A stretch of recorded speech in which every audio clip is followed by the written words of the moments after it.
The Last Good Liar, a fake relationship romantic comedy. Carolina Kisses, Book 3. Written by Sylvie Stewart.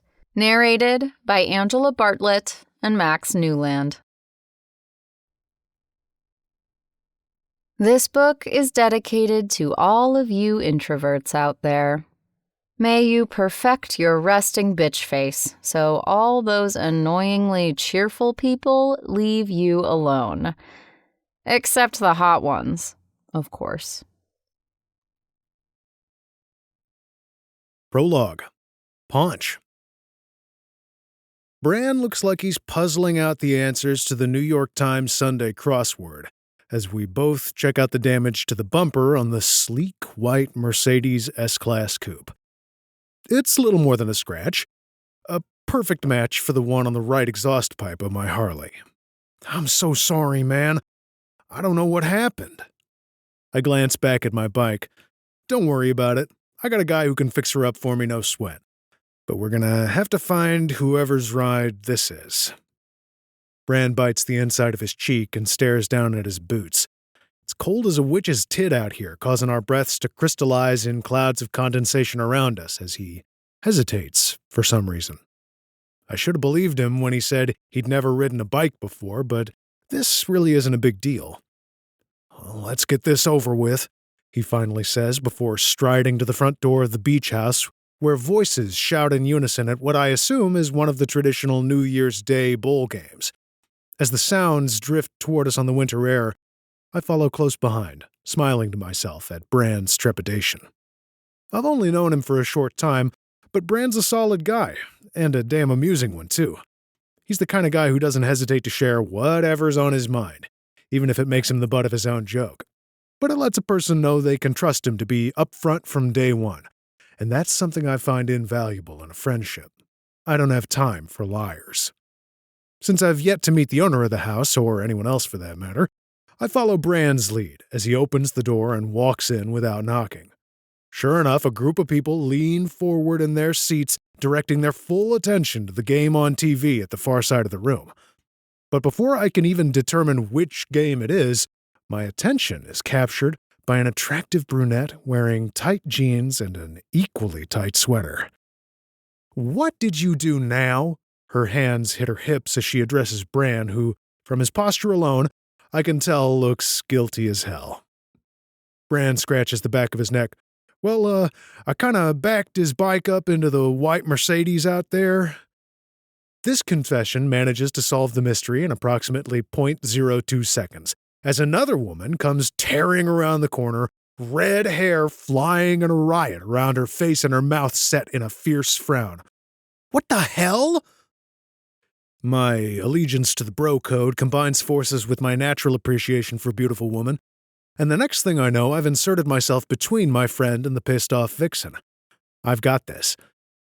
"Is it yours?" I ask her, letting my mouth relax into a friendly smile. This brings her to a halt, as I knew it would. I've used this same smile to disarm people my whole life, and it's rarely failed me. There's the classic, "Oh, I apologize, officer, my mind was somewhere else, and I didn't realize I was speeding. What a beautiful day." Or, "Oh no, are you sure you can't find a table for us somewhere? We've heard amazing things about this place." And then, of course, "I'm sorry. I don't mean to stare, but you are simply gorgeous. Can I buy you a drink?" This woman is young, probably mid-20s, with classic features, high cheekbones and ice blue eyes. Her clothes are expensive in a way that tells me she uses them to put people in their place before she even opens her mouth. Combine that with the Mercedes and the immediate hostility, and she has spoiled rich girl written all over her.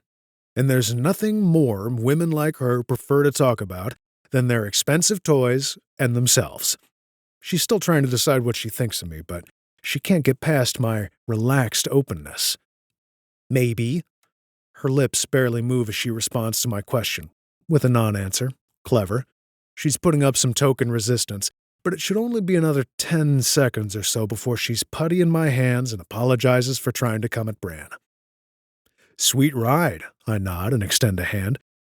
"Name's Nick Amante, but you can call me Ponch. I let her know from the jump that we're going to be friends. She glances down at my hand and begins to lift hers to meet it. That's right. Come on. But she hesitates, her eyes flicking back to my face where my smile waits to remind her how friendly I am. Her hand drops back to her side like a stone as she goes completely off script, curling her lip and sneering at me like I'm a piece of dog shit on the bottom of her shoes. As in the sleazy man whore from that 80s show.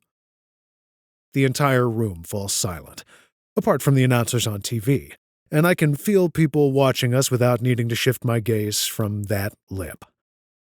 My own lips twitch, my smile faltering under this woman's scrutiny, as I'm forced to admit that, for the first time in a long time, Ponch Amante just struck out with a woman.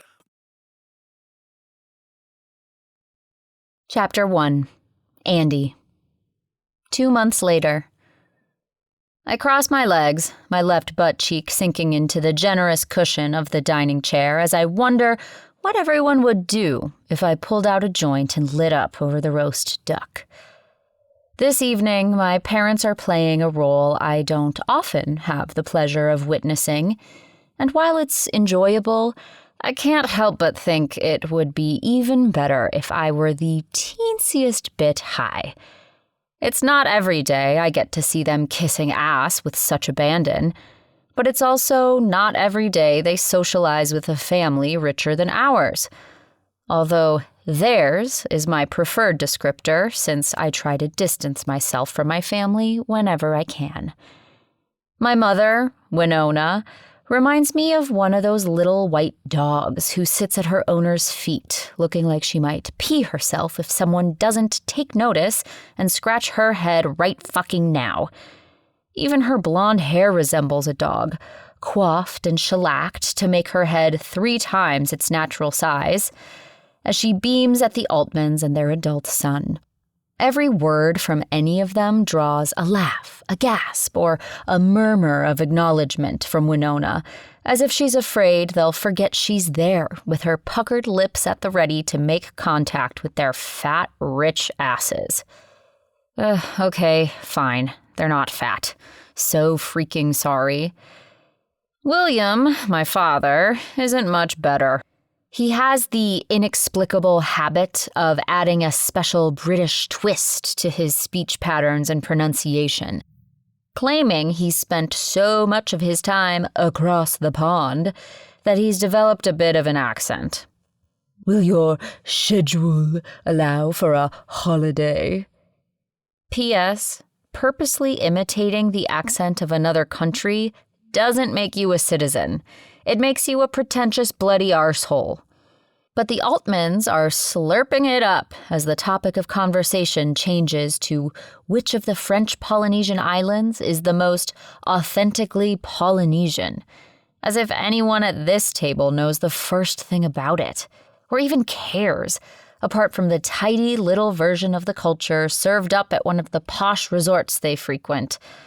Any meaningful insight into the native cultural preservation of an island can hardly be based on the food served up by a Michelin star chef from New Jersey. Not that any of them would acknowledge their own pompous ignorance. "What do you say, Haynes?" asks Winona. Yes, the Altman's son is named Haynes. When my mother first mentioned his name this afternoon, all I could picture was one of those awkward AF ads for Hanes underwear, where you can actually make out each individual crease of suppressed humiliation on the models' faces as they laugh and pose in only a t-shirt and tidy whities. I've always assumed they laugh because they can't cry and still expect to get paid. Haynes laughs, shaking his head at both couples with weak admonition. "It's not National Geographic. For God's sake, we were at a resort, not a mission." Winona nods and chugs from her fourth glass of wine. "Save your political correctness for the media, Haynes," Mr. Altman replies to his son with a good old boy chuckle. I cringe and sip from my own glass of wine. I can think of at least 300 different places I'd rather be right now, and none of them would include my present company. Even Haynes, if you can believe it. His father's comment isn't the first reference this evening to what I've come to understand will be Haynes's run for the U.S. Senate. They keep talking as if his senatorial campaign is just around the corner, despite the fact that the man is maybe 28. And, as far as I can tell, all he's done with his life so far is host several hundred Ivy League keggers and enjoy a spot on the board of his family's corporation. Miranda, have you been to Bora Bora? Mrs. Altman turns to me, her sleek bob and regal nose both straight as an arrow. Your parents said you were busy and couldn't join them this last time. Pity. No, I had to work. I don't bother with a polite smile, even though I know I should. And I go by ANDIE. This provokes a Meryl Streep caliber glare from Winona, like she's been taken by complete surprise at my naturally abrasive manner. A lot of women have resting bitch face but can't back it up. I'm not one of those women. Still, I can sometimes be bothered enough to be civil, but not after Winona cornered me in my room today and demanded I make nice with some rich couple's son so she and my dad can secure some real estate development deal that will catapult them into the next echelon of wealth and narcissism. No thanks. If I want a date, it's not going to be with a guy like Haynes. Am I prejudging? Yeah. Do I care? Nope. Mrs. Altman either doesn't notice my lack of manners or doesn't care. That's right. Your parents said you work in multicultural outreach. It's so wonderful of you to give back. She smiles at me before shifting a meaningful gaze to the future senator underwear. It's almost impossible not to laugh, but I somehow manage. See, I can be polite when I try. But Winona has gone too far this time in her attempt to elevate my career as a waitress at an Austrian restaurant. I don't know how multicultural serving veal to a bunch of local Julie Andrews fans is, but... Oh, Miranda! Winona cuts me off with a smile more artificial than pleather. She's the only one of us with such a well-developed sense of humor. I don't think I've told a joke in 20 years. Her laugh makes my molars hurt. I think it's time for pudding. William brings his hands together in a clap, drawing attention away from his pandering wife. Good golly, I hope these people aren't expecting Jell-O. Haynes sighs and sets his napkin on the table. I notice it's clean and neatly folded, as if it hasn't even been used. Who are these people? I don't know that I could eat another bite. He sighs good-naturedly. Winona seizes the opportunity and throws my ass under the bus. Why don't you and Miranda take a walk for some fresh air? She can show you the gardens. My frown bounces off her like highly engineered rubber. Gardens? It's a yard, Winona. I'm sure the boy has seen grass before. She's clearly not receiving my telepathic messages. And since when am I a tour guide? Let him expel his after-dinner farts on his own. I really don't need to be there. But one look around the table at all the expectant faces tells me it's best to get it over with. The sooner I can ditch the underwear king, the sooner I can excuse myself to my room and get back to my project. Come on, Haynes, I'll show you the Venus flytraps. I stand and toss my own wrinkled napkin on the table. See what I mean? So funny, that one. I hear Winona say as I do my best not to strangle her with one of the velvet ties holding back the dining room drapes. Haynes stands and gestures for me to go ahead of him with a bright smile that kinda makes me want to strangle him too. Lead the way. He has a Superman cleft in his chin and carries himself like he forgot to take the hanger out of his sport coat before putting it on tonight. I could, of course, refuse and go up to my room now, or, better yet, leave the house altogether. There was really nothing making me attend this dinner in the first place, apart from the dread of the aftermath that always comes when Winona doesn't get her way. Honestly, it wasn't worth it before, and it's not worth it now. Threats, bartering, and manipulation are the cornerstones of Winona's and my relationship, and it would be a shame to mess with tradition. The minute I exit the wide glass double doors to the back veranda, I toe off my heels and leave them where they land before reaching into the bodice of my dress and pulling out a joint.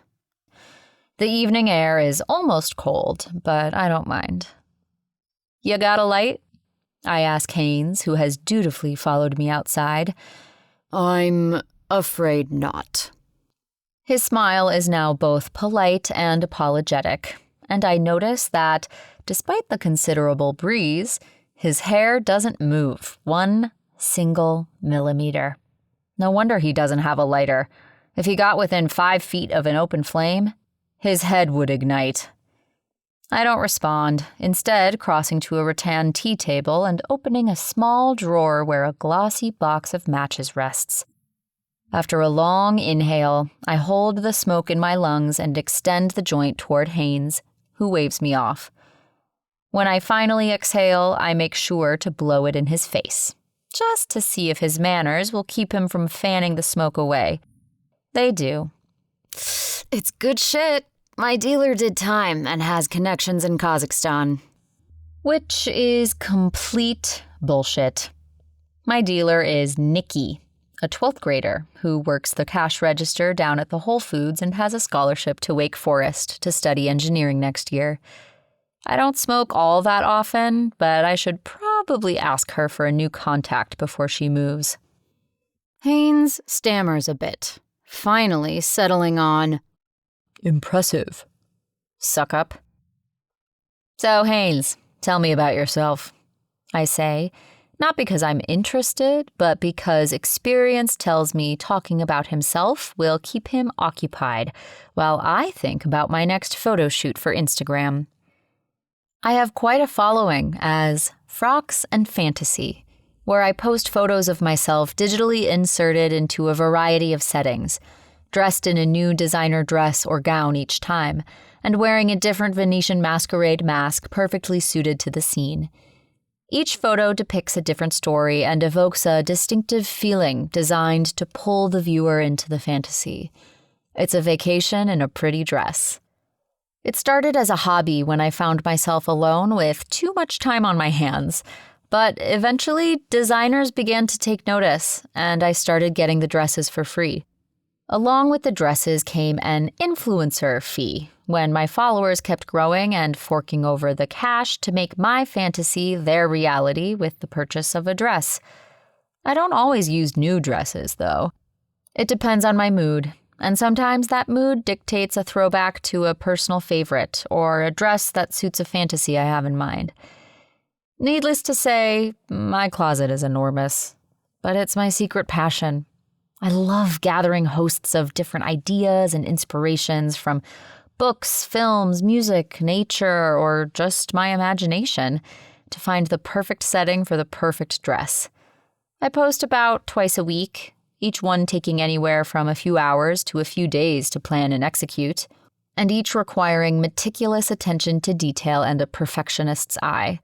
But the one thing I'm more careful about than anything with my work is hiding it.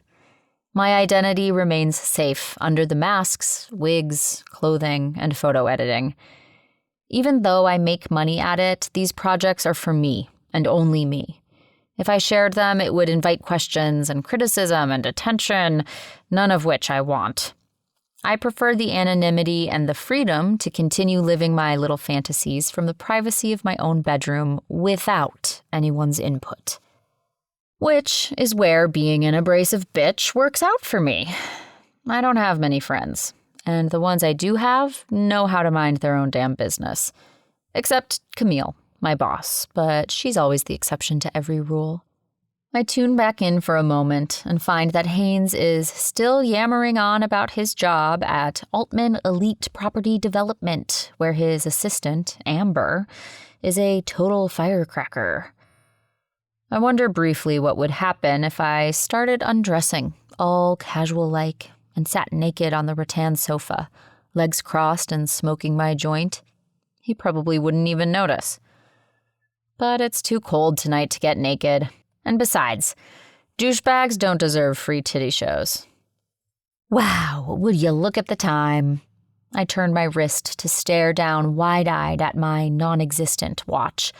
I'm afraid I'll turn into a pumpkin if I don't get myself off to bed soon. Again, Haynes hits me with his polite, apologetic smile. Oh, how rude of me. Here I've been talking all this time. I probably bored you to tears. I stub my joint out on the railing and flick it into the bushes, offering him a shrug. I'm not really a crier. Having no idea what to do with that, he lets me lead the way back inside where the talk has turned to reminiscing over Haynes's bar mitzvah a million years ago, and I consider my job officially finished. I'll leave it to Winona to show enthusiasm over that one. I'm out. Chapter 2. ANDIE.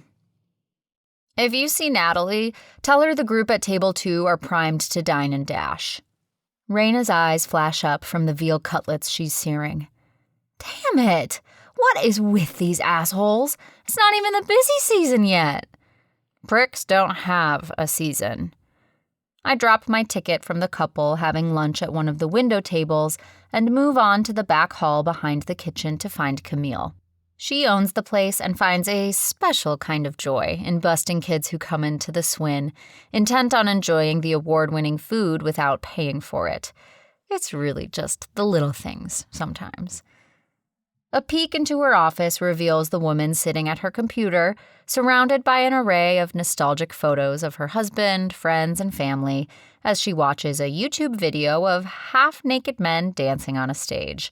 Her brows spike over wide gray eyes as she stares at the firm asses on the computer monitor. She doesn't so much as flinch when I call her name. Just a second, Maria. Camille calls us all by our work names here at Schnitzel with Noodles, her Austrian restaurant inspired by everything the sound of music. I have the privilege of playing the part of the ever-cheerful Maria von Trapp, and no, the irony isn't lost on me. But I think I've earned it since I'm actually a silent partner in the place we locals call the Swin. It's only when the men have stripped all the way down to their dong thongs and shaken their asses enough to satisfy my 73-year-old business partner that she turns her attention to me. What do you think about hosting a male review this summer? I assume by male review she means schlong parade, like the one playing out on her computer monitor, and I give the idea some genuine thought. Well, the pros would be hot guys and a nice crowd. The cons would be chest hair in the food and a bunch of women stuffing money in the strippers' G-strings instead of in our cash register. Where would you do it anyway? On top of the bar? Camille considers this and nods. I'll have to think about it. I'm never fazed by any of Camille's ideas, and there are always a lot of them, because opening this place was one of her crazier notions. And look where it's gotten us. We're one of the top restaurants in the Wilmington area, and we've been in the black since we were 3 months in. Camille's younger siblings tried to have her committed when her husband died, and she opened the place, claiming she was senile and couldn't be trusted to manage her own finances, aka they'd already blown through their family inheritances. I mean, sure, Camille is a bit out there, but she's the furthest thing from senile. She's a creative spirit. Like me, only she never attempts to hide it from the world. Since it was clear they were just a couple of asshole fortune seekers out to strip Camille of her money, I stepped in and joined as silent partner while Camille moved most of the remaining money to bank accounts and investments abroad. The next time her brother and sister showed up at the door, I was there to greet them with the documents of partnership and a big old middle finger. They haven't been back since. But it's the least I could do for Camille. She and her husband, Klaus, lived next door to my parents' estate until Klaus died and Camille sold the big place, opting for the comfort of a waterfront condo in Wrightsville Beach instead. With my parents traveling and socializing 90% of the time, I spent most of my childhood at the Bloom household. Camille would bake up an assortment of Austrian and Bavarian treats, and we would watch old movies under blankets in her sitting room while she eulogized Hollywood and its golden years. Sometimes we'd take a ride to the beach to search for the perfect seashell and then fill glass jars with all the runners-up at her kitchen table, getting sand all over the floor and not caring. Or she'd braid my long red hair into intricate updos and crowns in her cheerful sunroom with the gaudy yellow flowered furniture, while I told her about the annoying girls at school or books I was reading. Despite my love for Camille and her crazy ideas, however, I don't think the mail review notion will come to fruition. I came back to let you know we might have some D&Ds. I hook a thumb toward the dining room. Never has a woman defied age and gravity like Camille hauling her ass to the dining room on the heels of my announcement. And my ass is right behind her. There's no way I'm missing this. But I'm disappointed when we enter the room to find that Raina already has one of the teenagers by the front of his shirt, while the other two have disappeared. I consider Raina one of my few friends, but that girl needs to focus more on her kick-ass cooking instead of horning in on Camille's territory.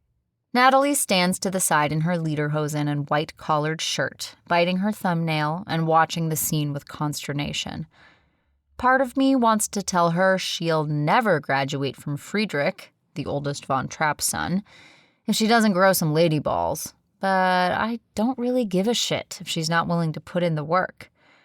You think I slaved over that cooktop for you to steal from me? Raina's voice is a growl through her clenched teeth, and I'm guessing the little twerp of a criminal is shitting his pants right about now. Raina is a fucking ray of sunshine most of the time, but if you get her back up or mess with her food, watch out. Now, Raina, put the poor boy down. Camille adopts her little old lady tone, and I can't help the evil twist to my smile. Looks like we've got ourselves a good cop, bad cop situation here. Excellent. But my joy is abruptly shattered by my mother's voice cutting through the action. Miranda, a word, please. Damn it. The woman may be a nightmare, but I do enjoy the lifestyle afforded me by living under her roof. I know I could move out. Money isn't an obstacle. But I can't cook. I loathe change. And my parents' house offers the perfect space and amenities to carry out my frocks and fantasy photo shoots in complete privacy. And besides, my parents are never there. Except this week, unfortunately. I give her my attention for the time it takes to mutter, "Not now, I'm working," before turning back to see Raina release the little prick with a dangerous scowl. Yes, now. Winona's voice rises enough to catch the attention of any customers who aren't watching the little Law and Order reenactment playing out on the far side of the dining room.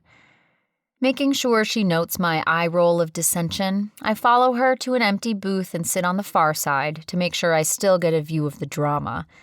I'm so distracted, in fact, I almost miss her bombshell of an opening statement. The Altmans want you to join them for a weekend at their house in the Outer Banks in 2 weeks. And before you ask, no, your father and I aren't invited, just you. My head snaps back and my full attention shifts to her. Why would they want me? I don't even know them. This triggers pursed lips and a beleaguered sigh from my mother. Don't pretend to be stupid, Miranda.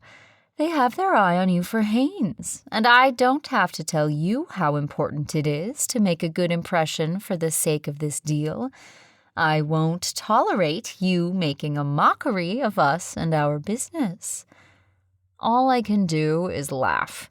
You seriously expect me to whore myself out like a mail-order bride for some stiff with a butt chin so you can make more money?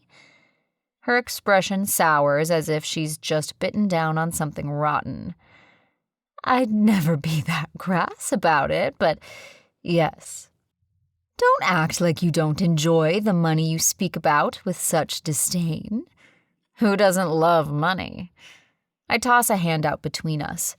Although we both know I have my own trust funds she can't touch, as well as the money I make working, in addition to my various investments and the fees for my Instagram she doesn't need to know about. Since she can't threaten me with poverty, she goes straight for my one vulnerability. If you don't agree to go and spend the weekend in Kitty Hawk with a smile plastered on your face from sunup to sundown, I'll make a call to Narin, Camille's sister. My jaw drops. You wouldn't. Hers clenches. Try me. Well, shit. If I'd known Winona was capable of such villainous levels of underhandedness, I might have treated her with more respect and avoided this situation altogether. Hindsight truly is 2020. My eyes dart around the restaurant as I search frantically for a way out of this that doesn't involve Camille, who, I note, is now pulling the traumatized thief into a hug. I really hope she doesn't try to feel him up like she always does to Raina's boyfriend, Bran. And that's when it comes to me. How am I supposed to explain this to my boyfriend? Winona straightens in her seat, a frown parking itself on her lips and her left eye narrowing. One can only assume the right one remains propped open by modern medicine's finest work. Boyfriend? Since when do you have a boyfriend?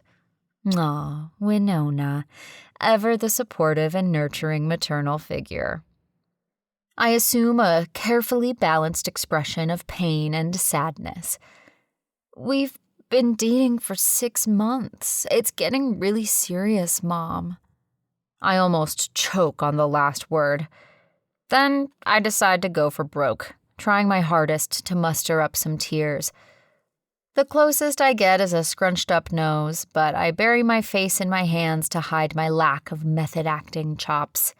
I can't cheat on him like that. I love him. Fake sob, fake sniffle, fake hyperventilation. Oh, Miranda! She totally falls for it, even coming over to my side of the booth and putting her arm around me. I had no idea. We have been traveling a lot, so I suppose I missed it. Understatement of the millennium. I wish they'd board another plane tonight. But they're not going anywhere until the Altmans either leave town or finally sign on the dotted line. More fake shit. Blah-de, blah-de, blah-de. This is getting exhausting. I'll just explain to the Altmans that there was a mix-up and I'm sure things will be fine. Okay, I manage over my sniffles. I've actually done it, and it wasn't even hard. Not that I should be all that surprised at how easy it is to pull one over on a sucker like Winona. She rubs my shoulder and pulls me in for a reassuring squeeze, and I figure it'll only take about 60 more seconds of boo-hooing before I can excuse myself and get back to work. So it hits a little harder when she asks, when do we get to meet him?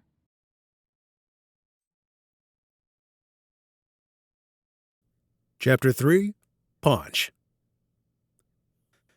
Oh, tell me you're joking. I press the phone to my ear with one hand while the other is busy pinching the bridge of my nose so hard it hurts. Shit! My voice startles a customer halfway across the sales floor. I'm setting a terrible example for the staff, but I've got bigger things to worry about right now. Sorry, man. The realtor said he remembered you, but he couldn't talk to me about the lease.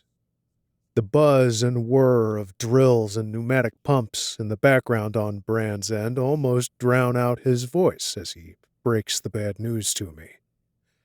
Recognizing it's best to take the conversation to a more private location, I stalk across the sales floor to the door that reads, "If money can't buy happiness, explain motorcycles and beer," gesturing to Bets on my way so she'll go help the customer I just scared. It was worth a shot, I grumble into the phone as I watch Bets shift her tits in her halter top before heading over to the guy, her black hair swishing with each stomp of her boots. "I guess," Brand replies, raising his voice over the background noise. "But since when are property owners not interested in money?" Your guess is as good as mine. My office door slams behind me. This is complete bullshit. It took forever to find the perfect space for my new location of Stroke, my motorcycle gear shop, and now the property owners are denying my lease application. And the damn realtor isn't calling me back. Brand sighs. Looks like he'll have to haul ass over here and sort it in person. Before I can respond that I'm going to do just that, he moves his phone from his mouth to yell out instructions to somebody in his body shop. He's back a second later. Shit, I gotta run. I pull a hand through my hair and force calm into my voice. This isn't Brand's fault. He did me a solid by trying to intervene on my behalf when the realtor ghosted on me. But some things have to be dealt with in person, it seems. Thanks for trying, man. I'll let you know when I get to town. We hang up, and I drop my phone to my desk just as the door swings open behind me, without a knock, of course. I don't need to look to know it's Bets. "I swear I'm going to quit if you don't fire that little pissant." "Not now, Bets." My eyes stay glued to my phone as I mentally rearrange my schedule. "Yes, now. I'm going to rip my fucking ears off my own fucking head if I have to hear him complain about the invisible specks of dust on the damn merchandise one more time." "Well, think of all the money you'll save on earrings," I reply, still preoccupied. She shows no appreciation for my humor and instead slams the door. The number of times I've regretted hiring her is only surpassed by the number of times she's made a sale I was sure would be hopeless. Still, she's a pain in my ass. "Bets!" I yell, not sure if I really want her to come back or not. She's right about Wirtz being super anal about the shop, but if I left things to her, the place would be a shithole within a week. And that's not how I like to do business. I've been accused of carelessness in many areas of my life, but the shop isn't one of them. My grades were never all that good back when I was in school, and it's possible there might be a fossilized takeout container or 5 in my fridge, and then there are the women. It seems I have a bit of a reputation around Greensboro for working my game with hot women, but I can't help it if I was born with charisma and good bone structure. It certainly didn't hurt when I perfected the art of seducing women with my first motorcycle back in high school. That's when I was officially christened with the nickname Ponch. At first I didn't understand the name, but once I traced it back to an 80s TV motorcycle cop who had a similar way with women, I found it dead accurate. And besides, everyone knows you can't pick your own nickname. Yeah, my reputation as a ladies' man was secured early in life, and I've made the most of it ever since. Although I like to think I've become a lot more careful since the old days. But the nickname sticks. Pretty much everyone has called me Ponch since I was 16. Except my parents, of course. And my sister, Ari, when she's pissed at me. Which is pretty much all the time. Giving up on Bets, I snatch my phone up again to double-check my schedule. I'm supposed to give my brother Gabe a ride to the airport tomorrow, but I'm sure I can get someone else to do it. And Wirtz is always looking for more hours at the shop, so he'll pick up the slack if I head out to Carolina Beach to deal with this realtor bullshit. That rental space is unquestionably perfect with its industrial feel and exposed fixtures and pipes. And the natural light from the floor-to-ceiling windows on two sides of the building means extra visibility on the busy thoroughfare. The shop will be sure to attract countless walk-in customers browsing out of curiosity, envisioning themselves straddling a growling titanium beast of their own. And that's not even counting the generous motorhead population that's been well established in the area for years now. Yeah, I need that space, and I'm not letting it go without a fight. Mind made up, I grab my jacket before heading back out to the floor and breaking the news to Bets that she may need to start selling off her earring collection. Ari, I saw you called. What do you need this time? My sister's text comes just as I'm putting on my riding gloves, and I'm quick to respond. As soon as I get a ride for Gabe, I can take off for Carolina Beach. Me. What makes you think I need something? Ari, because you didn't leave a voicemail? That means you want to ask me for a favor, but you don't want to give me time to think of an excuse. I frown at my phone. Damn, she knows me too well. Me. Fine, I'm supposed to drive Gabe to the airport tomorrow morning, but I need to leave today for Carolina Beach. Ari, is that all? No sweat, I'll have Jax take him. Me. Oh, so Jax hasn't wised up and dumped you yet, poor bastard. Sibling torment goes both ways after all, and with Ari's wedding coming up, it's way too easy. Ari, projecting isn't attractive, just so you know. Me. What is that supposed to mean? I pull on my other fingerless glove with my teeth as I wait for her reply and settle into the seat of my bike. The woman lives to give me a hard time. Ari, never mind. I'll take care of Gabe. Ari, how's the shop coming along? Me. It's not. That's why I have to get over there. Ari. Oh no, what happened? Me. Realtor issues. I'll figure it out. A thought occurs to me, and I tap at the screen with a new urgency, almost dropping it to the asphalt in the process. Me. Don't tell Mama and Papa. The last thing I need is my mother wading into my business dealings. Or worse, worrying about me.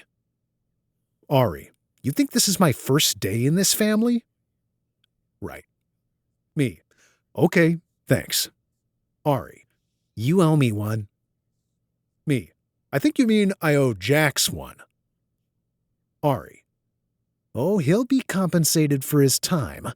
Oh, for the love of God. Me. I just puked in my helmet. Ari. You're welcome. Good luck. I don't bother responding, instead stashing my phone and shoving my helmet on, ready to hit the road. Ari and I have the classic oldest sibling dynamic where we torture the shit out of one another, but will happily punch anyone in the face who dares messing with the other. But since she and Jax got together, she's been eerily cheerful and supportive, especially about me expanding my business. I've heard about these mature sibling relationships before, though I never once thought we might actually develop one of our own. But I'm not mad about it. After a quick glance for traffic, I pull from the parking lot of my apartment building and accelerate fast, setting the engine loose with her deafening growl. The drive will take about 3 hours, but I don't mind one bit.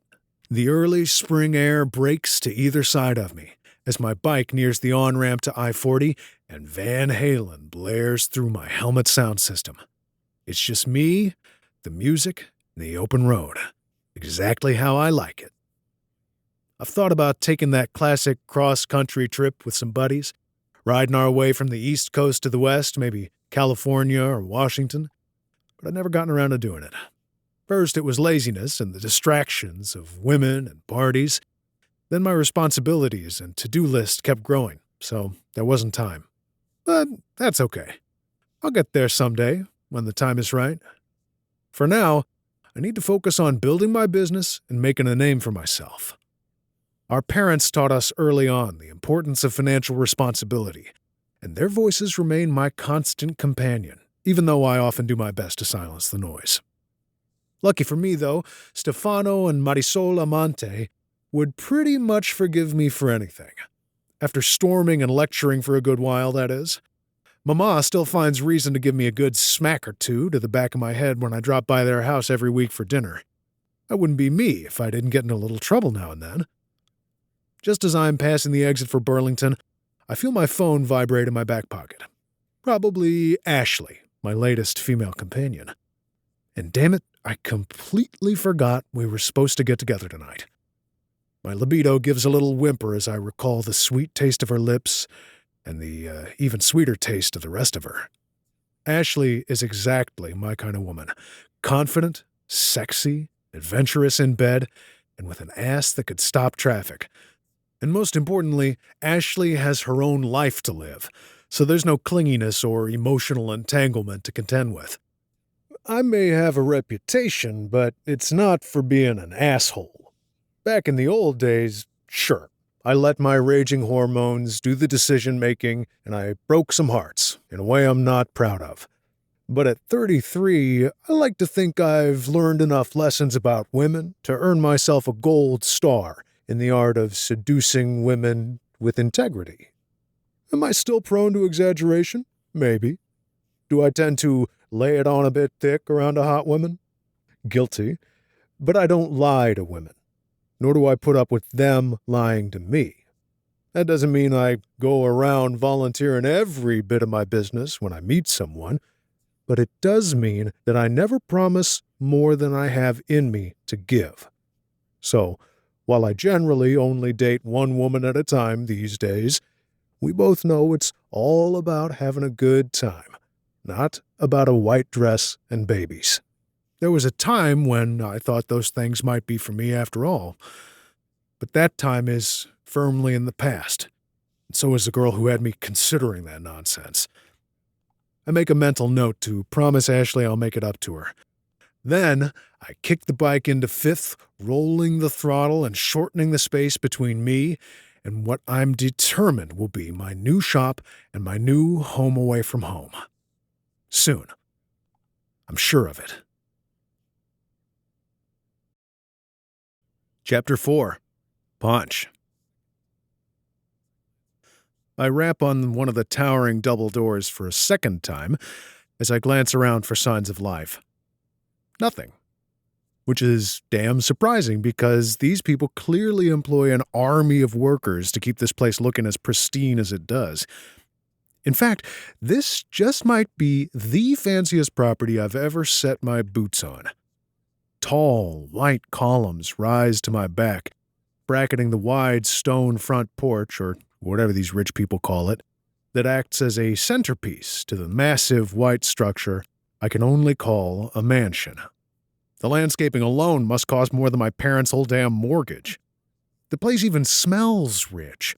Some combination of flowers that I can't name, mixed with newly cut wood and that unmistakably crisp scent of a fresh pack of copy paper. It's a good thing I keep my bike in prime condition because I'd hate to see what the Fontaines would do if I left an oil stain in the middle of their stone circular drive.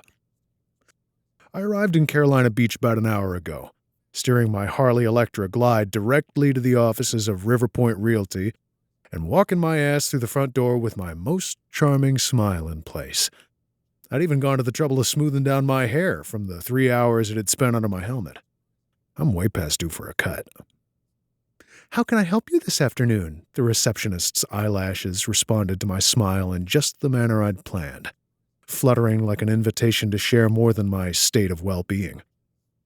I wasted no time in sidling up to the counter and dropping my voice. "I'm Nick, but you can call me Ponch. What's your name?" She took my extended hand without hesitation. "Lila?" Those lashes sent me another flutter. Lila was pretty and curvy, her blouse unbuttoned one more button than was strictly professional. Not that I minded. "Oh, that means dark beauty, right?" Her eyes widened with surprise and pleasure at my comment, just as I knew they would.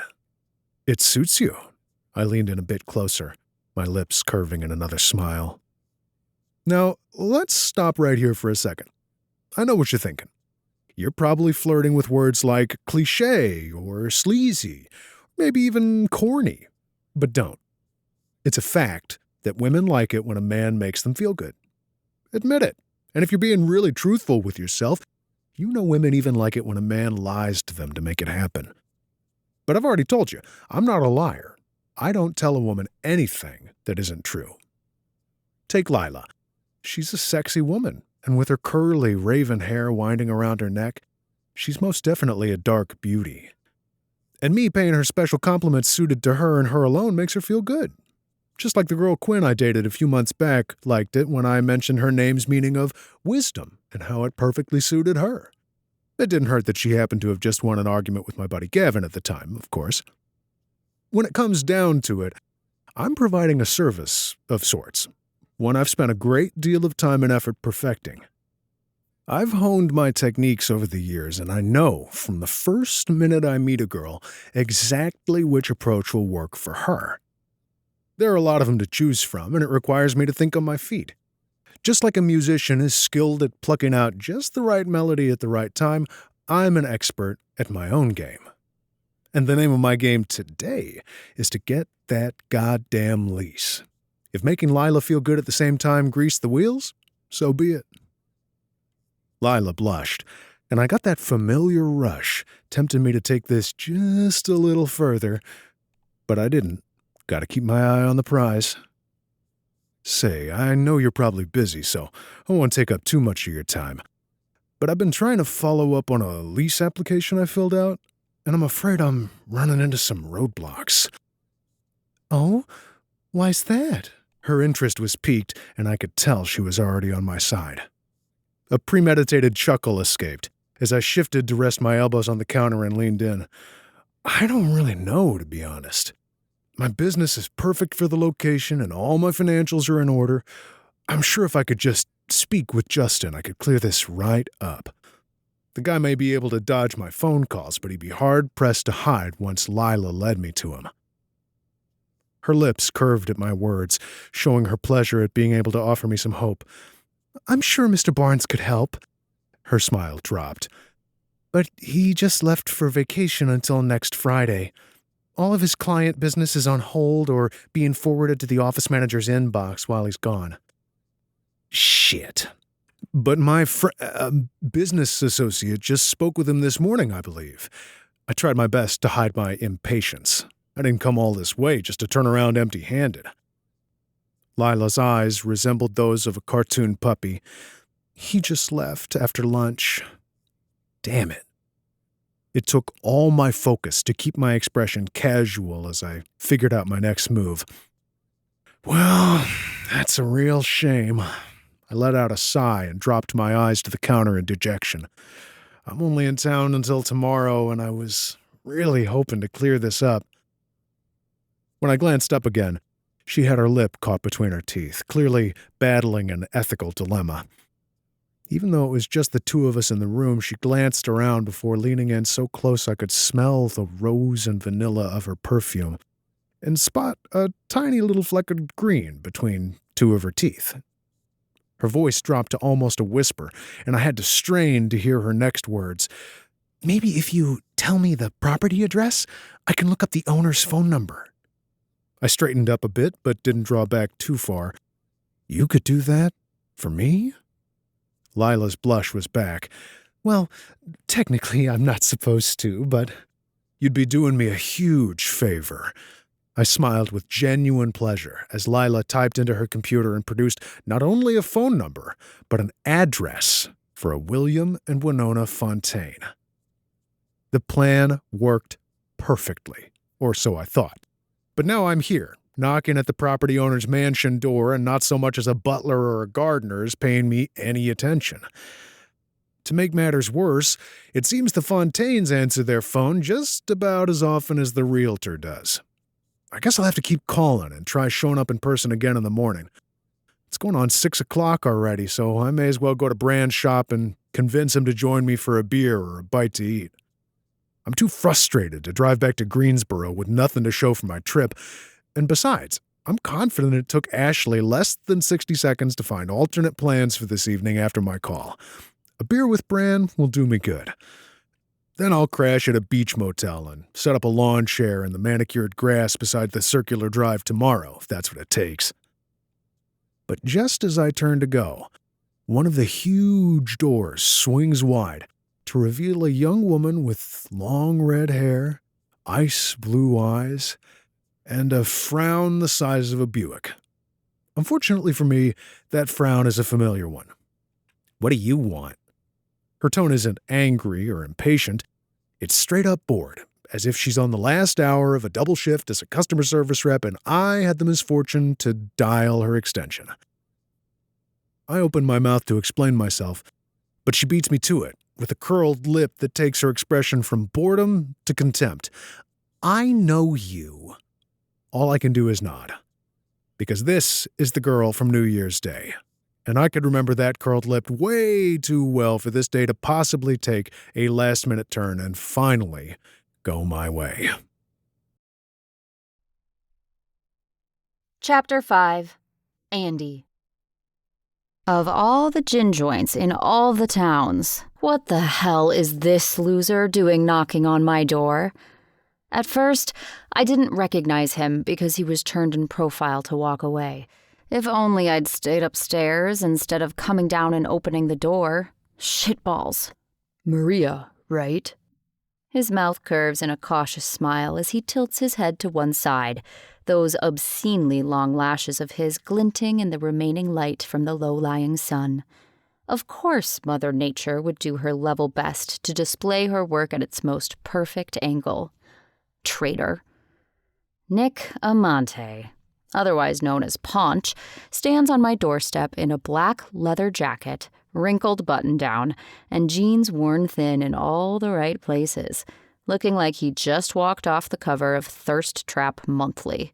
I really don't need this right now. I just got home from work and haven't even bothered with a shower, so I know I smell like caramelized onions and look like death warmed over.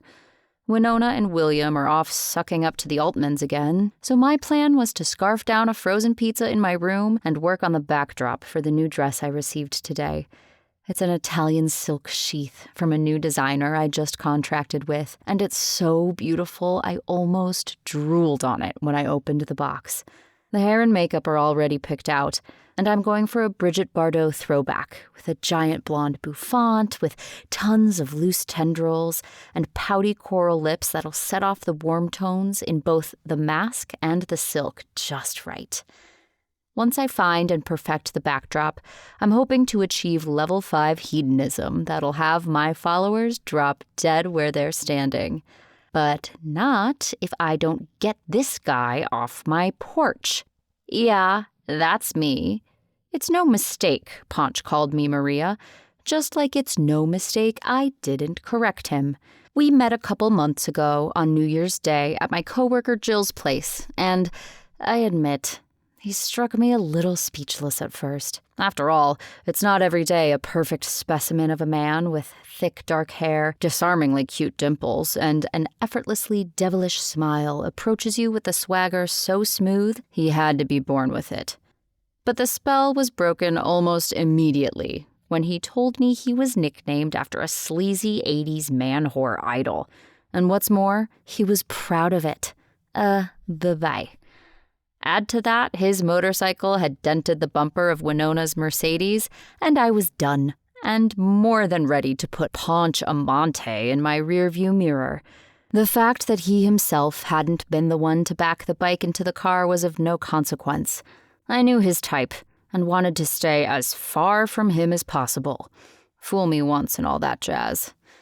Thus, the fake name. Luckily, everyone who witnessed our introduction knew me well enough to shut the hell up and not give him my real name. I throw a frown at him. What did you do this time? Crash into the side of the house? Run over my cat? P.S. I don't have a cat.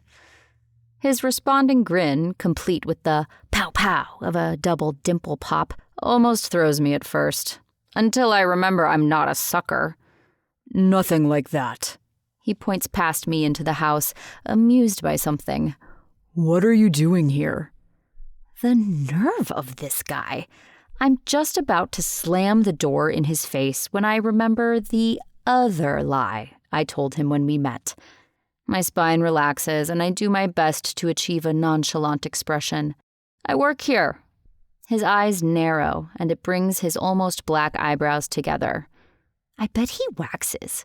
These slick, pretty types always do. I'm almost giddy when his amusement fades and he puts 2 and 2 together to make 5. Wait. These aren't the same people whose car my bike dented, are they? My luck can't possibly be that bad. Yeah, so I told him on New Year's that the Mercedes belonged to my boss, and he'd better pay for the damages before she saw it and fired me. Truthfully, Winona wouldn't be home for at least a month at the time, so I knew I could get it fixed. But he didn't need to know that. He didn't need to know anything about me at all. And seeing as it was actually Raina's oaf of a boyfriend, Bran, who backed the stupid motorcycle into the car, he was the one who eventually dealt with it. I'll never fully understand what made Raina go nuts over that guy. She's hella hot and could have just about any guy she wants. So why she'd choose a goofy hometown auto mechanic she's known since she was a kid is beyond me. But that's her business. This, however, is my business, and I'm keeping it that way. Yeah, the very same. That was Winona Fontaine's Mercedes, which isn't a lie. Ponch frowns, and it does nothing to make him ugly, despite my sincerest wishes. Well, that's inconvenient. Having no clue what he's pondering in that Latin Ken doll head of his, I sigh, making sure my impatience is noted. What are you doing here? If Raina, Jill, or Bran told this guy where to find me, I'm gonna need to crack some heads together. I'm actually looking for the Fontaines. Are they home? It's unclear if he hopes my answer is yes or no. And why is he looking for my parents anyway? I don't like this one bit. I cross my arms over my chest and mentally survey my outfit, hoping it's at least marginally intimidating, until I remember I threw on flannel pajama pants with donuts on them and an ancient Reebok sweatshirt from high school. Looks like my voice will have to do the heavy lifting. Why? Nosy, aren't you? He rests his hands on his hips and tilts his head, more amused than bothered. My mouth twists in a scowl, but it only makes him grin again, asshole. I'll bet if I were wearing real clothes, he wouldn't find my attitude enjoyable at all. Time to say goodbye. Last I checked, I'm the one standing on the locking side of this door. He throws his hands up in defense, and I can see the grease under his nails. It seems Mr. Motorcycle Man-whore doesn't just ride, he likes to get his hands dirty. Interesting. All right. No need to fight me. I'm in the process of renting one of their properties, and I wanted to speak with them in person about it. Oh, my shoulders drop. That's the last thing I expected him to say. Not that I really thought he was here to share his favorite psalm from the Bible.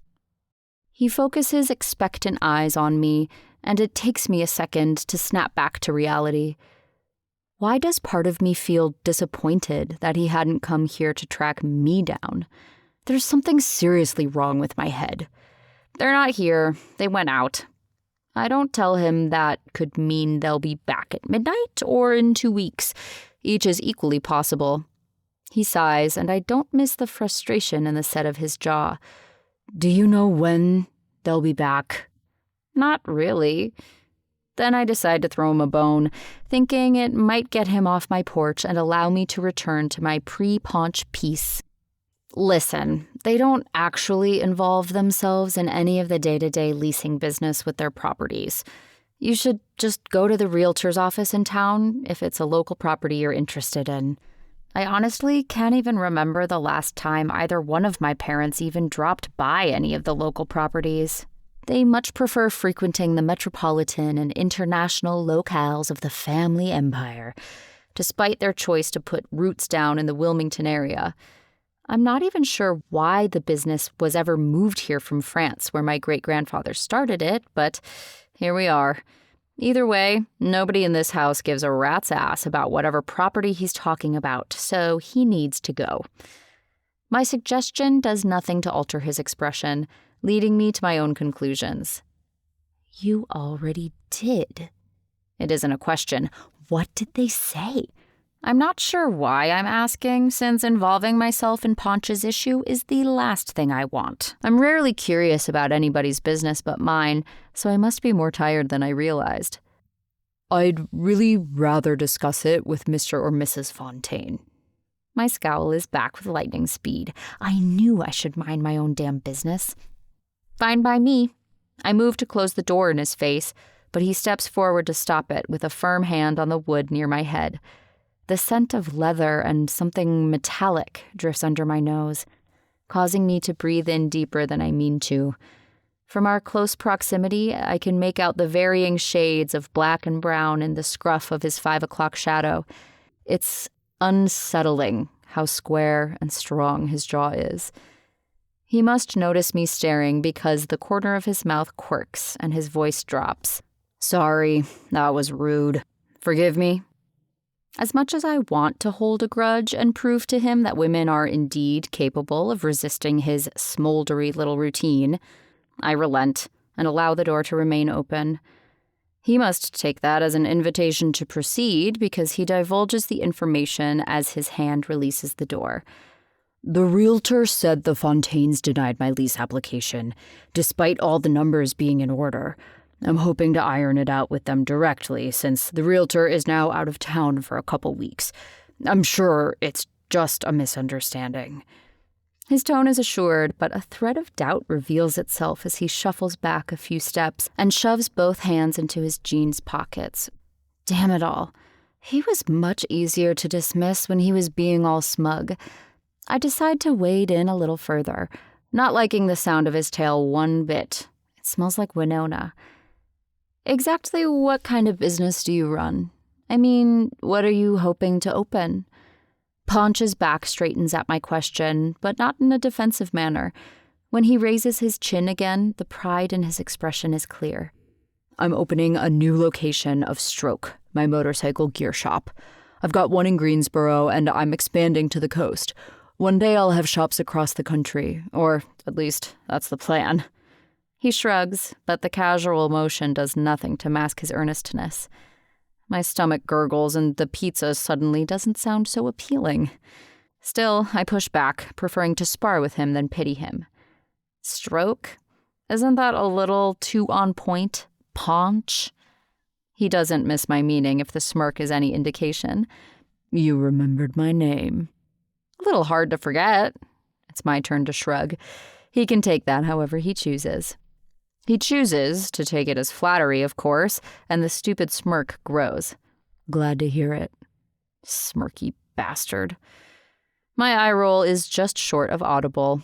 Why am I treading so carefully around this guy? He's nobody to me. I hate to burst your bubble.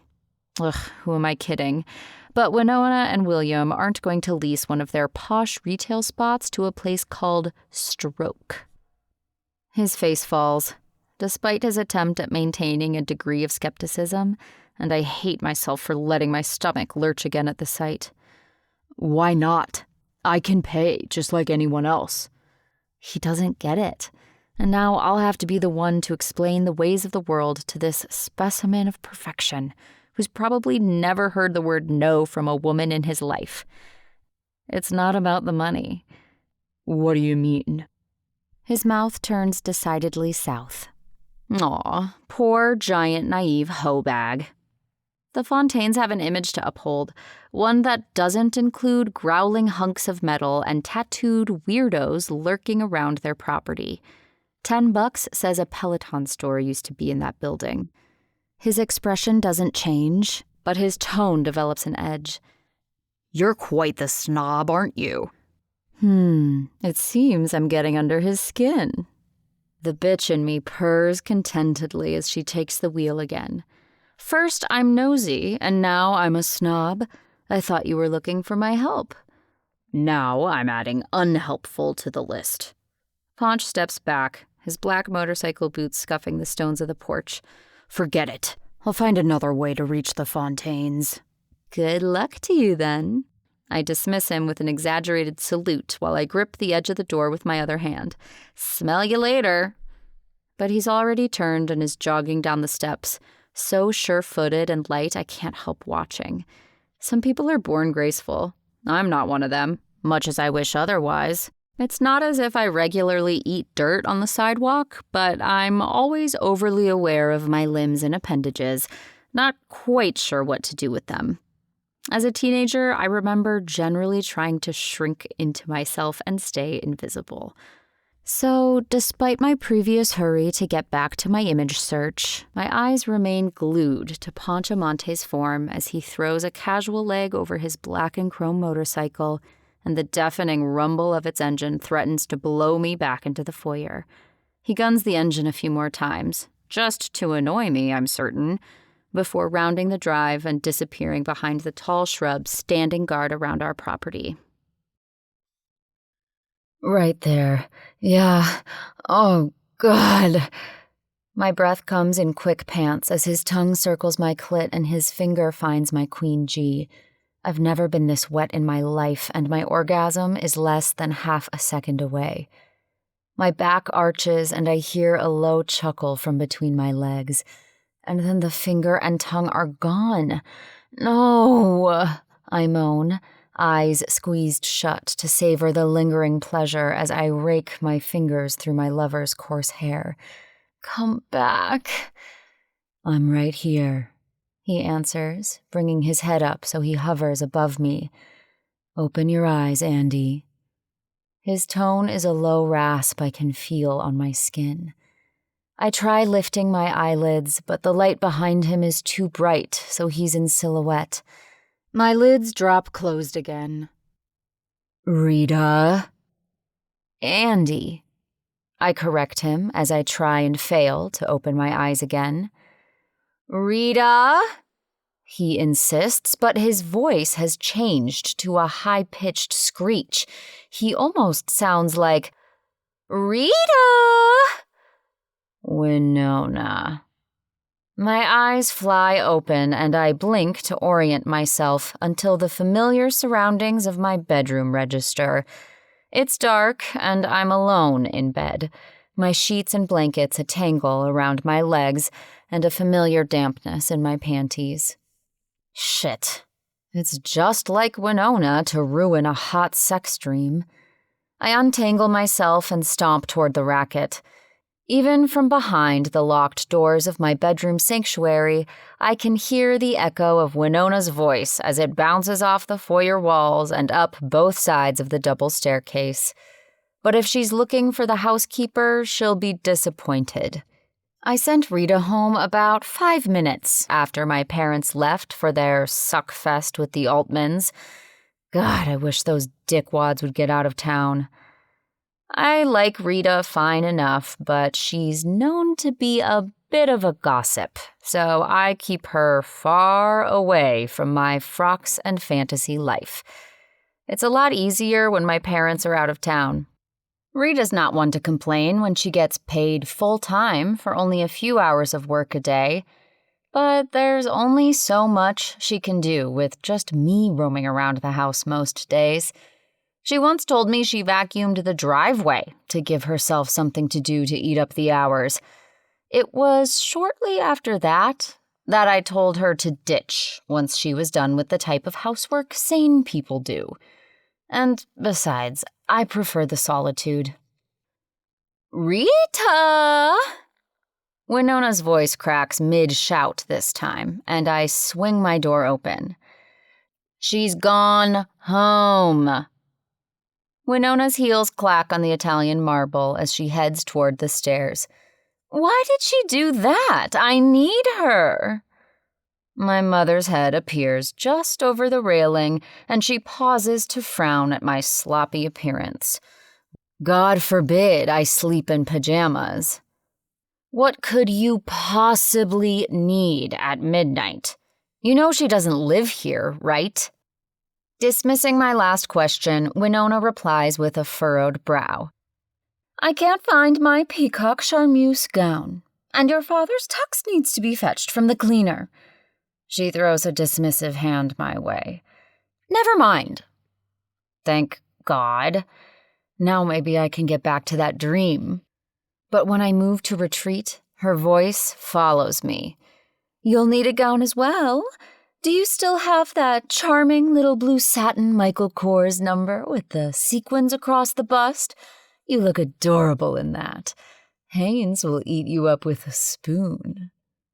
My initial pleasure at the thought of the dress, one of my favorites, curls up and dies at the mention of Haynes, and I step up to the railing to get a better view of Winona and her scheming smile. She's vacuum-sealed into a patterned wrap dress with her cleavage on prime display and blonde hair still conjuring images of the tiny purse dog. What do you mean? Where am I supposedly wearing this dress, and why are we still talking about the Altman's son? Honestly, Miranda, she responds as if those two words are explanation enough. When I say nothing, she sighs and continues. I'm sure your little boyfriend will understand. It's just a weekend after all, and your father and I have been invited for the soiree they're throwing next Friday. Then we'll slip away and leave you with the Altmans for the remainder of the weekend. She walks her fingers through the air in front of her, satisfaction in her curved lips. But I can't. I told you this already. You said you'd explain to the Altmans. I'm unable to tamp down the desperation in my voice. This is just like Winona to do something so vile. And I seem to recall you telling me we'd meet this mysterious boyfriend of yours. Yet here we are, days later, without so much as a peep from him. I'm beginning to think he doesn't exist, Miranda. It's been one day, and he does exist. I grip the railing, my nails threatening to gouge the finish. In fact, he was just here tonight, I blurt without thinking. Winona tilts her head and blinks innocently. How convenient. He shows up while we're out. Remind me again. What is his name? She knows I never mentioned a name, just as she knows I hoped she'd forgotten all about this Haynes business. She's calling my bluff and going all in. Good thing I'm willing to double down if that's what it takes. Gritting my teeth, I pull in a deep breath before choking out the only name that comes to me. Nick. His name is Nick Amante, and he's stopping by again tomorrow. Crap. I really put my foot in it this time. I hold my breath as Winona tilts her head, tottering for a second on her heels as she considers me from below. Then she huffs a completely indiscernible sound and wanders off, leaving me to exhale and sag into the railing. Wandering back to bed on numb legs, I curse myself for my rash behavior. Why did I have to pick Ponch, of all people? I don't even like the guy. I don't even know the guy. Still mumbling to myself, I straighten the sheets and climb back into bed. There's no way I'll be able to sleep with this new conundrum at hand. And there's absolutely no chance my sexy dream stud and I will be able to pick things up where we left off. Stupid Winona. Stupid Ponch. I punch my pillow and roll to my side, drawing in a cleansing breath. The sheets smell like lavender fabric softener with a hint of honey from my favorite shampoo. But there's something else lingering at the edges. A little like copper mixed with leather, which is odd. I inhale again, and the next second I'm upright, kneeling on my mattress and staring down at it in shock. Because my brain just played a quick game of connect the dots and ended up with a picture that has me spooked. Ponch Amante smelled exactly like copper and leather when he was here earlier. And worse yet, So did my dream stud. Chapter 6, Ponch. So, Bran straddles the bar stool next to mine, bringing the scent of the crisp ocean air in on his jacket. Damn, I love the beach. I lower my beer to its coaster and turn to greet him with a fist bump. Hey man, good to see ya. And it is.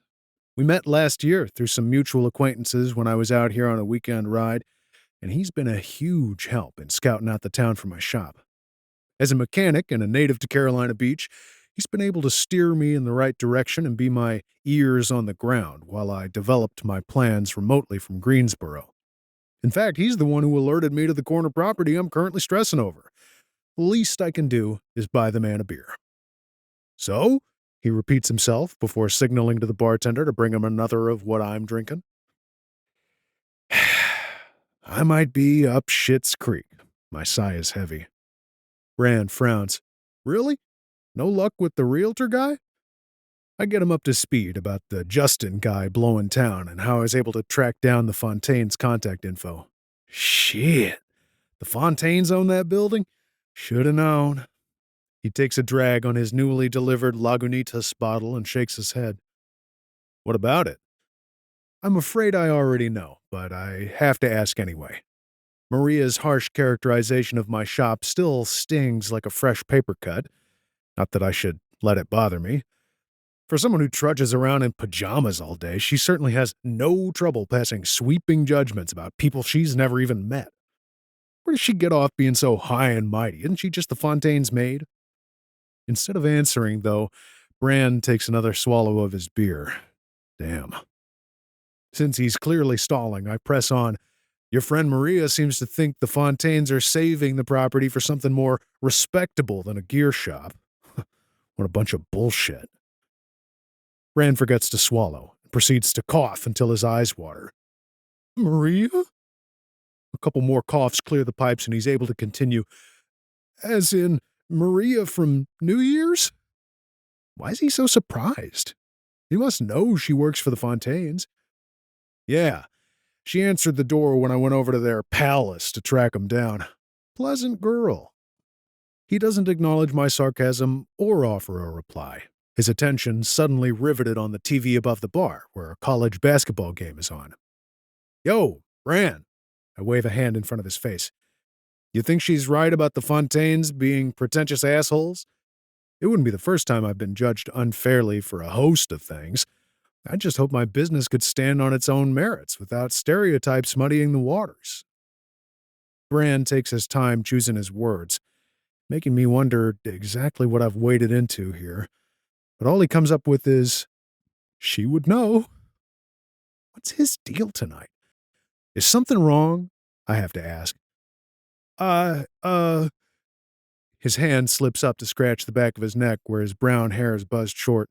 The thing is, I pin him with narrowed eyes until both hands finally drop to the bar and his shoulders slump.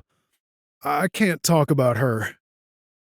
I laugh, assuming he's either joking or we've veered in a different conversational direction and I missed the memo, but he doesn't join in, instead frowning into his beer.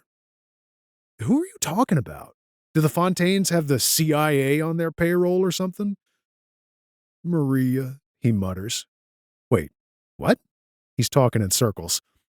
Bran glances around as if the CIA might actually be recording our conversation before leaning closer and talking out the side of his mouth.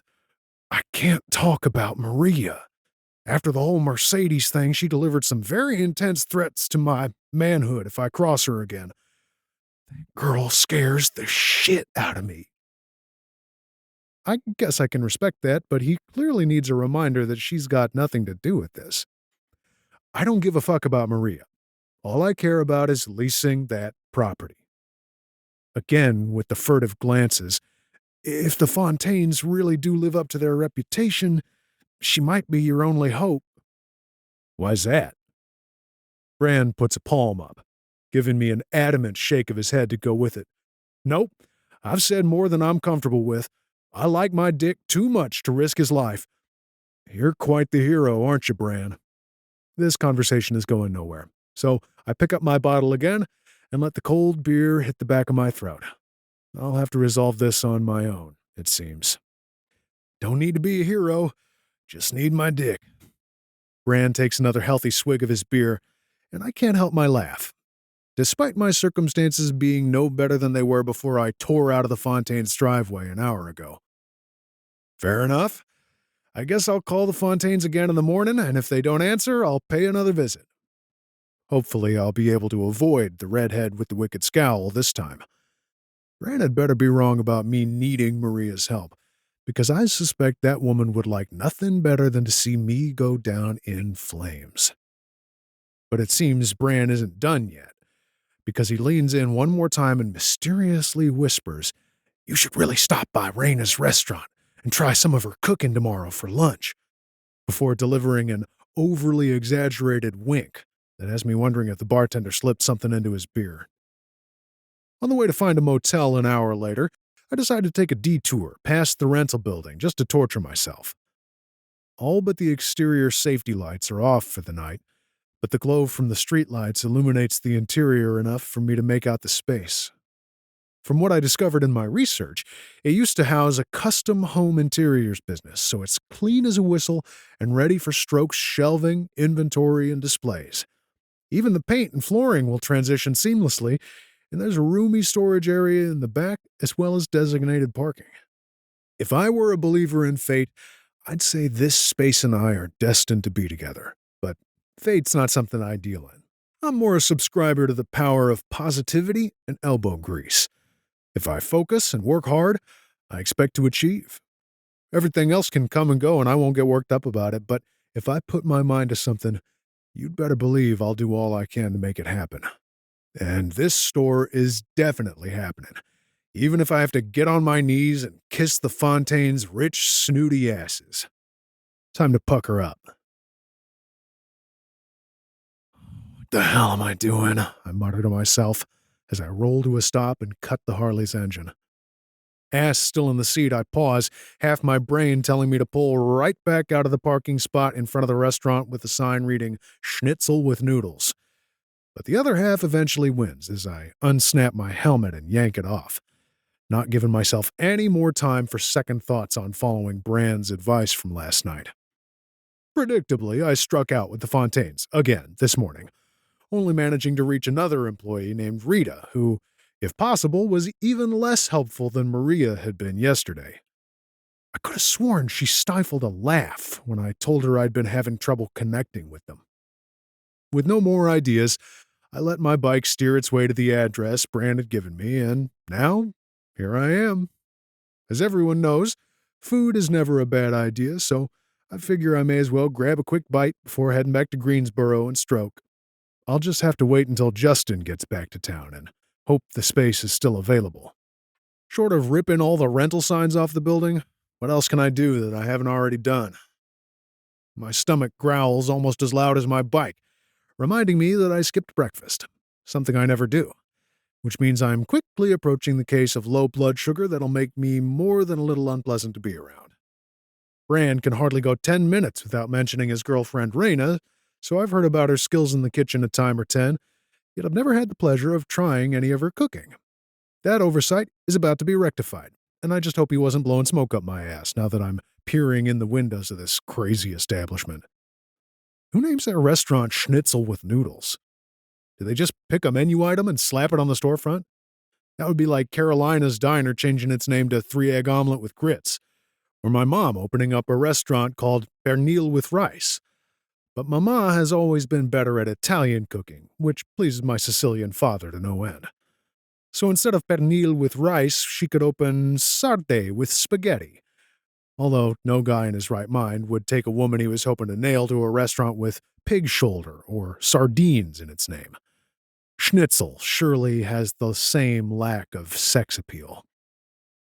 My stomach growls even more loudly this time, telling me to stop stalling and ignore any lingering concern over either Bran's cryptic recommendation or the odd signage. But when I push through the glass door, I'm far from reassured at the sight of a dozen limp wooden marionettes I'm 99% sure were pulled straight from my childhood nightmares. Add to that the painfully tinny organ grinder music functioning in place of a bell on the door, and I'm ready to cut my losses and head for the highway. But before I can, I find my arm has been taken by a short woman with curly silver hair and a smile that has me doing a double take with its unmistakably flirty undertones. "It's about time you showed up." She pulls me with surprising strength past the host podium as my hand slips from the door and it closes behind me, drawing a merciful end to the awful song. "I'm sorry, I think you're mistaking me for someone else." The poor woman is obviously confused, but my words do nothing to slow her down as she drags me toward a booth at the end of a row along the windows and directs me to sit. Knowing from experience that my mother possesses a sixth sense for uncovering any act of poor manners perpetrated by me or my brothers, no matter the distance between her twitching nose and our global coordinates, I sit as instructed. The woman shoves a leather-bound menu in my face and bats her eyelashes, her gleaming white smile never faltering. "Now, if you want my opinion, I always recommend the daily special. Our chef is wunderbar," she exclaims, not even attempting a German accent. And before I can respond or explain that I'm not, in fact, the person she was expecting, she turns and flounces, there's really no other word for it, through what I can only assume are the doors to the kitchen. I decide it's not worth attempting to wrap my head around, so I push the menu aside and take a better look at my surroundings. The marionettes are, thankfully, on the far side of the room from me now, and the atmosphere is actually quite warm now that I'm seated. Dark wood rafters crisscross above my head, and there's hardly a bare inch of wall space that's not covered with a photo or painting or wood-engraved sign. A large one above the bar catches my eye, and I can just make out the words Schrader Haters, although they make no sense. The dining room is about half full, the sound of happy chatter and the clink of silverware against plates filling the space, while two servers in Bavarian costumes dart around the room, filling orders and carrying loaded trays. I spot a vaguely familiar face and realize it's the brunette whose house Bran invited me to on New Year's Day, Jill something or other. She and her boyfriend Milo are friends of Bran and own a great little house down on the beach a ways. I consider waving her down to say hello, but she has her hands full. She's probably my server, I realize, and decide to wait until she's freed up enough to come by my table. Being a guy, my nose is particularly attuned to the scent of seared meat, and it likes whatever Raina's serving up in the kitchen. I pull my menu toward me again to check out my options, but my newfound enjoyment of the restaurant, maybe I dismissed Schnitzel's sex appeal too quickly, is cut short by the arrival of my server, who turns out not, in fact, to be Jill. "Are you stalking me?" the woman asks as she pops a hip and props her free hand on it. "What is it with these people mistaking me for someone else today? Do I have a doppelganger living in Wilmington?" But my question is answered when I glance up and do my second double take since walking through the door. "Maria?" I have to ask, because her red hair is nowhere to be seen, hiding beneath what I can only assume is a wig, and not a very attractive one at that. It's a straight, short, blonde hairstyle that makes me think of a mid-20th century midwife, and the traditional Bavarian dress does nothing to help matters. "He can read," she mutters as she points to her name tag. No force on earth could stop my responding scowl. I do manage, however, to keep from asking what she's doing here as my brain connects the dots. Fucking Bran. I guess I'm full of surprises. I prop an elbow on the table and consider her. "I didn't know you worked here, too." It's unclear if she believes me or not, as she reverts to her natural, disinterested expression, mouth in a straight line, yet unable to suppress the definition of her full bottom lip and pronounced Cupid's bow. Even with the ridiculous wig, I'm reminded why she caught my attention the day we met. Apart from the mishap with my bike. "What can I get you?" Her pen is poised on her black order pad. I should be relieved we're getting down to business and won't have to subject ourselves to each other's company any longer than is necessary to execute this transaction. But the part of me that always seems to seek out trouble speaks up before I can stop it. What's with the wig? She shoots her gaze meaningfully around the room, as if that's answer enough. When my expression remains questioning, she blinks at me like I couldn't be a bigger moron. The sound of music? This does little to help. What does music have to do with it? I'm apparently too stupid to believe, because she sighs and adopts a tone I'm pretty sure has only ever been used on small children and dogs. The movie? The Sound of Music? The Hills Are Alive? Is any of this registering?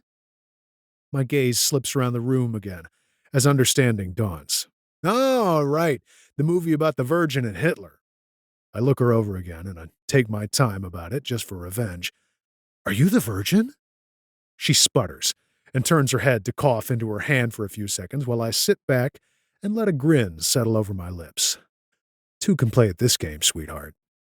When she finally turns back, her cheeks are pinker than they were before, but that's not saying much, since her skin is so fair it probably heats at just the suggestion of sunshine.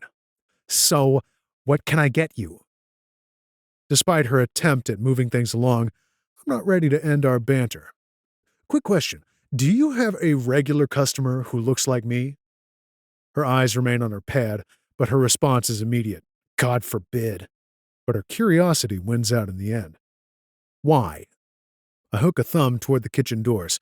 The lady with the menus said she was expecting me, and was way more comfortable invading my personal space than anyone in recent memory. Maria's body locks at my words, but she loosens herself almost before I notice. That's the owner. She's like that with everyone. Her attempt at dismissal is a little too forced, which piques my curiosity even further. However, my stomach chooses that moment to remind me, and the rest of the diners in the restaurant, that it requires sustenance immediately. I'll have the special. I thrust my menu at Maria without even checking to make sure I didn't just order horse testicles or something equally unthinkable. The corner of her mouth twitches, telling me she didn't miss the howl of the beast in my belly. Anything to drink? Water's fine. I almost scowl at her again, but then I remember Bran's words from last night about Maria possibly being my only hope to get the Fontaine's attention. I'll have to regroup while she goes out to put my order in and take care of her other customers. But I'm blindsided when not a minute later Maria is back and sliding easily into the seat across from me like we're old friends meeting up for lunch and she was just running late. My back hits the padded seat behind me as I prepare for possible assault, but all she does is slide the glass of water she was carrying across the table to me.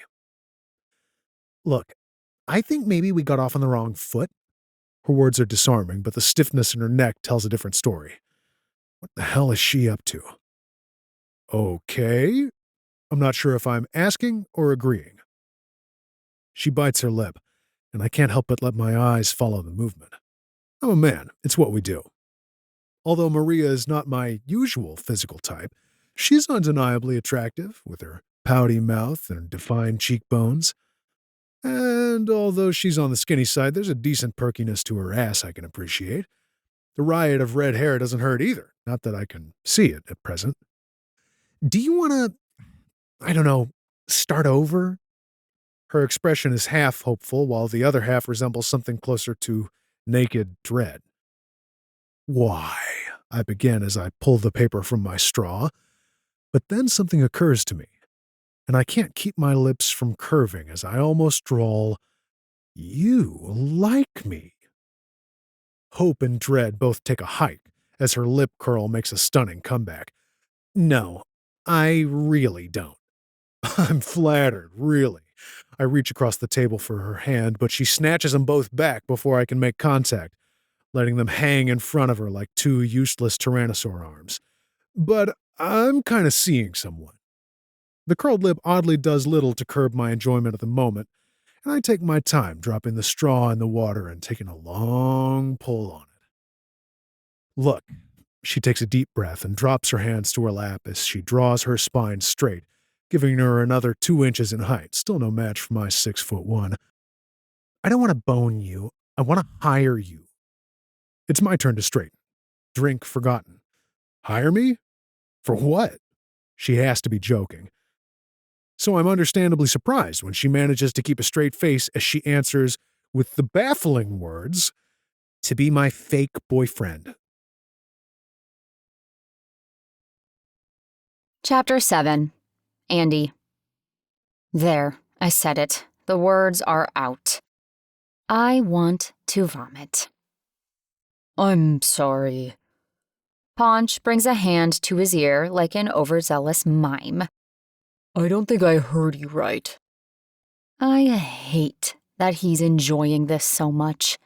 I mean, I knew I'd have to swallow my pride to make this happen, but I forgot how annoying his smile is. Well, attractive and annoying. Don't be a prick. You heard me fine.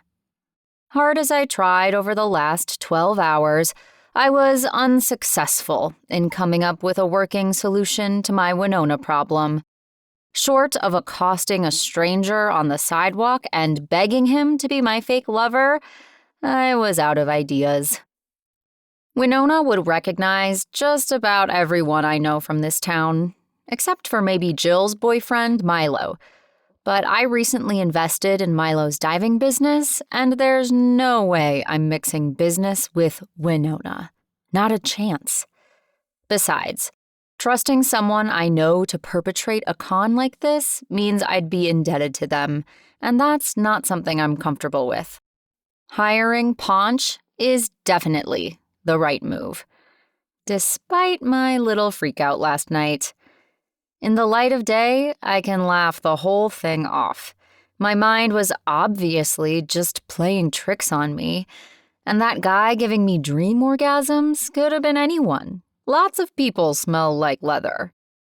So Ponch is the best person for the job, and paying him to do it makes it a transaction and keeps anything personal out of it. All he has to do is show up to my house and make nice with Winona and William for a few minutes.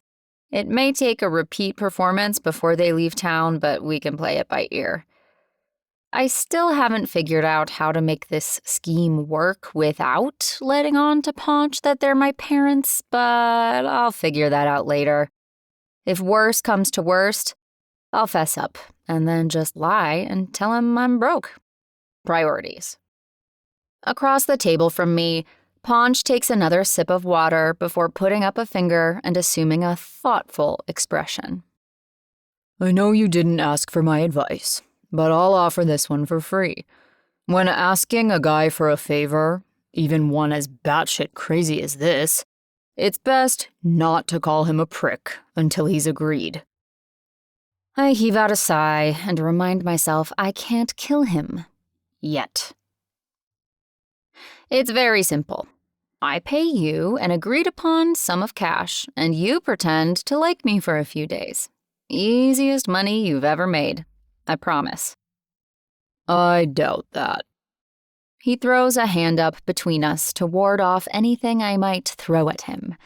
Not as dumb as I thought after all. So, do you want to explain exactly why you're in need of a fake boyfriend? And better yet, why you've chosen me to play the part?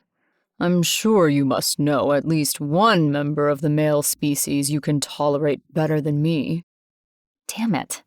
This is really pushing my boundaries around personal shit and strangers. Hell, I don't share most of my business with people I actually like.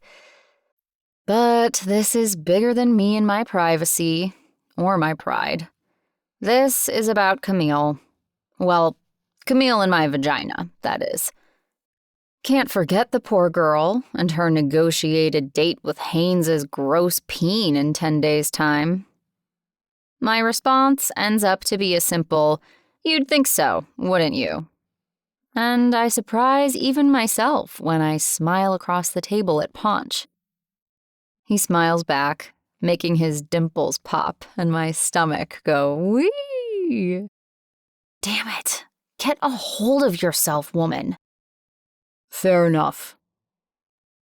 My relief is short-lived, however, when he continues. But I'm headed back to Greensboro right after lunch. What? Why? I'm leaning forward before I can stop myself. Is that desperation in my voice? Crappity crap. He tilts his head at me, still amused. Because I live there, and my shop is there. Well, my first one. But I thought you were staying until you found a place to lease. I already found a place. His eyebrows spike. And your bosses are avoiding me, just like the damn realtor. Oh, right. Maybe I shouldn't have been so upfront with him yesterday. Sorry. An apology seems like the right note to hit at a time like this. Are you? He's not making this easy for me. I prop an elbow on the table and purse my lips at him. Hey, I was only being honest last night. Honest about calling me a degenerate? What an ass. I never said that. You implied it. He insists, his own lips pursing as he leans into the table and almost upends his water glass. I reach across and rescue it, as I imagine what we must look like to anyone witnessing our exchange. But then I remember all my coworkers are already acquainted with the bitch within. Still, I try reining in my temper a little. No. If you were listening, I told you William and Winona Fontaine think you're a degenerate. I didn't share my own personal feelings on the matter. Whatever. He loses steam and slumps back into his side of the booth, letting his eyes wander around the room before bringing them back to me. How do you stand working for those assholes? Oh, if he only knew. I shake my head and go with a vague, sometimes you gotta do what you gotta do. Ponch nods slowly and reaches over to retrieve his glass again before absently stirring the water with his straw. I guess I can understand that. It sucks to be beholden to other people for money. Yeah. Now here's where any other person might feel the tiniest bit guilty for misleading him. But if I know anything, I know that money complicates the hell out of things and makes people assholes. A couple faces I'd rather forget worm their way into my consciousness, but I shove them back. Best to keep this simple and stick with my story.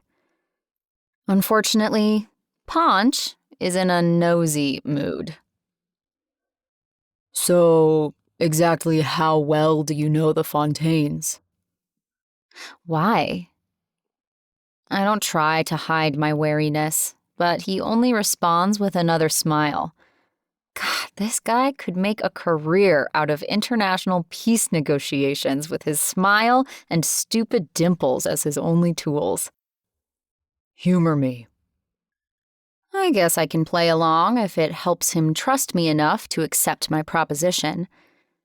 I choose my words carefully because everyone knows the most successful lies are the ones closest to the truth. It's almost like I'm their daughter. He appears impressed with my answer. You must be one hell of an actress. I'm not sure whether to be offended or flattered, but a response is clearly unnecessary when he continues. So, I take it they value your opinion? Uncomfortable with the detour we've taken, I only shrug. Let him make of that what he will. So, back to the boyfriend gig. How much will it take to keep you in town for a few days? 2 or 3 should be enough. Thankfully, he bites. I still don't understand why you could possibly need a pretend boyfriend. How are we doing over here? Camille's voice makes me jump, and I glance over to see her standing not 3 feet from where Ponch and I are enjoying our argument/negotiation. Geez, you're like a panther. I frown at her. She's wearing one of her favorite outfits today, a yellow floral dirndl over the traditional white blouse. The ensemble completed with a light green apron tied over the skirt. It makes her look sweet and innocent, like someone's grandma you just picked up from the airport who can't wait to shower you with gummy bears and chocolate until you puke. In other words, it lies. She doesn't spare me so much as a glance, though, as she pins Ponch with her gray eyes and stage whispers, "More like a cougar." Her grin is shameless, and I don't even try fighting my eye roll. Ponch looks terrified. I officially retract my eye roll. This is an excellent turn of events. Hello. Ponch manages a polite smile, which only serves to encourage Camille. She motions for him to scoot toward the window and helps herself to the newly vacant spot on the bench seat next to him. Camille, and you're Ponch. My, you are good looking, aren't you? Ponch and I direct twin surprised gazes at her. How do you know his name? The very notion of a complete stranger knowing my identity threatens to give me hives. He was at Jill and that no-good Milo's house on New Year's. She shoos my question aside with a wave of her hand. Oh, right. We didn't get a chance to formally meet then. She flutters her eyelashes at him, and he smiles, more genuinely this time, the mystery having been solved. Clearly blown away by the dimples, Camille turns to me in a bit of a daze. You can thank me later for seating him in your section, darling. Her wink is the furthest thing from subtle, and I can now see Ponch is beginning to enjoy himself again. Super. Do you know, I once had an affair with Paul Newman. Camille draws Ponch's attention with a tap to his bicep. You never had an affair with Paul Newman. You ran into him outside the bathroom at Sardi's in New York and accosted him. At least she's not winking anymore. Camille frowns at me. Party pooper? He told me I have nice legs. What else is a guy to do when you lift up your skirt and ask him to rate your legs out of 10? She ignores me, of course, turning her eyes back to Ponch and his bicep. He's glancing back and forth between the two of us and grinning. Damn him. I'm sure your legs are still a solid 10, Camille. Ponch offers. Camille eats it up like a pint of chocolate fudge brownie ice cream. But this shit show takes a turn for the worse when she lifts her chin in my direction. You should see Maria's legs. She should have been a dancer, that one. What in the absolute fuck is she talking about? I've never once in my life danced, and if I had, I'm sure I would have fallen on my face. But now they're both smiling at me, and I have nothing to occupy my hands or my eyes. And yep, there it is. Heat begins crawling up my neck, pricking my skin as it oozes over my jaw and slides right up to my cheeks. I'll go check on your order. I all but hurl myself from the booth, but Camille is too quick, grasping my arm and pulling me to a stop as she once again defies her 73 years and lunges out of the booth. Don't worry about your tables. The lunch rush is slowing and I can finish them up. She throws another flirty smile at Ponch over her shoulder before turning her attention to a foretop who weren't going to tip me very well anyway. I'm sorry, but just because I'm wearing this getup doesn't mean I miraculously turn into a sweet nanny who tolerates randos asking her to yodel. Not exactly subtle, is she? I can't meet Ponch's eyes, but with no escape in sight, I manage a short laugh in return. That wasn't even close to her best effort. Once, when I was 14, she logged into my email account and sent a love letter to Joseph Gordon-Levitt, pretending to be me. My smile at the memory drops when I realize I just shared something way too personal with this meathead. I won't even ask. Ponch puts a hand up, and my gaze shoots to his face just in time to see those damn dimples again. So I take it she's your grandma? I open my mouth to deny it when my body stills. He's handing me a lie, so I need to consider if it works better for me than the truth. Juggling too many lies at once only ups your chances of outing yourself, so I decide to be vague and keep it neutral for now. She practically raised me. He doesn't blink. It's nice having family you can count on. I don't know what I'd do without my family, even if I want to strangle at least one of them at any given time. You have a big family? The question is out before I can stop it.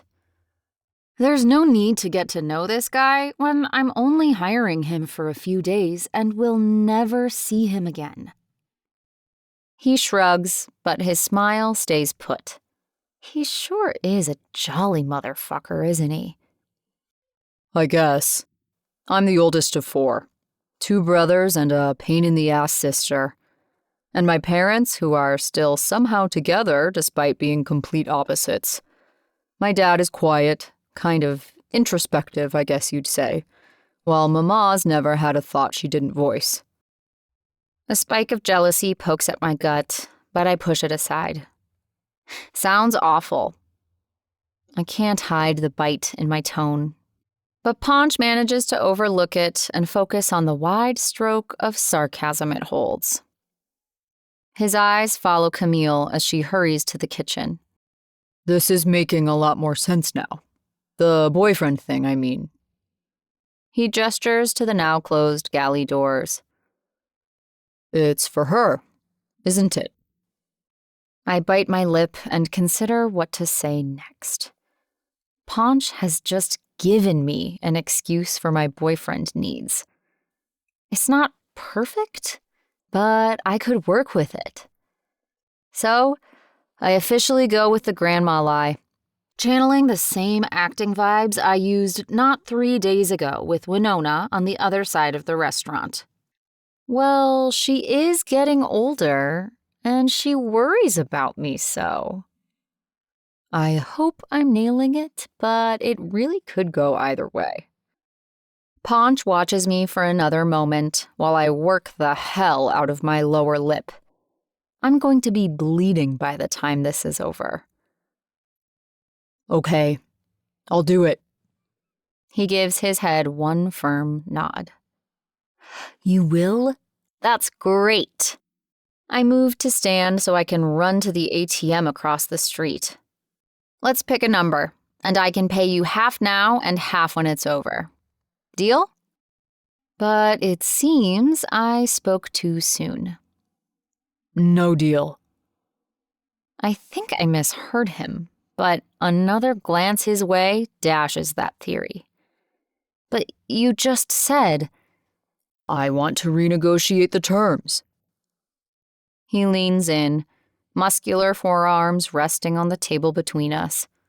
No way is he going to suck me in with his muscles. Pfft.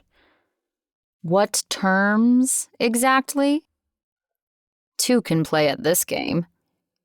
I reposition myself as casually as possible, turning on my standard, I don't give a shit expression. I'll convince anyone you want that we're hot for each other if you work your magic with the Fontaines and get me that lease. And just like that, he proves exactly how good he is at playing games. I knew it. He had manipulator written all over him from the very beginning. I was right to hold my cards close to the vest. While this certainly complicates things, I don't really have a choice. He's got me between a rock and Winona. Before I know it, I'm reaching across the table and offering a reluctant hand. Deal. What are you wearing? It's been a good 8 hours since Ponch left the Swin, and I'm staring at him, mouth agape, where he stands under the lights of my front porch. He's simultaneously hot and a hot mess. What do you mean? He pulls his leather jacket open to reveal a gray t-shirt he's switched out from the button-up he wore earlier. I grimace when I read the words printed on the front. I just want to ride bikes, drink beer, and cuddle. He's paired this with the jeans I'm becoming confident are the only pants he owns, because I recognize the well-worn patches of denim encasing his thighs. This is bad in so many ways. I quickly step out onto the porch and close the door behind me, keeping my grip on the door handle. Are you drunk? This is not the way to impress the Fontaines. Don't you own a sports coat or something? My quick glance to the door does nothing, considering I lack the superpower to see through solid objects.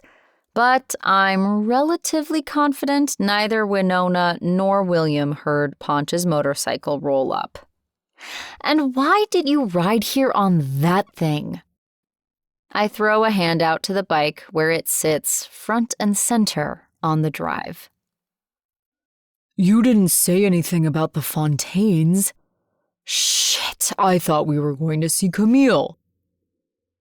I swing my head around to pin the idiot with my narrowed eyes. Why would I invite you here to see Camille? I don't know. He throws his arms out in exasperation. I figured you wanted this to look like a real date. One where the guy picks the girl up from work and gives her a ride on his motorcycle. God, he's intolerable. You're thinking way too hard.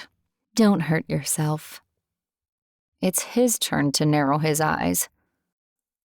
Are you calling me stupid? We don't have time for this. I shake my head. Move your phallus on wheels and follow me. He must be worried, because he doesn't even glare at me for my motorcycle insult. Instead, hurrying to roll the thing out of sight before coming back to where I stand, keeping watch on the porch. I motion for him to follow me as I tiptoe in my kitten heels to the end of the porch, where a smaller set of stone steps leads to a rock path around the side of the house. Thankfully, Ponch doesn't say another word, but follows in my wake as we reach the darkened back corner of the house and the elaborate iron trellis resting against it. You're joking, right? Ponch's hands rest on his hips when I turn around. I choose to ignore him and point up to the highest window where a dim light from my bedside table offers just enough illumination to make out the top of the trellis. I'll go inside and unlock the window. You climb up the trellis and meet me up there. Then I'll find you a nice shirt and a sports coat you can swap out. The jeans can pass as designer. Do I look like a mountain goat? Well, now that you mention it, I begin, unable to hide my evil grin. I'm either going to fall to my death or get arrested when the Fontaines call the cops about the guy breaking into their home. Either way, I don't see it helping me get that lease. He turns to walk back the way we came from. I'll just zip up my jacket. He is clearly way out of his depth here.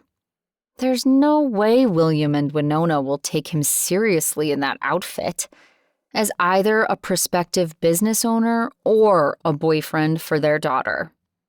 I may as well wrap my cooter in a big red bow for the Altmans if he goes in there like that.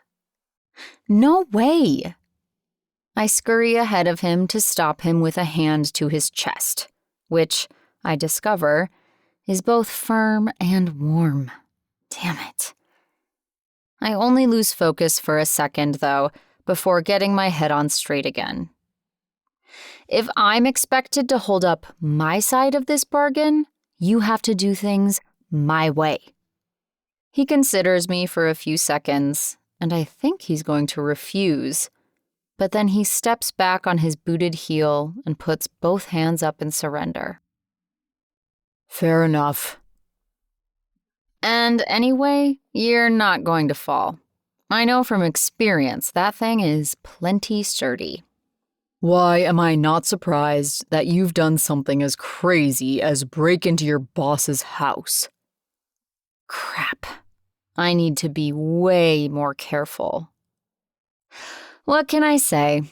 I misplace my keys a lot.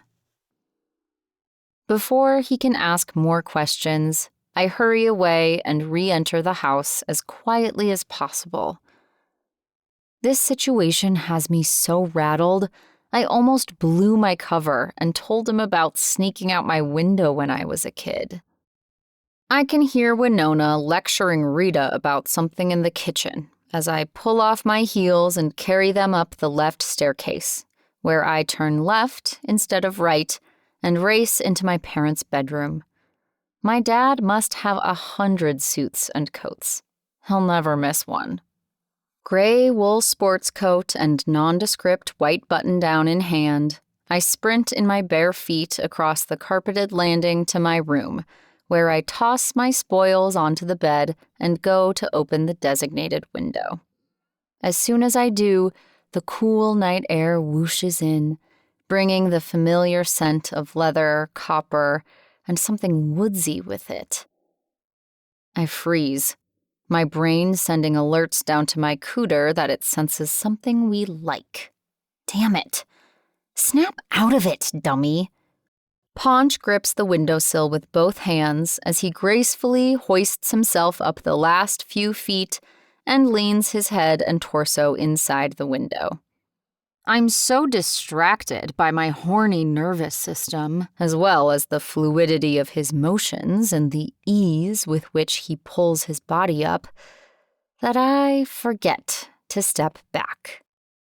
Which is how I find myself flat on the floor 2 seconds later, with my helmet-lang dress around my waist and Ponch Amante's entire weight resting between my thighs, as his startled gaze meets mine. Chapter 8. Ponch. Well, hello there. I can't help my grin as I stare down, taking in Maria's wide blue eyes and full lips forming a perfect O, while her thighs hug me at the hips. Her body is completely still beneath me, apart from the heaving of her chest as she tries catching her breath. This is the closest I've been to this woman, and our new proximity reveals 2 things I hadn't noticed before. She wears next to no makeup, and she smells like honey. I inhale, taking advantage of both our closeness and her stillness, and when she doesn't hurl an insult at me, I figure I may as well enjoy the moment.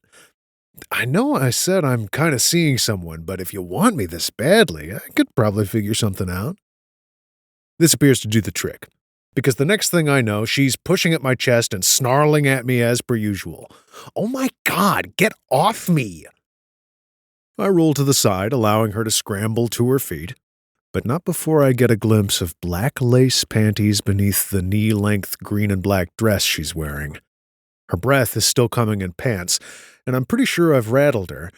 I hope like hell I have. It would only be fair, considering her effortless knack for getting under my skin. I take my time watching her as I pull myself up to stand again and fight a laugh. She doesn't look at me when she retrieves a pile of clothes from the bed and points to a door near the corner of the room. "You can change in there." Instead of following her command, I peel off my jacket and drop it to the floor where I'm standing. Just as I'm pulling the shirt on, a label with the word Armani catches my attention. But I refuse to think about it too hard, or there'll be a Ponch-shaped hole in the door and rubber from my tires streaked on the driveway before I even have a chance to say hi to the Fontaines. The shirt is followed by a gray jacket, the label of which I intentionally ignore. Both garments fit decently in the shoulders, even if they're too big everywhere else, but I can make it work. It's not the first time I've worn someone else's clothes. We weren't exactly rich when I was growing up. I mean, we weren't on food stamps, but we were what I like to call poor adjacent. When I glance over at Maria, it's clear she's been watching me, because she works too hard at being casual as she averts her gaze and starts for the bedroom door. I'm beginning to think I'll never understand her. It's like I'm dealing with two different people at any given time. She's either worked up and angry or completely chill and bored to tears by the world around her and anyone in it. Me especially. Wait, why is she going for the door? I still have to climb back down. She purposefully ignores me as she swings the door open and assumes an overly cheerful expression. "And this is the upstairs. The original architect designed it so the staircases would circle the exact center of the structure, with the rest of the house extending like spokes on a wheel." Her voice is louder than necessary, and I quickly understand her plan as I speed my steps to join her. "I see. Fascinating. Thank you for showing me around." We start down the closest staircase, and I try not to choke as I realize just how rich these people are. They have actual statues in their house. A massive, white marble floor stretches out below, reminding me of a kid's fantasy roller skating rink, with decorative tables spaced out every few feet against the walls and having no purpose as far as I can tell. Man, money is wasted on the rich. We're only a few steps down when footsteps sound on the marble floor below. I have that little kid urge to yell something and see how many times it echoes off the walls. A blonde woman in a bright pink floral dress appears around a corner, and when she looks up at us, I realize I can see directly down her dress. My gaze darts to Maria, who appears to have just averted her own eyes from the free show, because she's doing a shit job of hiding her grimace. "There you are," the woman shouts, as if she's been greatly inconvenienced by Maria's absence. This has got to be Winona Fontaine. Her voice grows even louder as she cups a hand around her mouth and yells, "William, come here at once!" before clip-clopping heavily on her heels to meet us at the bottom of the stairs. Closer up, I can see that she's actually quite beautiful, despite the makeup that looks like she applied it with a garden trowel, and the dress that wasn't designed to handle a chest as generous as hers. Everything about her has been dialed up to 11, when a nice 6 or 7 would have done just fine. Despite the makeup, the dress, the teased hair, and the loud voice, however, she greets me with what reads like a genuine smile. "You must be Nick. We've just been dying to meet you." My responding smile falters a little at that, as I realize for the first time that Maria's clearly been busy this afternoon. She actually came through for me. Given her less than enthusiastic response to my proposal at the restaurant and, well, her general dislike of me, I guess I hadn't expected more than a token effort to get me this lease. But the way Winona Fontaine is smiling at me tells me I may owe Maria more than just a couple of fake dates in front of her grandma. This new insight into Maria has me throwing a genuine smile her way before I remember myself and greet my future landlord. "I am. It's a pleasure to finally meet you." Maria surprises the hell out of me again by grabbing my hand and threading our fingers together. The pads of her fingers are ice cold, and I have to stop myself from jumping at her touch. Maybe she's a member of the undead. It could explain a few things. But then I remember the favor she's doing me. That and the warmth of her thighs cradling me upstairs on the floor. Nope, no zombies here. Regardless, she could have warned me that I was supposed to be her boyfriend in front of the Fontaines, too. I generally consider myself to be a bright guy, but she's making it hard to keep up. I try not to let it throw me, but I squeeze her hand maybe a little harder than is called for as I shift into fake boyfriend mode. And now that I think about it, it's actually a stroke of genius on Maria's part. If the Fontaines think so highly of her, surely they'll want to help out her boyfriend and show a little goodwill. At the very least, they can overlook the fact that I'm not opening an investment firm in their building and treat me like the upstanding citizen I am. We'll just have to hope they don't find it suspicious we weren't introduced before I submitted my application. I admit, I was beginning to think you didn't exist. Winona's high-pitched laugh feels forced, a thought that's confirmed when I catch her sending Maria a hard look I can't possibly begin to interpret. I swear, I've never in my life felt as clueless as I am around this girl and her circle of odd relationships. Maria responds with a forced laugh of her own. Well, here he is, as promised. This comment makes me feel doubly confident she's primed them to accept my application. My heart quickens at the notion that this may be much easier than I ever anticipated, and all thanks to this strange creature holding my hand. Maybe she and I can be friends after all. I don't know very many people here in the Wilmington area, so it'd be nice having another familiar face in town as I split my life between Greensboro and here. Stranger things have happened, I suppose. Just then, we're joined by a man who could only be William Fontaine. He wears a neatly pressed dress shirt and suit pants, his carefully styled hair glowing silver at the temples in a way that looks entirely intentional. The deep tan of his skin in the middle of March identifies him as a guy who hasn't been slaving away at his desk all winter. I lean forward to shake his hand with my free one. Hello, sir. Thanks for seeing me. He returns my shake with a firm hand and a glance toward Maria's and my clasped hands, but my shiny new Maria-inspired relief flips me the middle finger on its way out of the window, as his expression tells me that, unlike his wife, he has no idea who I am or why in the hell I'm here. Terrific. Before either of us can speak, or I can turn and strangle her, Maria jerks me by the hand across the huge foyer like she owns the place. Let's have some drinks, shall we? These people make the work dynamic between Betts and Wirtz look downright normal in comparison. Maria clearly has the run of the place, but neither William nor Winona acts fazed in the least. Maybe it's one of these situations where they never had a kid of their own, so they've glommed onto Maria as a daughter of sorts. I suppose it makes sense, although surely they could have chosen someone a little less surly and mean and opinionated.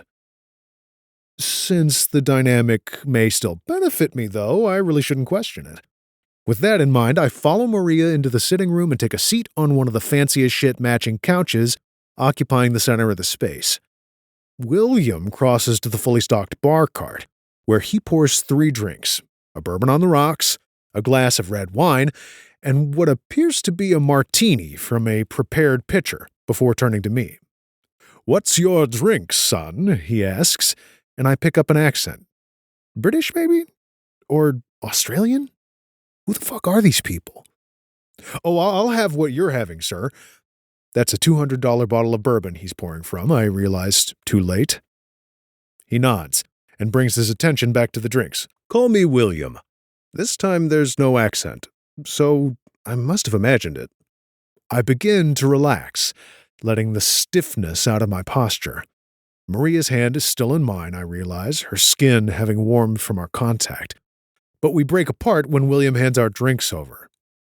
Any warmth I felt is replaced by the cool glass and the ice clinking inside it, and I have a fleeting pang of discontent that makes absolutely no sense.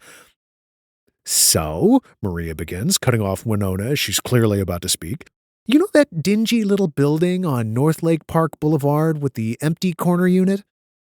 I almost choke on my first sip of bourbon when I realize she's talking about my shop's rental site. Not the way I would have chosen to broach the subject with William. I hope to God she knows what she's doing.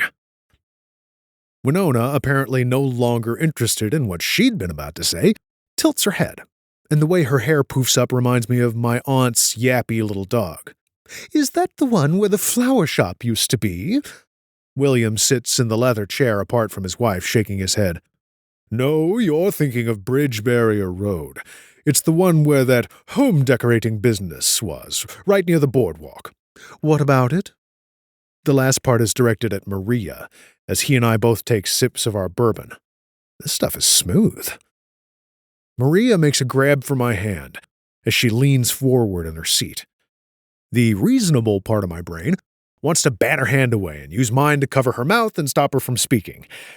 I can figure out another way to do this without entrusting my business's future to this unpredictable fire starter. But the other part of me, the one that likes a little danger, that likes the thrill of rolling the dice, wins out, as I instead open my palm and brace for her next words. Of all the things I imagine them being, somehow we want to lease it. Wasn't on the list. This time I'm incapable of stifling my cough as the bourbon crawls up my nose and I spray a perfect arc of top-shelf liquor all over the Fontaine's pristine white rug. 10 minutes, and at least as many apologies later, William has ditched us for a phone call, and Winona is busy powdering her nose. Maria, meanwhile, is splitting her time equally between snickering at me and rolling her eyes at, as she put it, my impeccable timing. Suffice it to say, we got nowhere on the lease, and I've sworn off bourbon forever. Too bad I can't swear off a certain redhead who's proving to be absolutely nothing but trouble. A little 411 wouldn't have gone unappreciated, you know.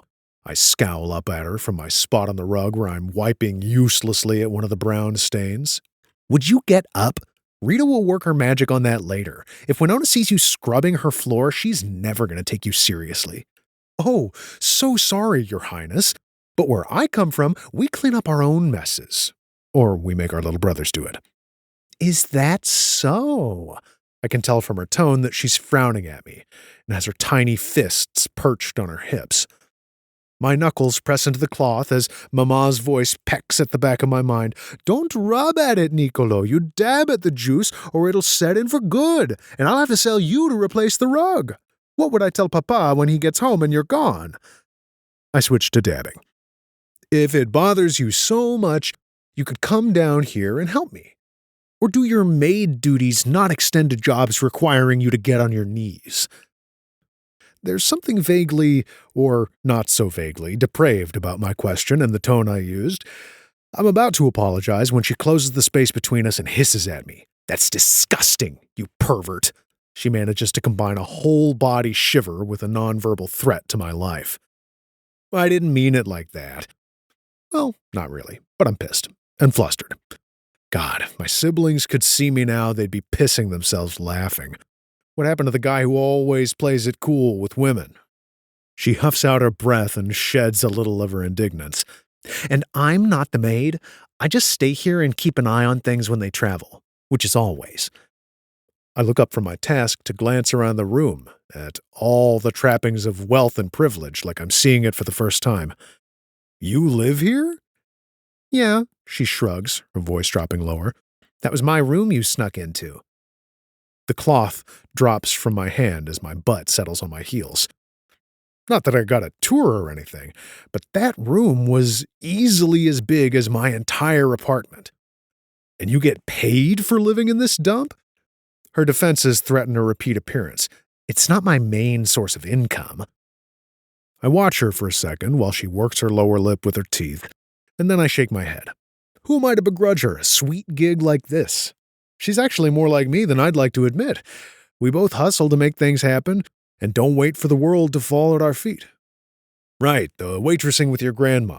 I almost forgot. She releases her lip at my comment, and it's as if a pair of shutters close as the familiar, bored expression falls over her features. The more time I spend around this woman, the more I feel like that Alice chick who fell down a well or whatever. It's past time to get back to business. My business. So do you want to explain your grand plan to get me the shop? I hadn't realized it would feature its own fake backstory. Nah, she waves a dismissive hand my way, and honestly, all I can do is laugh at this point. Like I said, if you want me to do this, you have to let me do it my way. I retrieve the damp cloth and eye her. And you're sure this'll work?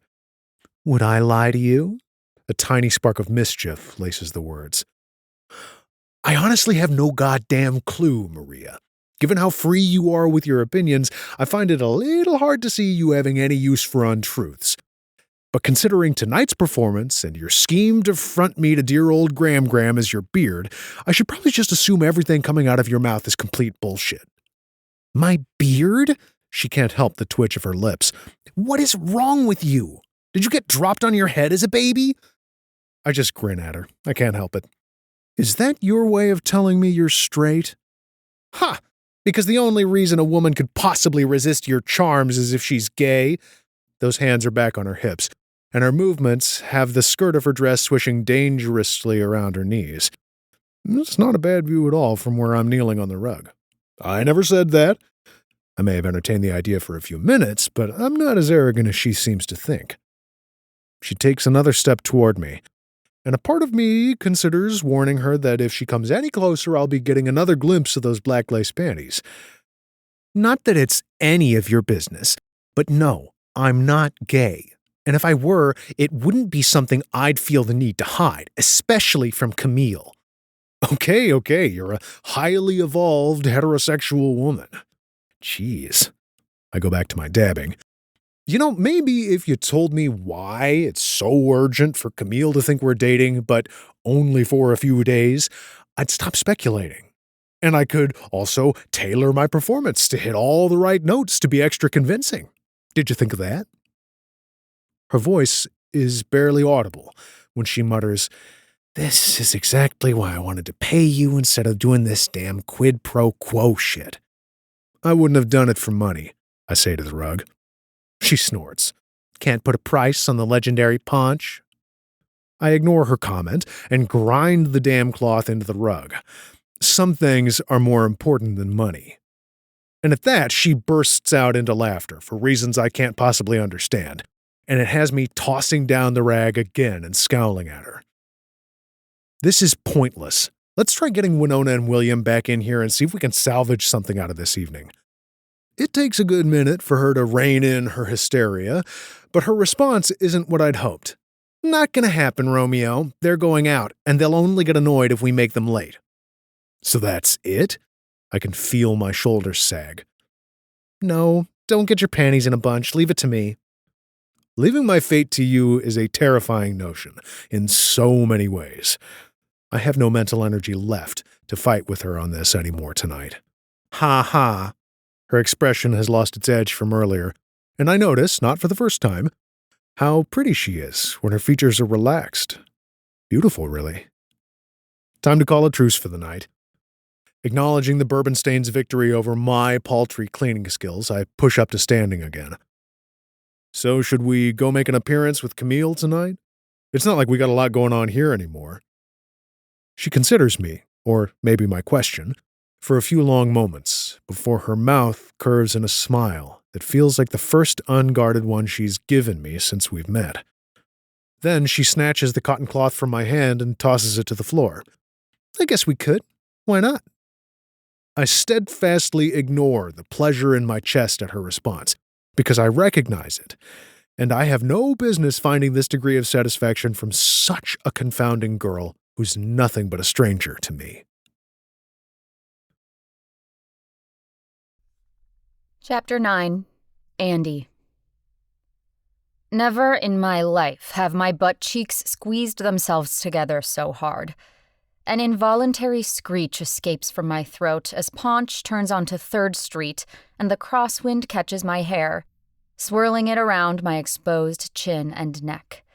I'm pretty sure I can feel the vibration of his laughter through the 1/4 millimeter of space I'm allowing between my chest and his hard body. Turns out, all it takes is 5 seconds on the back of a motorcycle to bring me to the point of showing absolutely zero shame whatsoever. But I welcome the terror if it keeps me from mulling over why exactly I agreed to prolong our evening together. There's no need, since my parents already met him and I called Winona's bluff. One more casual run-in a day or two from now should do the trick and keep me from the Outer Banks hooker ring, and then we can go our separate ways. When I agreed, I told myself a little time with Camille would bolster Ponch's assumption that I was doing the girlfriend bit for her sake and keep him from nosing his way any further into my business. Why does the man act like he deserves to be privy to all my plans? For whatever reason, he's clearly not going to let this go. I'll need to push some bullshit reasoning for Camille wanting to see me getting banged on the regular, so Ponch stops these fishing trips about my sexual preferences or anything else of a personal nature. Part of me is mildly impressed that Ponch managed to maneuver this situation from a simple pay-to-play to a tit-for-tat. But I doubt it will be all that hard to get my parents to cave and allow the contract, especially if they think I have a personal stake in it. In fact, if Ponch hadn't spit his drink all over the floor, the lease would probably be in the bag by now. The motorcycle slows in front of the Swin, where, of course, there's an open parking spot 5 feet from the front door. Ponch rolls to a stop before cutting the engine. I think you can loosen your grip now. His tone is blatantly amused, and I realize my arms are still acting as a vice just below his rib cage. Shit, sorry. I peel myself from his leather jacket and try yanking the helmet from my head with cold fingers. But in my hurry, I forget to unbuckle it. I'm left grunting like an animal while Ponch smoothly removes his own helmet and swings his leg easily over the bike before turning and holding out a hand for me. When he sees my predicament, he stifles his laugh, instead stepping right up into me and working the strap with his fingers while his eyes remained glued to my face. It's disconcerting, to say the least. Especially when he pulls off the damn thing and still keeps his eyes on mine while stashing it in some compartment with his own. Damn, that's alarmingly hot. God, I wish I could see inside his brain. I don't dare attempt to fix my hair while he's watching me like he's memorizing my face.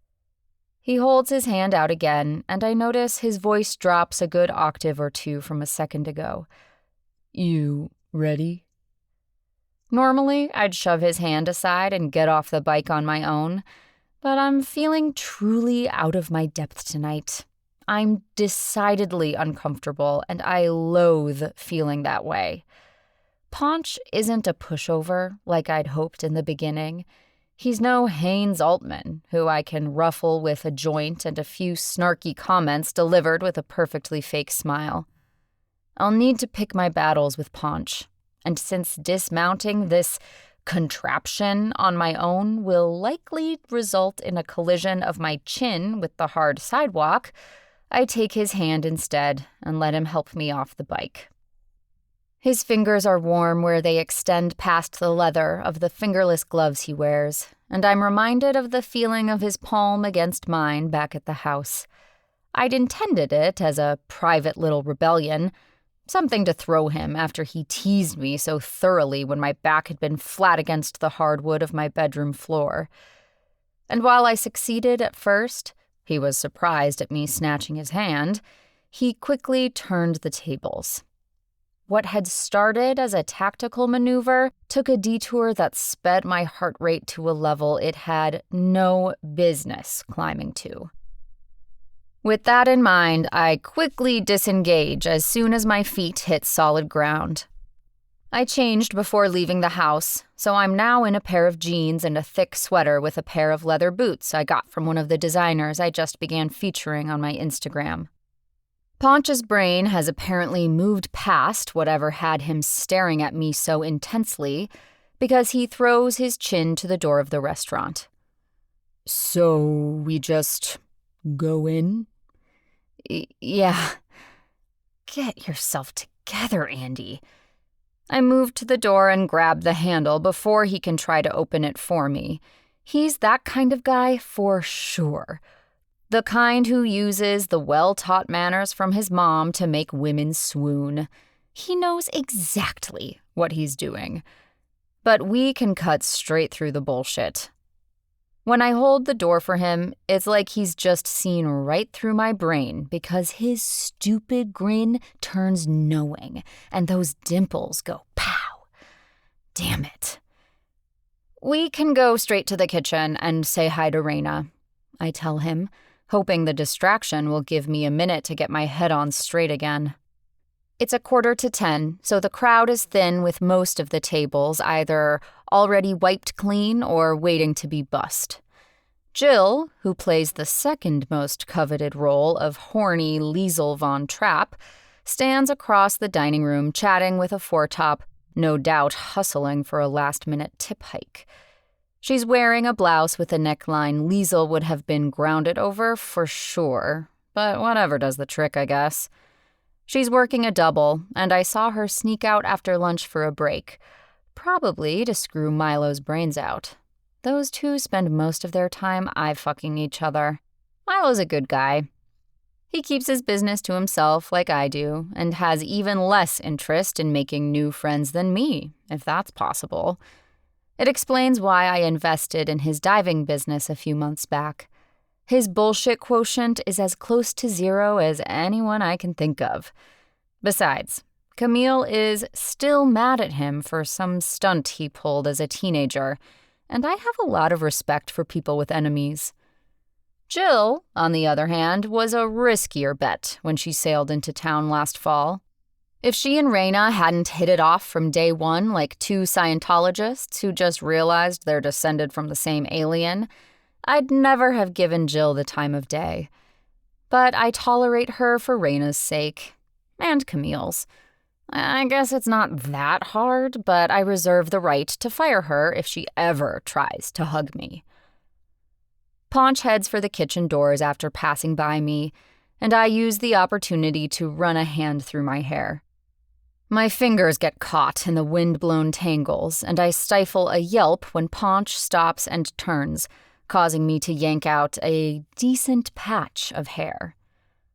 After you. He gestures for me to go through, and I shove past him, my head stinging and making me want to curse at myself. "What are you doing here?"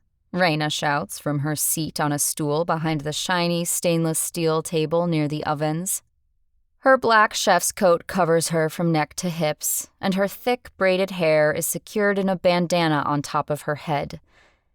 The kitchen crew is wiping down the cooktops and banging pots and pans as they soap everything up and start loading the dishwasher.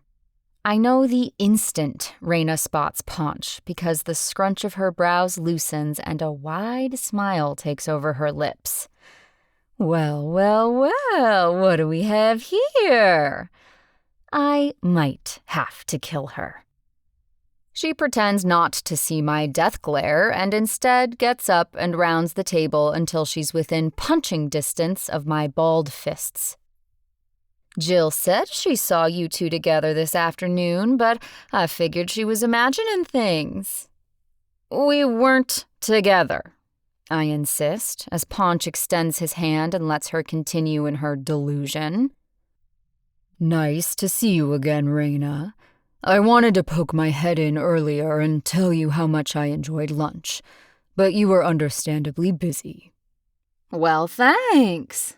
I welcome any and all compliments on my cooking." They shake hands, her dark eyes pivoting back and forth between the two of us all the while. "Brian says you're moving to town?" She shifts her jaw to hide her smile. "That's convenient." "Don't even think about it," I mouth silently at her. It just makes her smile grow.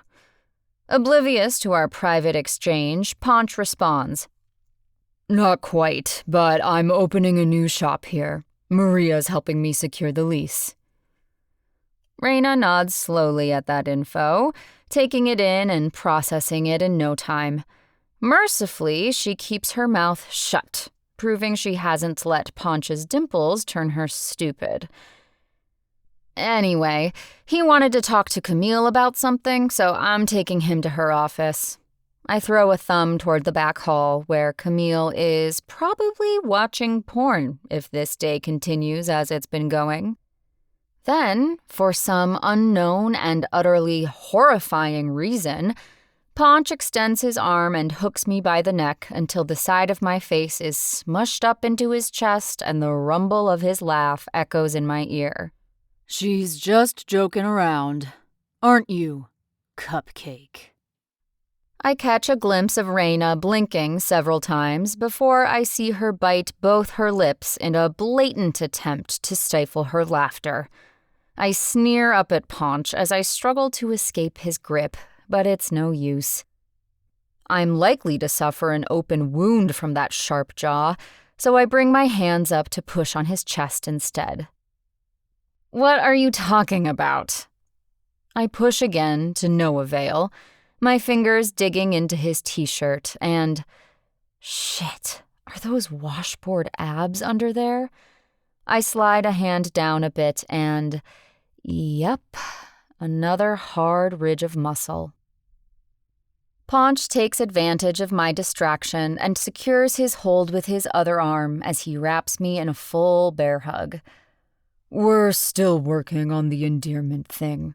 I prefer Cupcake, but she's not sure yet. I've completely lost sight of Raina now, but I know she's having a grand old time at my expense when she says, "Oh, come on, Maria. I think Cupcake suits you." She knows exactly what she's doing. She and Ponch would make a perfect couple. I open my mouth to tell them both where they can fuck off to, but my words are muffled as Ponch tries to suffocate me with his stupid t-shirt and his warm, solid chest. I guess we should run. Don't want to keep Grandma waiting. Ponch talks over my muffled protests and shuffles us away from Raina and toward the hall. Just as we turn the corner, I manage to free one arm enough to flip Raina the bird, but she's probably too busy texting Bran to even notice. I am never going to live this down. Once we're out of sight, Ponch finally releases me, but we're too close to Camille's office for me to rip him a new asshole like he deserves. I settle for hissing at him. What the fuck was that all about? Raina doesn't need to think we're dating, you moron. Instead of taking offense at my insults, however, he rocks on his heels and grins down at me, waggling the dark slashes of his eyebrows. That was fun. My jaw drops, and it takes a second for me to respond in another whisper hiss. So glad you're having a good time. Now, can you cut it with this crap? He brings an index finger to the center of his chin like he's pretending to have a good long think on it before dropping his hand and taking a menacing step toward me. No, I don't think so. I shove him, but it has zero effect. How much does this dude weigh? Good thing I can think enough for the both of us. Cut it out. He lowers his face so close I can not only hear his whisper, but I feel the warmth of his breath fanning my cheek as he responds. If you're calling the shots on getting me the lease, I'm calling the shots on this boyfriend thing. Got it? I consider slapping him and climbing on my soapbox to lecture him about my rights to my personal space, but this pathetic, needy voice in my head reminds me how much I didn't, in fact, hate being held in Ponch's arms. In fact, I'm pretty sure my nipples are still hard under my sweater. And I can hold my own if he decides to take this thing too far. He won't like what happens the next time he refers to me as a baked good. He pulls back just far enough for me to meet his eyes, and I'm momentarily distracted by his long eyelashes again. until I notice his dark brown irises have been almost completely overtaken by his pupils. The color of both is so close, it's almost impossible to discern, but at this proximity, I can see it. He's turned on. And as much as I want to find the idea repulsive, I can't seem to muster up anything but a gut full of butterflies and a bolt of electric lust downtown, just like in that damn dream. "Yo, Andy, remember, you're not a sucker," my subconscious calls out, prompting my hormones to respond. Are we sure about that? But it's too late now, because Ponch is leaning in and I've, once again, forgotten how to use my arms and legs. Chapter 10, Ponch. I dare any man to resist the temptation of a beautiful woman standing within inches of him, with her lips parted in surprise and her eyes begging him to close the distance. It can't be done. Before I know what I'm doing, my head is tilting to just the perfect angle, and I'm going in. Since this is Maria I'm dealing with, however, she, of course, backs up at the last possible second, blinking rapidly before turning her head back and stalking toward an open door down the hall. She mutters something under her breath, and although I don't catch the entire thing, I make out the words that sound like ass face, sucker, and not in this lifetime. I'm left standing in the hall with a semi and some serious questions about my sanity. I need to get in control of myself right goddamn now. There's no place for kissing in this arrangement, much less all the other things my dirty mind was planning as a follow-up. It's a good 30 seconds before I collect myself and follow her. When I get to the doorway, she's switching off a computer in front of a gently snoring Camille, who's leaned back in a plush office chair and dead to the world. I watch Maria as she tiptoes quietly around her grandmother, a small smile of affection playing on her lips. It's a look I haven't seen before, and it's miles from the ball-buster persona she favors. When she sees me in the doorway, her smile drops, and she brings a finger to her lips while shooing me out of the door with the other hand. We both walk back to the kitchen in silence, my attention diverted to an unfamiliar itchy sensation at the back of my neck. There's no sense in lying to myself about my attraction to Maria. I'm not made of stone. But it's more than that. She's under my skin in a way I don't like, in a way that tells me to keep a mile-wide berth, despite my needing her help. When I pulled that helmet off her in the street, she was practically vibrating with an energy just below the surface that had me captivated. Her racing pulse visible in her neck, combined with those pink cheeks and heaving chest, made it impossible to look away. Some instinct deep down, way down, had me wanting to feed off that energy and keep it close. Which is ridiculous. The women I'm attracted to don't vibrate with energy, they're hot, up for a good time and uncomplicated. Or should I say they prefer to keep any complications to themselves, just like I do. Drinks with friends is as closest to one another's personal lives as we get. Take Ashley. We've never shared secrets, I've never met her boss, and the only thing I know about her family is that they annoy her. Hell, I don't even know if she's sleeping with other guys, and I don't really care. That's what condoms are for. We both know what we want out of our arrangement, and it's more transactional than it is emotional. Having someone familiar to blow off steam with is not only fun, it's easy. Just like it'll be easy when we get bored of one another and call it quits. No drama, no surprises, and definitely no getting under anyone's skin. Shit. I rub at my neck to relieve the strange sensation, but it persists. When we turn the corner, I see that Raina and the kitchen crew have been joined by Jill and another server I haven't met. "Hey, Maria." "Hey, Ponch," Jill calls out, seemingly unsurprised to see us together and clearly remembering me from New Year's Day at her house. I raise a hand in greeting while Maria asks, "Hey, can one of you drive Camille home? She fell asleep in her office again, and I don't have my car." "Bran and I'll get her. He's picking me up in 30, Raina responds as she folds a cloth napkin from the stack in front of her. She's apparently gotten her shit stirring out of her system because she doesn't bring up my new endearment for Maria again. I don't even know why I went there in the first place. There was no need to involve anyone else besides Camille in this fake boyfriend shit. But when Maria was so adamant about there being nothing between us, something in me snapped.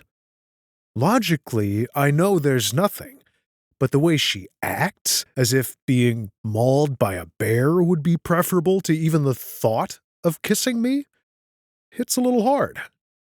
With her so determined to have everything on her own terms, I can admit that the part of me that finds satisfaction in seeing the way I affect women is a little bit frustrated. Okay, a lot frustrated. Why I feel the need to wrap Maria up in my web is a damn mystery, though. It's pointless to even acknowledge how my body responds to her, much less entertain any notions of doing something about it. She's the kind of girl you'd sleep with only to wake up the next morning in an ice bath, short one kidney and possibly a cock too. But she keeps pushing me away, sometimes acting like I'm not even there. And every time I piss her off, it's like a slingshot bringing her right back. She comes clawing at me like a feral cat and letting those blue eyes of hers burn right through me. Truthfully, I'm both loving and hating it more than I should. I guess it comes down to a need to know I can throw her the same way she's throwing me. But the way to do that is not standing here like an asshole, lost in my thoughts. I refocus just as Jill introduces me to the other server, a timid girl named Natalie, who's dressed in a pair of those leather overall things guys wear to Oktoberfest, and wearing a name tag that says Friedrich. The image of Jill and Natalie standing beside one another makes me feel a bit sorry for Natalie. Jill's outgoing personality and cleavage-bearing dress undoubtedly keep the tips coming, while I imagine Natalie's shyness, combined with the unflattering uniform, has her barely scraping by. "Nice to meet you, Natalie." I nod at her and throw in a smile. She blushes immediately. "Tell me, how do you manage to make it through a shift here without being terrified out of your mind every time you turn around and see those marionettes out there?" I fake a shudder, and her shoulders relax as she laughs. "It's a struggle," she responds, disarmed by my question, just as I intended. This leads to a painful round of yodeling by Jill and Raina that'll have my ears ringing for a few good hours before Maria hurls a couple of insults at the women and announces it's time to go. It's not until we're on the sidewalk that she informs me she's ordered an Uber for herself. What? Why? I gesture to my bike that's resting literally 5 feet from us. She hugs herself like she's just unexpectedly wandered into a meat freezer. It's too cold to ride on that thing. I open my mouth to object, but close it again because I've already gotten too careless tonight. "You don't have to wait with me, you know." That has me scowling at her, and she throws both hands up in defense. "Fine. Sorry I said anything, Nick." She tacks that last part on just to annoy me, and to put another tick in her column. "Ponch," I correct her. I was certain she's going to throw the whole cupcake thing back in my face, but instead she just brings out that lip curl again. "No, thank you." My irritation gives way to amusement. "Why do you hate that name so much? Why don't you?" She taps the heel of her boot on the concrete and looks up and down the street for her Uber. Since there's no possible response to her question, I switch tacks. "You don't have a nickname, do you?" She scoffs like I just told her she could use a boob job. "Yes, I do." "What is it then?" "I'm not telling you." I cross my arms and settle back against the brick wall behind us. "Because you don't have one. If you had one, you'd know how it feels to have people know you so well they feel the need to give you a special name." Her mouth turns down at my words, and some fleeting emotion passes over her face before she carefully rearranges it to her usual look of disdain. Is it possible I treaded on sensitive territory with my comment? But that's crazy. She's got tons of people in her life. I'm sure one of them has christened her with a stupid nickname. Circe, perhaps, or Princess of Darkness. When she doesn't say anything, I hurry on with some options that are less likely to get me nut-punched. Mary? She frowns. Mimi? She rolls her eyes. You may as well stop. I know, I raise a finger. Madonna. Don't be an idiot, she snorts and relaxes her stance, not bothering to let herself care that she sounds like a pig. I start humming the tune of Like a Virgin, and she shoves me so hard I almost lose my balance and topple over onto the sidewalk. But she's laughing now, and it's the good kind where we're both in on the same joke. It's exhilarating. She's still smiling when she turns to me. You really want to know why I hate your nickname? Sure, lay it on me. I throw her a chin lift. I can take whatever she's about to dish out. It's degrading. I have to laugh at that. No, it isn't. It's fun. Forget it. No. I lean her way and bump her shoulder with mine. I want to know. She eyes me for a few seconds, and then tilts her head, her fiery hair falling to the side. I can't believe nobody has ever told you this before. Maybe they don't want to hurt your feelings. Her eyes drop to sweep me from head to toe as if she's taking stock. Well, we know you don't have that problem. My retort is instant. She shrugs and gives me a grin with no remorse. Guilty. I gesture for her to go on, surprised that she's being more delicate with this than all evidence to this point would predict. It's demeaning to women for all the usual reasons. This Ponch guy is held up and celebrated for exploiting women. You're emulating a character who prided himself on betting as many women as possible and bragging about his scorecard. That's just gross. I guess I can kind of see your point. I mean, I've never even watched an entire episode of Chips, and I'm guessing she hasn't either, but I know about it. And we can agree Eric Estrada's type of character has been a TV staple forever. Still, she's making a big deal out of a stupid nickname. Who says the women he slept with weren't doing the same thing? What happened to celebrating women as the sexual beings they're free to be? This isn't usually the type of conversation I have with women, but I'm into it. She lifts a brow, and I can tell she's digging this back and forth as much as I am. First of all, none of the women that dude slept with were ever presented as more than one-dimensional characters. It's a classic problem in how TV shows treat women. Second, we women don't like to define ourselves simply by all the various adventures of our vaginas. We're more complex than that, and we don't like men using us as fodder. This is the first time I've seen her passionate about something as opposed to just annoyed or angry. Still, I'm not buying all of it. We're talking about a fictional character. You do realize this, right? Instead of being annoyed by my answer, she gets a self-satisfied smile, like she's about to deliver a giant checkmate on my ass. You're not fictional. I open my mouth to argue, but shut it again when I can't find a rebuttal. Oh yeah. She's pleased as all hell to have stumped me. But I'm not quitting yet. Fine, but what about the good that character did for Latinos? It's her turn to be speechless, and I like that we can turn the tables on each other so fast. That was one of the first shows to cast a Latino actor in the role of hero, and a cop, no less.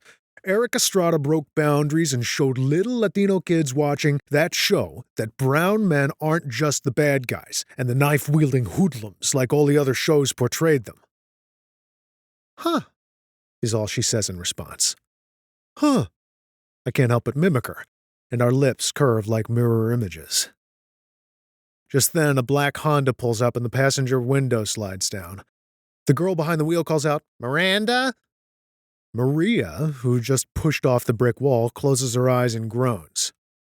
I bark out a laugh and go to open the door for her. When she gets in without meeting my eyes, I can't help but send her off with two parting words before closing the door. Good night. Miranda. Chapter 11. Ponch. Me.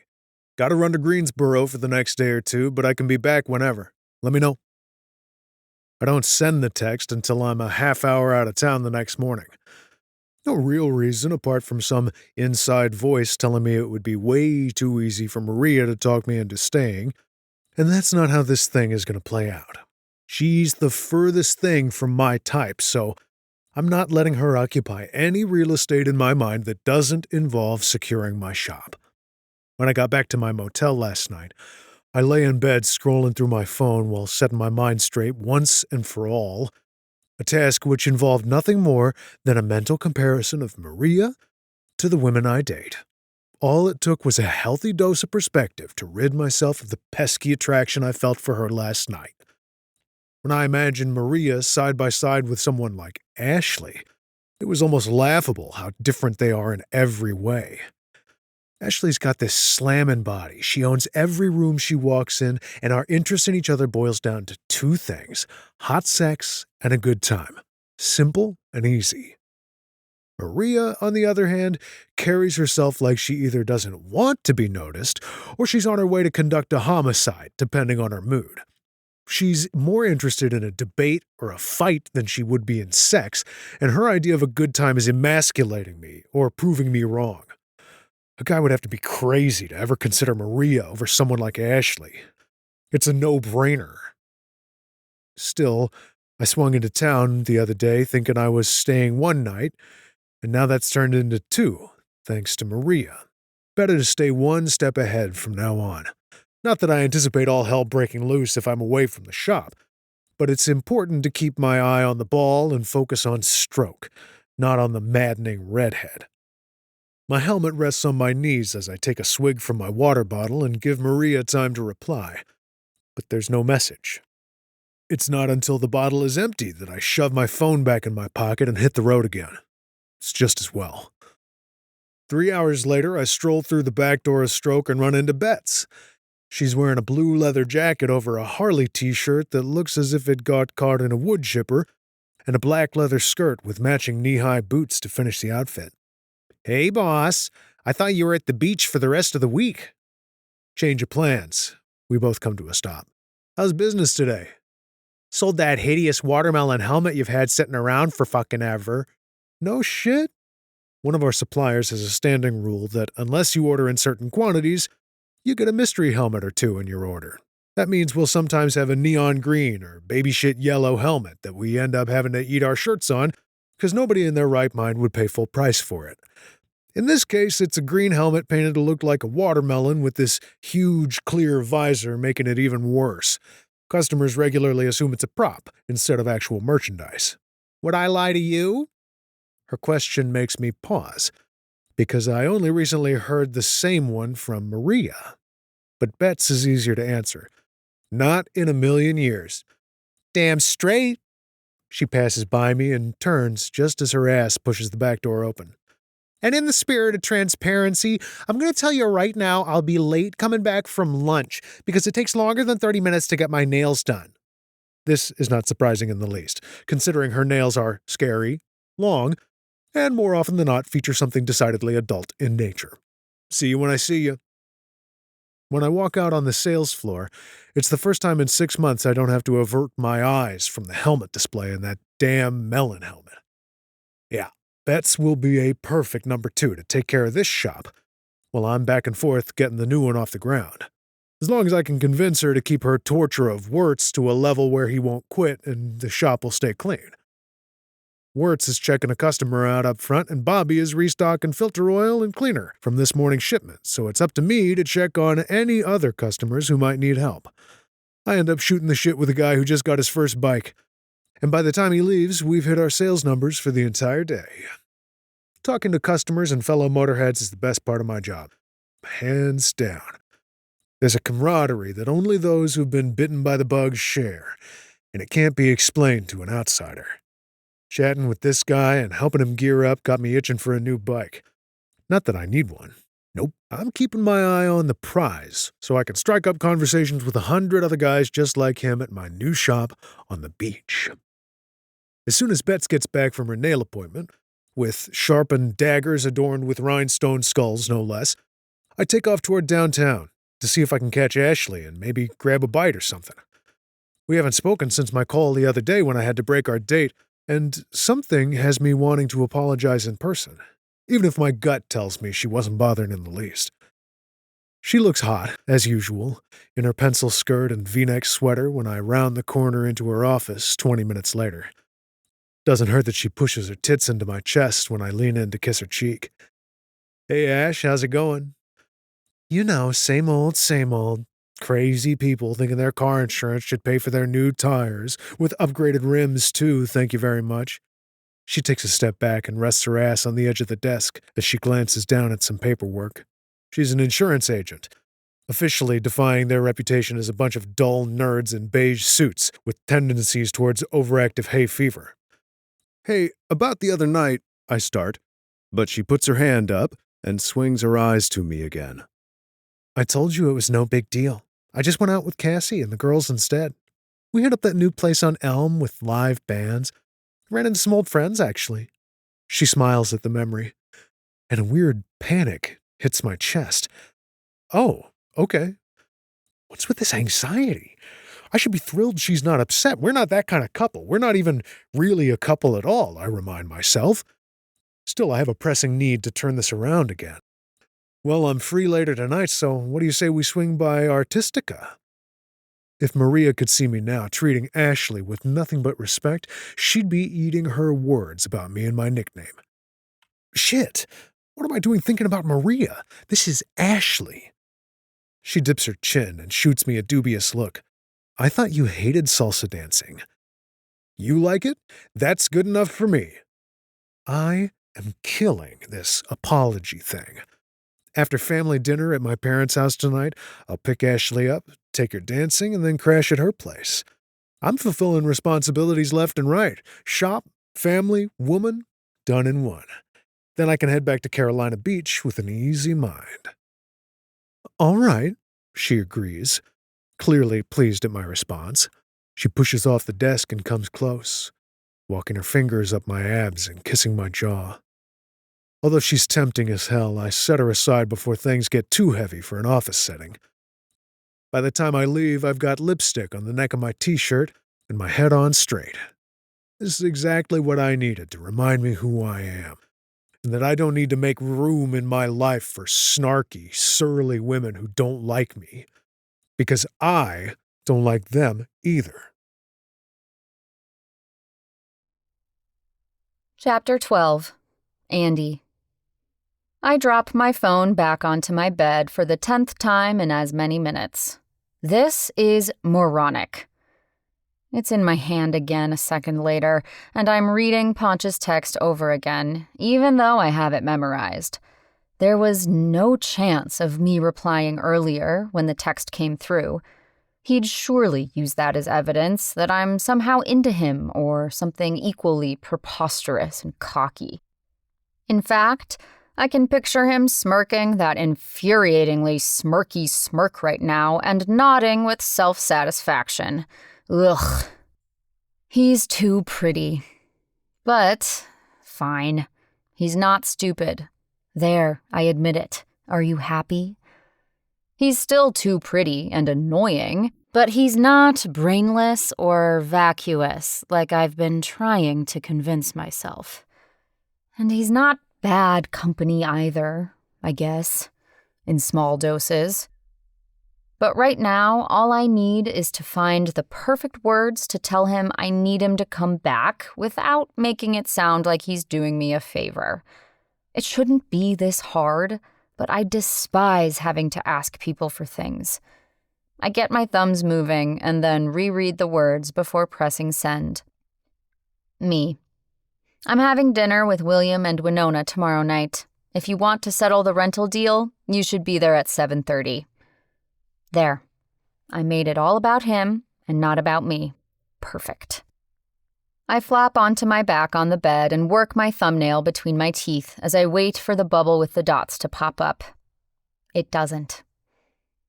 The truth is, I need him here, the sooner the better. Winona was humming songs from South Pacific all morning and talking about the Altmans' Outer Banks soiree next Friday in Kitty Hawk, the one where I'm supposed to be sacrificed like Fay Ray tied up and waiting for King Kong and a pair of tighty-whities to eat her alive. Winona hasn't said anything specifically about my role as island whore, but I wouldn't put it past her to pretend she never even met Ponch last night. My nails will be bitten to the quick if I just lie around waiting for Ponch to text me back. I should finish up my Bridget Bardot post, but for once, I'm not in the mood for fantasy. Instead, I hit Camille's contact on my phone and twist my hair around my finger while I wait for her to pick up. She doesn't even bother saying hello when she does. Did you know a single piece of spaghetti is actually called a spaghetto? I snort at that. No, it's not. Is it? It says so right here in this BuzzFeed article I'm reading online, she insists. Well, if BuzzFeed says so, it must be. She ignores my sarcasm and moves on. Do you think it would be strange to have an Italian night at an Austrian restaurant? I ponder that for a few seconds, happy to have something else to occupy my brain besides Ponch and his dimples. I guess not. I mean, there's got to be Italian food in Austria. You'd still serve the regular stuff too, right? I could just see some tourists dropping a Google review bitching about the lack of schnitzel and the abundance of spaghetto and fettuccino on the menu. I suppose, she answers distractedly. BuzzFeed is probably pulling her attention with a list of 17 times Baby Yoda made us collectively say, "Aw." Hey, Camille, I say to get her attention again. I'm right here, she responds with a touch of exasperation. You don't need to shout. I smile into the phone. Just checking. Anyway, I wanted to make sure you got home all right last night with Raina and Bran. You were snoring up such a storm in your office, I half thought Klaus was in there with you, which would bring up any number of questions. She tuts at me. You little liar. I don't snore. But yes, I got home just fine, but I pretended to be asleep so Brandon would have to help me in. She snickers like the naughty senior citizen she is. As long as you didn't cop a feel. A lady never tells. Then what's stopping you? We both laugh at that one because, well, we're talking about Camille here. Even when Klaus was around, she was an awful flirt, but she's only gotten more brazen as time passes, claiming that she's allowed to say whatever she damn well pleases at this point in life. It's hard to argue. Remembering the other reason I called, I pick the conversation back up. Oh, I forgot. I wanted to tell you, Vertigo is on AMC tonight. It's one of our favorites. I even did a Vertigo-themed post last year where I was a dead ringer for Kim Novak in a to-die-for green sweater dress from Theory. All I needed was a Jimmy Stewart and a bell tower to fall from. That Jimmy Stewart. I just love him to pieces. Her voice is moony and girlish, and I can't blame her. Get in line. Apparently, back down to earth, she nags me. But what are you doing watching TV on your night off? You should be out with Ponch. He went back home, I say before I can think better of it, and we're not together. Well, why not? Her tone says I'm a first-class idiot. I cough out a laugh. Let's see. 1, he's a complete stranger. She interrupts without apology. No, he's not. Brandon told me himself on the phone the other day that they're friends, and Ponch is a nice young man. Aha! That solves the mystery of how Camille knew to expect Ponch for lunch. I wonder if I need to exact any kind of punishment on Bran. I'll have to consider it later when I have a clearer head. 2, I continue without acknowledging her interruption. He's a total player. I mean, just consider his nickname. Oh, I like that Eric Estrada. Did you know he did some softcore porn back in the day? I refuse to acknowledge that comment for so many reasons. 3, I don't need a man. I'm fine on my own. And besides, I have you. Her tone drops. Honey, I hate to break it to you, but I don't swing that way. Then she laughs uproariously at her own joke while I close my eyes and heave a sigh. I wait patiently for her to wrap up the hysterics while I lie there flat on my bed. But when she does, I regret not just hanging up. Seriously, though, when was the last time you went out on a date? I date? My response is too fast and too assertive to be believed. Damn it. That customer with the truck. I went out with him. I lie. That wasn't a date, dear. Uh-huh, I retort like the true 10-year-old girl I am inside. His name was Dale, and we went to the movies. There, just enough detail, but not too much. What movie did you see? She knows I'm lying to her. Mission Impossible 9. Shit, bad call. Nope, you hate Tom Cruise. Her voice is so very smug because I do, in fact, hate Tom Cruise. He's no Jimmy Stewart, let me tell you. I grit my teeth and consider continuing with the lie, but it's really just a waste of breath. Fine, I have no idea what his name was. He fed me some sexist line. I tricked him into using his truck to transport a bunch of old crap to Goodwill for me. Then I gave him a fake number. I know, is all she says, leaving me frowning into the phone. I'm really not sure where she gets her powers. I sigh again because it's the only suitable response. So, fine, I don't date. But it's just not worth the bother. The only fun part is dressing up, and I can do that in the privacy of my own room. I don't need a man. And I'm pretty much a pro with a vibrator, thank you very much. I can get myself off in the time it takes a guy to take off his shirt. Yeah, I've kissed a lot of frogs, and I screwed some of them too. But I got choosy over time. After teenage Andy made the mistake of confusing sex with intimacy and lifted some gates that should have remained closed. It was the same old story, but this time with nudity. They played the attentive, besotted boyfriends, assuring me my quirky was cool, not weird, and my introverted nature was refreshing instead of off-putting. That was until they realized I didn't go on any fun weekends to Hatteras where they could tag along, and I wasn't going to let them host keggers at my house, despite it being the perfect spot with zero adult supervision. I was boring and not worth it in the end, so I made sure from then on to make any man in my life strictly temporary, since they were the ones who weren't worth it. A ding sounds from my phone, and I reflexively lift it from my ear so I can read the notification.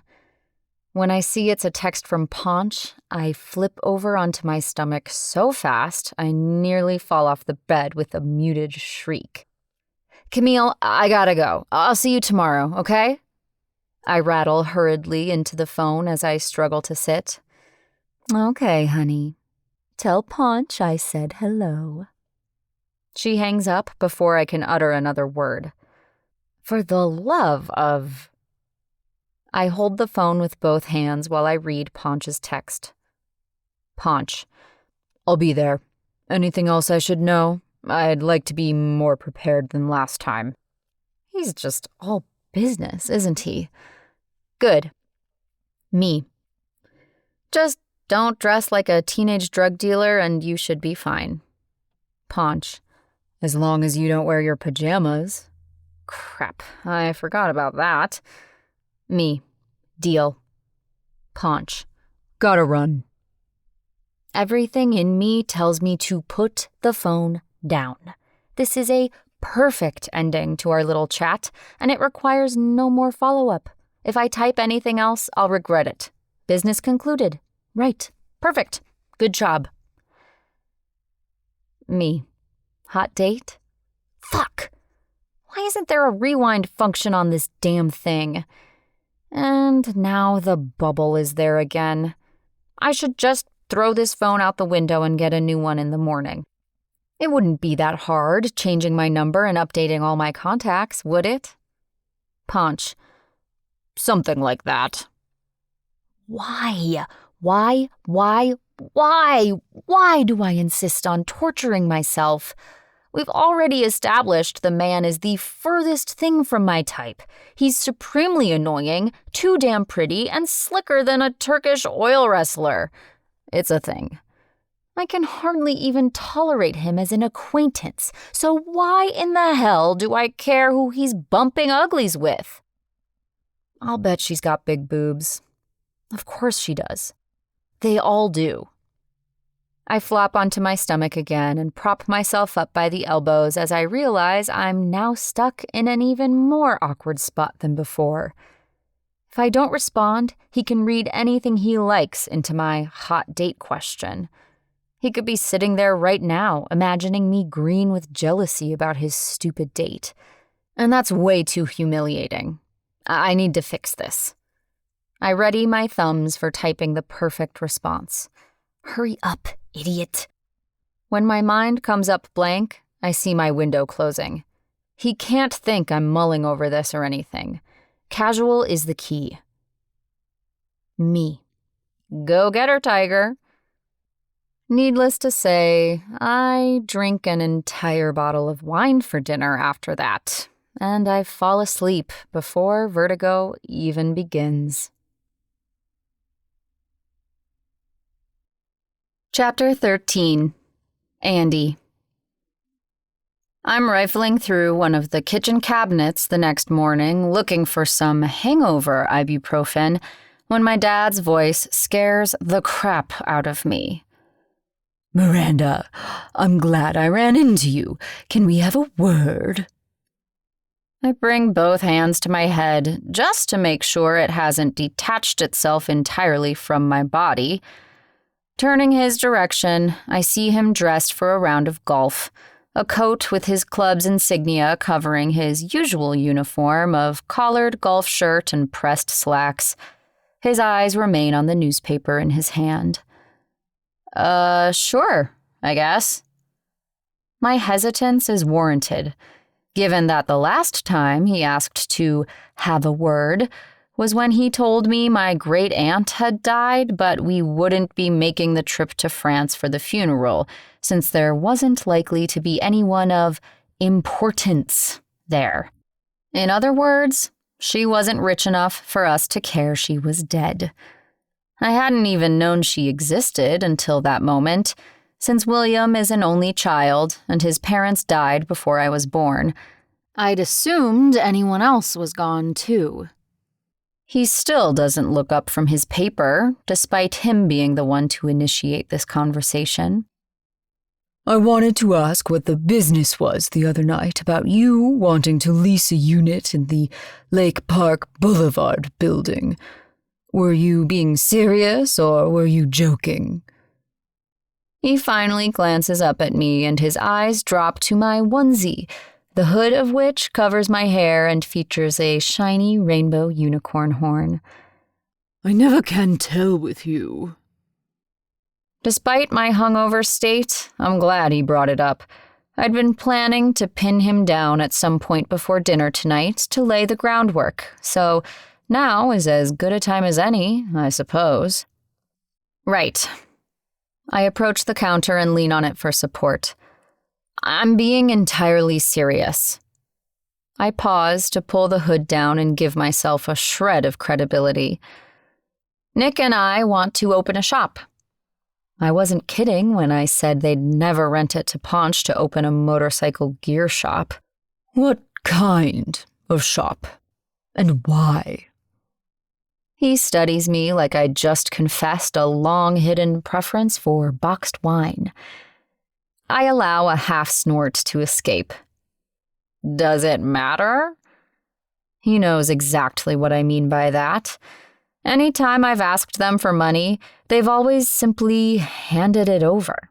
It doesn't matter what it's for, and asking the question only opens them up to possibly having to pretend to listen as I talk about something that interests me. Nope. We've been down this road too many times for it to matter anymore. And all I'm asking for is a favor this time. No price tag attached. But I guess money is easier to give, it turns out. It does when we could lease that space to a business with a proven track record that has something to offer the community. I wasn't expecting that. I figured I'd paid enough dues to have him hand over the keys without a word. This will take more finesse than I'm prepared for. My plan had been to get them to shoot off an email to the realtor giving me carte blanche, and then I could handle it from there once they skipped town after the Altman weekend. They wouldn't even remember it by the time they rolled back into town, and by then Ponch's shop would be well established. Well, if he isn't full of shit, that is. Okay, fine. Maybe I looked his shop up online and read some reviews. Whatever. Either way, things just got more complicated. Isn't it enough that I'm your daughter? What happened to good old nepotism? I force a laugh, hoping to hell I took the right path here. Miranda? The fact that his response is just the one word says it all. I need to think fast.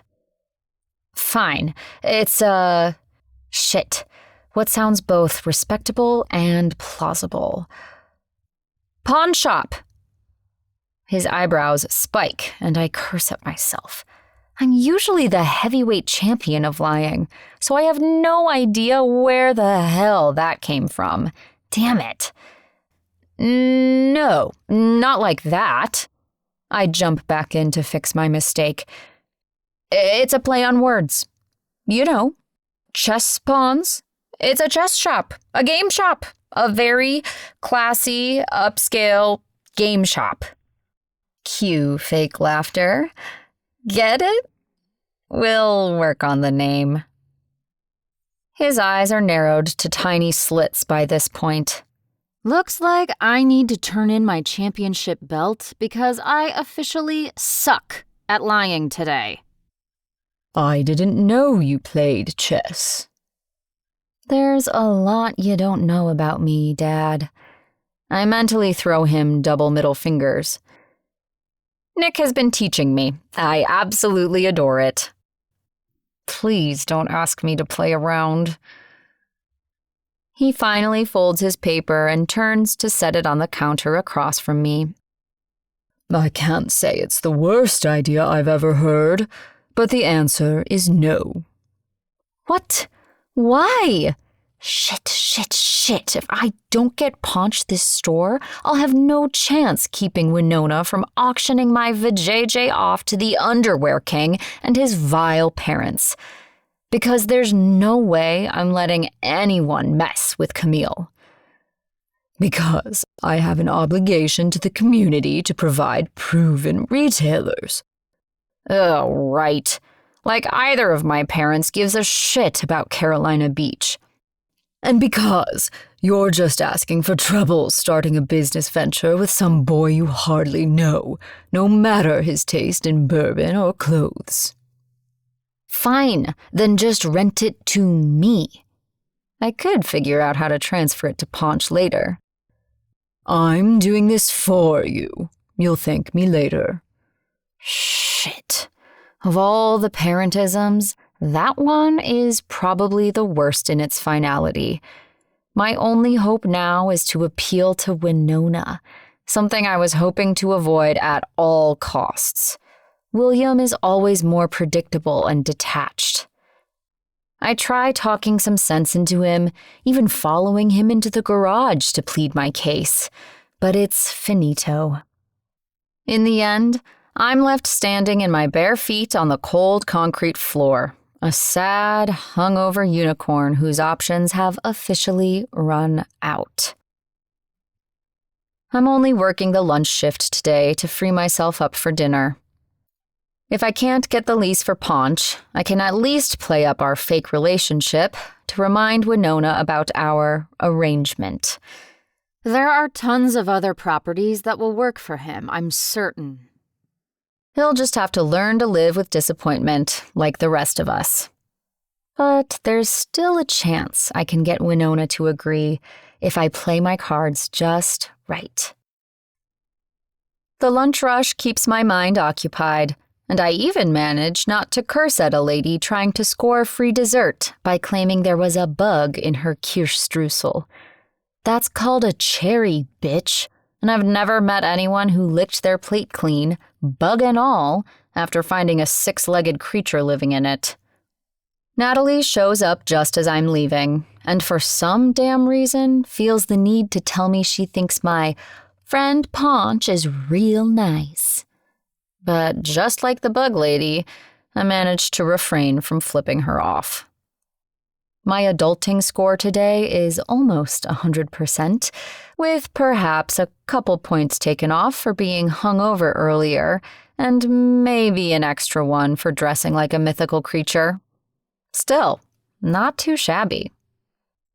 Camille called Raina this morning to tell her she wouldn't be in until the dinner shift, which I'm happy to hear.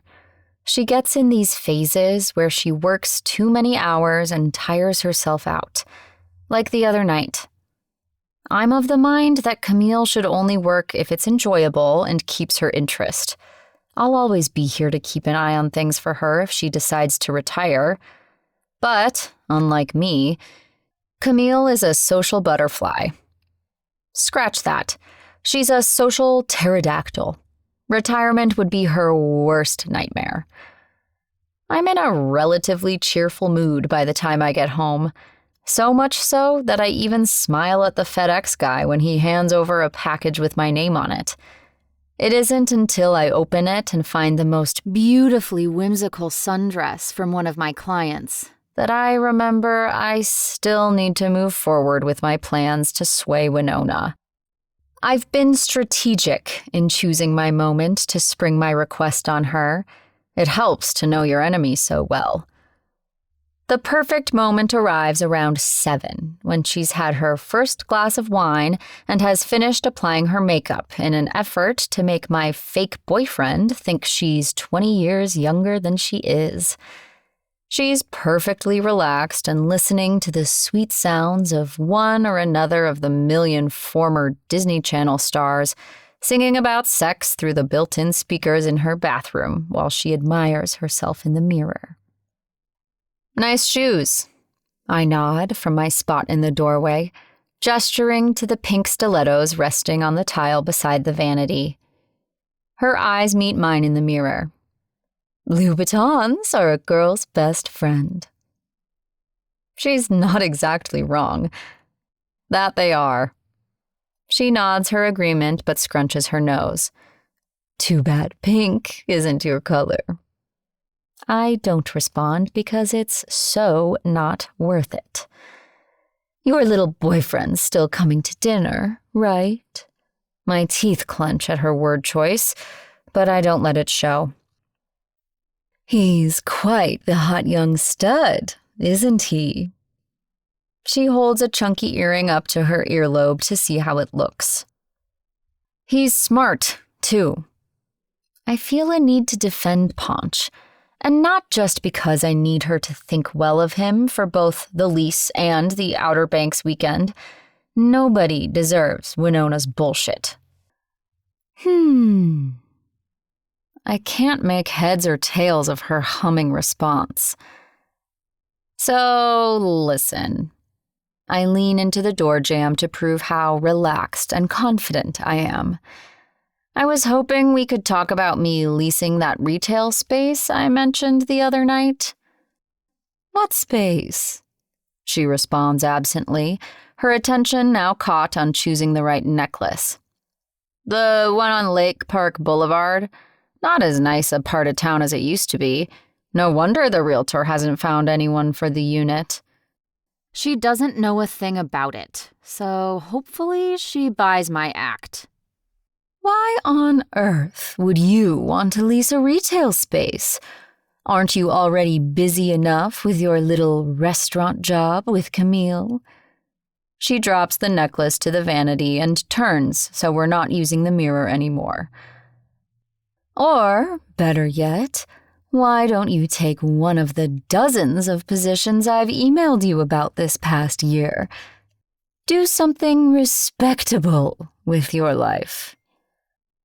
If memory serves, one of the opportunities she sent was to be a docent at an art gallery specializing in performance art, where my entire job would have been explaining to visitors why the insane artist lady was sitting naked on top of an enormous novelty pineapple and not moving for 6 hours at a time. No, thank you. I like being a waitress. Well, that's not entirely true. I like staying busy, and I like seeing something I helped build succeed, especially when it makes Camille happy. But you'll be happy when you hear why I want to lease the space. I go on to explain about the fake chess shop and Nick's contagious love for the notoriously cerebral game. And she actually listens, even nodding at the appropriate spots to the point where I think I may have her. Naturally, I'm mistaken. I'll make you a deal. She turns back and lifts the necklace again. I'll not only leave Camille alone, I'll get you and Loverboy that lease too. If you go to the Altmans next weekend. Wait, what? I push off the door and take a few steps closer, throwing daggers of disbelief at her in the mirror. You said if I introduced you to Nick, you'd back off. She shrugs and brings both ends of the necklace behind her neck to secure it. Well, it seems I changed my mind then. I grit my teeth, doing everything in my power not to lunge forward and strangle her with the damn necklace. I'm not going. She heaves out a huge sigh, like I'm a 4-year-old trying her patience. Miranda, men are a dime a dozen. Another one will come along once this business is all settled. And who knows? You might actually like Haynes if you give him a chance. She has the nerve to smile at me. Or maybe it's just at her own reflection. That's never going to happen. Tears prick at the back of my eyes, but I will them to stay put. This is so unfair. Winona stands and slips her feet into the Louboutins before walking past me. In her heels, she towers over me, and I feel smaller than I've felt in recent memory. How did I let her wield her power over me again? I'm smarter than that, aren't I?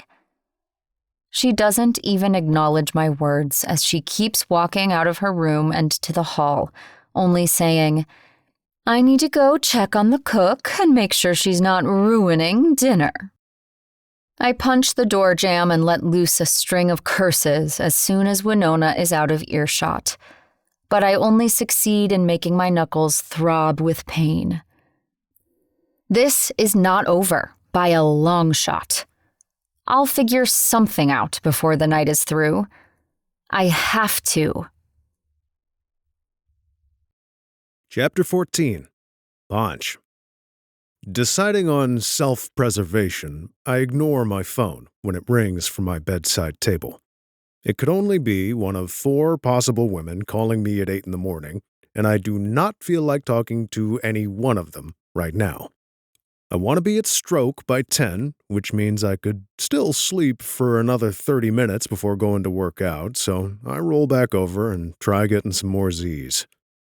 But the goddamn phone rings again, telling me I was spot on in my assumption about the women in my life. It's either Ari phoning to quiz me some more about the slip I made mentioning Maria at last night's family dinner, or it's Mama feeling the need to remind me that she's not done giving me advice about the shop in Carolina Beach and the specific steps I should take if I know what's good for me. Or it could be Ashley calling to ask me what the fuck I was thinking dumping her last night outside Artistica. Or, lastly, it could be Maria, who I'm blaming for the other 3. It was the damn text she sent about dinner with the Fontaines tonight. We jumped right back into that banter, her insulting my wardrobe and me insulting hers right back. I wanted to continue, maybe even call her and chat for real, but I quickly reminded myself that I need to keep things simple, straightforward. So I ended the conversation, telling her I had to go. But I forgot things are never simple where Maria's concerned. And she soon had my mind going in all different directions by needling me with her poorly disguised hot date, and then her parting comment, "Go get her, tiger," which still has me grinning when I think about it. I was distracted at dinner, so much so that I let it slip to my family that I didn't have the lease agreement yet. This set off a round of 20 questions, during which Papa watched me, nodding thoughtfully the entire time, and Mama threatened to march over to Carolina Beach to teach the realtor and anyone else within earshot a lesson about racism. Gabe wasn't there, and neither was my brother Tony or my nephew RJ, which meant everyone was free to focus all their attention on me and my business. Even Jax weighed in, proving that Ari's been having way too much influence on him. He's a laid-back dude, so his wasn't so much unsolicited advice as it was an offer to find me a realtor and take me out for a beer. But Ari made up for it by pestering me with questions about this Maria woman who's helping me. It was complete carnage. I ended up skipping dessert, which is saying a lot since Mama had made cheesecake, making an excuse about being late for my date with Ashley. This, of course, led to another barrage of questions about when I was finally going to bring a woman around to meet the family. Ari, in particular, enjoyed this bit, since her engagement to Jax has permanently gifted her with a get-out-of-jail-free card when it comes to our nosy family and relationships, and she's not above shoving it in my face. All this meant I was frazzled, and not at all in the mood to go salsa dancing by the time I picked Ashley up for our date. She didn't appear to notice anything amiss, though, as she chatted happily about some parties she'd gone to last weekend with her girlfriends, and then took a call where the person on the other end must have been either hard of hearing or in a crowded bar. She pulled the visor down to check her makeup while shouting into her phone, telling whoever it was that they had to come meet us at Artistica. By the time we arrived and found a parking spot, I had the beginnings of a headache and a bad attitude even Ashley's short dress couldn't fix. My feet stopped moving 10 feet from the door, and it took Ashley a minute to notice I wasn't with her anymore once she got to the bouncer. She turned around and laughed at my expression before realizing I wasn't just playing with her. When she walked back toward me, I could see on her face that she knew what was coming. She shook her head and washed her shoes as she walked, a wry smile playing at her lips. I opened my mouth, but she cut me off. "I told Cassie this afternoon that you were going to break things off." Her arms wound around her, bracing her from the cool breeze. I sent her a questioning look. I didn't know it this afternoon.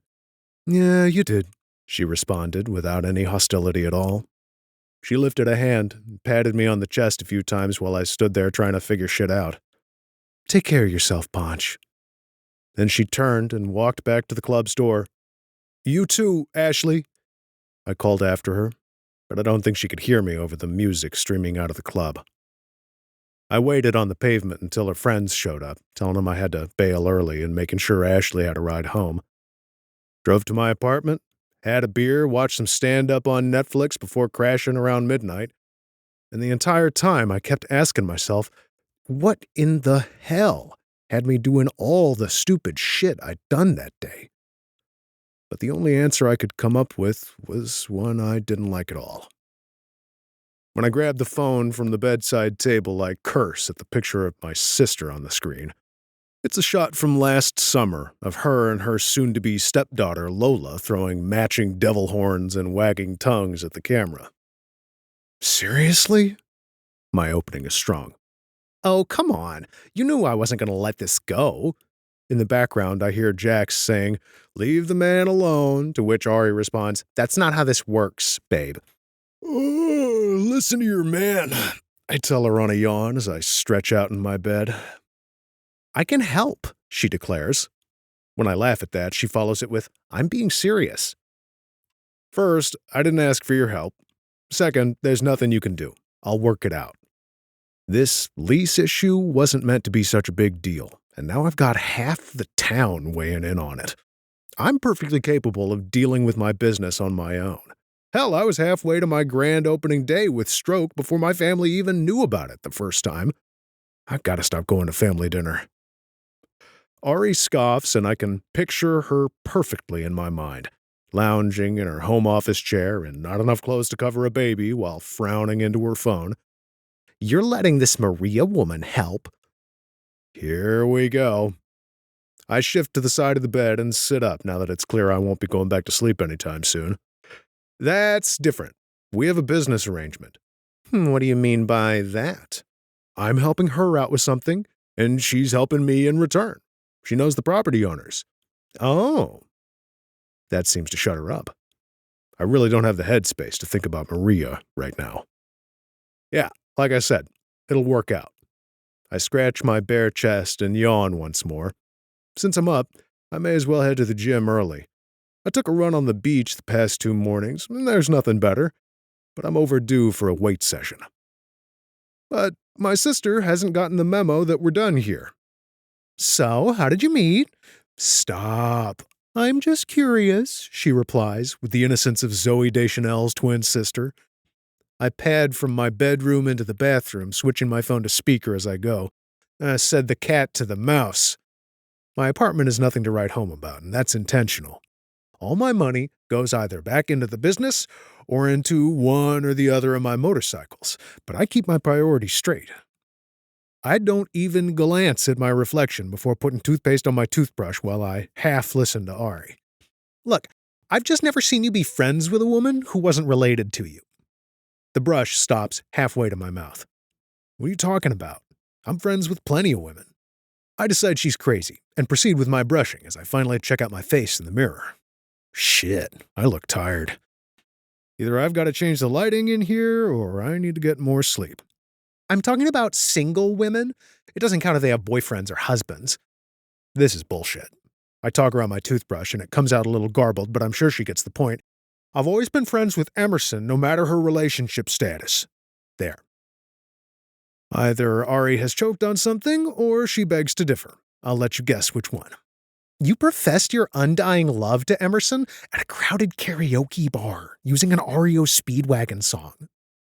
I spit into the sink and glare at the phone where it sits on the counter. Whatever. That was years ago, and we all know I didn't mean it, and I just had my heart broken, and I was in a delicate state. It was less than 2 years ago, and you still haven't learned your lesson about taking relationships seriously.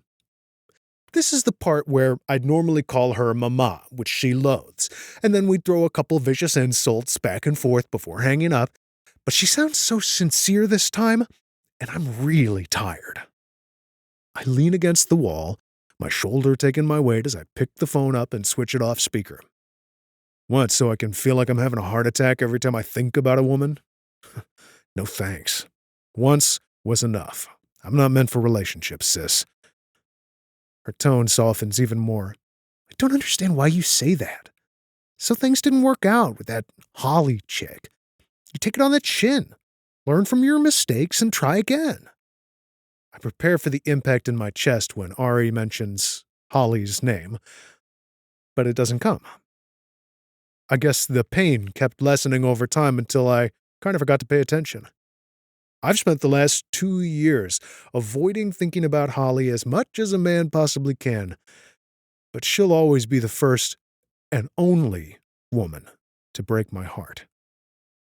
Why do you assume I'm the one who made mistakes? My question is more out of curiosity than defensiveness, despite how it sounds. Ari doesn't even try to hide her amusement, probably assuming I should think it's funny by now, too. You pretty much told her you were a virgin to get her to date you? I grimace and pinch the bridge of my nose. Yeah, I knew that would come back to bite me in the ass. Yet more evidence that lying gets you nowhere, even if my lie was only one of omission. I never said I was a virgin. I just didn't correct her when she made assumptions. Oh, man. When I met Holly, she knocked me sideways. She was a real-life goddamn kindergarten teacher with a sweet smile and a huge heart. The kind of person you knew you couldn't bear to disappoint from day one. And she was into me. We met at the grocery store, of all places. And of course I hit on her, but her smile was so innocent, it was clear she wore her heart on her sleeve. So I let her do all the talking, and I only told her personal things when she asked directly. It was only a matter of time before she found out I wasn't good enough for her.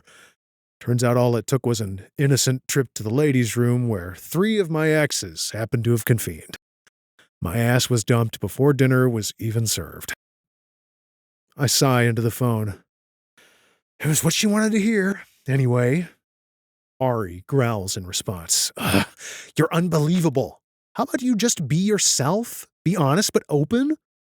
Open how? This sounds unpleasant. Open to possibilities. To vulnerability. You won't know it till you try. I'm frowning pretty damn hard by now. Sounds terrifying, I reply honestly. It is.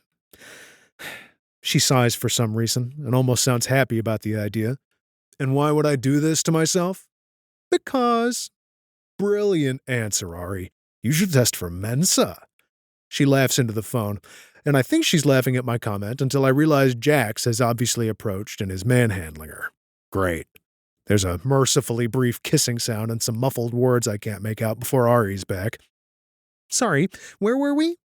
Never mind. I stalk from the bathroom, shaking my head that I got caught up in this conversation to nowhere. No, I remember now. The answer is because there are things that feel even better than being in control, and you have no idea what you're missing, big brother.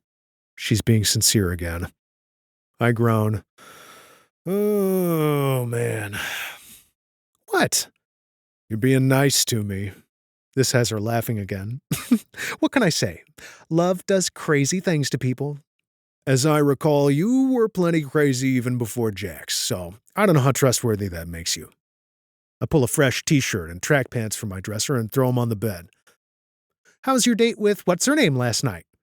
Ashley, and we broke things off. I know I shouldn't have shared that, but the world is off its axis this morning anyway. Why not? Interesting. I can almost hear the hamster wheel turning in her head. I pull on my shirt, barely keeping the phone from dropping. It's not, actually. It was just time. Okay, I'll leave it alone. For now. Gee, thanks. Was there any valid reason for your call this morning? I gotta hit the gym if we're done. Nope, gotta run too. Websites don't design themselves. Keep me updated on the lease though, yeah? Okay, will do.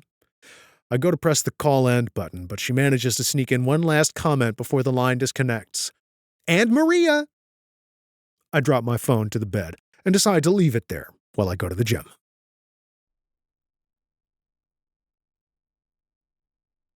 Chapter 15. ANDIE. It's possible an actual bling sound accompanied the sparkle coming off Ponch's smile as he thanked Rita for the salad she just placed in front of him. I think Rita may be blushing. This is beyond ridiculous. And here I've been feeling sorry for Ponch about the way I blindsided him at the door 15 minutes ago. By the way, you're a chess champion, I announced through clenched teeth as he stepped over the threshold and I went on tiptoes to drop an awkward kiss on his cheek. He still smelled like woods and leather, despite the absence of his ever-present jacket. I'm a what? He whispered back, returning my kiss with one of his own. His jaw was shaved clean, and I felt a little shiver down the back of my neck at its contact. Men's lips aren't supposed to be that soft, are they? I forced myself to refocus as I continued to hold him close so we could communicate. Please tell me you at least know how to play. Does checkers count? Shit. Just wing it, okay? Is that Nick? Winona's voice had an extra little sing-song vibe to it that I'm sure I can thank the pharmaceutical gods for. Here he is. I stepped aside to give Winona the full view, and what a view it was. Damn, the boy sure does clean up well. Ponch wore a slate gray button-down with a narrow black tie and a pair of black pants cut slim in the hips and thighs in a way that may as well have had a neon arrow pointing to his man parts. Good God, does this guy have swagger. But there was no time to fan myself or commit this image to memory because Winona was zeroing in, and I was suddenly feeling a bit protective. Who knew? Well, hello, Nick. Come on in. We're just having a pre-dinner cocktail. Winona hooked his arm into hers, and off the two of them went, leaving me to follow behind on my own. But this was good. The more Winona approved of Ponch, the better our chances. I just had to keep the topic from wandering to chess if I could help it. Ponch, however, appeared not to need my help in the least. In fact, I'm relatively certain I could excuse myself at this point and no one would even notice. Gunnar Nix is looking particularly good in the preseason, Ponch says to my father, unfolding his napkin and placing it neatly on his lap. I force my eyes back to the table and commit to not being a perv until dessert, at least. He had a hell of a season last year. I wouldn't be surprised if he can take the arrows all the way to the series. And I'm guessing the Black Dogs are regretting trading Joey Martell right about now. William chuckles, not bothering to acknowledge Rita as she places his salad in front of him. Ponch and William have discovered a shared love of baseball, and especially of our young major league team here in North Carolina, the Asheville Arrows. How Ponch knew to bring it up is beyond me, but it's working like a charm. His gaze flicks to Winona in the next second. Mrs. Fontaine, I couldn't help noticing the paintings in your sitting room the other night. There was one in particular that caught my eye. A seascape. It looked familiar somehow. He forks a bite of his salad, and I fight the urge to stare in awe at him. Oh! Winona's hand flies to her chest like she's a 19th century lady of the court whose corset was just cinched too tight. You're absolutely right. It's the view of Crystal Pier from Wrightsville Beach. Ah, that makes sense. Beautiful. Ponch nods with another sparkly smile and a dimple pop. He doesn't even have the decency to have lettuce stuck in his teeth to humanize the godlike image. Well, Thank you, Nick. Here it comes. Winona plays coy, dipping her chin just so. I painted it myself. Ponch's feigned surprise could win him an Oscar. That painting is ugly as shit, and everyone knows it. But how he knew she painted it instead of some random first grader is beyond me. He's even smoother and more full of shit than I ever imagined. And my parents are eating it up by the spoonful. Really? Ponch takes a sip of his wine. Wow. I continue watching him from the corner of my eye as the meal goes on and he charms the bejesus out of my parents. He and William talk at length about golf and William's mastery of it. Every molecule of food that enters his mouth is complimented, and he even somehow guesses Winona's favorite flower, her perfume, and her zodiac sign, for heaven's sake.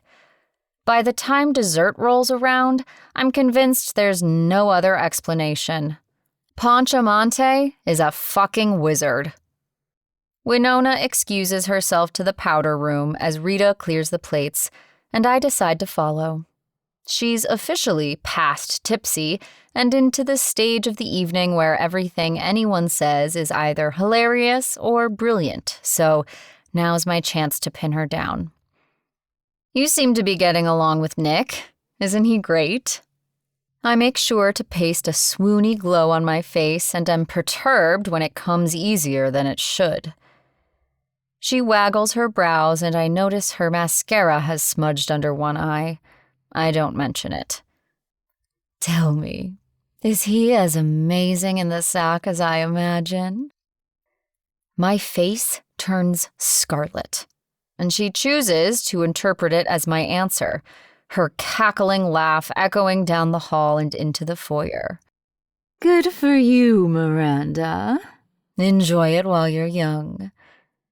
I force an agreeable smile and push on.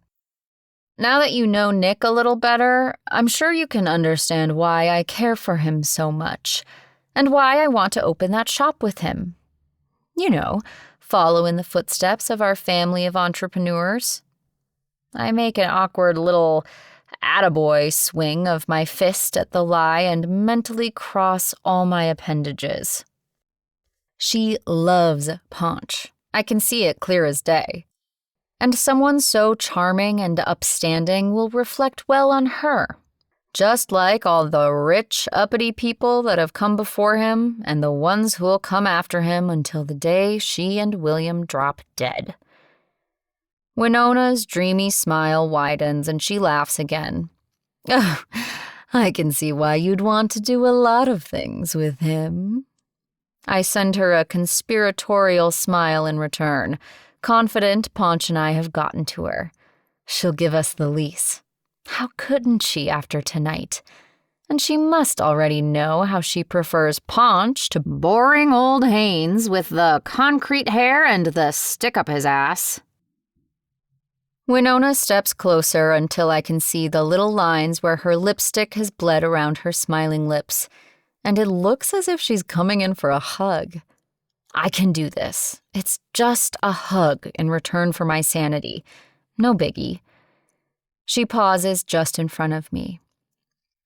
But you know very well what you need to do if you want that shop, Miranda. She pokes me in the chest with a pointy fingernail, and I stumble back to get out of her reach. But I'm with Nick. I throw a hand out in the general direction of the dining room where said perfect specimen sits blowing smoke up her husband's ass. He's exactly the kind of guy you and Dad want for me. He's got the brains, the fancy degree. Okay, yeah, I lied about that one too. The clothes, the pretentious interests, everything. He even calls me Miranda. And who knows? I'm getting desperate now. He may run for office someday, too. Winona steadies herself against the door jamb and pins me with barely focused eyes. Miranda, you're not getting the point. Your hot piece of ass could be Prince Harry himself, and it still wouldn't matter, unless he could get your father and me that property development deal. When we join forces with the Altmans, we'll be corporate real estate and property development royalty. We'll be gods. She stabs her hand out to poke me again, but I sidestep her. My eyes brimming with tears I refuse to let fall. I'm not letting anyone get in the way of that. If Sella and Eli Altman want you to tap dance naked for their son, it's going to happen. My mother shrugs and closes the bathroom door in my face. I stare at the ornate inlay on the white door, hating her more than I ever have in my entire life. And that's saying something. The fall of my freshman year at a private prep school, I dreamed about becoming emancipated. While other girls my age were giggling in their bikinis at the beach after school, going to parties on the weekends, and kissing boys out by the tennis courts, I was scouring the internet for anything I could find that would free me from living another minute under William and Winona's roof. I even went so far as visiting 2 different lawyers in town, both of whom politely recused themselves as soon as they read my last name. The summer had begun like many of the ones before, with my parents traveling through most of it, occasionally taking me along now that I was old enough to fend for myself in the evenings. When I'd been smaller, I was left in North Carolina with one nanny or another, but inevitably slipped away to the Bloom's house to bake or draw or watch old movies with Camille. Things I still made a habit of doing up until Klaus died and Camille moved to the beach.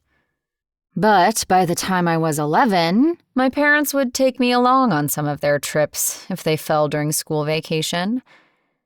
During this particular summer, we visited London, Madrid, and several islands I don't remember the names of. I was treated like a princess everywhere we went, and I enjoyed the attention, especially the feeling of being considered an adult. What 14-year-old wouldn't? Winona and I went shopping at famous design houses and were fitted for custom boots by an up-and-coming shoe designer in Spain. I wore my first pair of heels and swelled with satisfaction as my father proudly presented me to a business associate who wore a shiny suit and spoke English with a heavy accent. I finally felt like I belonged in my family, no longer left behind and forgotten. It was a window into a life of adventure and travel I'd been missing, and one I too could share with my parents now that I was old enough. I remember a lot of laughing and smiling that summer, and feeling like everything would be different from now on. Until one night during our stay on one of the islands when it all fell apart. My parents were invited to a party by one of their important associates, and this time the invitation was extended to me as well. It was a first for me, as I usually spent such nights alone in the hotel, ordering room service and watching the sexually uninhibited foreign movies with English subtitles that were so easy to find on TV. Winona and I got ready together, both of us donning one of our new dresses and me wearing the sleek new heels.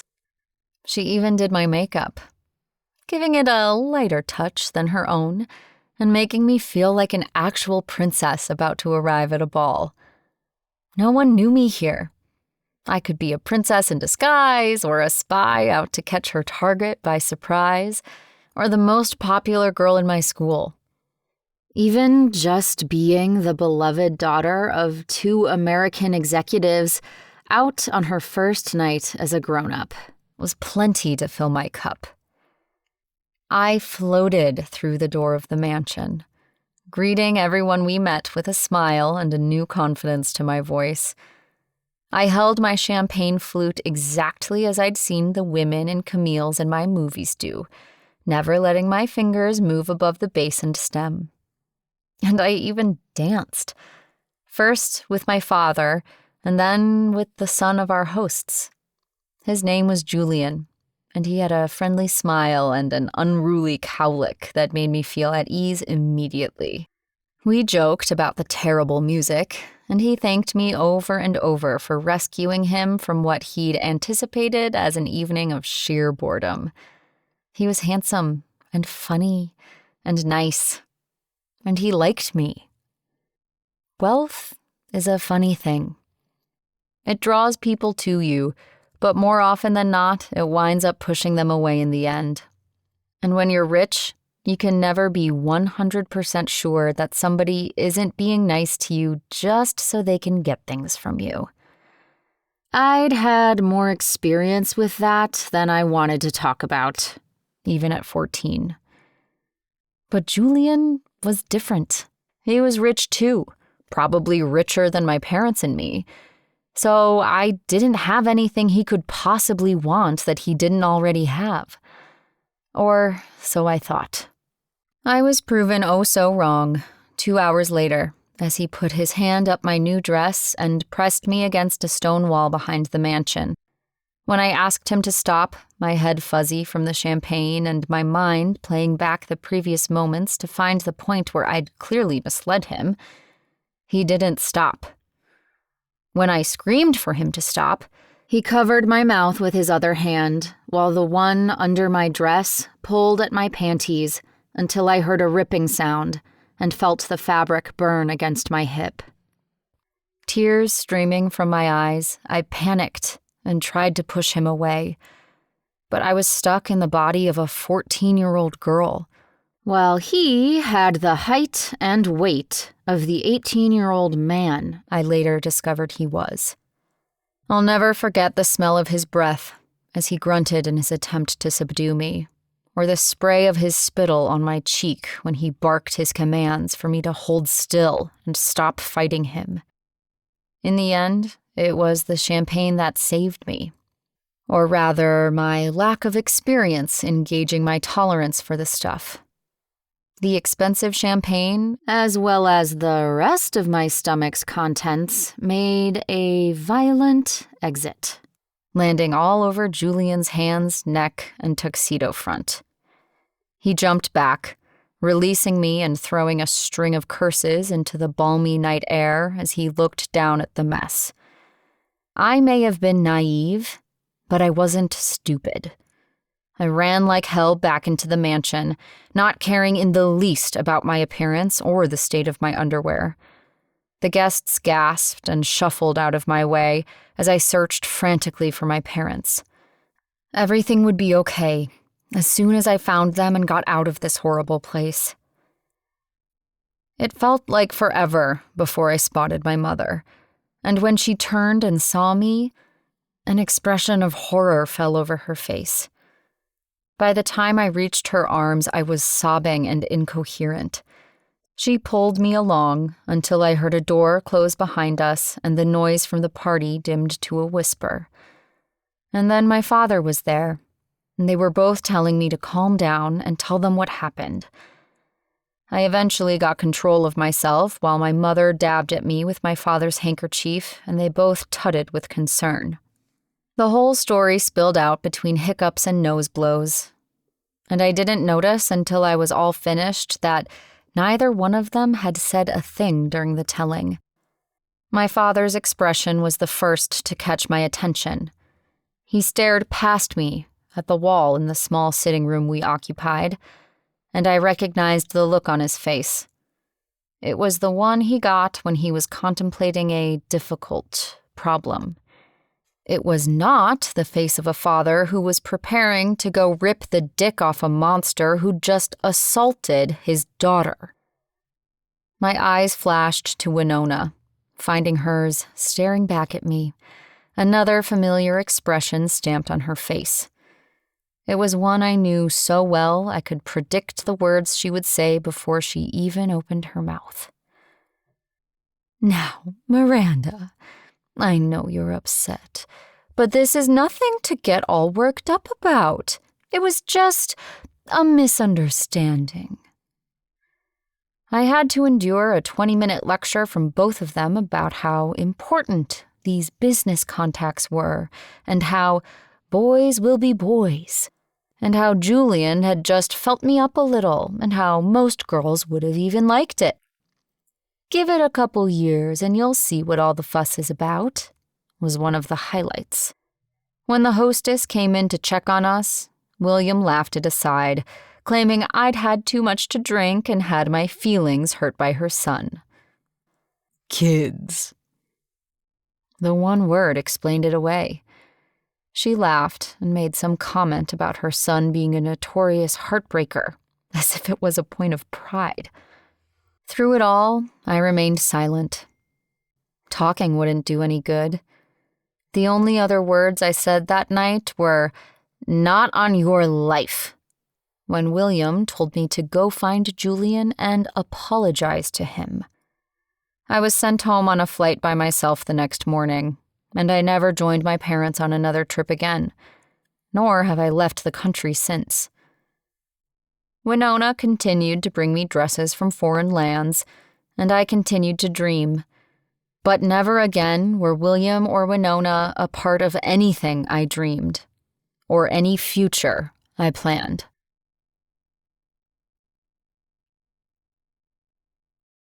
Chapter 16. Ponch. You're not a chess guy anymore. Maria leans over to whisper in my ear as she retakes her seat next to me at the dining table. I throw her a questioning look, but she's staring straight ahead and reaching for her wine glass. We haven't had a moment alone since I walked in the door, so I still have no idea what she's talking about. She's probably just messing with me with this whole chess thing. The evening has gone even better than I could have hoped to this point. I've steered the conversation in a way that's allowed the Fontaines to talk mostly about themselves, but have also managed to demonstrate some of the qualities that make me a solid, trustworthy guy in the process. I even managed to keep a straight face every time William forgot to maintain his fake accent or Winona tried flirting with me.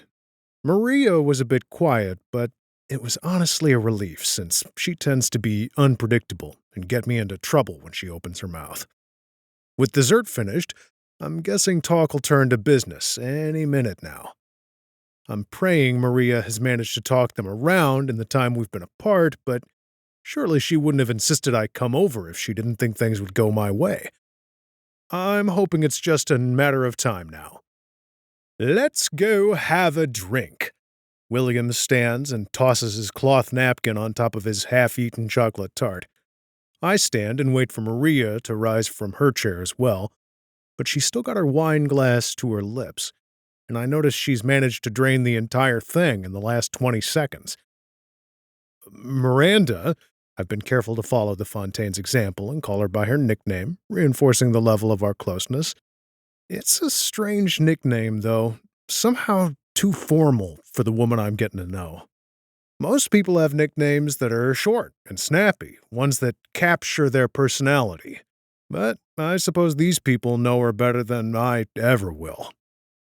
She swallows the last sip and brings the glass down to the table with a force I'm surprised doesn't snap the stem in two. I shoot her a silent message with my eyes to get her shit together, but she still won't meet mine. We follow William to the same sitting room as the other night, and he doesn't ask for my drink this time. He pours 2 bourbons and another 2 glasses of wine for Winona and Maria. Thankfully, he doesn't bring up the bourbon incident from earlier in the week. I notice, to my surprise, that the stain is completely gone, and make a mental note to ask Rita how in the hell she managed that miracle. Working in my industry means a lot of stains, and I could use any tips I can get. Winona is taking her time, so William starts in without her as he settles himself in a leather chair. The hideous painting behind him almost diverts my attention, but I force my eyes to remain on him. "About your shop," he begins, and I feel the adrenaline start to kick in. This is it. Without thinking, I reach down between Maria and me to grab her hand, but it's not there. She has them both folded tightly on her lap, and her leg is bouncing up and down like it's on a caffeine high. It occurs to me that she's even more nervous than I am, and the very idea of it has a liquid warmth spreading in my chest. She may deny it, but she cares about me and my shop. We've only known one another for a matter of days, and here I am thinking about her all the time, and here she is, so invested in my dreams, despite all her big talk and denials. It's crazy. It's unexpected. I'm so distracted by the thought that William's next words almost don't register. I'm sorry it didn't work out, but I think it's for the best. My eyes flicked to Maria's, only to find them closed and her jaw drawn tight. In that moment, I realize she already knew. I try to swallow, but my throat is too dry. Maria knew it was dead in the water before I even got here, before she messed with me with a chess thing, before I went on and on with all that flattery bullshit at dinner, before I bought this fucking tie and these uncomfortable shoes this afternoon. Before I rode the 3 hours on a high, not thinking about Ashley or my family's interference or any of that shit, but instead thinking that maybe Ari had a point and I should keep an open mind. Hell, I was even planning on taking Maria out to a nice place to say thank you once I signed on the dotted line. And she let me hope that the whole time. But I can't waste any more time thinking about Maria right now. Business always comes first. I force a calm to my voice and turn to William. I don't understand, sir. Maria cuts me off, and all eyes swing to her as she bolts up to standing, grasping my sleeve on her way. Forget it, Ponch. We'll figure out something else. I stand, mostly because her grip is so tight my shirt will likely rip in two if I don't. But I need to stay and talk it out with William. Once he sees my business plan, he won't be able to look me in the eye and say no. So I put my hand on Maria's to stop her, to tell her I can't leave it like this no matter what new scheme she's cooking up. But the words die in my throat when I notice streams of fat tears rolling down her cheeks and webs of red filling her wet eyes. It takes me less than 2 seconds to realize I'm an asshole. She hasn't been playing games or hiding from me tonight. She spent the entire evening holding back tears for disappointing me. When she spies the look on my face, she releases her hold on me to swipe almost violently at the tears before she darts from the room and out the front door, not bothering to close it behind her. I don't even glance back at William as I throw a quick "thank you for dinner" behind me and chase after my friend. Maria! For a girl wearing heels, she sure can run fast. She cuts through the lawn, heading for the high hedges, so I take a quick turn to the street where I'd parked my bike out of sight earlier. Despite any plan Maria had, I wasn't going to sign that lease on a lie, and I had the entire presentation planned for the Fontaines. That didn't mean I wanted the roar of my bike to announce my arrival for dinner, however. The second I straddle the bike, I get it started and shuttle forward in first gear to catch up to her. Come on, Maria. I'm not going anywhere until you talk to me. If there's one thing that gets me every damn time, it's seeing someone I care about crying. Even the threat of it is enough to fill me with dread and send my stomach dropping. It's how Ari managed to get her way half of our childhood, and how Mama keeps me coming to dinner once a week without fail. I'm a sucker, and I know it. Even my nephew RJ knows how to get any freaking thing he wants from me by mustering up some watery eyes and blinking up at me from under those wet eyelashes. So it shouldn't surprise me that I ditched the rental deal for a pretty girl crying into her wine. Go away, Ponch. I can't talk right now.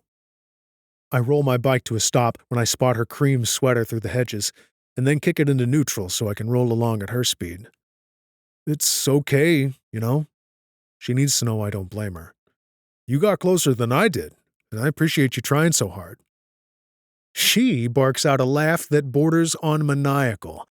It has the corner of my mouth twitching because it's such a shamelessly uncouth sound, a lot like her snorts, but her tone lets me know there's nothing funny here. You don't understand. I'm not exactly sure what she's talking about, but I've been in enough conversations with women to know never to directly contradict that statement. Well, maybe not, but don't torture yourself over me. I push forward, the only sound around us the crackle of my tires as they roll on the street's edge. Believe me, I'm not. It's my turn to laugh. You didn't have to deny it so fast. My ego has taken a beating. Again, she's quick. It's about time. This time I hear a tiny shred of humor in her tone, and it has me breathing easier. We both slow to a stop, and I look around to orient myself. We're on the north side of their property, and there's not another person or car in sight. I wonder, not for the first time, exactly how much land the Fontaines own, because all I can make out are entry lights from the drive of what's undoubtedly another mansion a good football field away. Can you make your way through those hedges, or do we need a ladder? She sighs. I really don't feel like talking, Ponch. Although I can't see her face, the image of it is clear in my mind. And I don't like the sadness I'm seeing. I much prefer a snarky smile, or even that curled lip. I need to keep things light. That's okay. I'll just do all the talking then. Isn't your mouth tired from its workout at the dinner table? Now we're talking. I shift in my seat to turn her way in case she can see me. Hey, that was some of my best work. I see her shift position behind the hedge, but she's still hiding. This feels oddly similar to going to confession when I was a kid. It was supposed to be easier to confess your sins with the added security of anonymity provided by the screen, but the priest always knew who I was anyway. I stopped going to confession right around the time I figured out I could keep all my sins to myself and tell Father Eli I only had one sin to confess: lying. Masterstroke that it was, it made the entire routine pointless. Maria takes a step closer, and if I tilt my head, I can finally catch a partial glimpse of her face. Speaking of, how in the world did you know Winona's a Gemini? She asks. I shrug, not knowing if she can see me too. There are a few landscaping lights placed at intervals, as well as the lights from the Fontaine's house, but the hedge casts a shadow on me while she's lit from the side. Easy. She craves attention, has wild mood swings, and is easily fooled. Seriously? Maria almost gasps at my brilliance, and while I'm happy to enjoy it for a second, I can't have her believe in this bullshit. No, I looked her up online before I rode over today. She laughs, and even graces me with one of her snorts. It's infectious, and has me smiling too. And the painting? Please, that was obvious. I knew from the moment I saw the ugly thing the other night that it had been painted by Winona. I go on to explain my other comments to Maria, also sharing how they were accomplished without any spoken untruths. Like my two-word reaction to the painting, for instance. I only said, wow, and beautiful. The first open to interpretation, the second referencing Crystal Pier and the beach, not the childlike painting of it. My aim is to improve Maria's mood. And I seem to be succeeding, because she snort laughs again. I wait for her laughter to quiet before asking, So you ready to break through that hedge yet? Her sigh tells me that despite my chattiness, she's still caught up in her head. Ponch, I'm afraid I'm not good company tonight. Me either. We can sulk together. I should feel more put out than I do about the rental space, but maybe I'm just not ready to deal with reality yet. And I thought you weren't calling me Ponch anymore. When she doesn't bite at that one, I kick it up a notch. Come on, I'll even buy you an ice cream. Her response is quiet this time. I knew you really wanted that space. Yeah, well, I let it sit out there. If I can't turn William and Winona around, I'll have no choice but to find another location. If it puts off the new shop until next year, there are worse things in the world. The important thing is not to compromise. There's still a chance for you to get it, but it's complicated. I should have known she wouldn't be ready to give up. Stubborn women run this world, and we just live in it. Things usually are when it comes to business. This time she scoffs, and I can feel another maniacal laugh coming on. The woman is still a mystery, but it's officially time to blow off some steam. Come on. You can't possibly say no to ice cream. I rev the engine and can just barely make out her response. Oh, for the love of God. She laughs, and not the maniacal kind this time, when I rev it again and the echo of the pipes growling bounces off the multi-million-dollar mansions. It does happen to be my kryptonite, though, she confesses. I know, I say, just to get her to push the last few feet through the hedge and smack my arm. Chapter 17, Ponch. My dick twitches in my pants for probably the 4th time since Maria started licking that damn spoon. The woman eats ice cream like I eat pussy, with relish, abandon, and a thoroughness that suggests the next lick might be the last taste she'll get in this lifetime and the next. Basically, it's hot as fuck. This is the best ice cream I've ever had in my life. She closes her eyes and moans, upping the count to 5. I can see that, I reply past the frog in my throat. I'm pretty certain he's got a boner too. An oblivious Maria pokes the tip of her tongue out to lick a drop of ice cream off her pinky finger. I'm going to marry this ice cream. My own ice cream cup lies barely touched on my knee, where I sit perched on one of the motel room beds. I can't think of a single issue you might run into with that plan. Damn it. Whose idea was it to come back to the motel with our ice cream? Oh, right. It was mine. But I'm blaming it on Ari, too, for putting ideas into my head about cultivating friendships with women. I'm going to have this ice cream's babies, Maria continues, in the same provocative tone. All the blood in my brain has traveled south, so there's not much left for coherent thought. I just know my only options for saving myself from embarrassment are to keep blathering on like a moron or to point at a spot behind Maria and yell, "Look, a bear!" before tearing out of the room with a pillow over my crotch. So I somehow end up saying, "And then you'll eat them." Maria drops her spoon into her cardboard cup and gives me the lip curl. Ew, gross. I need to snap out of it, so I pick up my ice cream again and take a bite, hoping the frozen treat will cool all of me down. It is damn good ice cream. You're looking at me like it was my idea for you to fornicate with your ice cream and turn all cannibal on your poor children, I say around my spoon. Her shoulders shake as she drops her appalled look and grins over at me. She's sitting cross-legged on the other bed with her yellow dress tucked under her knees and her hair falling out of the pins she used to hold it back. Her cheeks are still pink from the ride here, and she's got a drip of chocolate ice cream on her sweater that I'm keeping as my little secret. Can I ask you something? My eyes pop up from her sweater to her face. Shoot. Never mind. She shakes her head and stirs the remaining ice cream in her cup with the plastic spoon. It's stupid. I chuckle around another bite of salted caramel swirl. Well, now you have to ask it. She tries frowning, but it doesn't work, so she shrugs as if to say screw it and asks the last question I expect. How did you, get to be so good with people? With women, I mean. I grew up in a brothel. When my expression remains utterly serious, she throws a pillow at me. I deflect it easily, sending it falling to the dark brown carpet while not losing a drop of my ice cream. You know we can never use that pillow again, right? Why?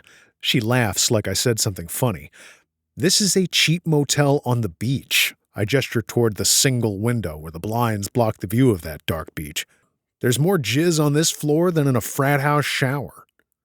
She makes a gagging sound and leans over to set her ice cream cup gingerly on the bedside table. I assume that wasn't part of your wooing technique. Bite your tongue, I frown at her. I don't talk to women like that. Oh, fuck.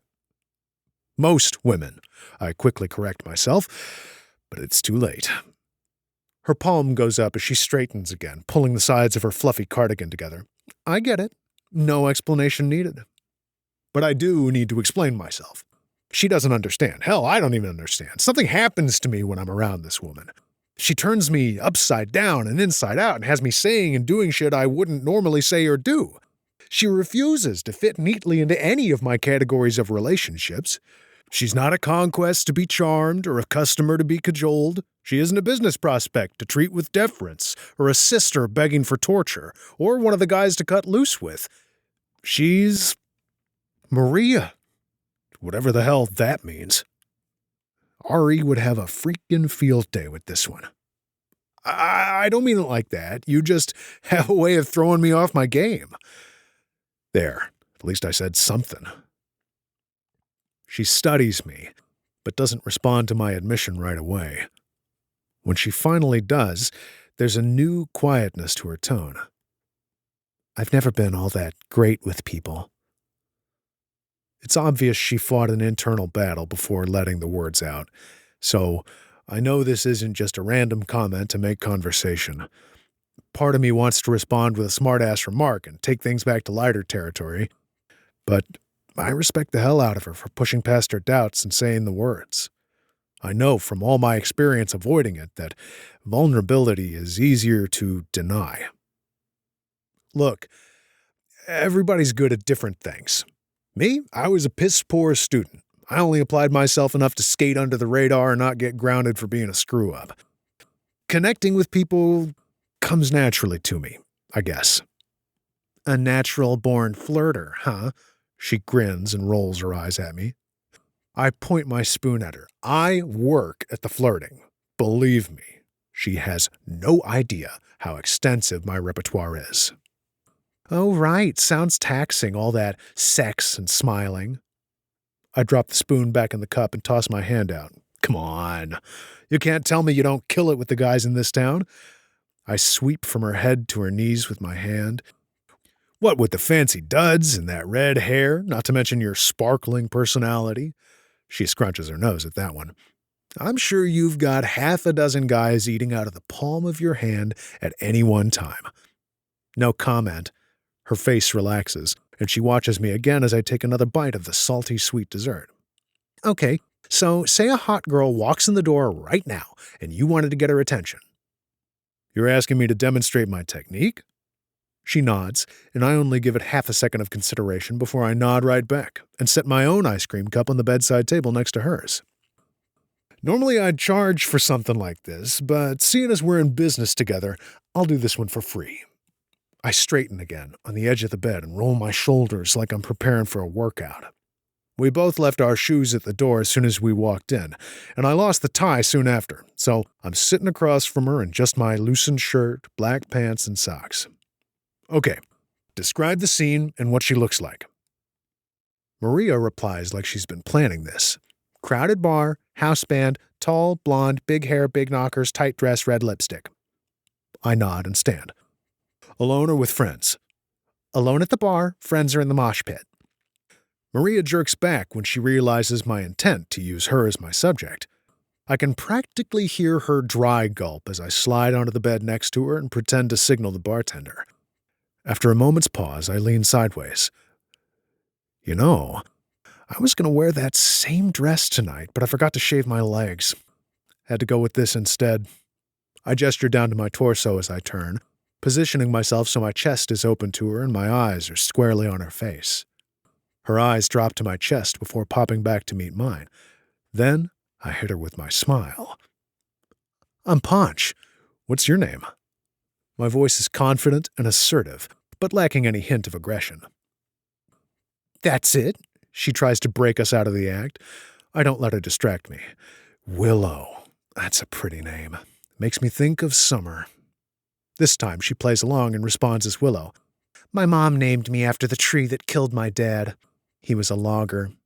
She's trying to throw me, but I manage not to laugh. Well, I think it's pretty. But let me buy you a drink and you can tell me what you'd rather be called. She tucks some loose strands of her hair behind her ear and blinks innocently at me. Okay, but my parole officer is waiting outside, so it'll have to be quick. My God, is she full of shit. Looks like my timing is perfect then. I pretend to hand her a drink and then clink it with mine. I wait for her to take a pretend sip, but she doesn't. So I leave my fake drink where it is as well. Never drink if the lady's not even if you just spent $20 on some god-awful pink concoction.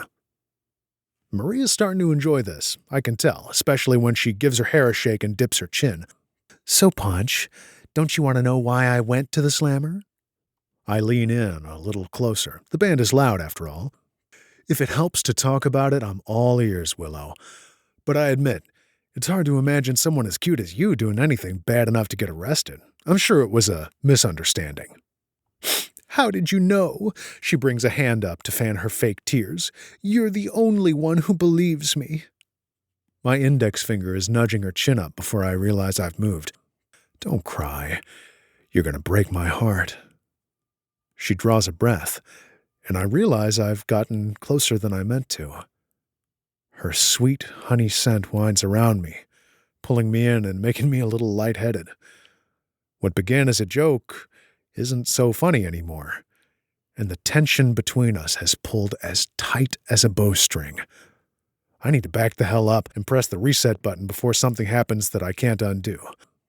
And I will in just a second. Chapter 18. ANDIE. The air around us feels hot and sticky, and I swear there's an electricity to it, zinging little bolts of current through the ever-shrinking space between Ponch and me. I didn't mean for things to go here. In fact, I did my best to dodge every one of his little advances once I realized his intention to use me as a live mannequin for his flirting demonstration. I thought for sure he'd crack, damn it. And now, despite all attempts to avoid them, I can't seem to pry my eyes from his as I'm mesmerized by their pleading tilt. He really is a master of his game. He's going to kiss me. I know it. I feel it. But that would be a huge mistake, wouldn't it? I force a break in eye contact, dropping my gaze to that sharp, clean-shaven jaw, while the hurricane inside my brain jumbles all rational thought and sends it spiraling into some abyss of horniness. I don't so much decide to give in as I do simply fail to stop myself from surrendering to whatever is about to happen. But that's when I see it. It's the tiniest twitch of his lips, but it's unmistakable. And it tells me he knows exactly what he's doing. He's playing me. Of course he is. This was never more than a game, and one I initiated no less. I jerk back hard on a gasp for air, almost smacking my head on the headboard, before springing to my feet and officially breaking whatever spell Ponch cast over me. Not bad. I do my best to hide my breathlessness as I toss the words over my shoulder. I can't believe he almost had me. When I finally turn around, he's lying on the duvet with his hands behind his head and a cocky smirk on his stupidly handsome face. That was way too close. Not my best, but I thought it was okay. He's completely unaffected. There's not a trace of breathlessness or tension. I don't dare glance down at his crotch, but I can guarantee everyone down there is fast asleep. I force a conspiratorial laugh as I snatch up our mostly empty ice cream cups and head for the trash can under the sink by the bathroom. Anything to keep moving. Thanks for the pointers. I gesture unnecessarily to the bathroom without looking his way. I'm just going to... And then I go in, closing the door behind me and collapsing against it as I pant and silently recite every curse word I can think of. Try as I might, I can't keep from replaying that stupid scene on the bed. Ponch leaning in closer and closer, using all his well-rehearsed lines on me, and me eating it up, even as I resist and try my best to throw him off his game. And then, his eyes and the stupid spell they wound around me, tricking me with their fire. I pause mid-inhale. His eyes. Wait just a damn second. He may be able to talk a good talk, but his eyes don't lie. And the eyes that were boring into me on that bed were 90% pupil and 100% turned the fuck on. Before I can think, I wheel around and open the door, determined to, well, I don't know what. But I'm only one step out of the bathroom when I catch Ponch at the sink, throwing water on his face and leaning into it like he's just run a marathon. Something comes over me, and I close the distance so I can give his shoulder a good shove. His head snaps up, telling me he didn't hear me come out. What was that for? Water drips from his face onto his dark shirt and down his neck to the patch of bare skin exposed by the loosened top few buttons. I swallow and try to refocus while he grabs a white hand towel and brings it to his face. My eyes drop, and before I can stop it, I gasp and point to his junk in accusation. "You're hard." He lifts the towel from his face and follows the direction of my finger, not making the smallest attempt to hide the giant tent in his pants. Yeah. The level of sarcasm in his tone is one I previously thought only I was capable of achieving.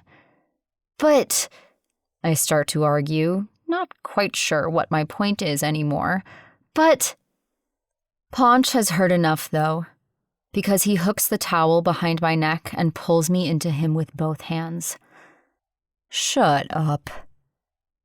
Then he kisses the holy hell out of me. I don't know what the losers I've been making out with all my life have been doing, but it was clearly not kissing if this is how kissing is supposed to feel.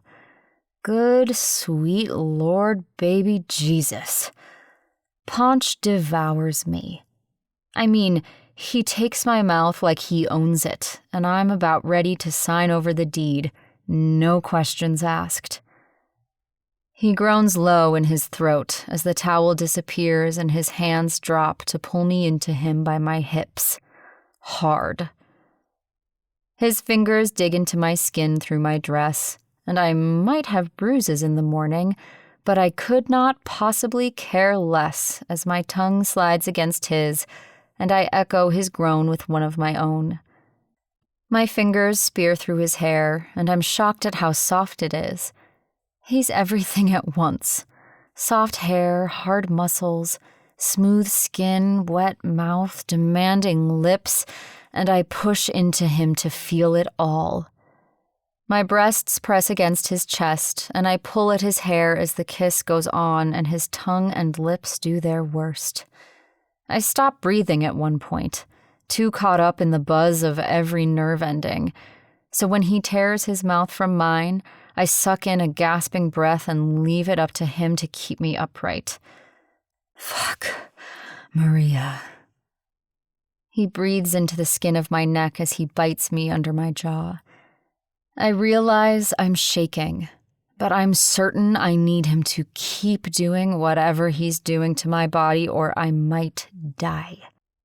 With that in mind, I pull his head back up by his hair and take his lower lip between my teeth, biting down harder than I mean to. I'm like a feral animal, completely out of control. But my bite elicits a growl from Ponch, and before I know it, he lifts me up by my butt and wraps my legs around his hips. I can feel the firm press and grind of his erection through the fabric of my dress and panties, and I want my clothes to magically evaporate. Maria, he says as I release his lip and he bites mine in return. The little sting fuels my fervor, and I drop my hands from his hair to fist his shirt as I moan again. This is the hottest thing I've ever experienced in my life. But something is niggling at the back of my mind, even as I become more and more lost in the feel of him against me and the wonder of each new sensation. One of his hands supports my back while the other cradles my butt, leaving my hands and arms free to explore every mountain and valley of his muscular frame, while he gets back to kissing me senseless. The woodsy scent of him fills my nostrils as I pull in another breath and grind myself shamelessly into his hardness. When he releases my lips again for another breath, we pant into each other's mouths, breathing the same air. It's then my brain makes a connection, and before I realize what I'm saying, I murmur against his lips. "ANDIE." Ponch immediately stiffens and then pulls his head back so he can see my face. His dark, lust-crazed eyes are narrowed at me, and I can't for the life of me figure out why we're not kissing again. I pull at him with little effect. "Who the fuck is ANDIE?" His voice is hard. It's supposed to be soft and groany, not hard and angry. "Me." I pull at him again, digging my fingers into his shoulder blades, but he still doesn't budge. I might die if I don't taste him again right fucking now. What? What do you mean?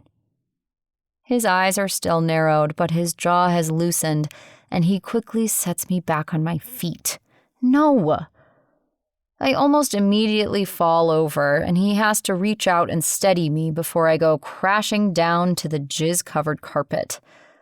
For God's sake, how did this go from the hottest moment in my life to this seedy motel tryst nightmare in the span of 2 seconds?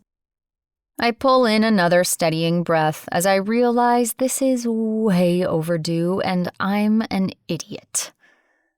Me.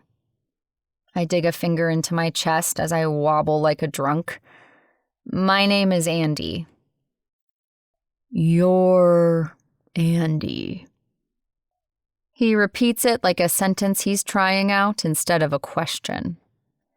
And then his eyes go so wide I can practically see his brain. You're a guy? His eyes drop right to my crotch where it's hidden under the crepe fabric of my dress.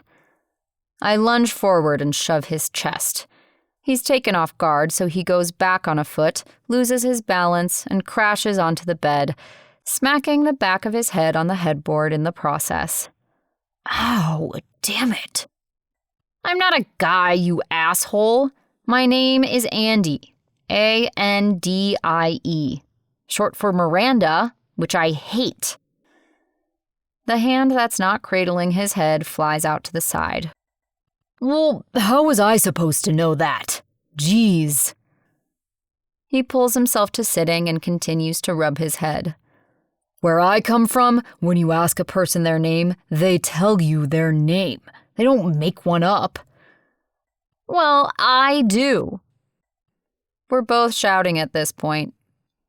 So it's no surprise when a banging sound comes from the other side of the wall, along with a request for us to shut the hell up. Ponch drops his voice lower and looks up at me with tired eyes. Why? I grit my teeth and exhale through my nose.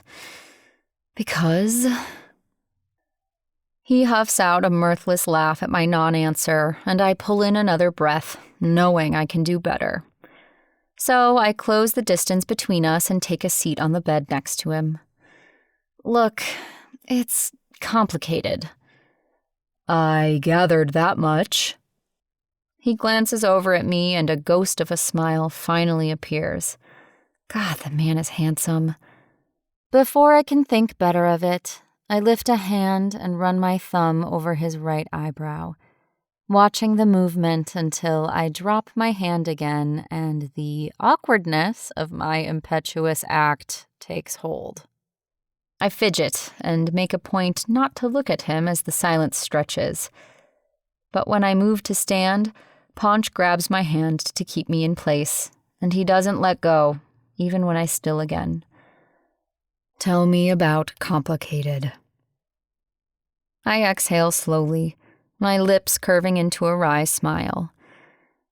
Something tells me you're not good at complicated. I know it's true. Yet I can't help but think back to us standing on opposite sides of the hedge, him assuming I was upset because I let him down and doing his best to make me feel better. Part of me feels like I owe him an explanation. He bobs his head from side to side as if weighing things out. Maybe not, but let's hear it anyway and see. He's trying to put me at ease, get me to give up my secrets. and it would be so easy. But it would also be dangerous. So I drop his hand and stand up, smoothing my skirt out and avoiding his eyes. I just have trust issues. I shrug like it's no biggie, and then walk over to where I dropped my shoes earlier. It's getting late. I'm gonna call an Uber, I tell him as I slide my feet into my heels. It was hard riding on the back of his bike in them, even if the night air was much warmer tonight than the last time. He springs to standing. No, I'll take you. I insist. I give in, probably because my mind is so busy second-guessing myself. Well, that, and I did give him a head injury. I can still feel the press of his lips on mine and the electricity fizzing and popping in my spine. Ponch was being so nice. We were kind of clicking. Maybe I can trust him after all. Maybe it's time to loosen the rules just a bit. I'm honestly still torn. It isn't until 30 minutes later when I listen to the growl of his Harley fading in the distance and I'm pulling down the sheets that Rita tucked in on her rounds this morning that my brain jolts back into place with a thud. I allowed myself to forget one very important detail in that motel room with Ponch and his lips and his dimples and his cock pressing against me. He has a girlfriend. And I almost fell for his smarmy, womanizing, oh-so-Ponch act. I have to say, it's something of a relief to have things back to strictly business where Ponch is concerned. And when it comes to business, I don't mess around. The Swin is a tightly run ship that draws an excellent profit, never gets a single ding from the health inspector, and has Yelp reviews most restaurants would kill for. My investment into Milo's diving business is also proving to be auspicious. The spring diving season is just starting, and he's already booked up and talking about hiring 2 new instructors for the summer season. Then there's my frocks and fantasy side hustle, and while it started out as a passion project, even it has turned into a lucrative business of its own. I gotta say, I'm sort of a mogul at this point.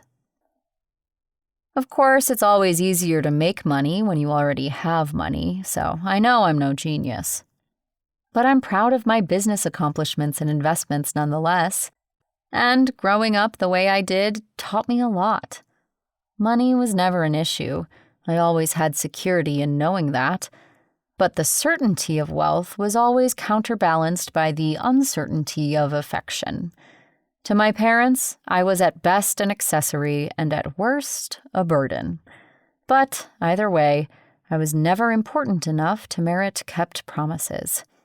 I never knew when or if my parents would be around, and I lived in a kind of limbo until I learned to only count on myself. I suppose that's why commitments are so profound to me.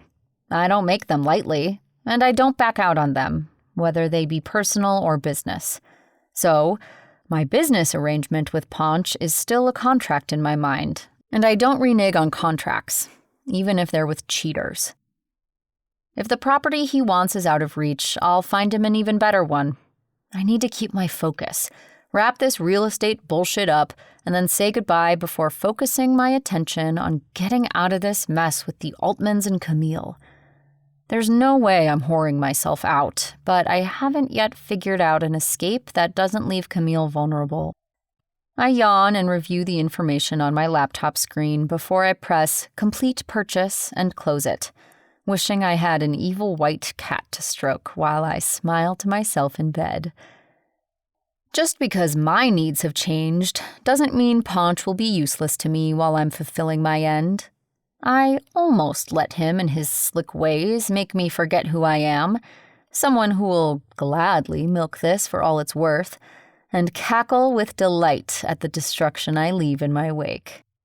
Besides, he deserves it. Chapter 19.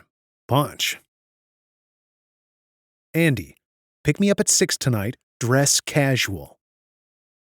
I scratch the stubble on my chin as I read Mer Andie's text again. I made a point to change her contact name, although it still sounds foreign. After our misunderstanding last night where I called her a dude, and got a well-deserved knock on the head for it, I realized if I'd been paying attention, I'd have noticed she was the only member of the waitstaff whose real name matched her name tag. That and nobody's nicknamed Miranda. That one's kinda on me. But even with a good night's sleep after cranking one off, of course, it still irks me that she didn't share with me the reason for lying about her name. Trust issues. That doesn't say a lot. In fact, it only brings up more questions. What else is she hiding? If I knew what was good for me, I'd run far away from complicated and get my ass back to Greensboro, where life is predictable and people use their actual names. But complicated might be interesting for a change. Evidence already suggests that complicated might be hot as hell, too. I look at the time to see it's only 30 minutes until checkout.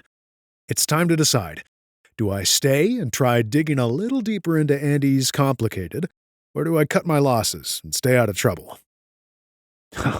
Who am I kidding? Me. I'll be there.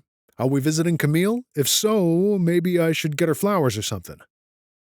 Even if she's not sharing them with me yet, ANDIE's got her reasons for needing a fake boyfriend in front of Camille, and I agreed to do the job. I'm not backing out just because the lease is looking like a lost cause. I know she tried her best. Hell, she was bent right out of shape last night when William dropped the axe. I owe her. And maybe I'll get the chance to kiss her again. Who knows? If I'm lucky, I can find a good time to pull William or Winona aside and maybe still have a shot at the property if they'll take a minute and listen.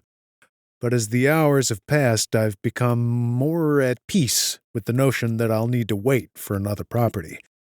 And if I'm being honest, I kind of just want to spend the evening with ANDIE, as crazy as that sounds.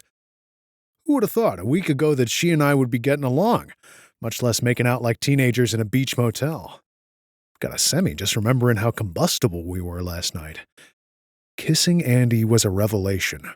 Her lips tasted even sweeter than they looked, leading me to damn near consume her, while her fingers dug into my skin.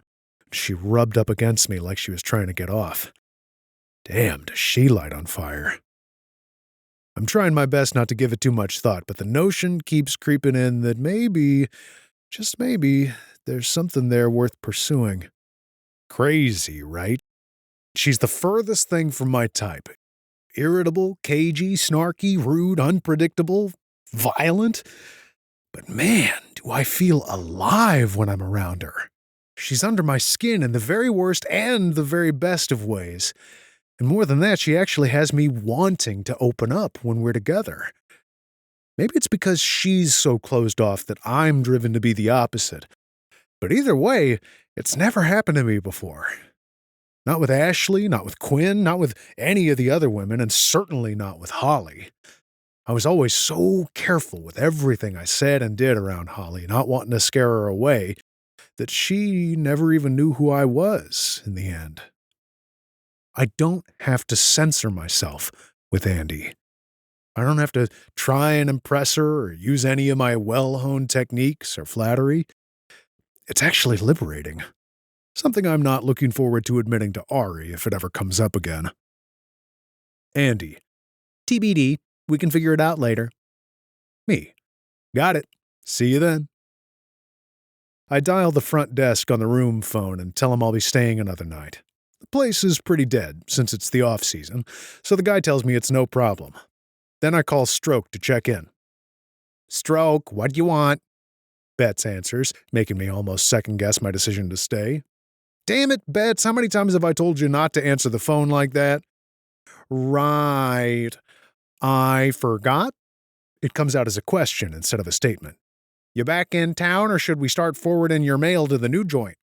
Still working on it, I tell her as I wander into the bathroom and twist the shower spigot all the way to hot.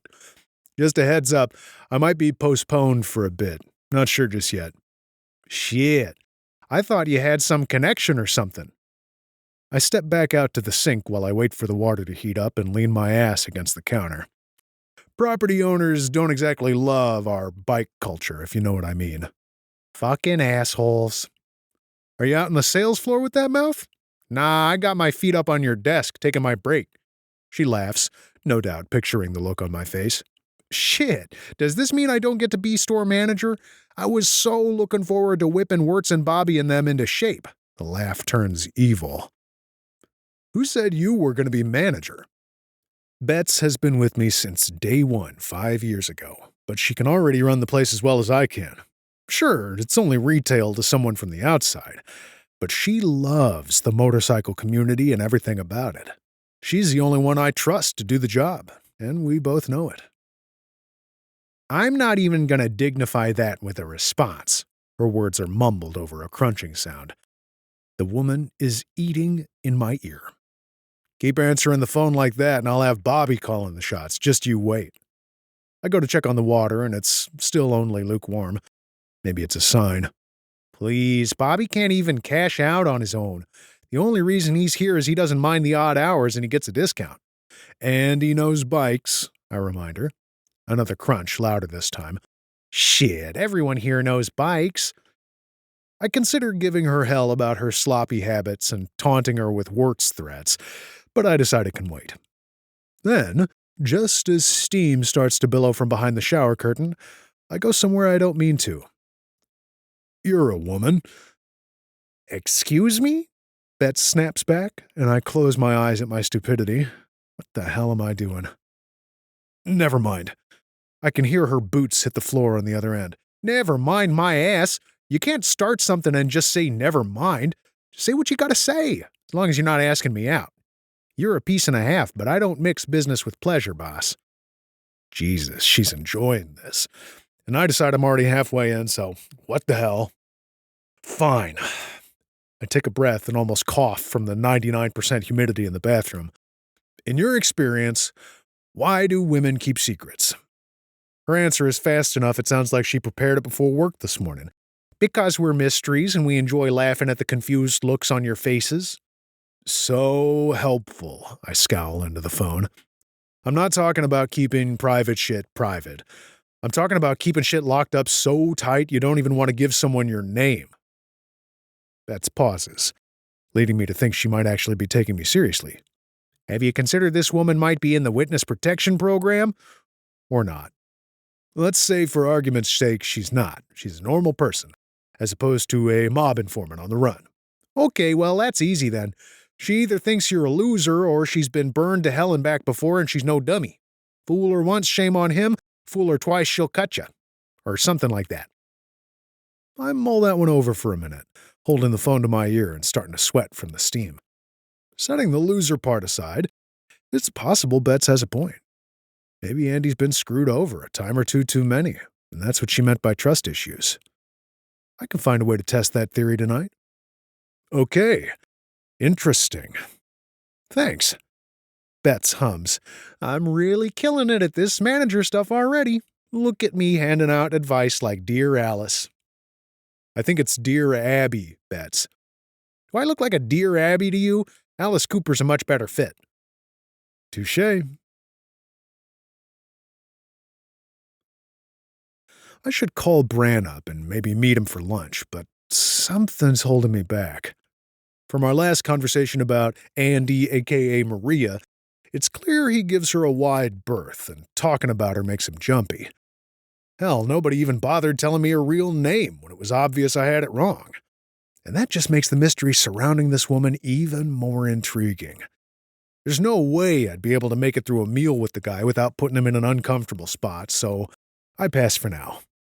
Instead, I ride up and down the beach, checking out shops and neighborhoods on the off chance that I missed something. But by the time I get back to the motel 3 hours later, all I have to show for my day is a fish taco from Nolly's and a renewed certainty that Stroke needs to have a front and center spot in Carolina Beach. It's so ripe for a gear shop. I spend the rest of the afternoon poring over my business plan, crunching more numbers, and playing with the timeline. There were a couple of prime retail spots I came across on my ride that were almost equally perfect, the only problem being that they were all occupied. Not wanting to leave any stone unturned, I call up my buddy from Myrtle Beach, who's got a similar shop down there.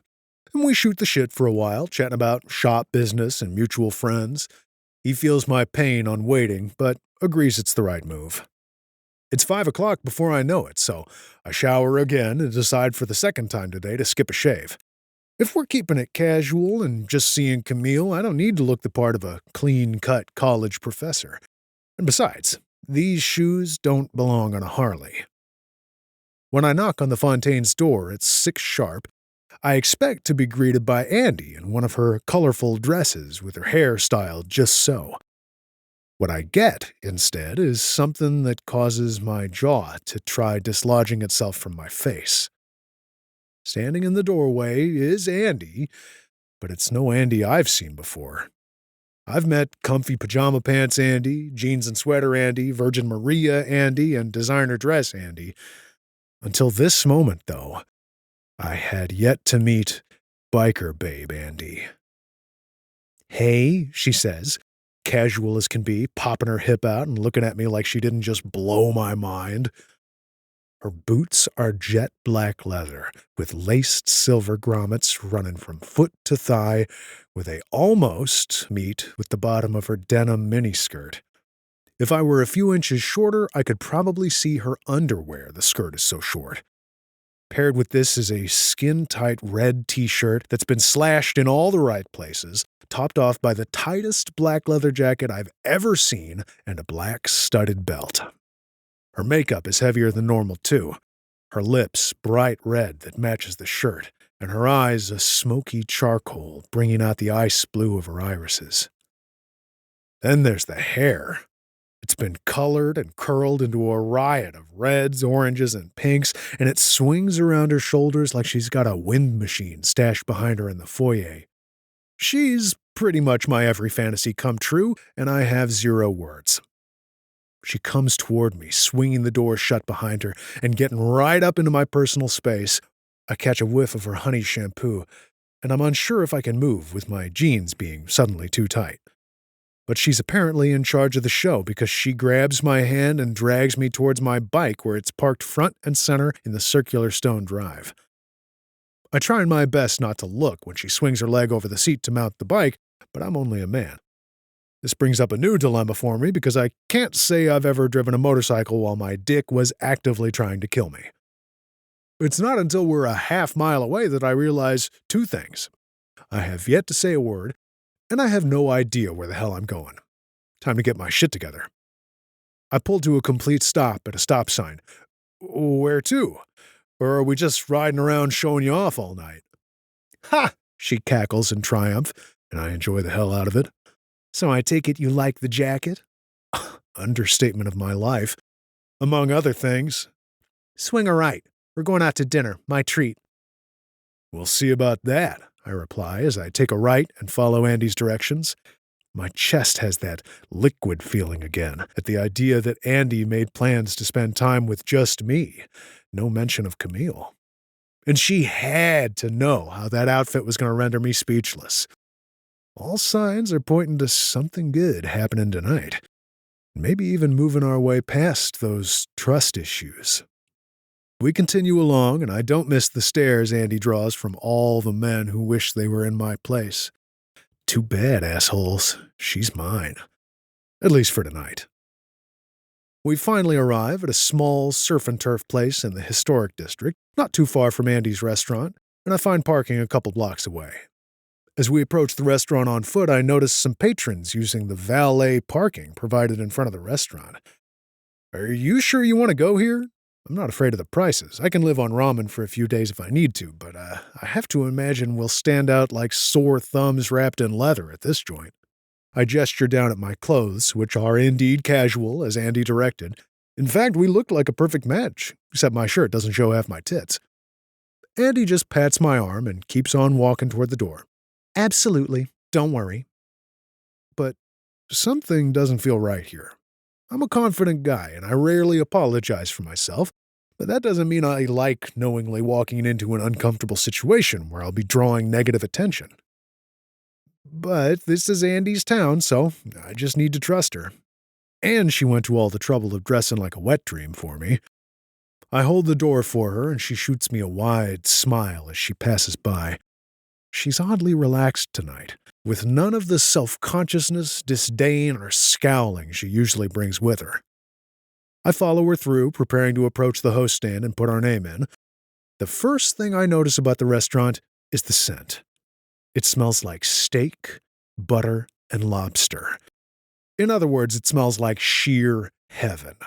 My stomach growls as we move forward, but ANDIE doesn't stop at the host stand, instead striding forward in her thigh-high boots right past the woman holding up a finger for her to pause. The restaurant is bigger than it looks from the outside. The main floor scattered with linen-topped tables, glowing candles, and uniformed waitstaff. Soft music plays, and the ambience is clearly set to romance, with the dim lighting and hushed conversations. Not sure what's happening. I move to follow ANDIE, thinking maybe she's friends with the chef and we're going to say hello. I don't know. But as I pass by the hostess, she gestures for me to stop as well. I do. "Excuse me, sir, do you have a reservation?" She's uneasy, and doing her best not to look down at my t-shirt, jacket, and scruffy jeans, which stand in overt contrast to her tailored dress and perfectly styled hair.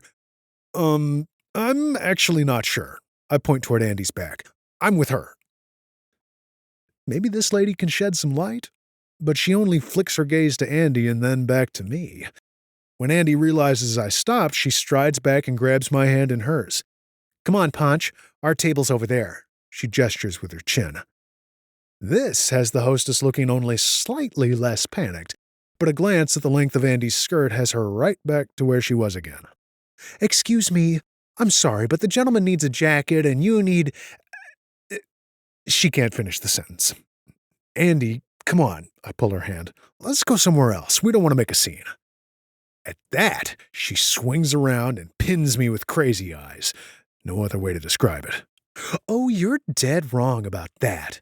She pulls back on my hand and, short of picking her up and carrying her out of there, thereby giving every last diner in this place a view of her pussy, there's nothing I can do but follow her and throw an apologetic look over my shoulder to the hostess. "What in the hell are you doing?" I demand through clenched teeth, as I do my best to smile my apologies to all the people who are now watching us like we're tigers mating at the zoo. She doesn't answer at first, and then she doesn't need to. Because, sitting at a corner table before us, enjoying a meal of high-dollar seafood, are William and Winona Fontaine. What the actual fuck?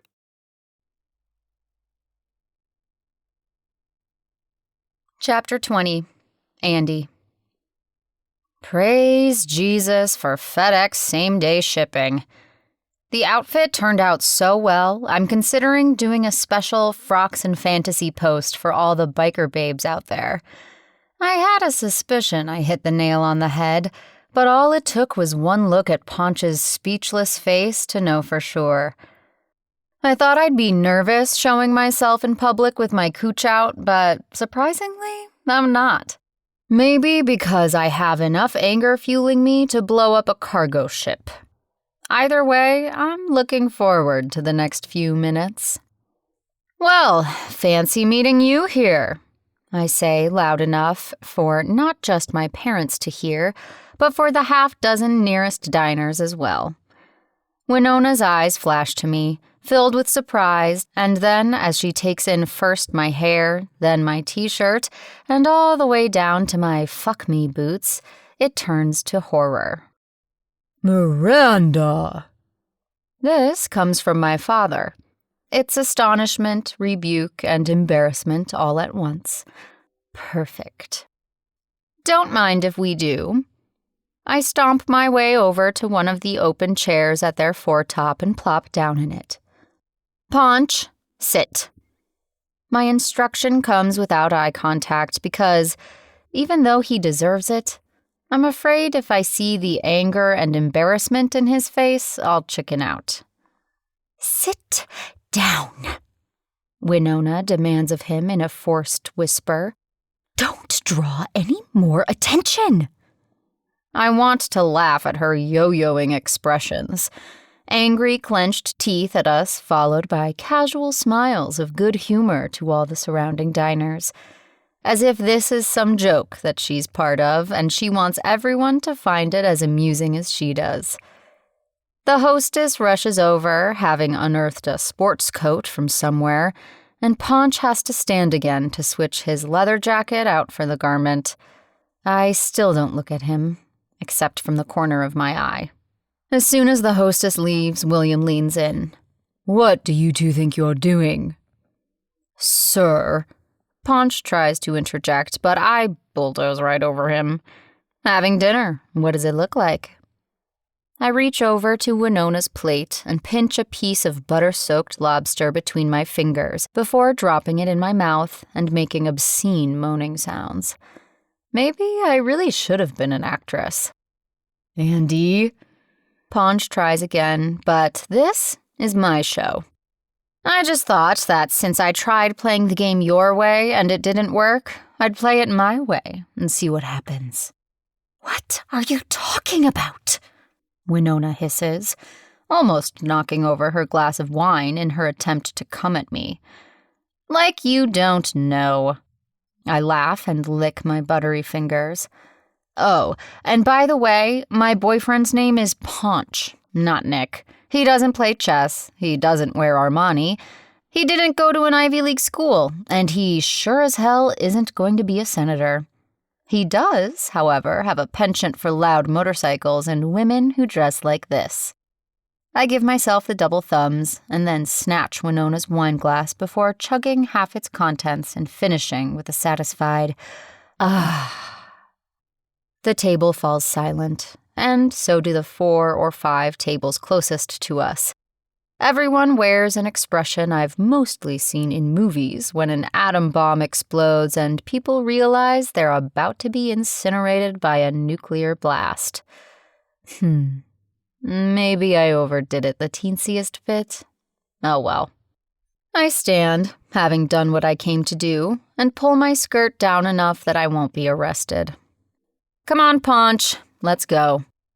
Assuming he's right behind me, I stomp my way back to the front of the restaurant, past the hostess stand, and out into the mild air and the warm twilight sky. I inhale deeply, head dropped back, and let my entire body relax as I exhale the anger and the adrenaline. Damn, that took a lot out of me. Turning to finally look Ponch in the face, it's time, I know. I'm surprised not to see him standing nearby.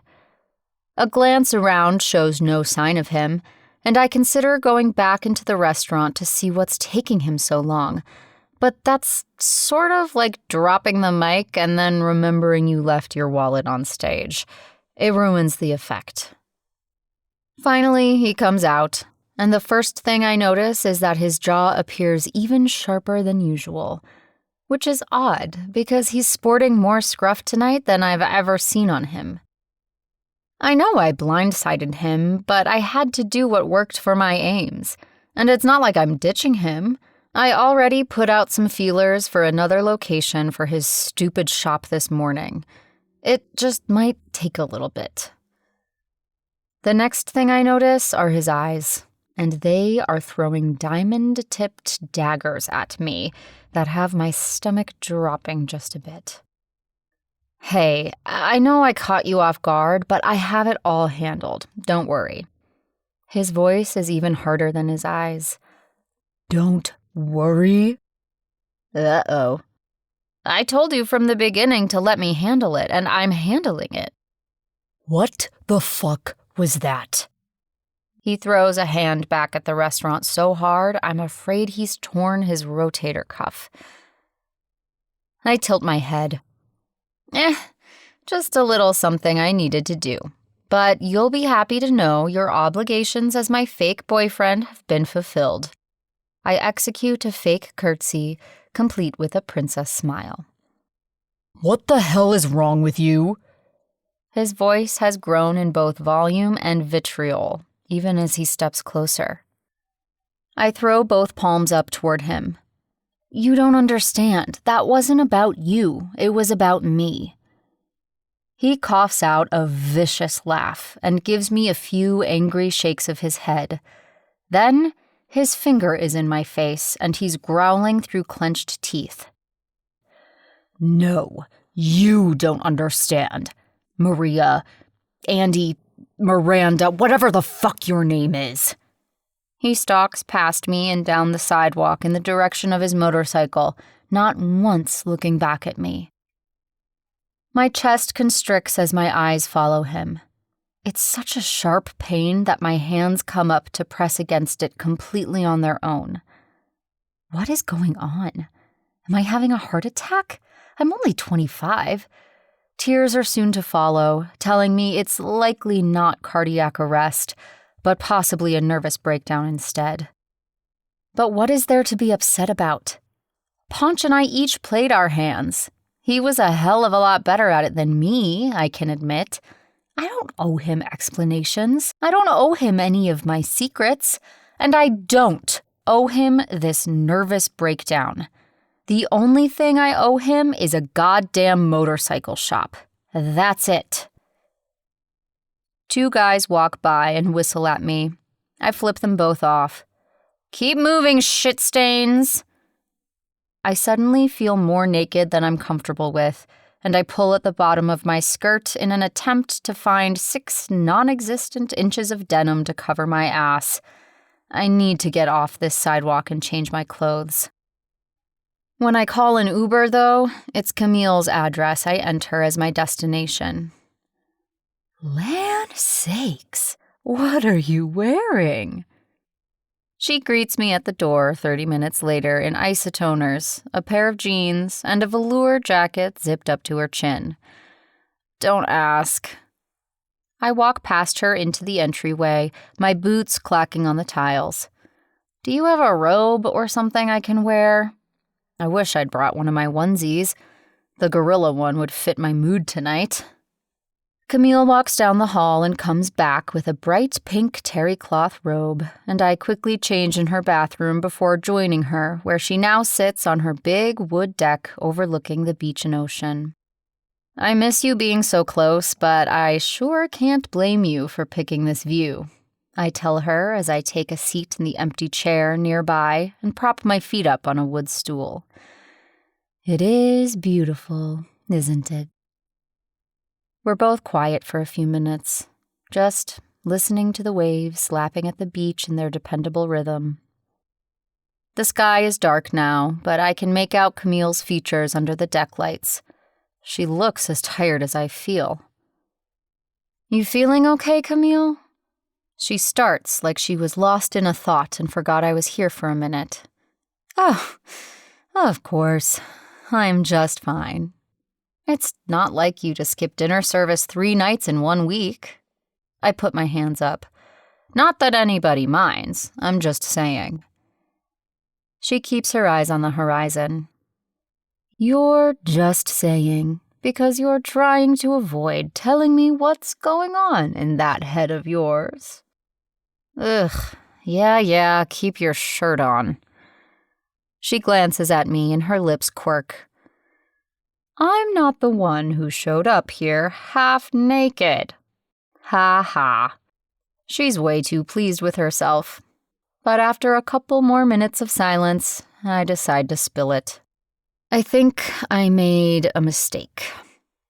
She only nods in response, knowing the more she interrupts, the less likely I'll be to finish.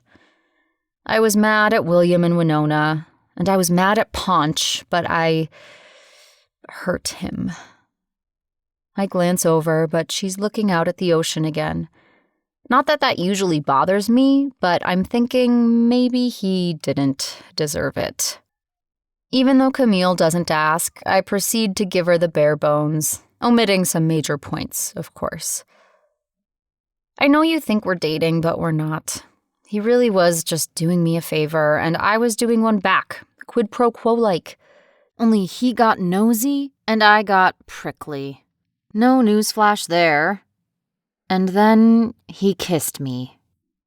She can't hide her smile at that one, and I roll my eyes even though she's not looking. But he's got a girlfriend back in Greensboro. He's a player, Camille.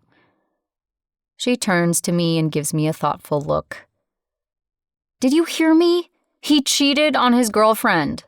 Well, sort of. It was just a kiss, but still, that's cheating in my book. I hurry on because I don't like her expression. Anyway, I was mad he was trying to play me and get me to like him and all that, so I used him to get back at William and Winona for one of their usual tours of misery. I'm not telling her anything about Winona's threats, but she knows my parents well enough to know they're never up to any good when they come rolling into town. I see. That's it. That's all she says. And she's still got that contemplative expression, like she's about to drop a truth bomb on me, and I'm not gonna like it one damn bit. Can I assume he wasn't in on the joke? I nod, wishing I didn't have to say it out loud. It was bad. Based on the brevity of the skirt you walked in with, I think I get the picture. We're both quiet again until she delivers her kill shot. You know you need to apologize to him. Damn it, that's not part of my MO. I don't apologize. I make no secret I'm a bitch from the get-go, precisely so I never need to apologize. If people get hurt, oh well, I warned you, asshole. My only response to Camille is a grunt. It's not like I'm ever going to see Ponch again, apart from maybe some occasion in the future where he's hanging out with Bran and we run into each other. And I'm good at making myself scarce. I'm an expert, in fact. There's absolutely no need for me to talk to him, even about the lease. Everything is done online these days. I'm done. Finished. Finito. The end. Bye-bye. I look over to tell Camille there's no way I'm apologizing, but I notice she's listing to the side in her chair, and her eyes are unfocused. Camille? She doesn't answer, and she doesn't move. Camille! I jump from my chair and brace her shoulders with my hands, trying to help her get upright. Her eyes try to focus, but she doesn't say anything. Camille! Are you okay? Can you hear me? Her mouth moves, but it's lopsided and no words come out. Oh my God, okay, hold still and wait here. What am I saying? No time to think. I race inside and grab my phone before tearing back out to the deck, dialing with one hand while checking to make sure she's breathing with the other. 911, what's your emergency? My friend can't move or talk. I think she's having a stroke or something. I shout into the phone, as if the louder I speak, the faster an ambulance might appear. It isn't until I'm in the ER lobby, watching Camille disappear on a stretcher behind a set of closing double doors, that I realize I'm wearing only a robe and socks, and I left my phone back on Camille's deck. Chapter 21. Ponch. I can't believe what an idiot I am. There I was, thinking I was on to something with ANDIE, giving her the benefit of the doubt, giving her the leeway to play things out as she saw fit, starting to find her abrasiveness almost cute. Then she punches me in the solar plexus, simultaneously trashing me, embarrassing me, using me, and ruining whatever shot I may still have had at the shop. People have warned me about hurricanes in this town, but I never once considered one would come in the form of a cruel woman. Hurricane ANDIE. Watch out or she'll tear you to the ground and laugh while she's doing it. What did I ever do to her? Maybe she's a sociopath. I can't believe I let Ari and Bets get into my head with all that be open, give her a chance, she's just gun-shy bullshit. Gun-shy my ass. She's a straight-up bitch. And the thing that probably gets to me the most is that it was so unnecessary. Why in the world did she feel a need to make a petty scene for her employers? There has got to be some shady shit going down in that house. It's the only explanation. Feeling a new camaraderie with Bran, I shoot him a text to see if he's up for a beer. I've been driving around in a mind fuck of a haze for the last 30 minutes, with no destination in mind except to maybe outrun Hurricane Andy. Tomorrow, I'll go back to Greensboro for good, and I'll keep an eye on the real estate market from afar until something great comes up. It'll come in its own time. I just need to be patient. Bran. Dude, why didn't you tell me you were in town tonight? Come meet us at the Fat Pelican. He doesn't have to ask me twice. I punch the address into my GPS and head on over to meet him. He's hanging out with a couple I already know named Haley and Ted, and Jill's boyfriend Milo, who I met on New Year's.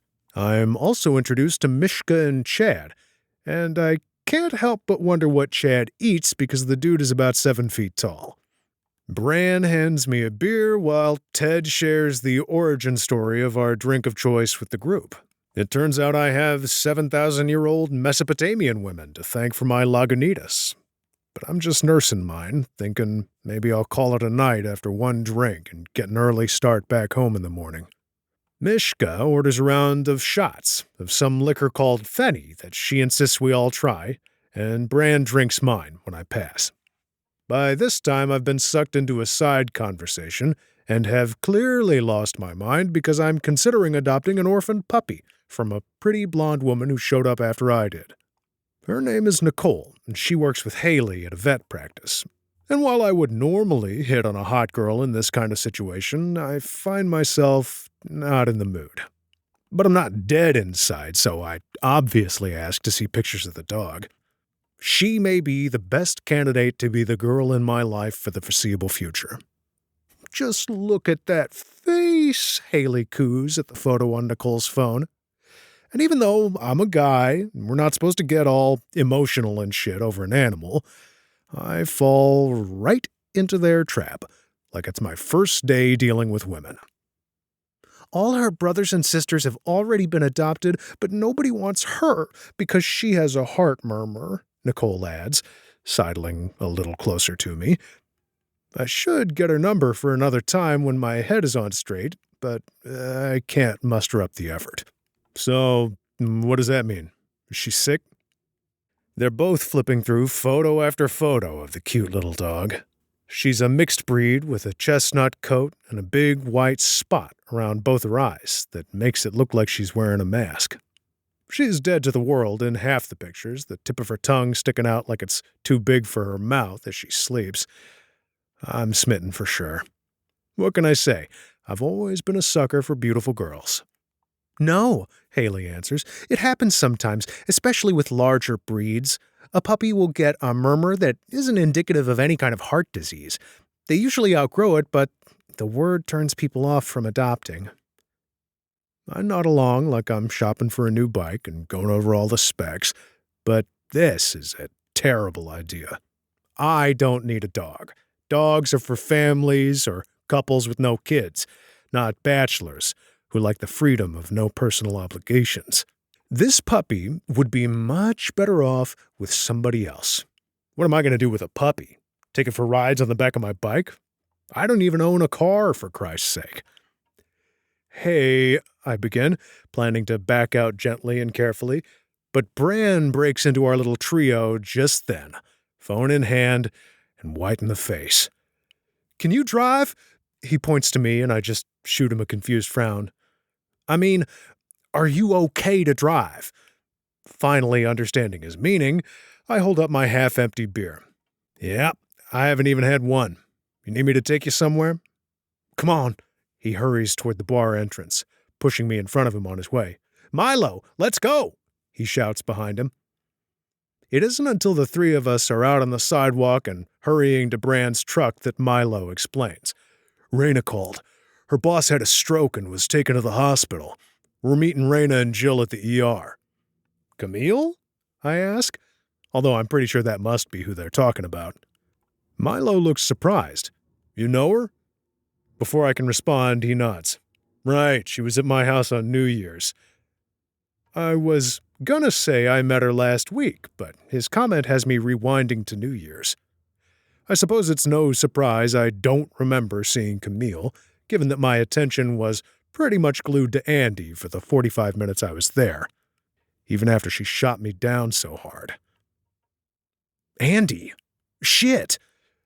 Has anybody called ANDIE? I ask Milo as we try catching up with Bran, but Milo has a limp, so we're not quite as fast. As much as I didn't want to think about ANDIE tonight, I can't help it. That's her grandmother.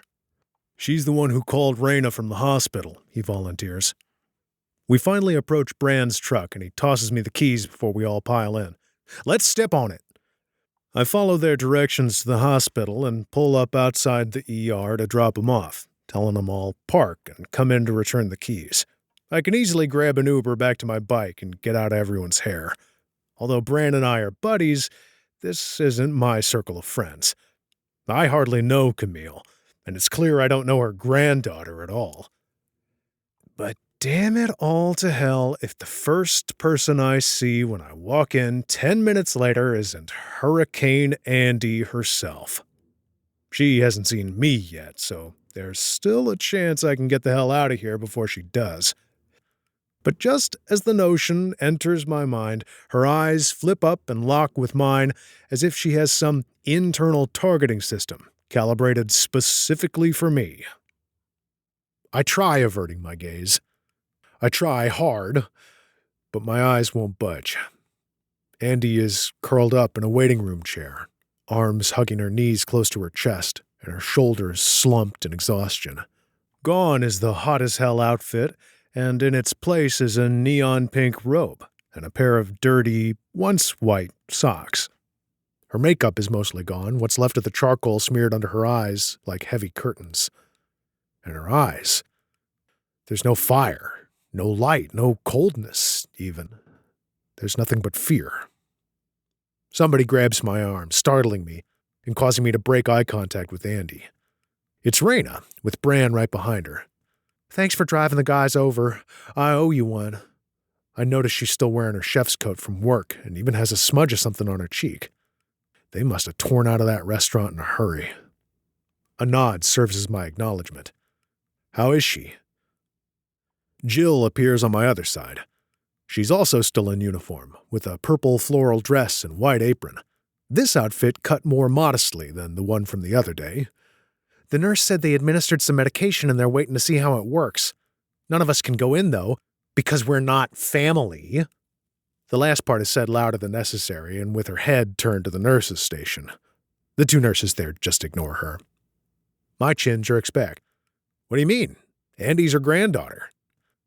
All eyes shift to ANDIE, where she's staring into her knees now, and then they come back to me. Reyna starts, brows raised. You mean Maria? Bran whispers, and I scowl at him. I know her name's ANDIE, Bran. The jig is up. He just shuts his mouth and nods once before taking a few steps back to where Milo stands, hands in his pockets and minding his own damn business. This leaves me with just Reyna and Jill, who are in the middle of some silent communication involving hand gestures and finger-pointing. They finally turn back to me. Who said Camille was ANDIE's grandma? Jill asks, straight and to the point. I huff and shake my head like the question is the dumbest one I've ever heard. She... And then I pause and shift my mind in reverse. Hold on one damn minute. I was the one who assumed Camille was her grandmother that day at the restaurant when they were arguing over Paul Newman. ANDIE never once said it. She didn't correct me, of course, but she never once referred to the older woman as anything but Camille. That little menace. No one, I finished through clenched teeth as my eyes attempt to burn holes in ANDIE's temple from a good 20 feet away. Okay. Jill's response tells me she thinks maybe I shouldn't have been the one to drive, but they both turn to look at ANDIE again. Sensing the attention, ANDIE glances up and does a double take when she realizes we're all staring at her. Then she scowls and raises her voice to be heard over the distance. Stop talking about me, dickheads. It'll be okay, Reyna calls back. You'll see.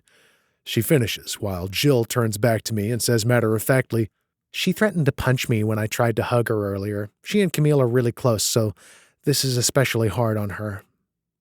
I just nod, not sure what's real and what isn't anymore.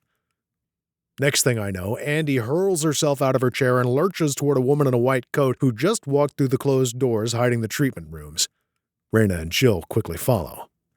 "Are you Camille Bloom's family?" The woman, who I assume is her doctor, looks up from her chart and pauses to eye the three women, one in a black chef coat with food on her face, one in a Bavarian folk costume, and one in a neon pink robe with smears of makeup that could easily qualify her as a backup singer for Ozzy Osbourne. "Yes," Jill announces with more than a little snark as she glares back at the nurses again. The other two just nod. The doctor nods in return and glances down at her chart one more time. I realize my pulse is racing and wonder when that started as I try listening in. She's stable. She had what we call an ischemic stroke. We've administered a clot-busting drug to get the blood flowing normally through her brain again. The women all nod as the doctor continues to explain Camille's condition. Raina and Jill are holding hands, but ANDIE's arms are crossed over her chest, and she's holding her own shoulders like she's hugging herself. Shit. This is just as bad as crying, probably even worse. Whoever got her in here so quickly 100% saved her life, the doctor says in conclusion, sending the three women a reassuring half-smile. Instead of answering or thanking the doctor or doing anything one might expect in such a situation, ANDIE collapses into a crouch in the waiting room floor, the pink robe billowing around her and her hands covering her face as she bursts into howling tears. Raina and Jill stare shell-shocked down at her for a second until they come to their senses and surround her. The doctor takes her leave as Raina and Jill whisper soothing words and try stroking ANDIE's hair, but she bats their hands away as she cries, so they stop touching her and just try talking quietly. People are staring at her. Milo and Bran exchange concerned glances, as do Raina and Jill, but ANDIE still crouches in her robe, crying her heart out. I've seen enough. Giving myself no time to second-guess my decision, I stride over to where the three women huddle, squat down far enough so I can get my hands under her armpits, and lift ANDIE up in one swift movement. My hands shift to support her butt and back, and she curls herself around me, shuddering with tears and clinging to me like her life depends on it.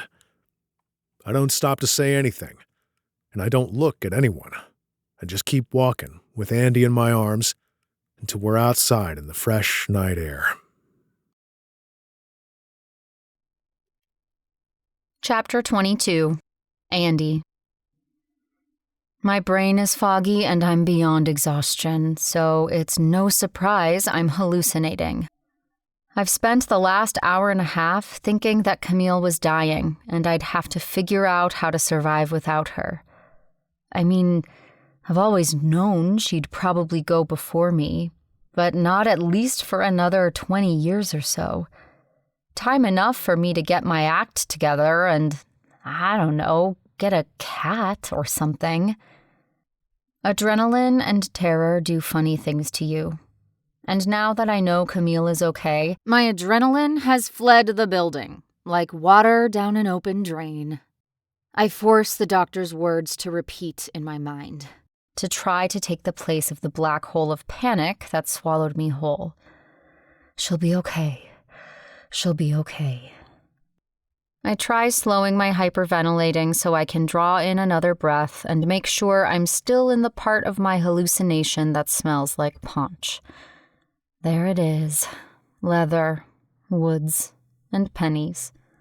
I burrow into it and hiccup a few times.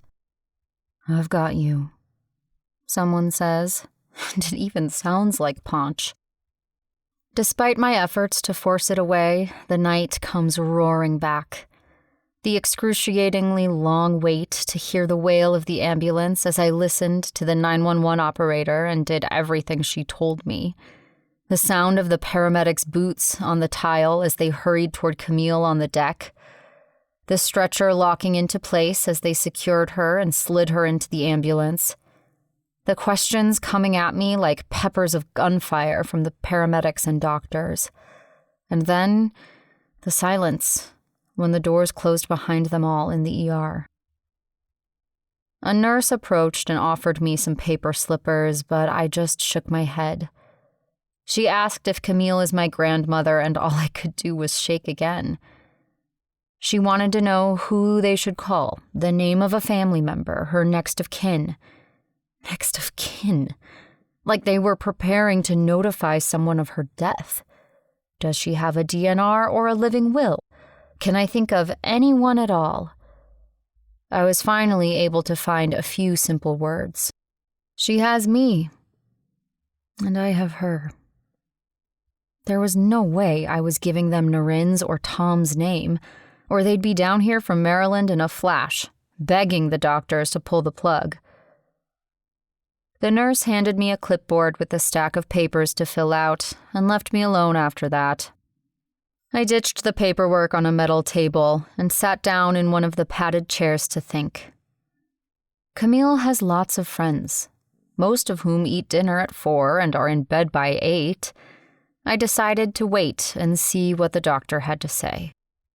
If she pulled through, she had to pull through. I'd go back to her condo in the morning and pack a bag for her, grab her purse and phone and make some calls to her friends.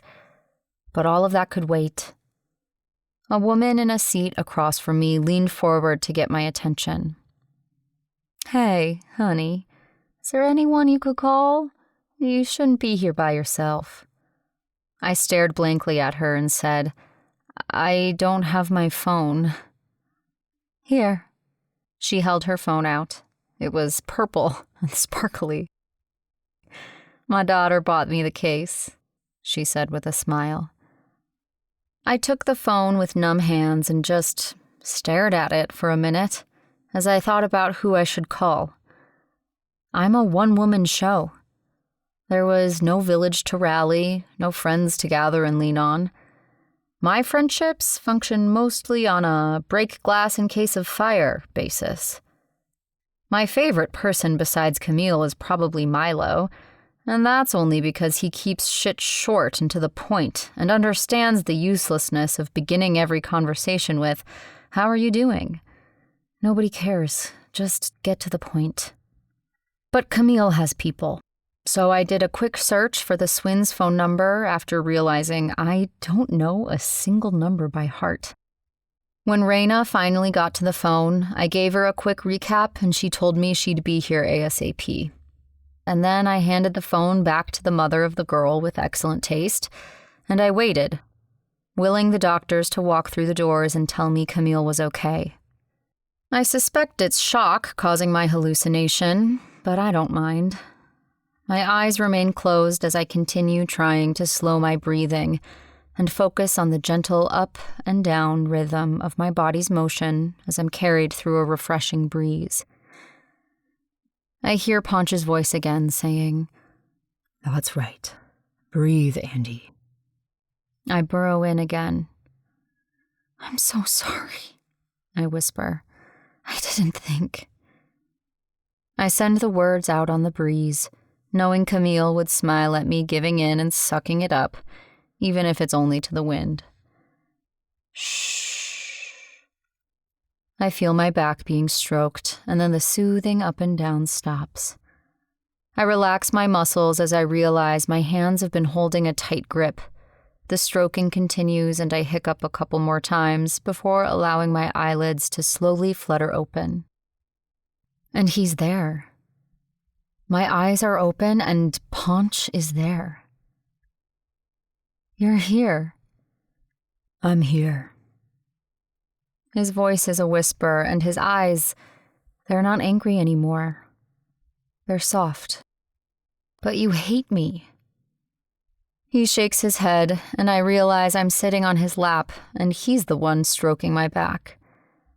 I finally glance around and see that we're sitting on a bench outside the hospital. I wasn't hallucinating at all. I know I should climb off his lap and apologize for being such a freak and get back in the hospital to find out what to do next with Camille. But my limbs are sore, and my chest hurts, and I'm so very tired.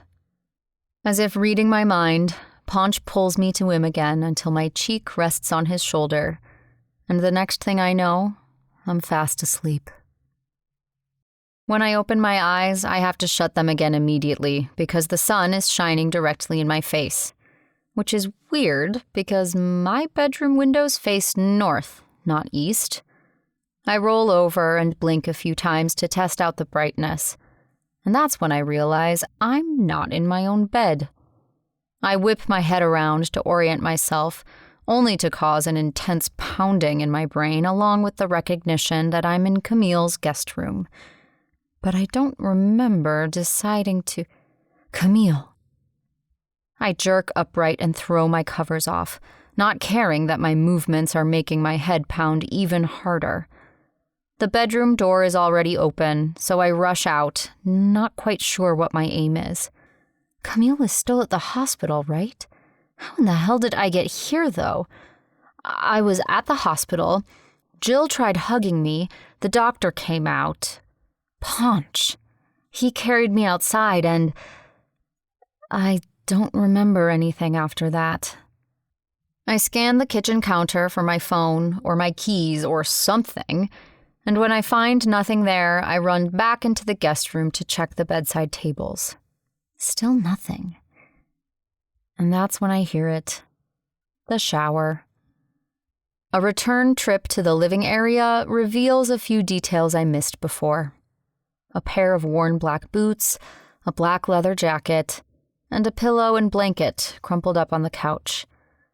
The rest of the blood in my body rushes to my head, and I can hear the pounding get louder just as I feel the hot burn of my cheeks.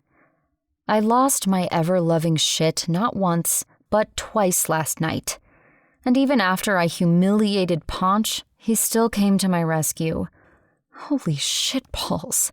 My teeth sink into my lip as I consider bolting from the condo without having to see him, but I know I can't. My eyes travel the room and catch on the sliding glass door to the deck. My phone! I hurry outside to grab it and check to make sure it works. The salty sea air wreaks havoc on devices left outside, but the screen lights up just fine. There are 2 text notifications, one from Winona and one from Jill, and then there's a voicemail from Raina. I hit it with my index finger and close my eyes as I bring the phone to my ear. Hey there, it's Raina. Just wanted to check in and see how you're doing this morning.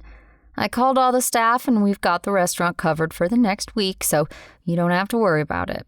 I'm sure Ponch updated you already on Camille, so let me know when you're going in to see her. I thought we could space out our visits throughout the day to keep her company.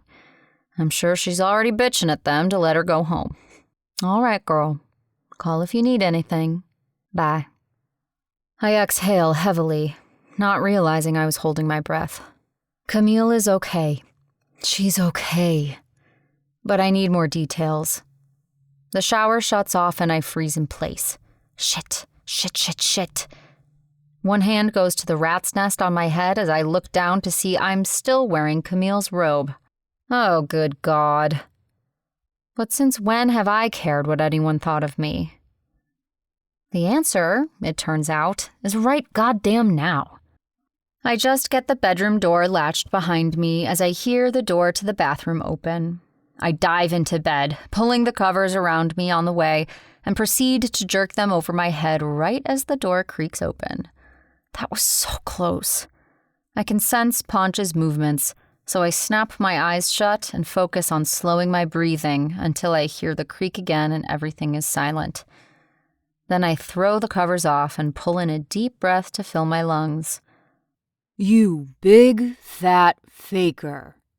My shriek of surprise probably has Ponch's ears ringing.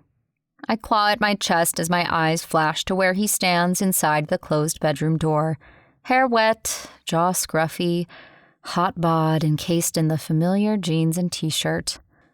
Oh my God, you scared the shit out of me!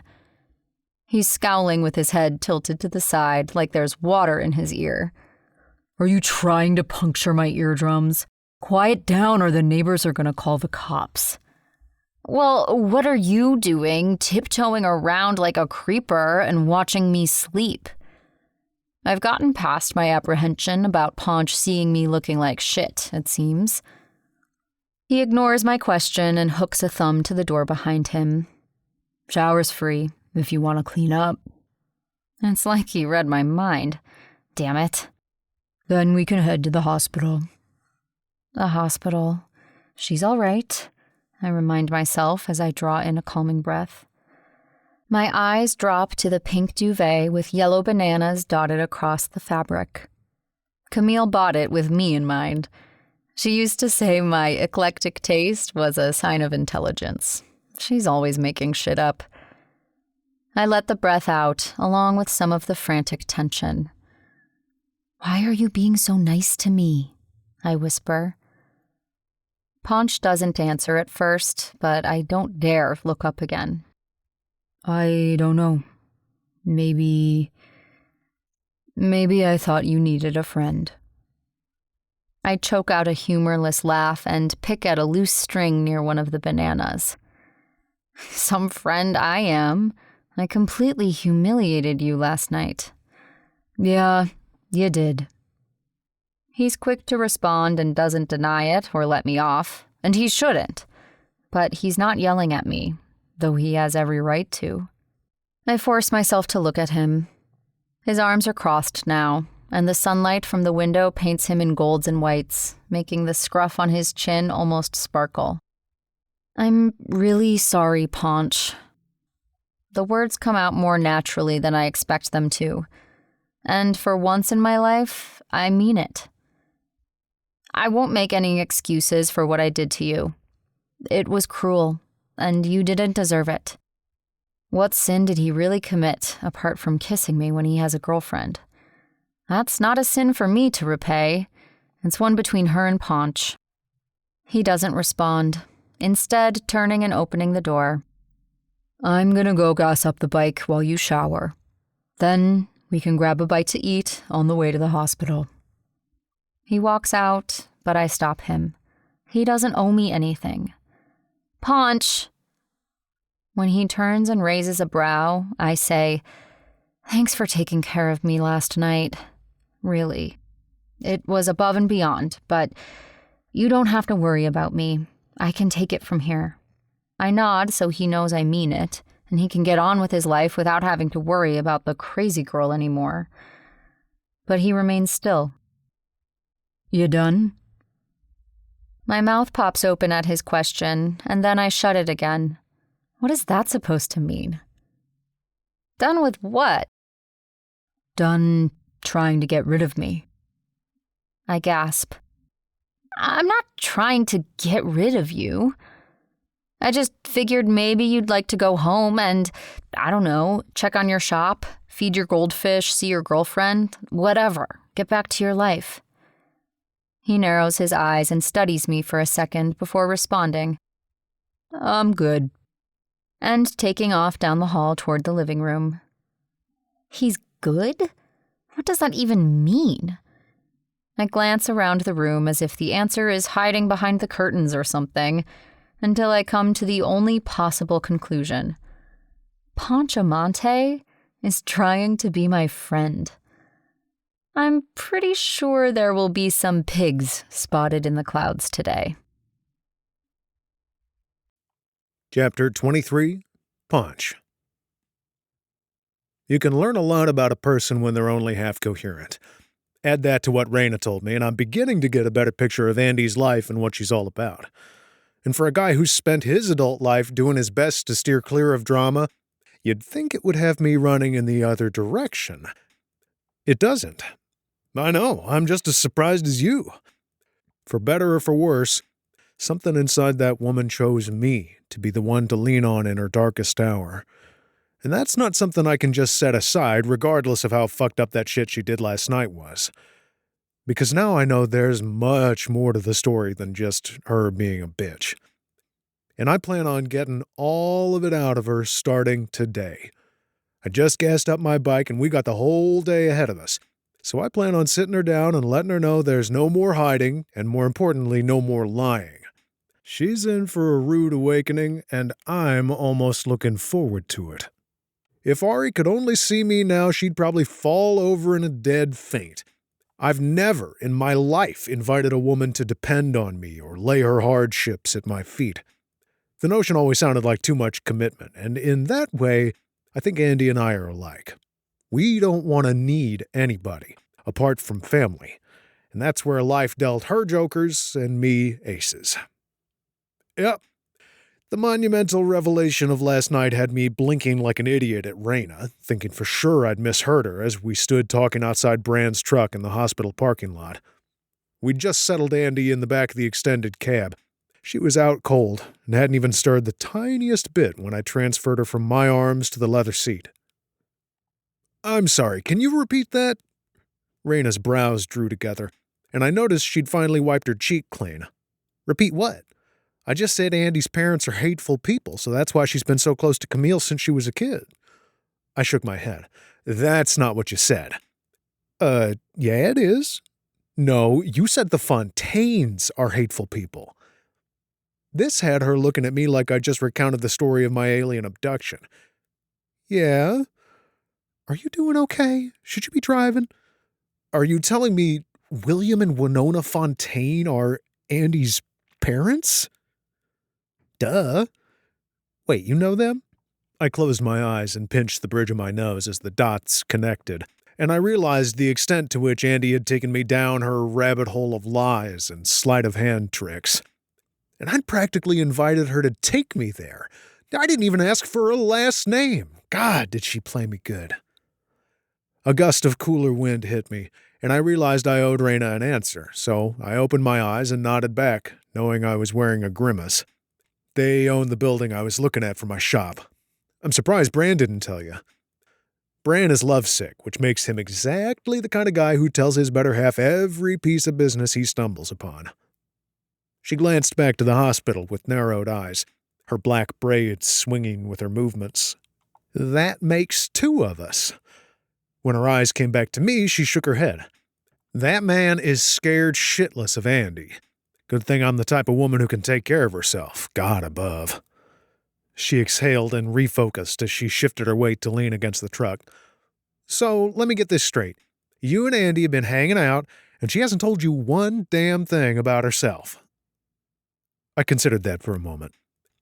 "Well, she has, but now I'm wondering if any of it was true." Raina nodded and watched me, her golden eyes taking stock. "Sounds about right. When y'all were bickering in my kitchen, I thought you were drunk, but this makes more sense. So she makes a habit of lying to everyone?" "Well, not everyone. I've always gotten the impression she's an open book to Camille. And she doesn't really lie to me so much as she tells me what she wants me to know and keeps the rest of her shit to herself. It's just the way she is, not that I blame her." "That bad, huh?" I wasn't sure if I could handle the answer, but I had to ask. Raina's brows spiked. Worse. Some of the shit Camille told me had me wanting to claw the Fontaine's eyes out with my bare hands. I glanced back to the back seat to see if ANDIE had stirred, but she was still dead to the world. So why does she still live with them? She's got to have enough money to live on her own. It only occurred to me then that ANDIE must be loaded. Wait, if she's loaded, why does she work as a waitress? This had Raina wagging a finger at me. I'm not sharing any more of her business with you. You can ask her those yourself. I thought it was only fair to explain why she's so bent out of shape about Camille, so you'll keep treating her gently." Was that what I'd done? Treated her gently? Even though it didn't sound like me, I guess I had. Huh. Not long after that, everybody else trickled out of the doors of the ER and found us by the truck. Raina assured everyone ANDIE was okay but asleep, but my mind was stuck on what Raina had just shared. Jill and Milo left in Jill's car while the rest of us piled into Brand's truck. After we picked up my bike, I followed them to Camille's condo in Wrightsville Beach, and I carried ANDIE up to the top floor of a 3-story building overlooking the beach. She never once stirred. When Raina and Bran left, I was alone with my thoughts, and they were the furthest thing from restful. It was a long time before I fell asleep on the couch, and I did so, having made the decision that if ANDIE needed gentle, and I was the only one she would accept it from, I'd be the biggest prick on earth if I didn't at least give it a try. And besides, Mama would flat out disown me if I even thought of abandoning someone in need of something I had to give. I rolled to a stop in the covered parking behind Camille's building, and take the stairs 2 at a time up to her floor before letting myself in. The shower's running, and I smile to myself at the memory of Andie's face when I tricked her earlier. I know Raina said gentle, and I can do my best to give that, but ANDIE was already up to her usual tricks, so I had to make it clear I was on to her. She looked a mess, with her fiery hair twisted around her head and that ridiculous comforter pulled up over her obnoxious robe, but she also looked rested, and for that I was grateful. ANDIE's quiet when she emerges from the bathroom. Her damp hair is combed almost straight, and her face is makeup-free, giving free rein to her freckles to steal the show. The first thing that hits me is she looks vulnerable as hell, like a strong breeze could knock her over. My chest does this strange constriction move. Who knew I was such a sucker? But the moment ANDIE claps eyes on me, all signs of helplessness vanish. It's like a heavy curtain falling over her face, and whoosh! Just like that, her expression switches to indifference. I'm on to you, ANDIE Fontaine. Nice outfit, I gesture to her baggy purple velour tracksuit and t-shirt advertising Wrightsville Beach, complete with an anchor and the phrase, the right beach for everyone. You in town long, or do you need to catch your flight back to Idaho soon? Keep your day job. She cracks a small smile and pulls on the shirt hem. Camille and I don't exactly shop at the same places. It was either this or my outfit from my bitch parade last night, and I'm not sure I'd be allowed in the hospital with that one. I only nod, not wanting to get down to the nitty-gritty just yet. You ready to go see Camille? 10 minutes later, we're on our way. ANDIE found a pair of white tennis shoes to match with her tourist outfit, and she packed an overnight bag for Camille that's stashed in one of my saddlebags. She passed when I offered to stop and pick up a quick breakfast, so it's clear she's anxious to see Camille. Instead of going into the ER, this time we head for the main hospital entrance. ANDIE worries the hem of her t-shirt as we wait for our turn at the front desk, and I lean over to whisper to her, "She's okay. Just remember that." She nods instead of scowling at me, so I know her anxiety is getting the better of her. We get the room number and discover that Camille is in a regular room instead of the ICU, which I take as a good sign. The whole ride up on the elevator, ANDIE chews on her lip, but I know nothing I can say will help. She just needs to see her friend. Deciding to give them time alone, I walk ANDIE to the room and then wander back out to a small seating area once I see the two women embrace. She'll appreciate some privacy, I'm sure, but I don't know what to do with myself besides think too hard while I wait. I end up settling for checking baseball scores and raiding the vending machine before calling into Stroke to tell him to figure out how to do without me for a few more days. Because I'm not leaving until I know ANDIE is okay.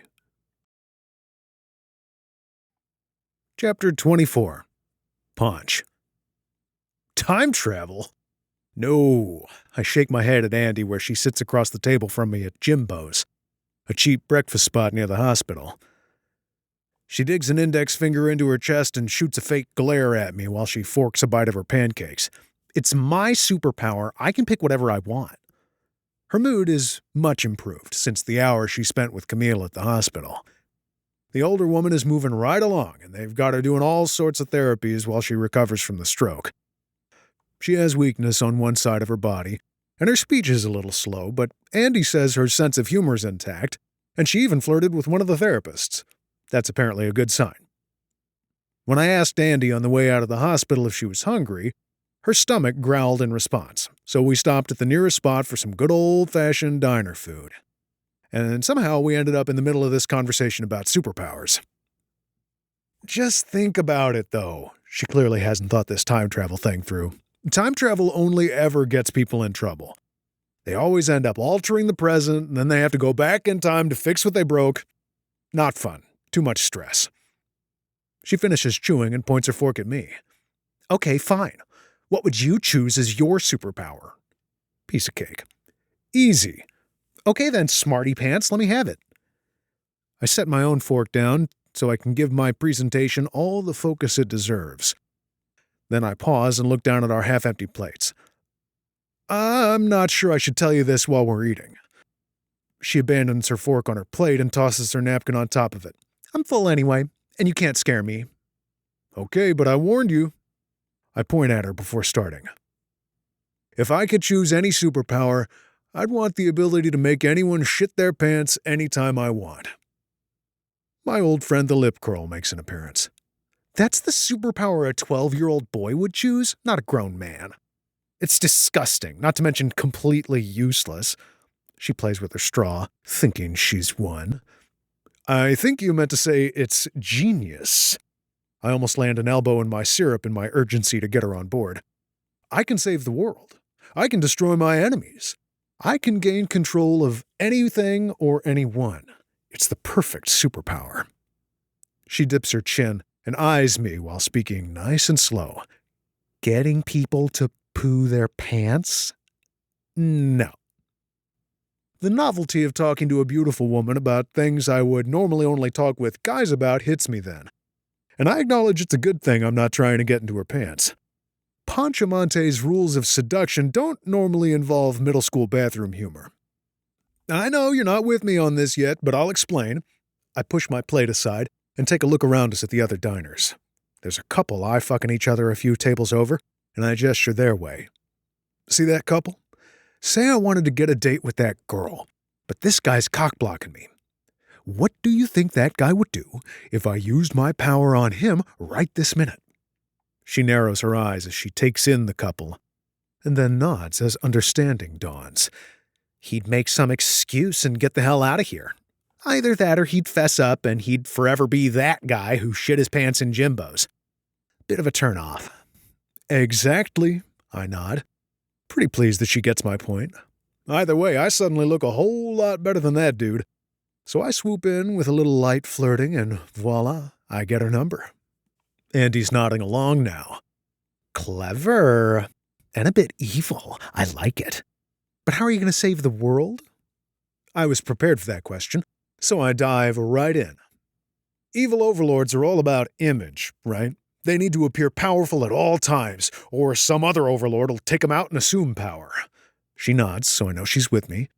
No one on Earth can maintain an image of leadership and power with a load in their pants. That's where I come in. I choose the right moment, make the overlord a laughingstock, and send the good guys in to take over. Wow, you've really given this a lot of thought. That's something. Yep. I pop a piece of cold bacon in my mouth and sit back against the booth, knowing I just completely nailed it. ANDIE is smiling at me, and it's the kind women send you when they say they think you're ridiculous, but they're actually impressed as hell. I point her way.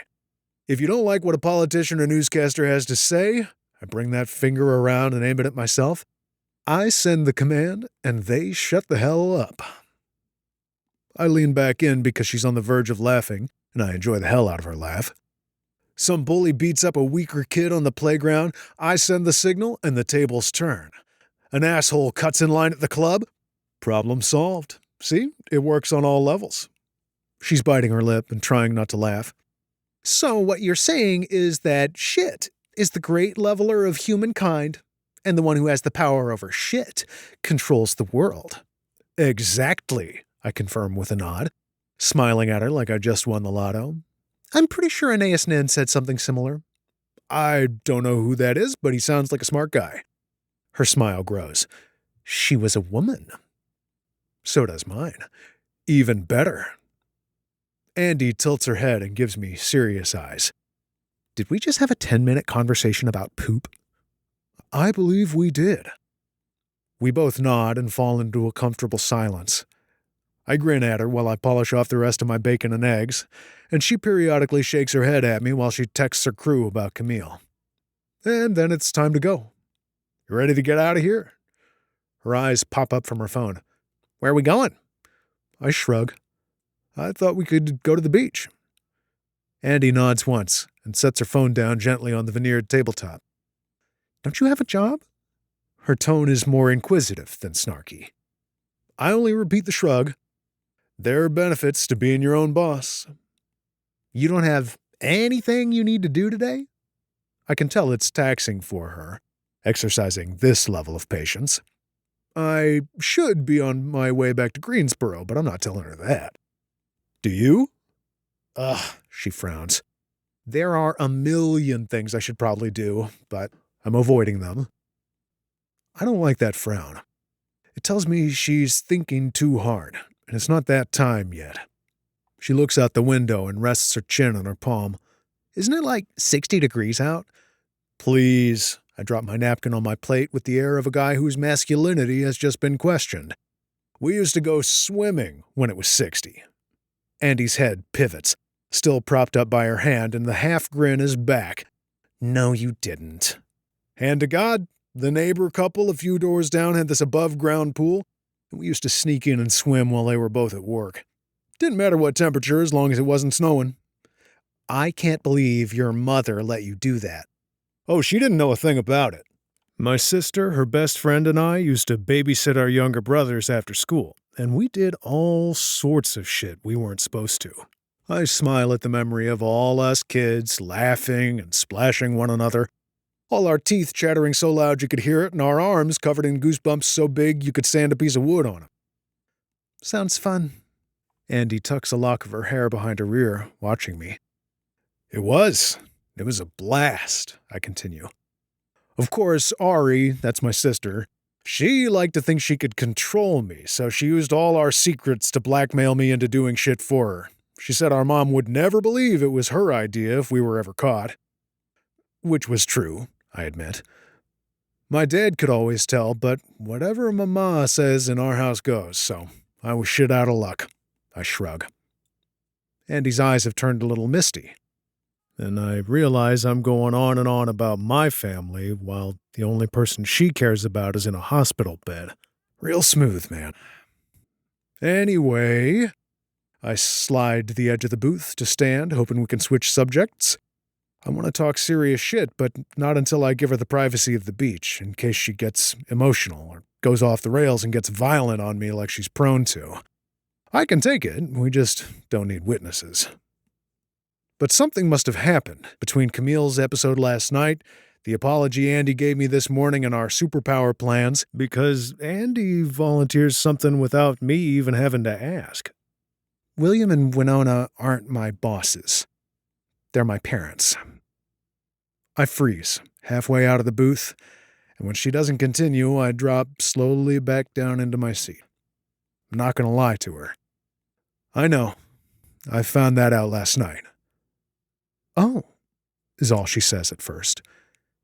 Before or after? At the hospital, when I realized Camille isn't your grandma. She rests both forearms on the table and bites her lip while my confessions sink in.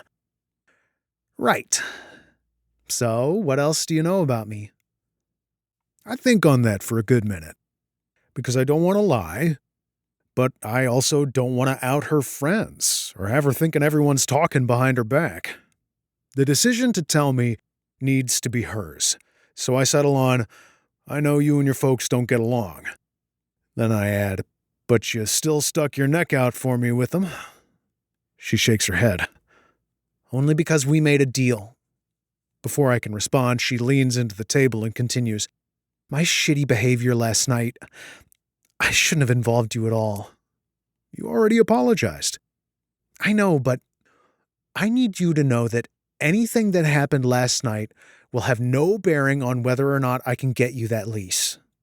I know that doesn't make up for embarrassing you and using you, but I don't get her meaning, but I can tell by her tone that it's important for her to say it. I can only shake my head and shoot her a questioning look. She exhales, her eyes skipping over the table as she looks for a way to explain before saying, it's... When she doesn't finish, I do it for her. Complicated. She shrugs and offers me a rueful smile.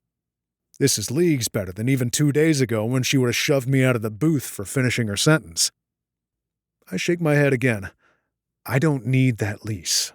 I already decided to wait for another spot to open. It's not worth it, especially now that I know the kind of people they really are. You think I want them as my landlords? If they can't even treat their daughter with respect, how would they treat a complete stranger with a store they hate? Andie opens her mouth to say something, but shuts it again before even a single word comes out. It's time to take this to the beach.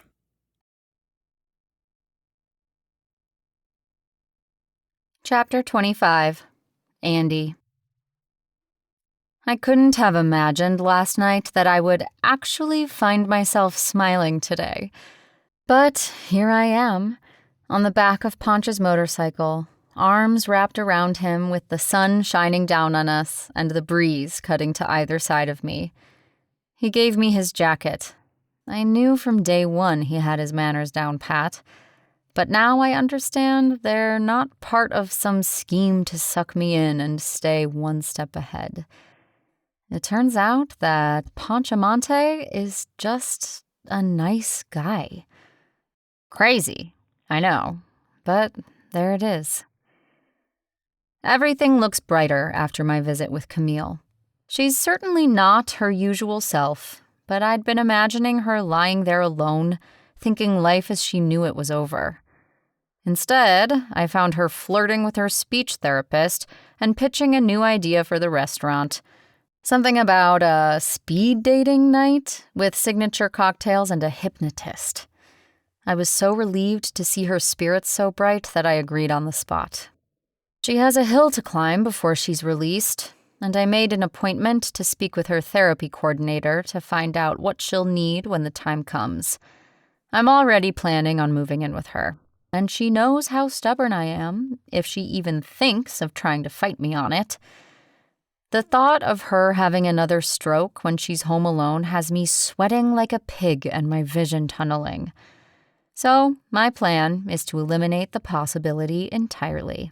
Frocks and fantasy will have to go on hiatus, obviously, and things at the restaurant will need shifting around, but I'll work it out.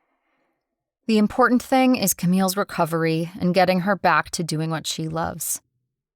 I waited until Ponch left to get gas this morning before reading Winona's text from last night, and it has me worrying, particularly because Camille's stroke could change things entirely. Winona. I hope you're happy with yourself. Your father is beyond furious and has now decided to kick you out of the house if you don't come to heel and do as you're told. Looks like you and Camille have even more to worry about now. Oh, and you can forget that lease for your little boyfriend. I'd sooner let a dollar store lease that space than anything you or James Dean are planning. We're leaving Friday at 2 p.m., and I expect to see you not a minute later.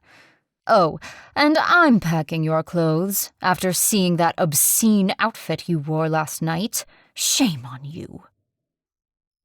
Despite what William and Winona think, I was never, ever going to whore myself out for anyone.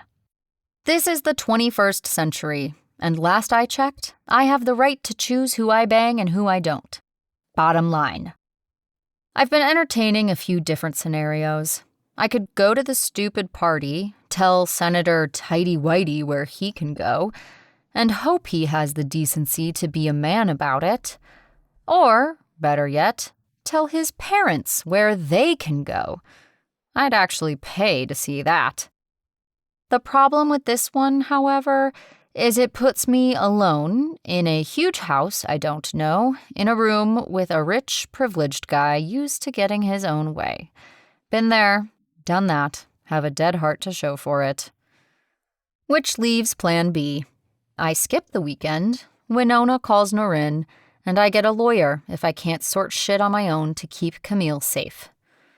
Either way, my cooch gets to sit it out, and Ponch, hopefully, still gets his shop through the workaround I'm planning on the side. You know what they say, a schemer's work is never done.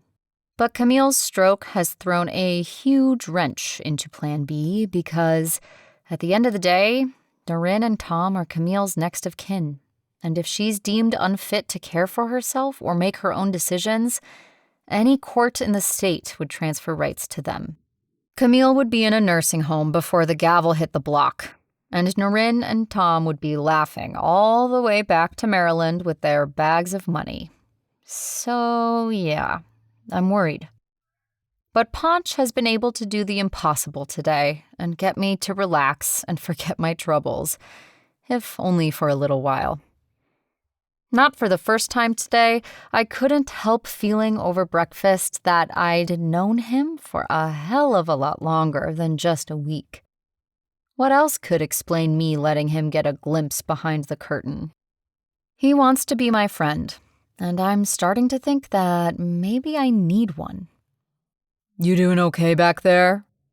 He shouts as we speed down 421 with the sun at its highest point in the sky. Yes! My answer is more of a cheer than a reply, and I can feel him laughing where my chest presses against his hard back. Yeah, I've got a bit of a crush, but I can keep it on the down low. Ponch parks a block from the beach access, and we walk toward the sand, each of us quiet in our own thoughts. I know what this is about. I'm not stupid, and I know I owe him the truth. I've always been the one to decide who gets to know what and when they get to know it. I've never been in a situation where I actually thought someone deserves something from me, but here we are.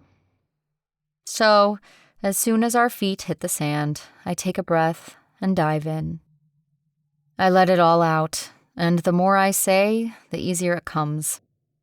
I tell him about the first time my parents forgot to hire the babysitter to stay with me while they went to Hawaii, and how the housekeeper found me hiding in my closet because I was afraid I'd get in trouble. I tell him about all the times I snuck out to Camille and Klaus's house and how Camille saved me with her affection and the gift of her time. I tell him about not having friends at school because Winona had done or said something that offended the other kids' parents, and they were told not to play with me. I tell him about the few friends I did make and how they either used me for money or were bullied into not being friends with me anymore. I tell him about the summer trip and Julian and how I shrank into myself after that. I say it all. The boys who fucked me and said I was boring. The nights I cried in Camille's arms until I decided I wasn't going to let anyone make me cry anymore.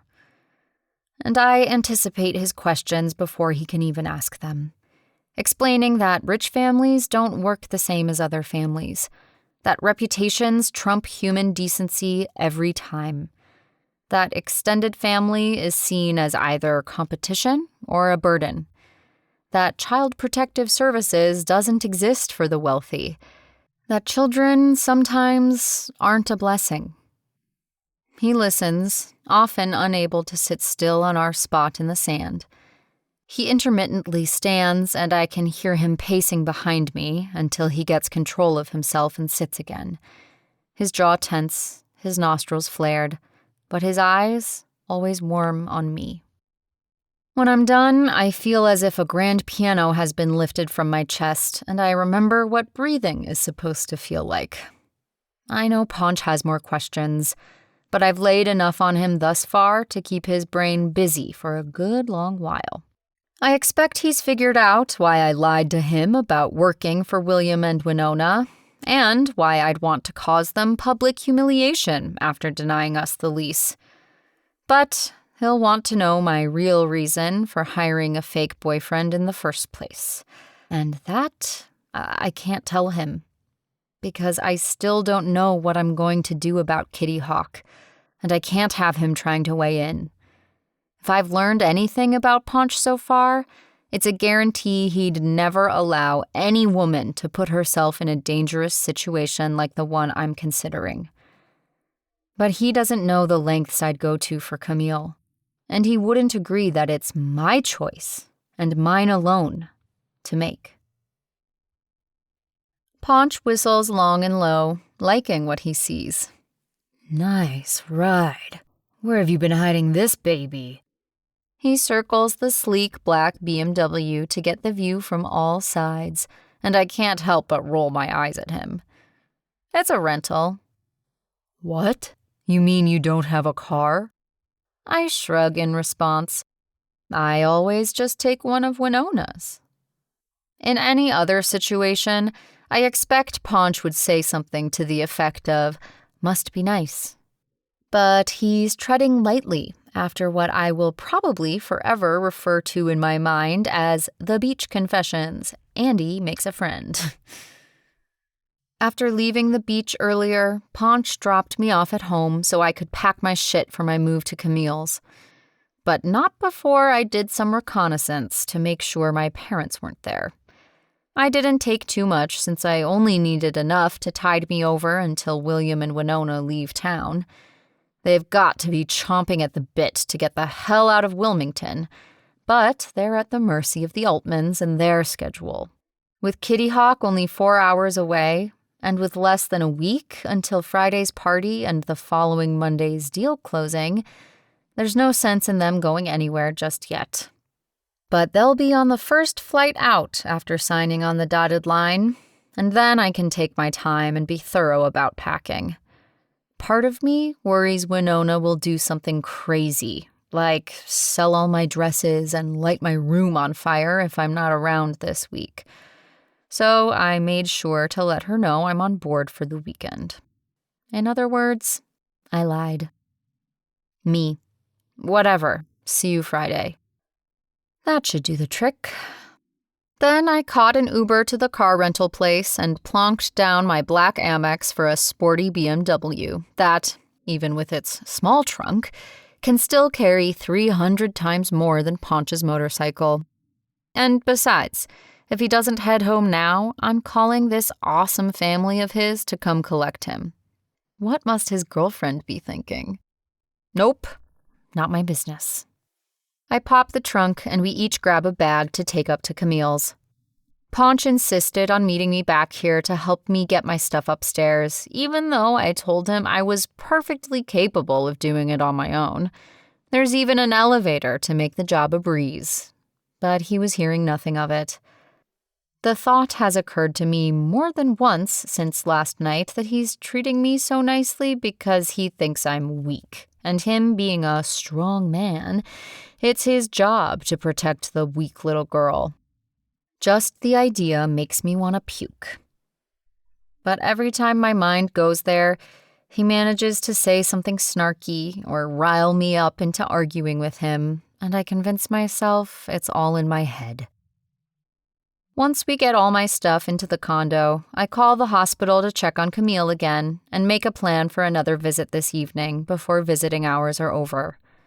It seems she's had a steady stream of visitors throughout the day, and her room is lousy with flowers, just as it should be.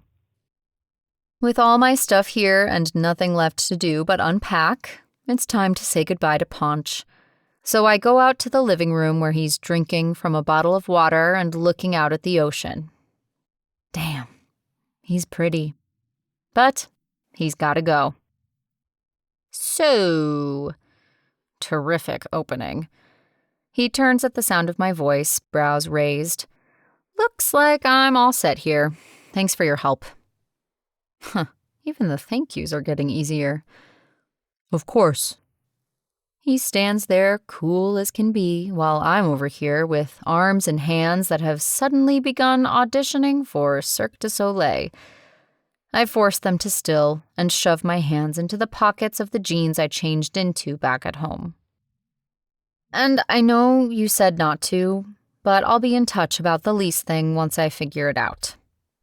The response I expect is something along the lines of, "Don't worry about it."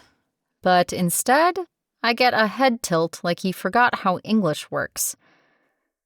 Thanks again for all your help. You've been great. I rock back and forth on the heels of my pink sneakers, waiting for him to take a hint. Am I going somewhere? He asks, making my brain hurt. Well, yeah. I mean, there's nothing left to do for now with your shop, so I figured... I let the obvious finish for me. He shrugs, takes another swallow of his water, and then hits me with, I guess you figured wrong. My mouth drops open, and I scan the room for a second to make sure I'm not crazy. I'm sorry, is there a reason you're avoiding going home? Are you wanted by the police or something? He's not amused. Look, I've got plenty of work I can do on my laptop from anywhere, and my crew has the shop covered. Now, I wouldn't turn down an offer to stay in the third bedroom down the hall to save on motel fees, but I get it if that makes you uncomfortable. Either way, I'm staying for at least another day or two. He says this all like we were both at some earlier planning session and I've simply forgotten the details. And since my brain is now struggling, my mouth goes to a place I don't tell it to. Isn't your girlfriend going to wonder why you're spending all this time with another woman you hardly know? Ponch's brows drop low, and now he has me wondering if I'm the one who's forgotten how English works. So it's understandable that his response doesn't register until a good 5 seconds after he says it. What girlfriend?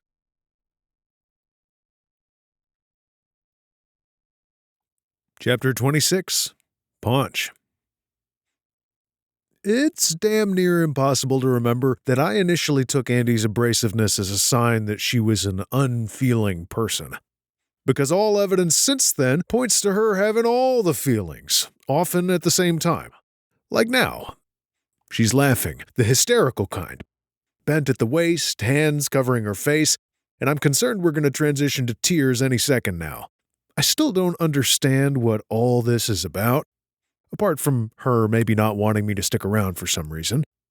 But if there's one thing hanging out with Andie has taught me, it's how to take rejection from a woman. I've been getting a lot of practice. Care to clue me in? I don't really expect her to answer. Kind of hard when you're not breathing, but it's worth asking. She straightens, still laughing, and points at me before losing it again and covering her face as she cackles and snorts. I decide to drink my water and enjoy the ocean view while I wait. Camille's got a sweet gig here. The view from the top floor is incredible, with a private boardwalk stretching over a wide patch of vegetation between the house and the beach, and then nothing but sand and sea.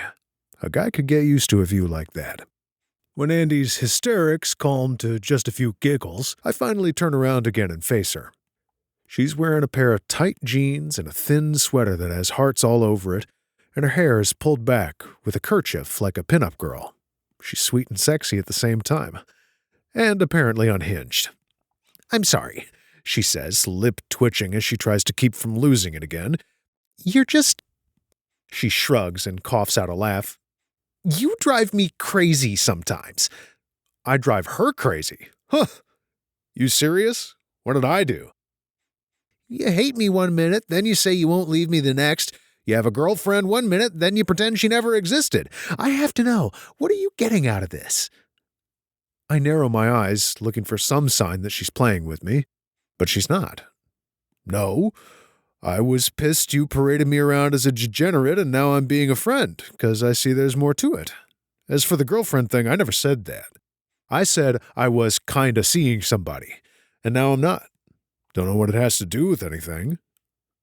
Her lips have stopped twitching for the most part, and now she's just looking confused. "What's the difference?" "Ah, so it's the Ashley thing that's getting to her. Interesting." I take a step toward her so she keeps her focus on me while I explain a few things. Seeing somebody means we go out a couple of times a week, sometimes we fuck, sometimes we don't. Either way, we aren't keeping tabs on each other and I'm not bonding with her BFF. Another step. Girlfriend means I take her to meet my mom, she sleeps next to me every night, and I make it my job to make sure she's taken care of. But that's more of a hypothetical, since I haven't had a girlfriend since high school, and we both lived with our respective families who, understandably, didn't let us shack up together. Does that answer your question? She's backed up a step now, and I can tell my words had quite an effect. There's not a trace of amusement left on her face. In fact, her lips are parted, and I can make out the quickened thrum of the pulse point on her neck. When I take another step closer, she backs up again, her eyes breaking away from my face and shifting to the side. Another step, and she pulls her bottom lip between her teeth. I can feel my lips curve real slow until I'm wearing a shit-eating grin. "You Like me? Her eyes are back on me in a flash. No, I don't. She tries to scowl, but it's a miss, and it makes me smile wider. My finger passes between the two of us. I knew there was chemistry here, but you actually like me. That's ridiculous. God, you're so full of yourself. Now that I've officially challenged her, she refuses to step back, even as I move forward again. Pretty soon I'll have her against the wall. Just the thought has my dick responding. No, I just have a healthy respect for the truth, I tell her, daring her to deny it again. She doesn't like that answer one bit, if the tension in her jaw is any indication. It takes her a second, but she rebounds. How's this for truth? You're an asshole. She pulls the lip curl and tries shoving me like she loves to do, but I'm too focused to be caught off guard this time. It only makes me laugh and take another step. This time, when she refuses to budge, she has to tilt her head back to look me in the eye. You don't believe that, I tell her, my voice low and calm, and that pisses her off even more. It's impossible not to engage with this woman. The thinking part of my brain tells me to back off and not complicate matters. Andy needs to work through her feelings, not bury them under the distraction of whatever might be between us. But it's so hard to listen to reason when her lips are damp from her biting them and her eyes are sending me bolts of lightning and fire. I lean down until we're so close I can feel her breath as it exits her mouth in short pants, and I can make out every streak of denim blue among the ice of her irises. Her pupils are dilated, her nostrils slightly flared, and there's not a goddamn thing in the world I can do besides kiss her. It's like we're picking up exactly where we left off in the motel the other night. She's up in my arms in a split second, and I have her pressed up against the wall. There's no finesse, just a primal instinct to get inside this woman in every way possible. My tongue swipes past her lips and engages with hers as she fists her hand in the fabric of my t-shirt at my back and digs the heels of her sneakers into the exposed skin above my ass. Her mouth is sweet and hot, her lips silky, and her center warm where she grinds against my cock, not bothering to deny anything anymore. I slide a hand under her sweater and brush my thumb over the hard nipple pressing against the lace of her bra, and she moans into my mouth.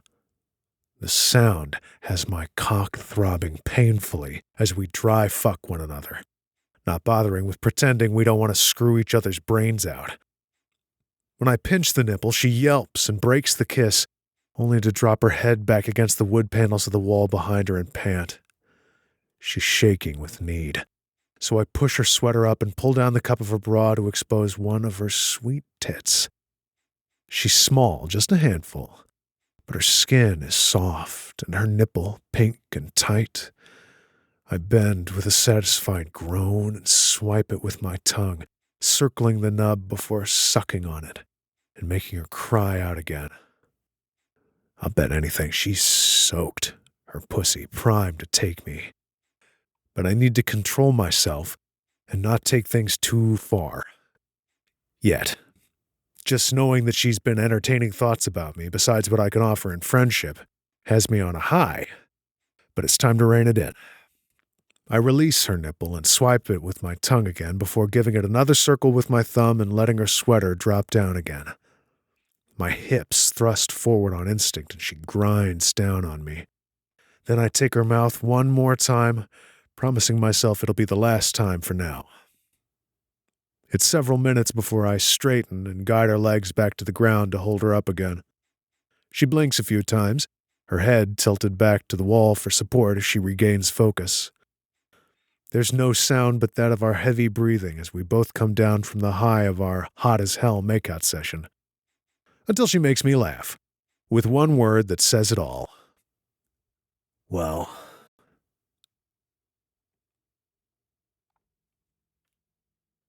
Why 5?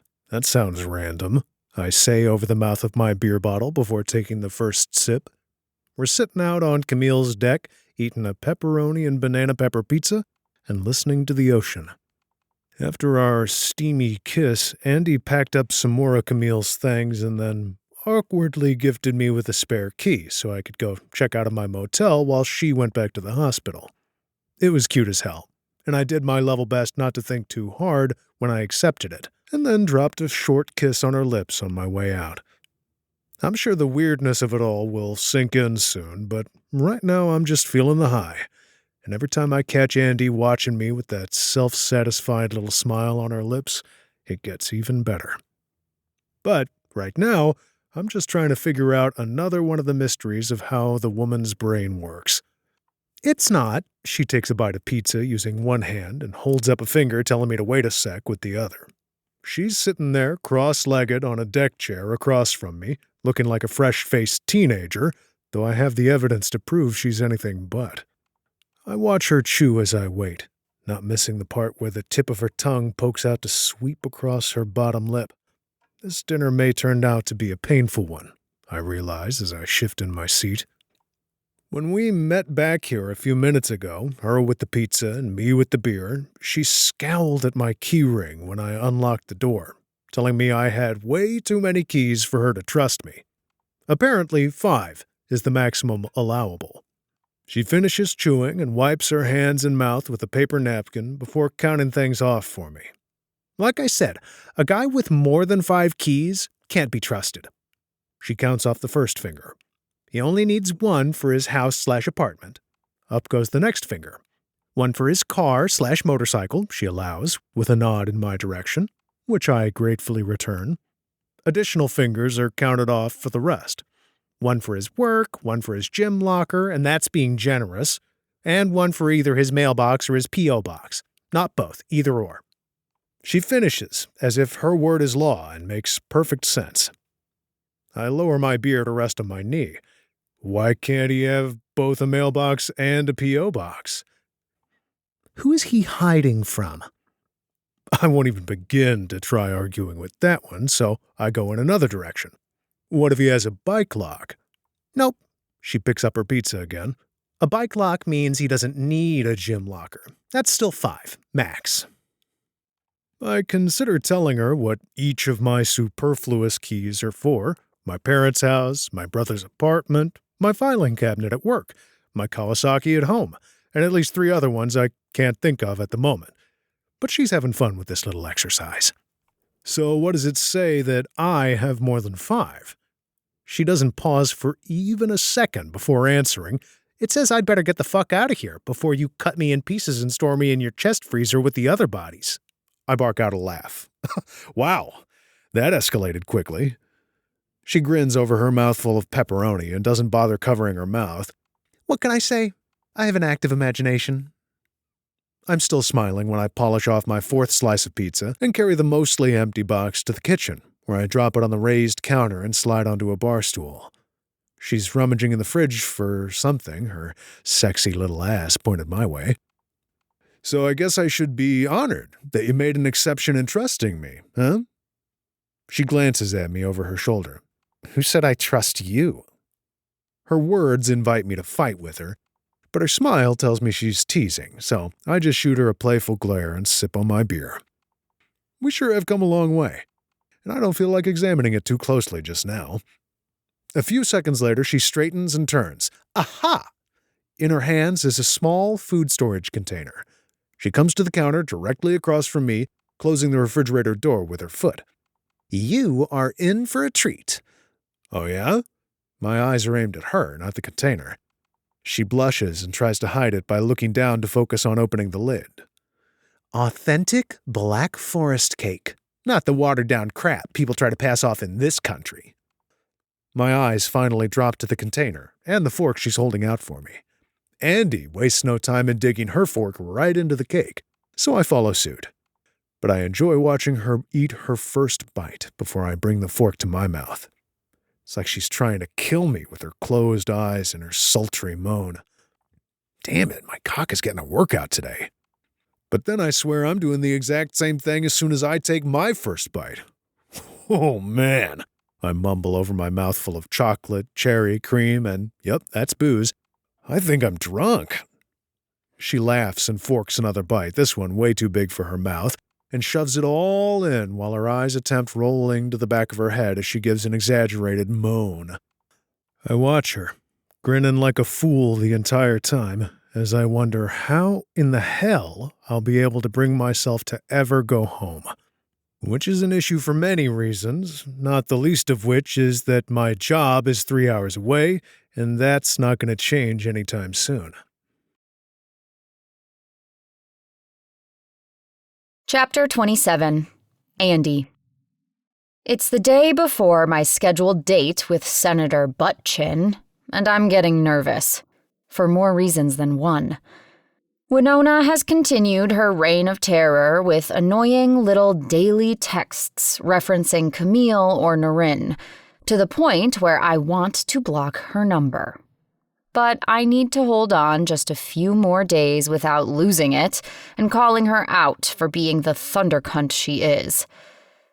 I still haven't made my final decision, telling myself to wait and see how Camille progresses before deciding for sure, but the writing is on the wall. Camille is expected to stay in rehab for another week, and then they'll release her as long as she has someone to continue her home therapy program, as well as get her to and from appointments, which isn't a problem. I met with the coordinator on Monday, and she knows I'm fully on board. To my surprise, things at Schnitzel with Noodles haven't turned into the dumpster fire I'd been expecting. Raina is keeping on top of stock, menu planning, and the kitchen crew, while Jill has taken on staff scheduling and reservations. Even Natalie has stepped up to help with some of the administrative stuff Camille usually does. Between the two of us, we've done the ordering, the budget, payroll, and ad scheduling. I even said thank you to her, only realizing it after she dropped silent and stared at me for a good 30 seconds. I'm obviously going through something. Once Camille comes home, though, we'll probably have to hire someone, since the two of us will be gone for several weeks, if not months. Some people's motto is hope for the best and prepare for the worst. Mine has always been just the prepare for the worst part. Which brings me to my first conundrum. Camille isn't going to magically be back to herself anytime soon, which makes her ripe for the picking if Narrated and Tom are summoned. Add to that Winona's increasingly psycho texts, such as the one that just said, "Winter is coming," and I'm thinking she'll find a way to lord this Camille thing over me beyond the whole Altman deal. I shudder to think what she'll do once she finds out about Camille's stroke, and it's only a matter of time before that happens. Winona's always been a piece of work, but this recent escalation has me wanting to know what exactly I did to her to make her hate me so much. I've been regretting the whole public humiliation thing even more now that she's turned things up to DEFCON 1 on the bitch-o-meter. Which, naturally, brings me to Ponch and the giant Homer Simpson doe moment when I found out he had, in fact, been single when we made out in his hotel room. After which, I exacted my self-righteous revenge by flaunting him to a room full of strangers like a circus monkey whose greatest accomplishment is throwing shit in people's faces. Nice, ANDIE. Sigh. I still haven't told him about this weekend. You wouldn't think that would be such a big deal, except that I'm pretty sure he's in the process of claiming me as his girlfriend. There's really no other way to say it. He gets this hot stare going where he looks like he's going to eat me alive, and I swear I feel like a very lucky, very turned-on antelope. It's the strangest thing. I've always turned my nose up at these super alpha, possessive guys, but damn, being on the receiving end is a whole other thing. And it's not like he's possessive in any kind of jealous, petty way. It's more like he's singled me out and made it his mission to give me his undivided attention. Let me tell you, it's hot as hell. And if that isn't a total 180 in my life, I don't know what is. I thought it would be off-putting and overwhelming when I gave myself time to think about the distinction he made during his seeing someone versus girlfriend speech, but I can tell you, it is not. I swear it gets me wet just thinking about him stalking toward me, and he hasn't backed off since. The first night, after we had pizza and Black Forest cake, he went to Camille's third bedroom, which she uses as an office, after delivering a searing kiss that had my toes curling, that is. I lay awake for a good 30 minutes, trying not to breathe as I listened for sounds of him sleeping. When I finally started to doze off, the creak of my door had me turning over in bed. Without saying anything, Ponch closed the door behind him, walked over to the bed, and climbed in, wearing track pants and a white t-shirt. He proceeded to arrange me how he wanted, so he was spooning me with an arm around me, his hand on my belly and his erection snuggled up against my butt. The only thing he said before falling asleep was, "That's better." I didn't say a word, but I slept like a fat baby. He's slept in my bed every night since, except for Tuesday. Tuesday morning, he finally had to admit that he needed to go home and take care of some things in person. Although he's made no indication, I have to assume being away is costing him a lot of money he probably doesn't have to throw away. The more I've gotten to know him, the more respect I have for his business sense and his attention to detail. He volunteered to show me some of his business plans for the new shop, and he has everything figured out, down to the last worst-case scenario. I was impressed. But with him not being at his shop in Greensboro, and no work to be done on a new shop, he's paying someone else a paycheck to work his hours. And that can't last, no matter how much I love the feel of him behind me when we sleep. So off he went on Tuesday, kissing me long and deep by his motorcycle in the covered carport under Camille's condo. We didn't talk about when or if he'd be back. In fact, we haven't talked at all about what's going on between us, as strange as that sounds. And we haven't had sex yet, either. Yeah, there's been some heavy petting, and my nipples are very well acquainted with his tongue, but we both seem to be holding back without acknowledging why exactly. I tried staying busy when he left, going to visit Camille, shopping for some therapy supplies, working the dinner shift at the Swin. I even got suckered into agreeing to stop by Raina and Brand's for a drink with some other people I kind of know. I mostly talked business with Milo and steered clear of the chick circle in the kitchen, where Jill initiated some game where they each had to share their worst date ever. I was happy I passed on that one. Although that doesn't mean I didn't snort a little when I heard Raina describe her first date with Bran. He'd apparently misread all her signals and gone in for a kiss only to break his nose on a coat rack when she swerved. That dude is such a doofus. But I was distracted and missing Ponch, which was so not part of my plan. I found myself doing the things I excoriate other women for, like losing my place in conversation because I was randomly thinking about him, or obsessively checking my phone for any sign of a text from him. I slept for a total of 4 hours that night and was back to my normal sunny self at work over the lunch shift. When the produce guy tried to pass off some bruised tomatoes, I made certain he knew where said tomatoes would go if he tried that shit again. Then I told Kurt, the bartender, to fuck off when he said I should smile more. Who the hell is he to tell me how to feel? I'm happy to report he's no longer speaking to me. Suffice it to say, my tips sucked even more than usual, and I was ready to call it a day an hour into my shift.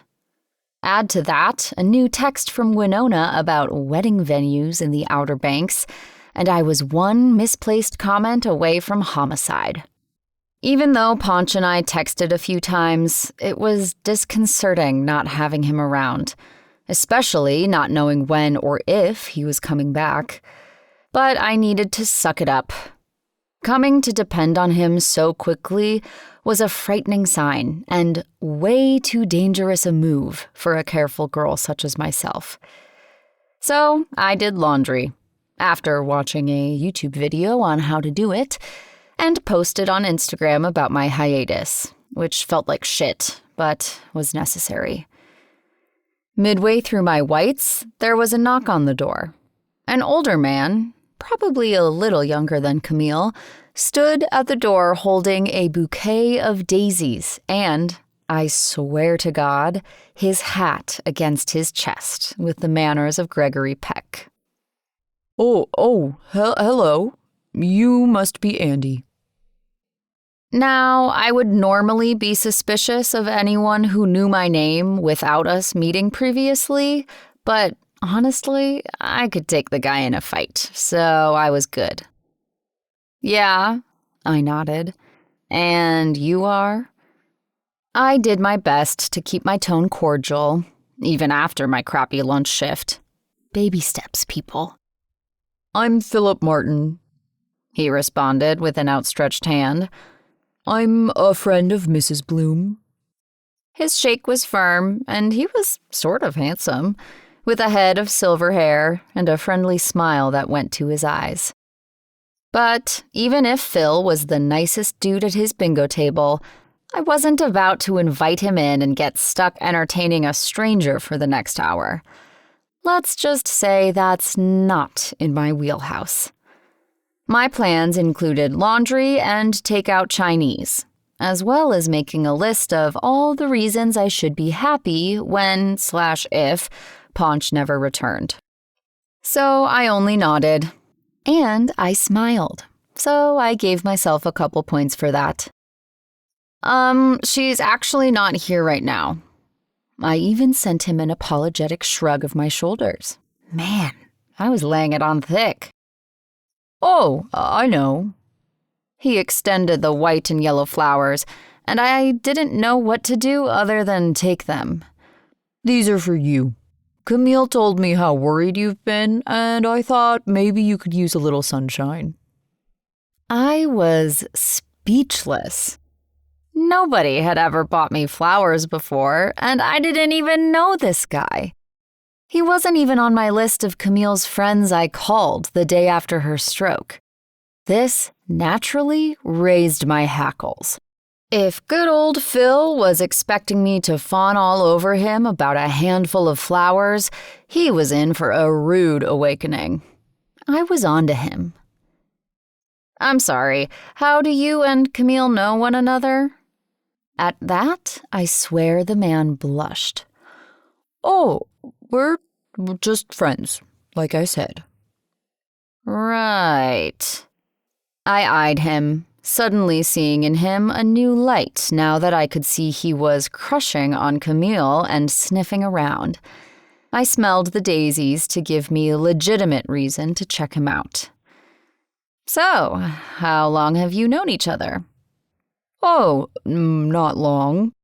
He held his hat in both hands now that he was free of the flowers, but the blush was still hanging around. Okay, Philip Martin, I nodded. Thanks for the flowers. I'll tell Camille you stopped by. And then I closed the door. It's best to let them know from the start that you're watching them. Despite the distraction of my gentleman caller, the night dragged on. I considered texting Ponch, but I'd already sent him 2 texts that day, and there was no way I could have him seeing me as needy. Please. Pfft. When I went to check my colors, I realized I'd put a pair of jeans in that hadn't been washed before. Apparently, new jeans bleed all over everything, something YouTube neglected to mention.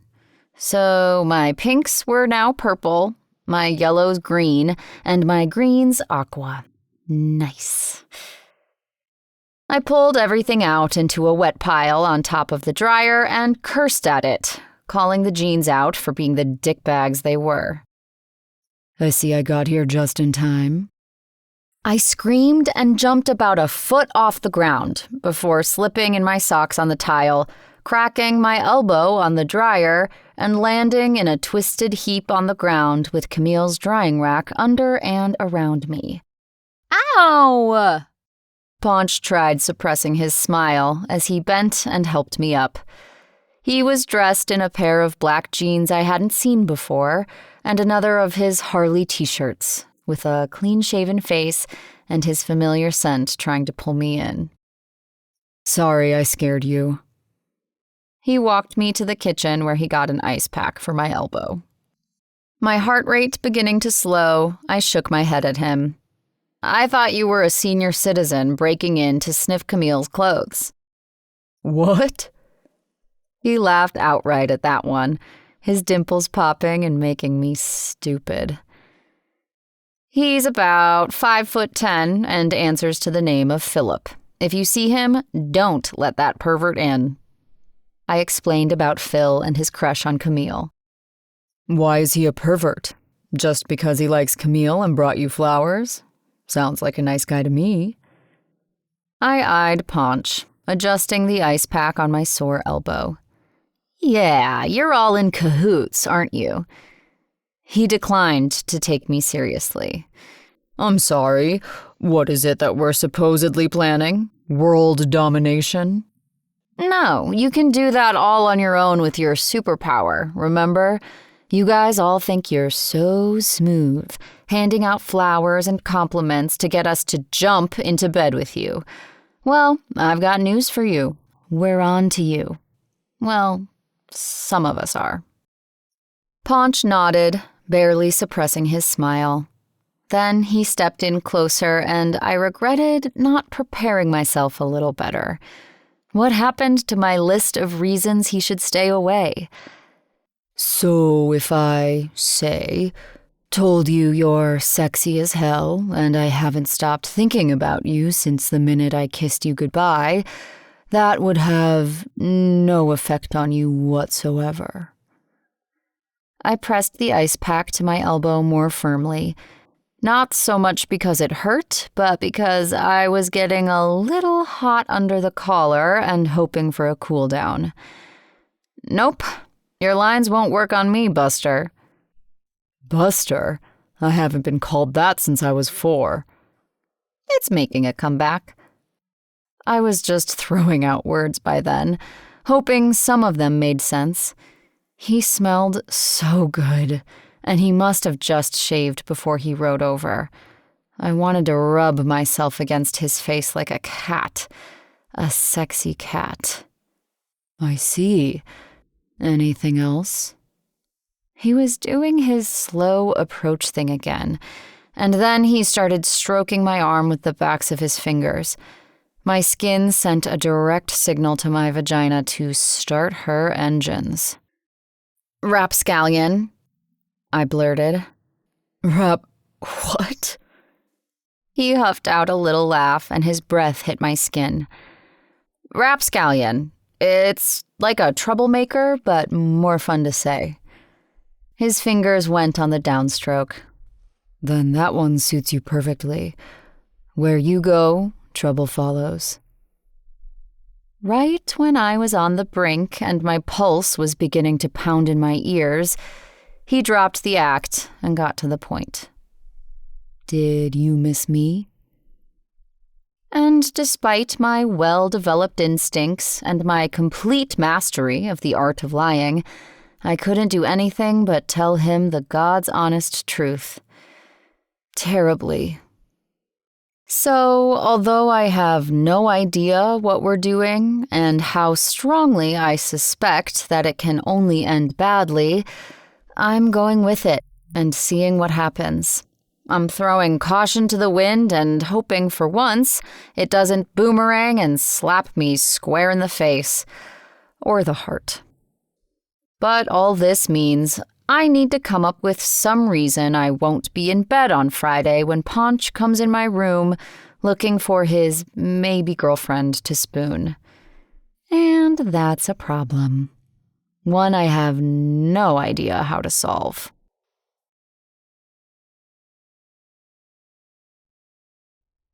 Chapter 28. ANDIE. He's being playful again. Favorite movie? Too hard, I reply before dropping my mouth open like a baby bird. Nope. He snatches my hand away and I try grabbing for it, almost falling off the couch. Give me my M&M. No way. An answer for an M&M. That was the deal. Fine. I frown at him as I think. His eyes are practically sparkling, and his dimples are out, which has my belly flipping as we conduct this little exercise. Ponch wants to get to know me better, so he's doing a round of 20 questions with the added incentive of chocolate. Smart man. Rear Window, I finally answer. He still withholds my payment. For real, or are you lying? I have like 100 favorite movies, and Rear Window is one of them. Hitchcock, Jimmy Stewart, Grace Kelly. What more could you want? Sigh. I love that movie. I should totally do a Frocks and Fantasy post, lounging on a settee as Grace Kelly in a pillbox hat and pearls. Damn, did Edith Head know what she was doing? Never seen it, he admits. I gasp. What? That's a sin. I scramble away from him to the other end of the couch like he's carrying smallpox. I thought you were a good Catholic boy. His lips twitch. I have never in my life claimed to be that.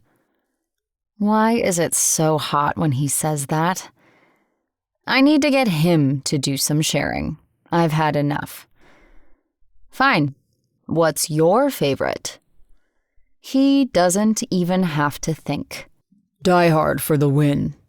Or Band of Brothers, but that's not technically a movie. More of a miniseries.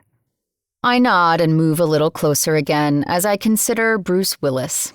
Ponch is wearing a golden yellow t-shirt with some biker logo on it, and the color does amazing things for his olive skin. Okay, I can get on the Die Hard train. One man and his wits. But not Band of Brothers? Classic World War II tale of sacrifice and brotherhood? Not really my thing. All the counting on other people for your survival? No thanks. I'd rather not incur that kind of debt. I shudder at the thought, and then realize he still hasn't paid me. Hey, where's my M&M? He opens his palm to reveal a blue one and holds it up before pausing and narrowing his eyes. Wait, what is that supposed to mean? You'd rather not incur that kind of debt? His laugh is short and cautious, and he's still holding my chocolate hostage. So, if a car was careening out of control and heading right for you, and I could save you by pulling you out of the way, you wouldn't want me to? I grimace. Ugh, no. Can you imagine? I'd feel indebted to you for the rest of my life, and the only way to make things even would be for me to save your life in return. The odds of getting that opportunity aren't on my side. He sends me the same look you'd give someone putting ketchup on their pasta. So you'd rather just get flattened by the car? 100%. I'm still getting the ketchup face. That's fucked up. Hello, have you met me? I open my mouth again for my M&M, but instead of handing it over, he pops it into his own mouth. Hey! Then he's shaking his head at me, and I know what it means. More sharing. I try to remind myself that it's been easier with each additional time I share something with him, and it's even felt good, if I can get myself to admit it. Sort of like riding a bike. At first, it's scary. You tell yourself feet were made for walking, not pedaling.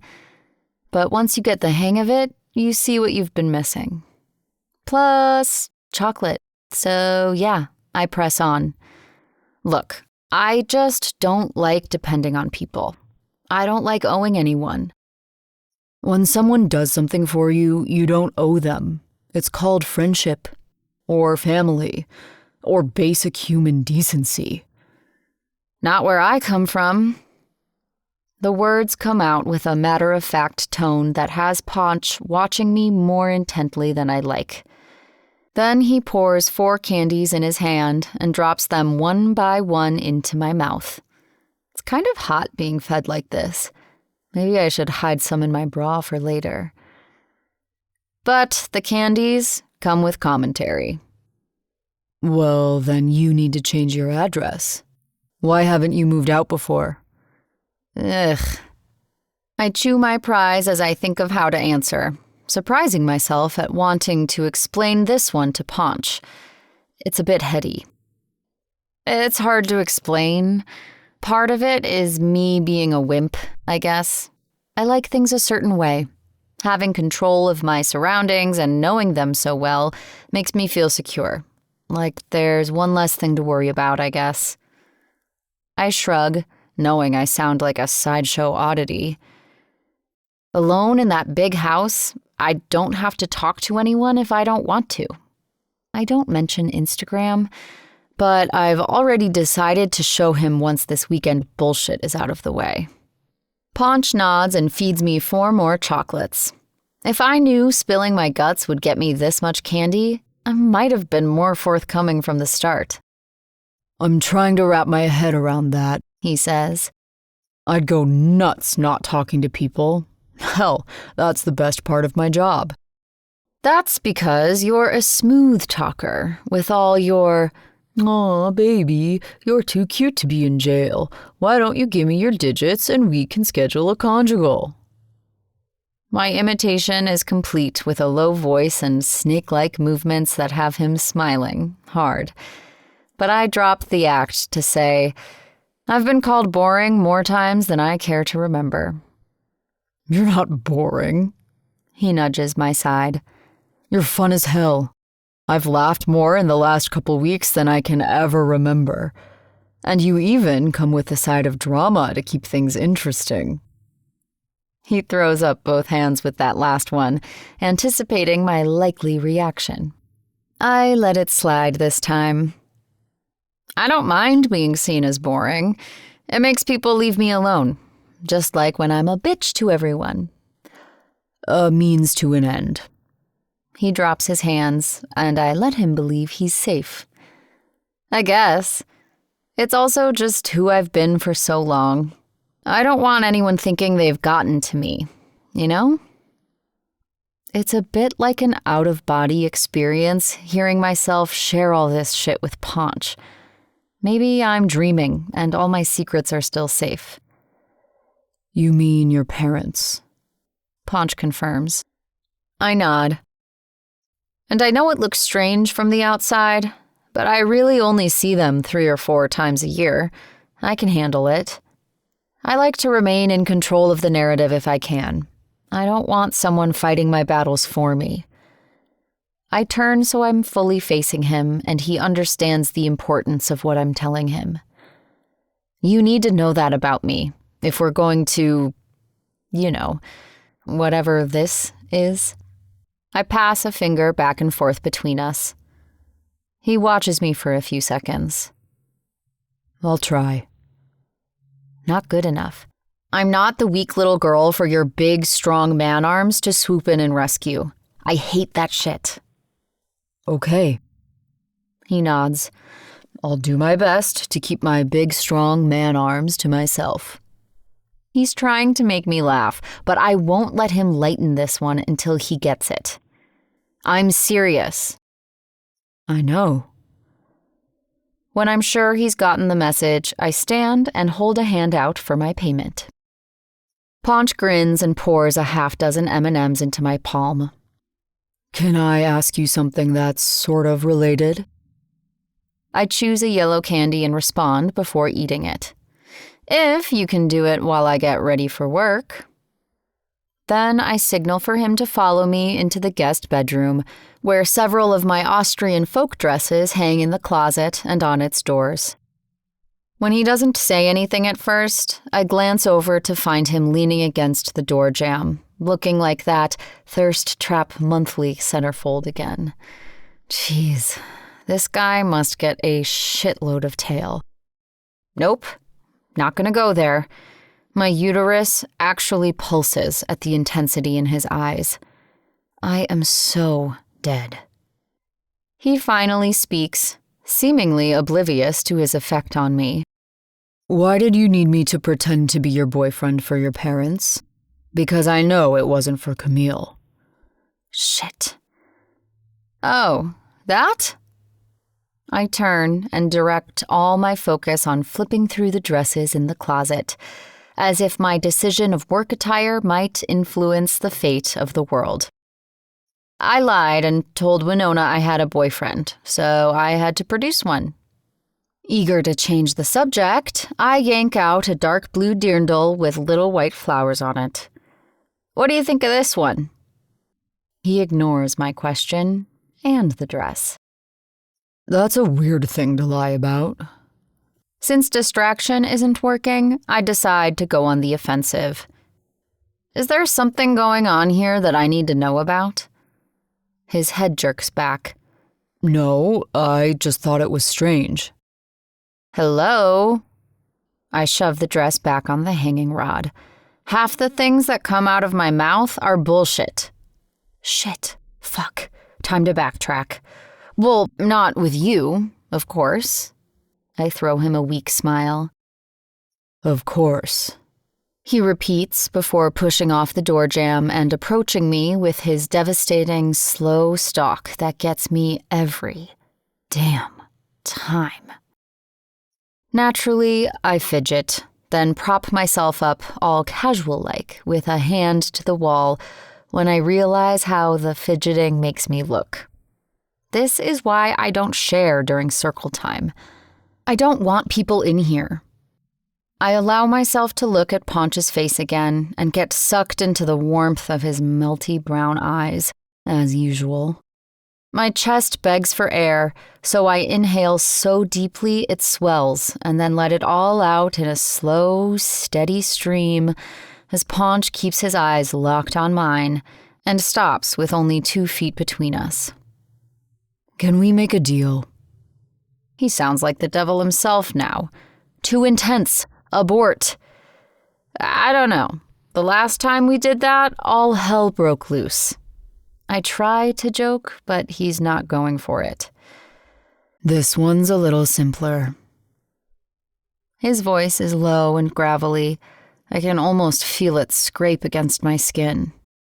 Okay. Can we promise not to lie to each other? Wait, what? About anything? About anything. He confirms, voice still on gravel mode. Ironically, I decide to be honest. That's asking a lot. Transparency isn't really my thing. I know. He's challenging me. I don't like being challenged. Doesn't he know this about me from all the times I've yelled and shoved and evaded? I suppose that's his entire point, though. Consider it a fun new project. Now he's teasing, and it allows me to calm the hell down. If that's your idea of fun, I just remembered I have herpes. Oops, bye. I snag the first dress my hand touches and swerve to the side and past him, heading for the privacy of the hall bathroom. Phew. It can't be that hard to be truthful with each other, can it? His voice sounds from the other side of the door a few seconds later. Lies have their place, I try to argue. What if I give you a present and you hate it? I ask as I strip off my ivory cowl neck tunic. I'll throw it on the ground and smash it. I snicker at my reflection in the mirror. You'd do that for me? Yes, absolutely. Next to go are my favorite black leggings. What if we have sex and you're terrible in bed? I hear a strangled cough. Not gonna happen. Trust me. Answer the question, please. I'll thank you for being honest and do my best to be open to constructive criticism. I bust out with a cackle at his tone while I pull on the underskirt of my dirndl. Looks like I'm wearing the magenta one today. It's fun to poke around with Ponch, but he's asking for more than he knows. I pause with the dress halfway on and study my reflection. My hair is pinned up in a pile on top of my head, and my skin is free of makeup, exposing all my freckles, every spot of mild discoloration, and even the scar on my nose from the time I face-planted on some stone steps. Ponch has seen me, yet he's still sticking around. I raise my voice to be heard. This goes against everything I hold dear, you know? I can imagine him shaking his head and smiling at the ridiculousness of my words. But that doesn't mean they don't ring true in my soul. Still. So, what do you say? He asks. I pull the dress on the rest of the way so all my bits are covered. Then I turn the knob and open the door. Ponch has both hands braced on the doorway above my head, making his big, strong man arms bulge and revealing a strip of bare skin just above his belt. Sigh. Since I'm only human, I slip my arms around his waist and burrow into his warmth, sliding my hand along the smooth skin. I can try, I say, into the cotton covering his hard chest. His arms drop from the doorway and wrap around me. Deal.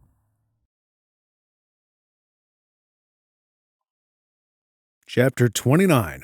Ponch. Despite my usual dismissal of fate and chance, they've completely taken over when it comes to ANDIE and me. It's like my choice has been taken from me in the sense that there's not any choosing to be done. I'm with her, and that's just the way it is. No planning, no careful maneuvering, no game. It's me and her until the day comes when it isn't. And the more time I spend with her, the more I'm praying that day never comes. I knew something was different from the first night when I couldn't sleep knowing she was in the next room. If I'm being honest, I knew it from our first kiss, but I excused it away until I couldn't anymore. Something in me needs to be near her, and I'm not fighting it, even though I know she hasn't told me everything there is to tell yet. But I'm willing to put in the time this time around. Scratch that. I look forward to putting in the time, because every day spent with her brings a satisfaction and a feeling of rightness I've never felt before. Not that rightness is what I'm feeling at this precise moment, however. ANDIE is jittery as hell. She's been pacing back and forth across the deck for the last 20 minutes, intermittently checking her phone and scowling at the night sky. Being a man with some experience, I'm staying out of her way and entering payroll on my laptop until the time comes when and if she wants to involve me. This is how a guy keeps his balls. Something is obviously going on, and I'll get her to tell me about it when the time is right. Since that day on the beach, she's been gradually sharing stuff with me, and I'm organizing it into my mental file labeled, What Makes ANDIE Tick? Sometimes it's sharing a funny memory, more often than not one involving Camille, or something she enjoys, like her love of photography, fashion, and old movies. Other times it's more dick moves by her parents. I've got to say, there's been about 100 times over this past week where I've had to talk myself out of going over to the Fontaine's house and handing out some consequences. But I'm less reactionary and more a man of strategy, so I'm biding my time. That doesn't mean it hasn't been on my mind. When I went home on Tuesday for family dinner, I got the expected grilling from Ari about what's been happening with the shop and with Maria, of course. I knew if I brushed her off, it would only encourage her, so I told her just enough to keep her feeling like she was in on a secret. I didn't admit that I've been spending most of my time at the beach, or that Andy and I are practically living together, but I know I'll have to come clean at some point. If she finds out on her own, there will be hell to pay. I made a point to find time to sit down alone with my dad and talk out the real situation with Andy and her parents since it's bothering me so much. Papa's a thinker and a problem solver, always keeping a level head, so I had no doubt he was the right person to consult. And he's a man of his word, so I know he won't spread Andy's business around. It wasn't easy keeping Mama and Ari, even Tony, out of my business, but I managed. Gabe was the only one letting me by without threatening to knock down the door of Papa's office. There's something very wrong with my family. In the end, it felt good to get my frustrations out. I'm doing my best to follow his advice to focus my energy on giving Andy as much good as I can, so that maybe one day she can forget the bad. I know it's sound advice, but it doesn't stop me from wanting to mete out some good old boy justice sometimes. Something else Papa said that won't leave my head is that, given time, people will usually get what they deserve in the end. I'm just hoping that time comes soon for William and Winona. The sliding glass door opens and I look up from my laptop to find Andy frowning down at her phone. She walks over toward me and drops her phone on the coffee table where my feet are propped up. Then she plops down next to me on the couch with a giant sigh. I again use my experience to force myself to remain quiet and wait for her to speak first. Gentlemen, take note. I need to tell you something. That's my cue. I shut the laptop, throw an arm around her, and pull her into my side so she's tucked in good. If I'd known I'd make such a good boyfriend, I might have tried it before now. Shoot. She plays with the fabric of her sweater. It's the same one she wore before work this afternoon, probably cashmere or the wool of some designer sheep in Italy, and she's wearing it over tight black leggings I plan on stripping off her later. There's this spot just above her knee that makes her giggle and sometimes even snort when I kiss it.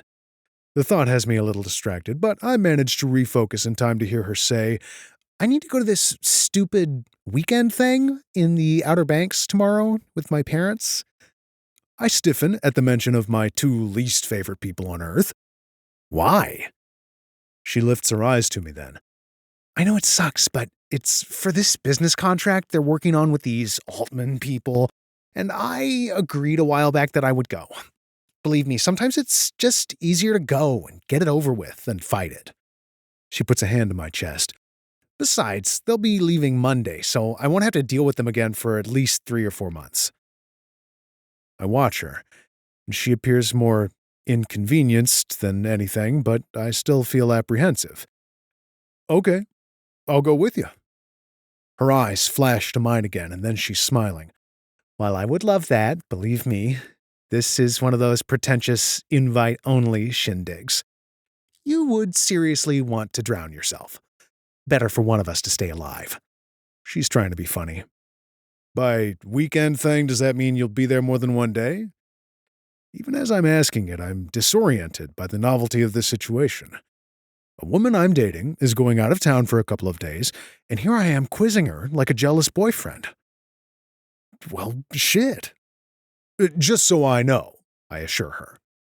She is her own person and doesn't need me babysitting her or going places where I'm not invited. I need to get a grip. Her lips twist to the side. Not sure yet on that one, but I'll call you. We stay on the couch for a little while, and the subject changes to Camille and the progress she's making, while I have a little talk with myself about not becoming one of those guys I hate and just enjoying my time with Andy. The next morning, I go for my beach run, and then have breakfast with Andy before she takes off to pack for her business thing, and I head over to Brand's garage. I've been spending a couple hours there every day I've been in town, having fun helping one of his guys with a couple old bikes they have in the back. Today, I'm tuning up my Harley and thinking about heading back to Greensboro in the early afternoon. With Andy out of town, there's no real reason to stay other than to spend more money I don't have. I admit, It's been a little hard breaking long-term habits like saving every dime I can for the business, but I usually live so frugally, any money I'm spending over a week at the beach won't make a dent. That's not saying I'm looking to throw it away, though. I've just unscrewed the oil drain plug and am watching the oil drain into the pan when I hear a familiar sound behind me that you don't often hear in an auto shop. High heels clicking on the cement floor. When I glance over my shoulder, I see the last person I expected, Winona Fontaine. But she's not surprised to see me at all. "Hello, Nick. Oh, wait, I'm sorry. What is it again? Poncho?" Jesus, this lady's a piece of work. It's like she feeds off her own venom. "Yeah, sure," I say, knowing correcting her will only tell her that she's getting to me. "What do you need, Mrs. Fontaine?" I make a point to stand up so she can only look down at me metaphorically and not physically. And I keep a wrench in my hand because I'm thinking it'll make her uncomfortable. She pulls her purse to her at my movement, adjusting it so it hangs closer to her side. Then she pretends to smooth out the skirt of the red suit she's wearing. I guess the cleavage is only for evenings. "I'm afraid I have some bad news to deliver, Poncho." Oh yeah, she's enjoying this. I feel awful about it, but I thought it only fair that you should know. When I don't inquire further, she just pretends I did. We both know she came to lay something on me, and she's not leaving until she does. "It's about Miranda." "Oh, yeah? Let's get this over with." A drill buzzes loudly about 10 feet away, and she glances around us with a frown of distaste. I'll bet this is her first time in an auto shop, but she manages to push through. "I'm sure she's told you she'll be spending the weekend with our business associates and their family." I nod. I can see she didn't expect me to know that, and I've thrown her a little. "Yeah, lady, this is what happens when you treat Andy with care and respect. She actually talks to you." She's quick to recover, though. "Oh, well, then I'm sure she told you that she has a date for the weekend as well." I hold my expression. She's playing with me and trying to get me to crack. But she can't make up shit about Andy and expect me to believe it. When she doesn't continue for a good minute, I lift the wrench and invite her to be done. "If that's all, I think I'll get back to my bike." "She's not going to end up with you. You know this, right?" Her lips are curved like she's smiling, but it doesn't have a trace of joy in it. I am so done with this woman. "Oh, look, lady," I sigh and look her in the eyes. "I know a lot of things. I know how you've always treated your daughter like shit and gotten away with it because you're rich." She gasps, but I'm ready to move on. "I also know there are no promises in this life. Andy and I are together. Whether that lasts a week or an entire damn lifetime, I don't know. But I do know it's none of your goddamn business." I crouch back down to deal with the oil pan, but she keeps at it. "Oh, but it is my business. Everything is my business." She enunciates each word carefully. Back up I go. Is that some kind of threat? Oh, wait, I know. You're going to try to pay me off. Whatever you're selling, I'm not buying. Door's over there. I point my wrench to the open bay doors. She can fuck right off. She surprises me then by stepping into me and hissing, "I'm not paying you a red cent, Poncho. She's my daughter, and she's not riding off into the sunset on the back of a motorcycle with some nobody like you. She owes me, and she knows exactly what's going to happen." Her lips curve again. "She's only playing with you." I can't exactly blame her there. Winona's eyes drop down to my frame, and I have the unfamiliar urge to cover my junk. "But when she's done with you, she'll fall in line and do what she needs to do for the business. And this weekend, she needs to be the very amenable date of the son of a very influential family, one that buys and sells thousands of nobodies like you every day." My voice drops to a low growl. "If you think that's what Andy is about, you obviously know nothing about your daughter." She laughs at that, the sound sharp and loud. "I know more than you think. For instance, I know she'd do just about anything for that senile old woman she spends so much time with. The back of my neck prickles, but Winona's not done. You see, I know something I highly doubt you know. Try me. My teeth are clenched, and my knuckles white from my grip on that wrench. She's lucky I know how to practice restraint. I know that Camille Bloom has a sister and brother who'd very much like to take control of her finances, including that silly restaurant of hers. And I just might be of the mind to help them along if my plans for Andy's future are interrupted in any way. Cue the evil snarl. Although they may not even need my help if they discover Camille's had that little stroke. I think you understand my meaning. I'm so tense, my spine feels like it's about to crack. But I try my best not to let her see how she's affected me. I've met a lot of shitty people in my day, but this woman takes the cake. There's absolutely no way I'm taking this lion down or letting her work her scheme with Andy or Camille. But I know the best strategy for the moment is to let it lie so I can regroup. Consider it understood.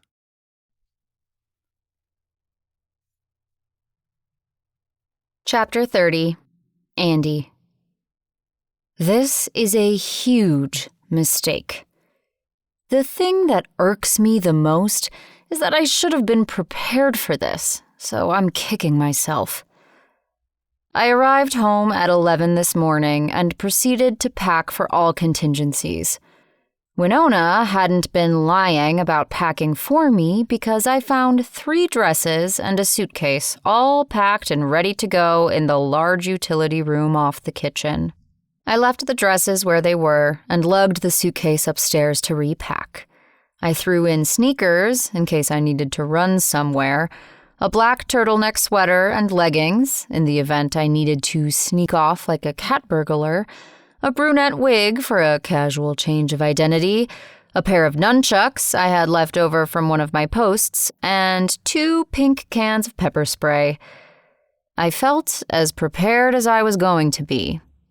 Until Winona came home. I'd just replaced the repacked suitcase in the utility room when I heard her come in from the garage. She wore a red peplum suit and killer black heels, looking like the queen of the boardroom. "Ah, Miranda, you're here. Good." "Yeah?" I confirmed the obvious and slid onto a bar stool as she set her purse on the marble countertop. I kept my eye on her while she pulled a pitcher of iced tea from the refrigerator and poured some into a glass full of ice. My throat instantly became parched, but $10 said that tea was spiked, and I needed every one of my wits about me today, even the dumb ones. It was time to go so I could stay 1 step ahead, which meant hitting the road in my rented BMW. I'm going to take off now.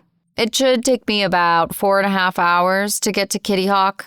You can just text me the address of the hotel and I'll meet you there. Don't be ridiculous. She lifted her glass, pausing in midair. You'll go with your father and me. We chartered a flight. Shit. Not part of the plan. No, I'd rather drive. I'm sure you would, but you're going with us. She took a deep swallow and then set the glass back down on the marble countertop with a clank. This wasn't part of the deal, I protested, hoping I could wiggle my way out of this one. When are you going to understand that the deal is whatever I say it is? I hold the cards, not you. Her head shook as if she were dealing with an unreasonable toddler.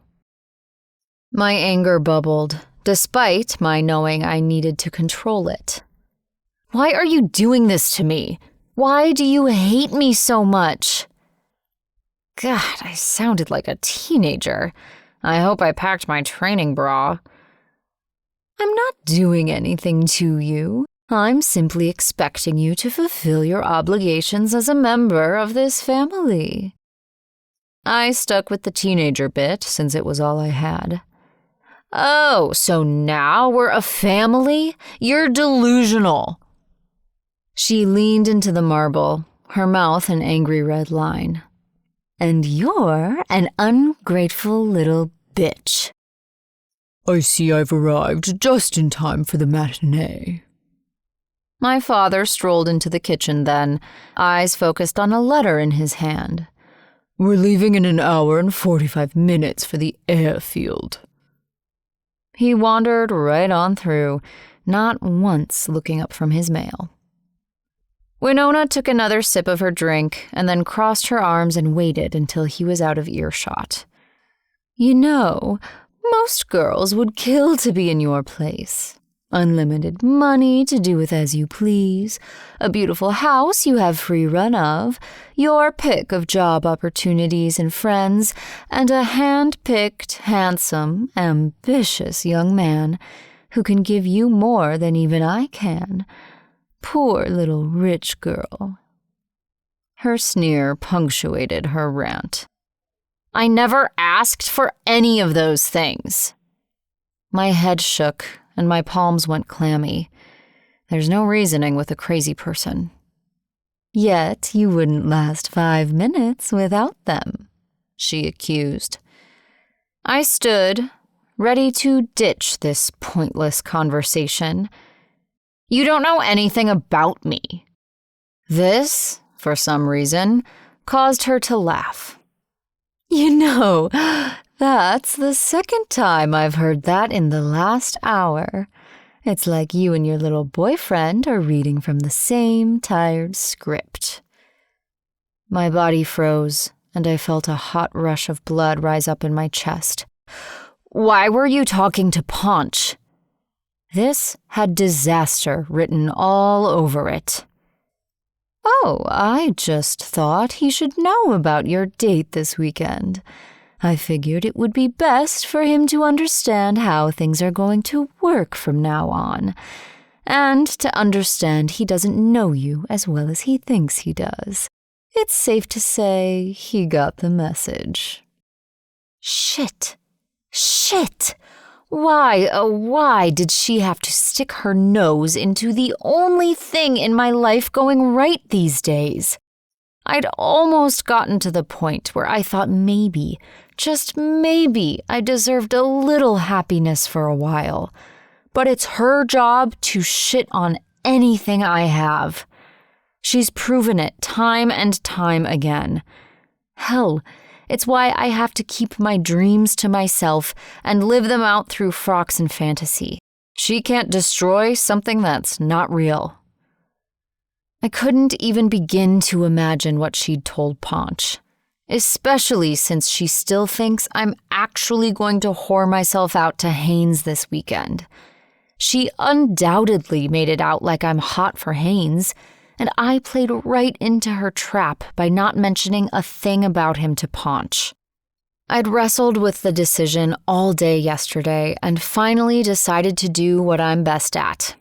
I stayed as close to the truth as I could, while still lying right to his face.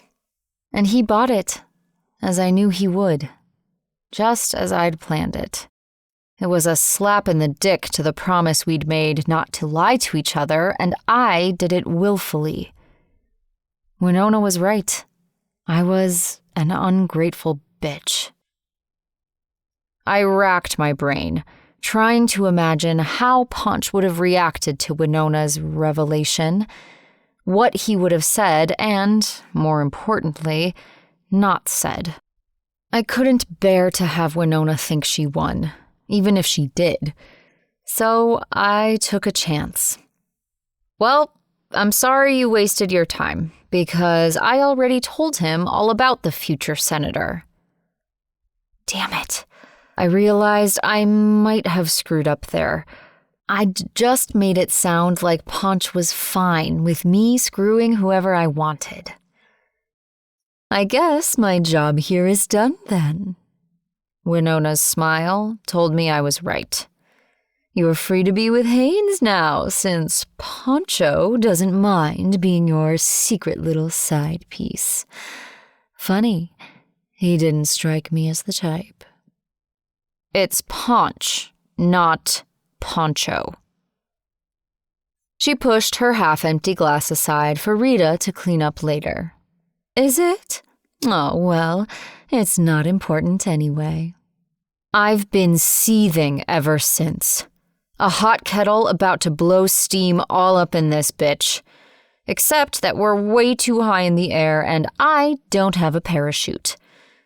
Nevertheless, I've bitten my thumbnail to the quick as I continue arguing with myself about what, if anything, to say to Ponch. He's probably moving his shit out of Camille's condo as I sit here above the clouds and asking himself why he ever stuck his neck out for a cheating liar in the first place. I'd planned on telling him all along, when it was over. When I knew the outcome from all the possibilities yet to play out at this point. Considering I packed nunchucks, I'm clearly preparing myself for just about anything. When I paced on Camille's deck, reviewing all of Winona's vile texts and trying to decide what to tell Ponch, I did it knowing exactly who he is. Knowing that nothing in him would allow me to put myself in this dangerous situation where I have not one single ally in a room full of vipers. So I chose what I knew, and that was going it alone. Now that Winona has taken it upon herself to spin the tale to him in her way, I'm screwed. I consider calling Ponch and trying to explain anyway, in the hope that he can see where I'm coming from. But if he tells me to fuck off, as he has every right to do, and most likely will, I'll be a mess tonight when I need to have razor-sharp focus. There's a hard truth to all the lying, and that's the fact that even if the worst happens this weekend, it will still be worth it to me in the end, if it protects the person I love. And in that, I guess Ponch and I are similar when it comes right down to it.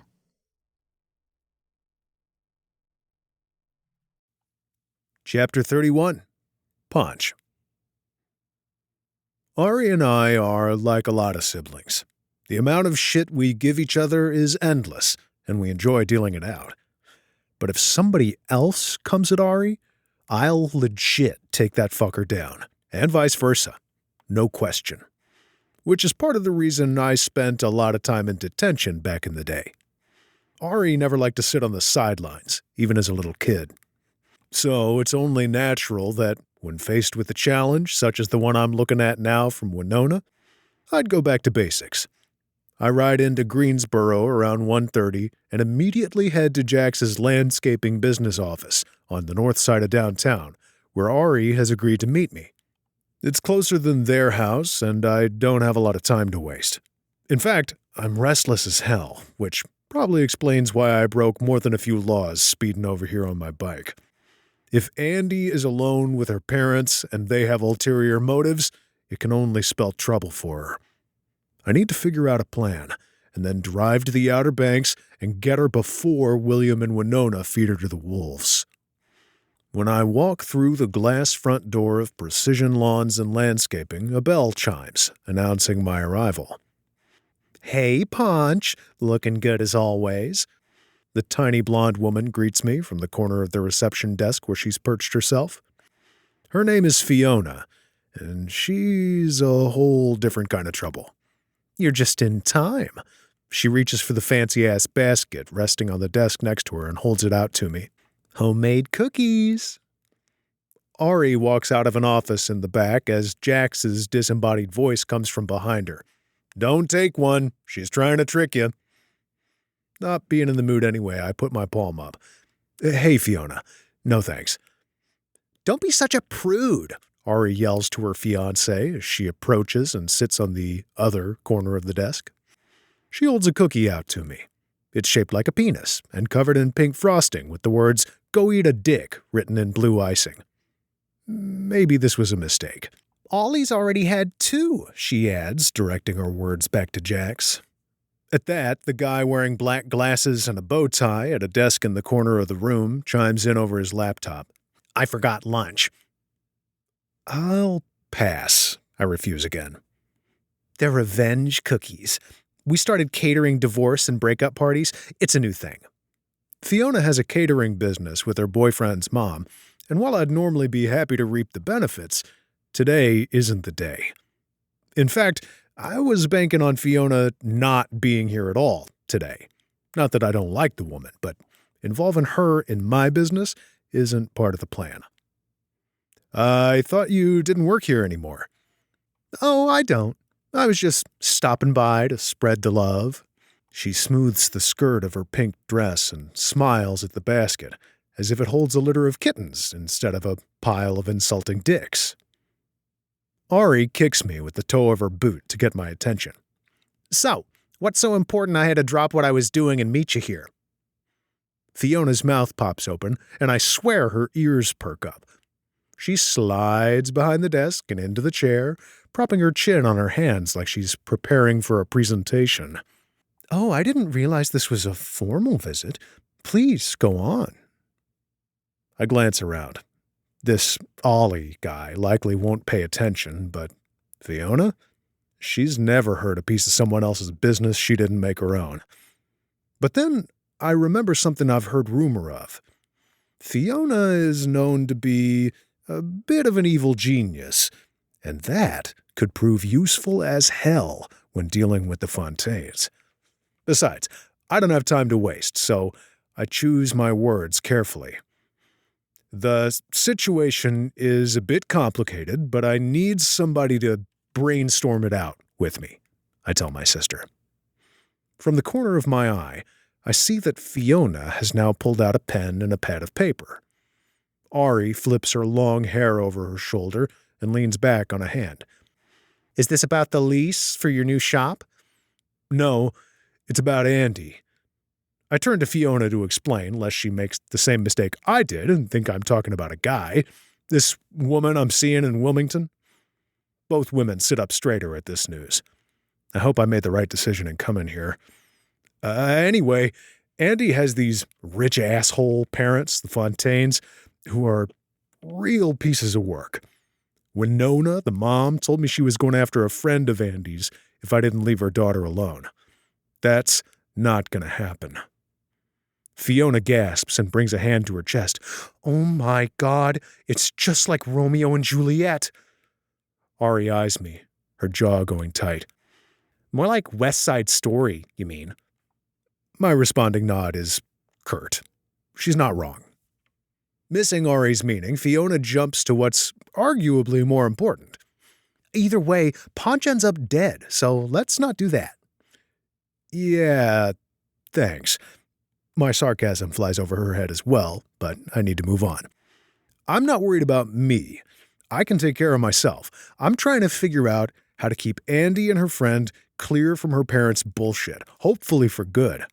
They've been pulling this shit for years, and I don't see anything stopping them from continuing. Ari nods, frowning at me. They've got her under their thumb. Clever threatening the friend and not ANDIE herself. I take it the friend is vulnerable in some way? Fiona jumps in before I can respond. Must be. That's what I would look for if I were an evil queen and wanted to extort someone. If they weren't on my side, I'd be terrified of how quickly these women are piecing this shit together. Looks like I came to the right place. I nod. Yeah, vulnerable as hell, and there's no way to remove her from the situation. Gotta work around it. Ari turns to Fiona. Well, it's obvious what we need to do. Fiona nods, making me wonder if they have some secret form of communication powered by their shared possession of boobs. There's only one way to fight blackmail. They both turn to me simultaneously and say, Reverse blackmail. Yeah, I shake my head. The idea occurred to me, too, but I don't have shit on them. Like I said, they're rich as hell and real society powerhouses. Pretty much untouchable. This has Ari looking at Fiona and laughing, while Fiona looks at me with a tilt of her chin. Oh, you poor, sweet, handsome sex machine. Don't you know nobody is untouchable? While I'm considering the validity of her words, the two women turn to Ollie, where he's minding his own business, typing into his laptop in the corner. Before either of them say a word, he glances up from behind his glasses and says, I'm on it. An hour after that, I'm pulling out a stroke with a borrowed tuxedo rolled into a new backpack, a phone full of emailed files from Ollie the hacker, and a plan to free ANDIE from the parents who should love her but don't seem to give one single shit. I just pray this works, and that ANDIE doesn't dump me for crossing the line and taking on this battle for her.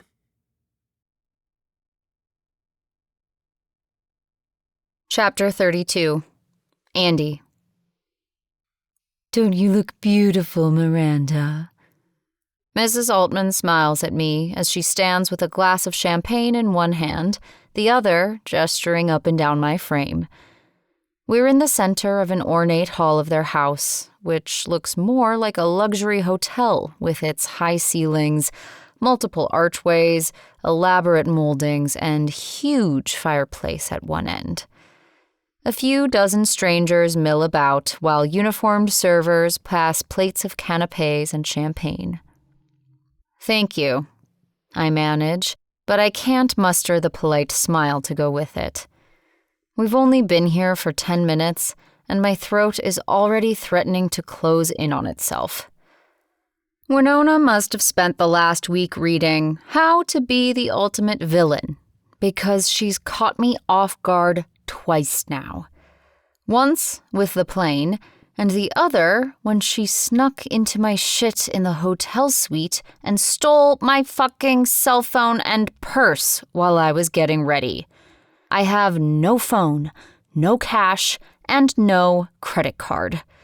Just this beautiful blue gown, a tube of lipstick, and a can of pepper spray I managed to sneak into my thigh-high stocking.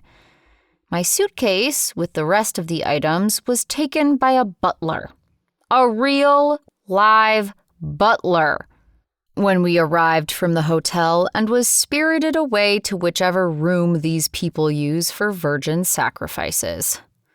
I'm completely trapped and at the mercy of strangers. In other words, it's my worst nightmare come true. We're so pleased you could spend the weekend with us. Mrs. Altman reaches out to touch my arm, and I almost jump back. Winona nudges the small of my back with her fingernail. I'm sure you and Haynes will find so many things to do with your time. Winona laughs, as if Mrs. Altman just told a hilarious joke, and then takes a gulp of champagne from her flute when she realizes she overdid it. Oh, here he is now. She shifts everyone's focus to the entryway, where Senator Underwear walks towards us with a smile, a designer tux, the invisible hanger for said tux, and the butt crack of his chin, of course. My pulse thrums and I can feel my adrenaline start to kick in, urging me to make a decision between fight or flight. I choose freeze instead as he approaches, his eyes locked on me. I'm regretting not telling Ponch more than ever now. I should have told him. I should have told somebody at least. I'm right back where I was 11 years ago. Mr. and Mrs. Fontaine? Miranda? He gives me a little bow, smiling like he's got a secret. I want to vomit. Haynes, good to see you, son. William greets my date, and the two shake hands. We've yet to see Mr. Altman, but maybe he's upstairs summoning King Kong with a drum. Everyone chats for a few minutes, no one seeming bothered by my silence, while my brain works overtime. What in the hell should I do? Whatever I decide, the first thing I need to do is pull my shit together. As if she can read my mind, Winona strikes. Haynes, dear, why don't you give Miranda a tour of the house? I'm sure you two don't want to stand here all night with us talking shop. I hate myself for it, but I send a last-ditch signal for help to my father. But he either doesn't see it or doesn't care. What do you say, Miranda? Haynes cocks his elbow out, expecting me to take it. Say something, Andy. I actually have a question about a painting over there. I point to a random spot on the wall opposite us. Not that it matters. Just about every surface is littered with art. If I weren't in such dire straits, I might actually be interested in some of it. These people are next level rich. Haynes smiles again, clearly more confident on his home turf than he was at our house the night I blew smoke in his face. Oh, how the tables have turned. Maybe Winona is right. Maybe I deserve what's coming to me. I'm no expert, but I can do my best. He cocks his arm again, and I carefully rest my hand there, trying to touch him as little as possible. I just bought myself at least a few minutes. Surely I can excuse myself to the powder room once Winona is a few glasses in, and William is distracted trying to convince someone he's British. Then I can regroup and figure out how to satisfy Winona's requirements while still keeping myself safe. I choose the first painting I see, an abstract with greens and golds, and I make up some shit about feeling like I've seen it somewhere before. Haynes drones on about how much time his mother spends curating her collection, never actually addressing anything to do with the painting itself. But I'm grateful for the breathing room. After the 8th time being offered a glass of champagne, I finally take one so I have something to do with my hands. And I grab a canapé while I'm at it so I have an excuse not to touch Haynes. It's easy to maintain conversation by simply asking him another question about himself whenever there's a lull of silence. And before I know it, an hour has gone by. Only about 48 left to go. But then my date remembers the tour he's supposed to be taking me on and starts leading me from the room with all the people to a side hall with no one. Thinking fast, I turn and act like I just remembered something. Oh, I left my purse in there. Let me just go grab it. He nods like a gentleman, saying he'll wait there. It's my perfect chance to get a minute alone. But I'm not 3 steps back into the room when I stop short and find Winona standing in my way. What's this? I thought you were off with your date, getting the grand tour. I was. I lie. I just wanted to refresh my champagne. I hold up my glass, remembering, too late, that it's full. Looks fresh to me. Off you go. Damn it, lady. Go drink your face off and leave me alone. Haynes appears at my side again, and we go right back to where we left off. My mother has my purse, I say, not wanting him to get suspicious. With each step we take, my pulse quickens and my breaths become more shallow. Pretty soon, I'm almost gasping, and Haynes shuts up long enough to take notice. Are you okay? He's beginning to look alarmed. I nod and try for a reassuring curve of my lips, but fail. Actually, I'm not feeling all that well. This could work in my favor, I realize. I forgot to take my asthma medication, but I have it in my overnight bag. Maybe you could direct me to the room where I'll be staying. I don't have to fake the breathing trouble much at all. Of course. He's eager to help, taking my champagne flute and abandoning it on the closest surface. But should we get a doctor or someone? No! God, Winona would crucify me if I went there. Hell, if I severed a limb, she'd likely expect me to grab a tourniquet and still screw Haynes. Just the room, please. Even a complete asshole wouldn't try something on a woman who's slowly dying, so I stick with Haynes as he takes me up a grand staircase and down the hall to a door at the end. Maybe I can just pretend to be ill all weekend. Surely I could muster up a cold at the very least. Are you sure you don't need someone? I nod, and even produce a polite smile this time. I'll just take my medication and be down soon. Then I close the door in his face and draw in what feels like my first breath since I arrived at this place. The room is large, yet cozy, with a pink and gold color scheme and a beautiful 4-poster bed with sheer drapes. I cross over to where my suitcase rests on a luggage bench and unzip it before inspecting its contents, hoping maybe I packed some sedatives I could slip the good senator. Damn, why didn't I think of that earlier? Surely Winona has a stash of something with her. Frustrated, I give the suitcase a shove and inadvertently knock it onto the floor where all the contents spill out. Shit. Crouching down in this gown isn't as easy as one would think. Just as I manage to bend and grab the nunchucks and the wig, the door swings open and Haynes bursts in. "What are you doing?" I yell, forgetting to play the part of agreeable virgin on the verge of death.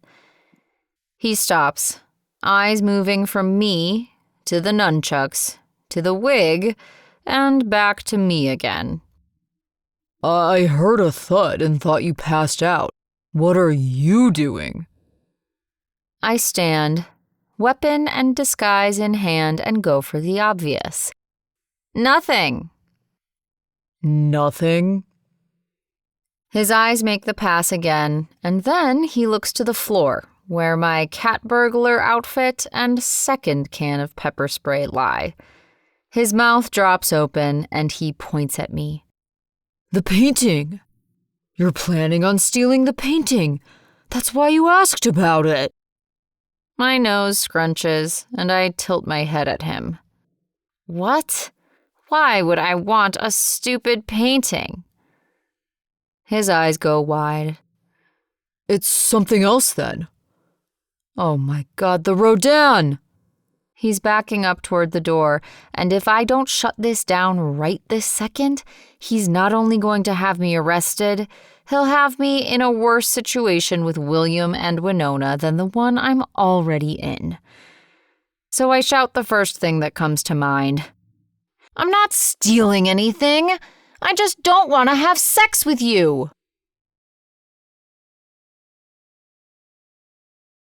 Chapter 33, Ponch. Traffic along 64 slowed me down, so I'm running later than I wanted. But I just changed into the borrowed tux in a gas station bathroom, drawing more than a couple of funny looks as I got back on my bike and rode the last few miles to the address Fiona handed me back at Jax's office. Now I'm waiting for my moment, outside the giant brick and stucco mansion that looks like a posh resort more than a home. 2 uniformed employees stand to either side of the front door, and I've only got one shot at getting past them. When I see one gesture to the other and engage him in conversation, I know it's my time to strike. Bringing my phone to my ear, I assume purposeful strides and engage in a conversation with no one. I probably won't be able to get back in the office till Tuesday. Pause. Chuckle. Well, golf doesn't play itself now, does it? Pause. No, I'm at the Altmans now. Just had to run to my car for cigars. I throw a chin lift to the 2 men as I cruise on by. Cubans? What am I, an animal? And that's how it's done. As soon as I'm inside, I tuck my phone into the tux jacket and begin my search for ANDIE. Most of the guests appear to be gathered in a cavernous room off the foyer, chatting, listening to the musicians parked on a platform, and drinking glass after glass of champagne and booze.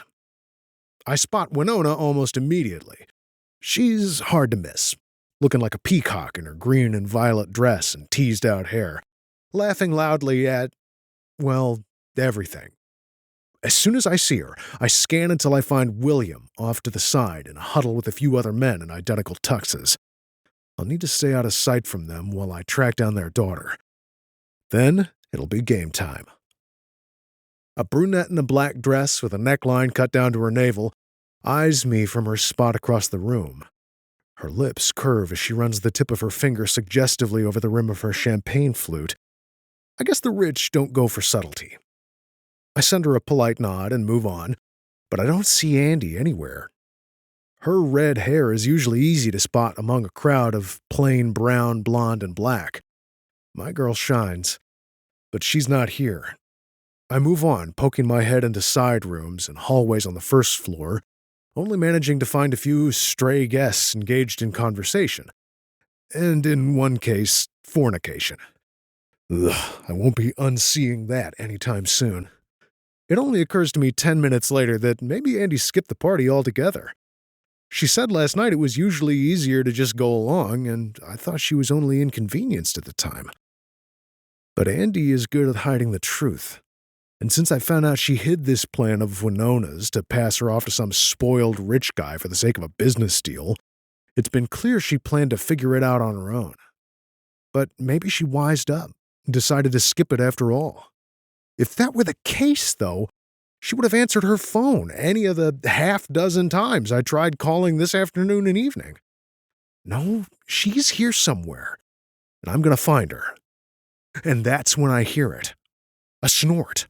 I'd know that snort anywhere.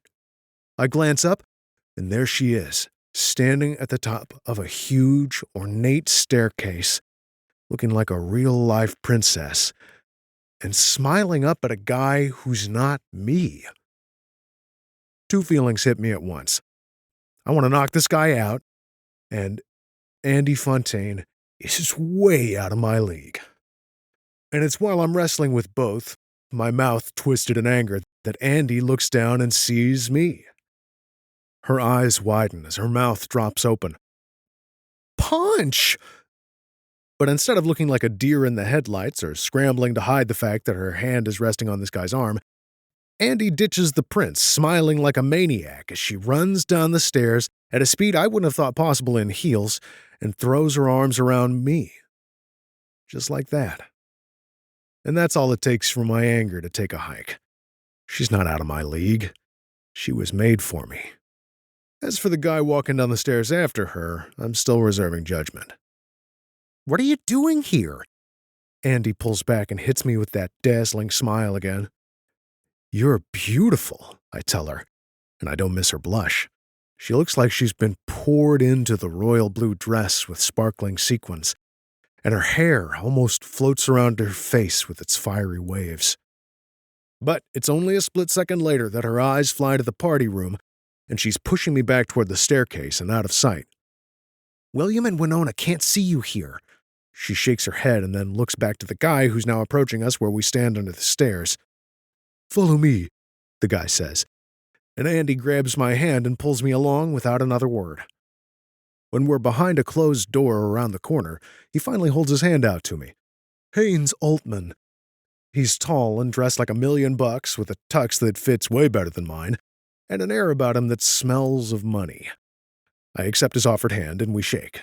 Nick Amante, ANDIE's boyfriend. I get that right out of the way. His lips quirk on one side. So I've heard. What are you doing here? ANDIE asks again. Making sure your parents don't fuck with you anymore. May as well be up front. If she's pissed I'm interfering, I'll deal with it. She rolls her eyes. You're only going to make it worse. I've got this. She grabs my arm. I shift my eyes back to the guy and throw a chin to the door. You mind giving us a minute? He straightens, as if he just heard a bell ring somewhere. "Oh, of course. My apologies." He's gone a second later, and I'm alone with ANDIE. I can't wait to hear about that one. I tilt my head up to the door, but I don't break eye contact. ANDIE bites her lip, and as happy as I am to see her safe and sound, I've got to say it. "You lied to me." She grimaces, and then lifts a finger in the air like she's about to launch into a denial or turn things around on me like she loves to do, and I'm ready for it. But she only drops her hand and says, "Yeah." The one syllable, short and to the point, says everything I need to hear. So if she thinks I'm going to rant or storm out of here like a wronged lover, I'm not. When I follow it up with, "Want to tell me about your friend?" she blinks at me. "That's it?" "That's it," I shrug. "Wow." She blinks some more and glances around the room. "Okay, well, that's the underwear king. Not really, but that's how I refer to him. How I used to refer to him, that is. He's actually not all that bad, now that I've had a real conversation with him." I try taking that in and nod for her to continue. "Anyway, long story short, William and Winona tried to whore me out to Haynes to steal their property development deal with his parents. You know, like I'm some piece of property to be bartered, because that's how obscenely rich people operate." My jaw goes tight at this, even though I'd already gotten the general picture from Winona. It's different hearing it from ANDIE's lips. I want to ask why she didn't tell me, but I've already answered that question the first dozen times I asked it to myself. The only thing to do now is give her so many reasons to trust me that she never has to hide things from me again. It's not something that I can expect to happen overnight, so I'll need to be patient. Being me, I naturally assumed everyone was in on it because, people suck. Turns out Haynes had no idea. His mom only sprung it on him this morning that I'd be coming, and she made it sound like I was super hot for him. "No thanks." She curls her lip. "He didn't, I trail off, trying not to imagine that guy laying a finger on ANDIE, or I'll have to punch him after all. "No, he figured out pretty quick that I wasn't into him, and then he tried being polite and showing me around to keep in his mother's good graces. Anyway, he caught me in a bit of a compromising situation, long story. Accused me of trying to steal some art, another long story. And I basically told him in my own special way that I was neither an art thief nor a whore. It really opened up the channels of communication, let me tell you." Relieved, I sink my hands into the pockets of my tux pants and raise a brow at her. "You realize this is the type of thing that could only happen to you, right?"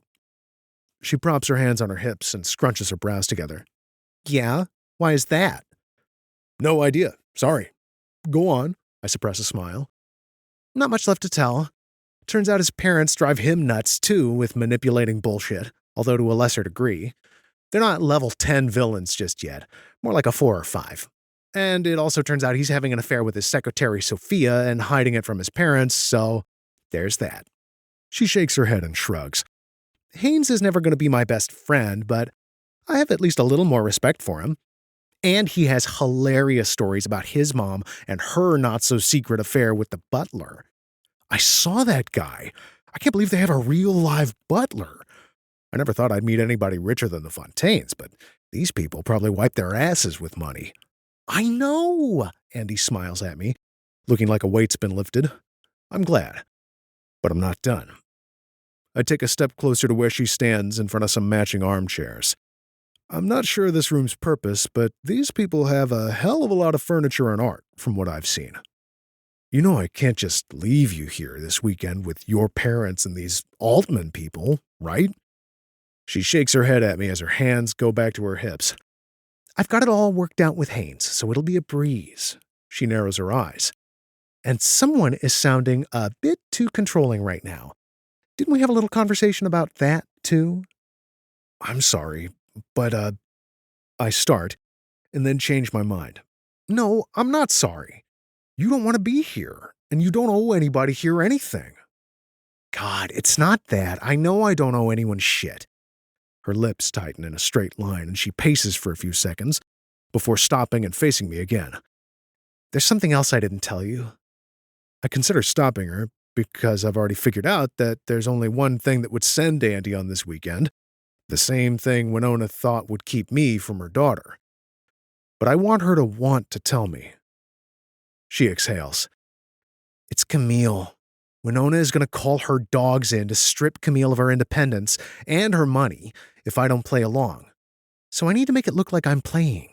That's why I came here in the first place, and that's why I'm not leaving with you, she finishes before exhaling. Then she shakes her hands out and shifts from foot to foot like she just knocked someone out in the ring. You don't have to, I tell her. She drops her hands as her eyes flash back to me, defiance lighting them ice blue. The hell I don't!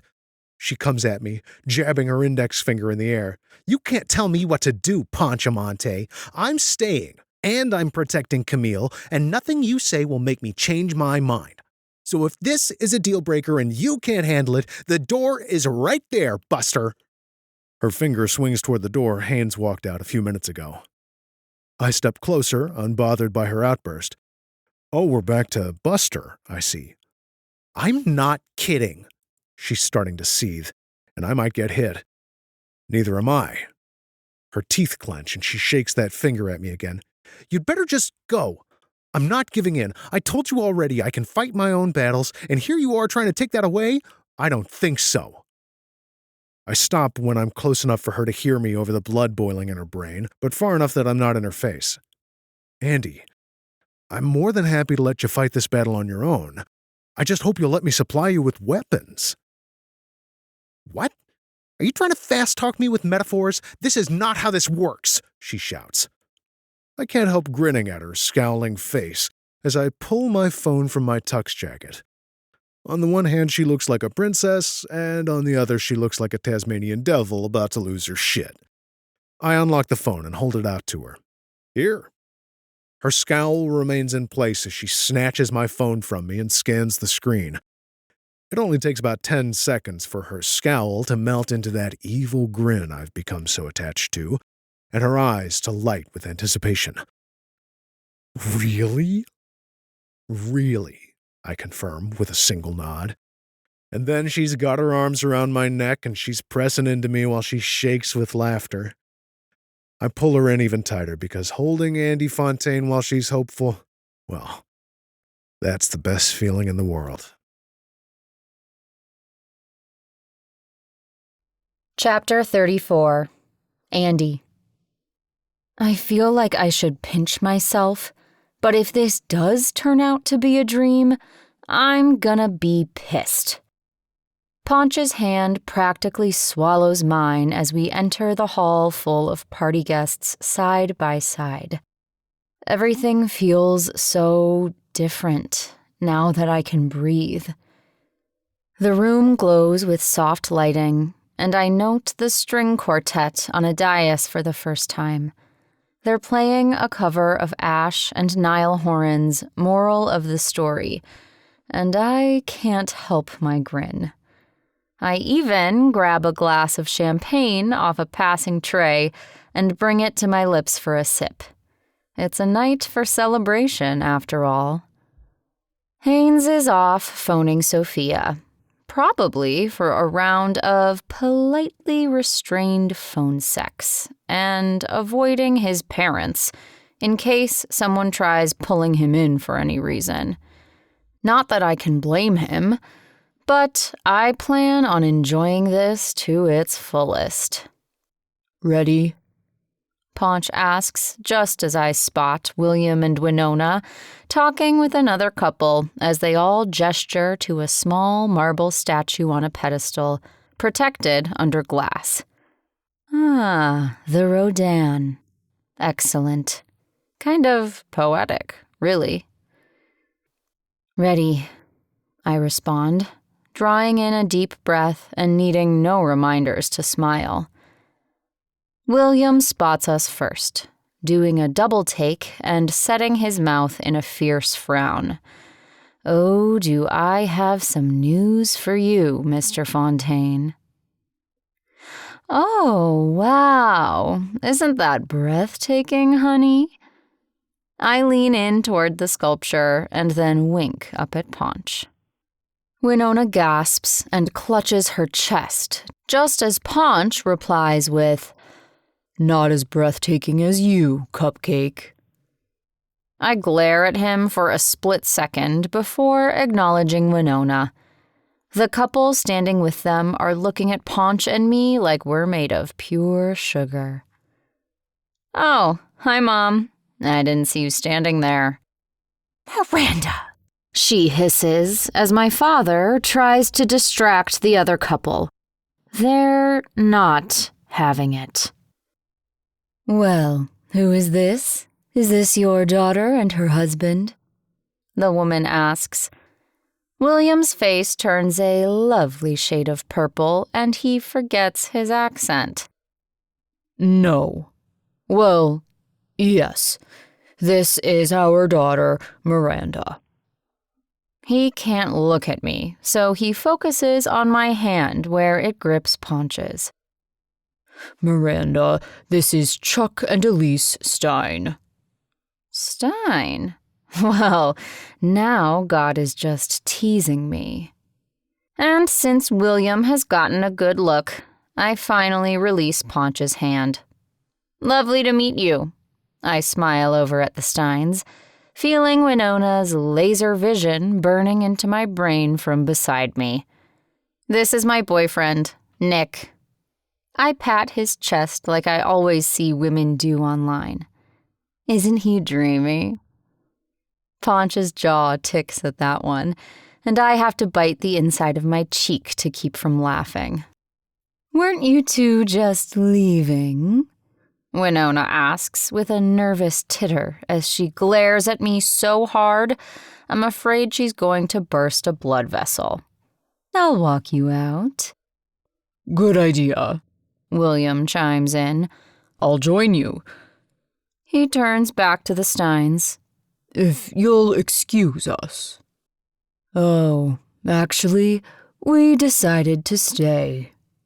Ponch grabs a champagne glass from a passing server and lifts it to toast with mine. Cheers. Aww.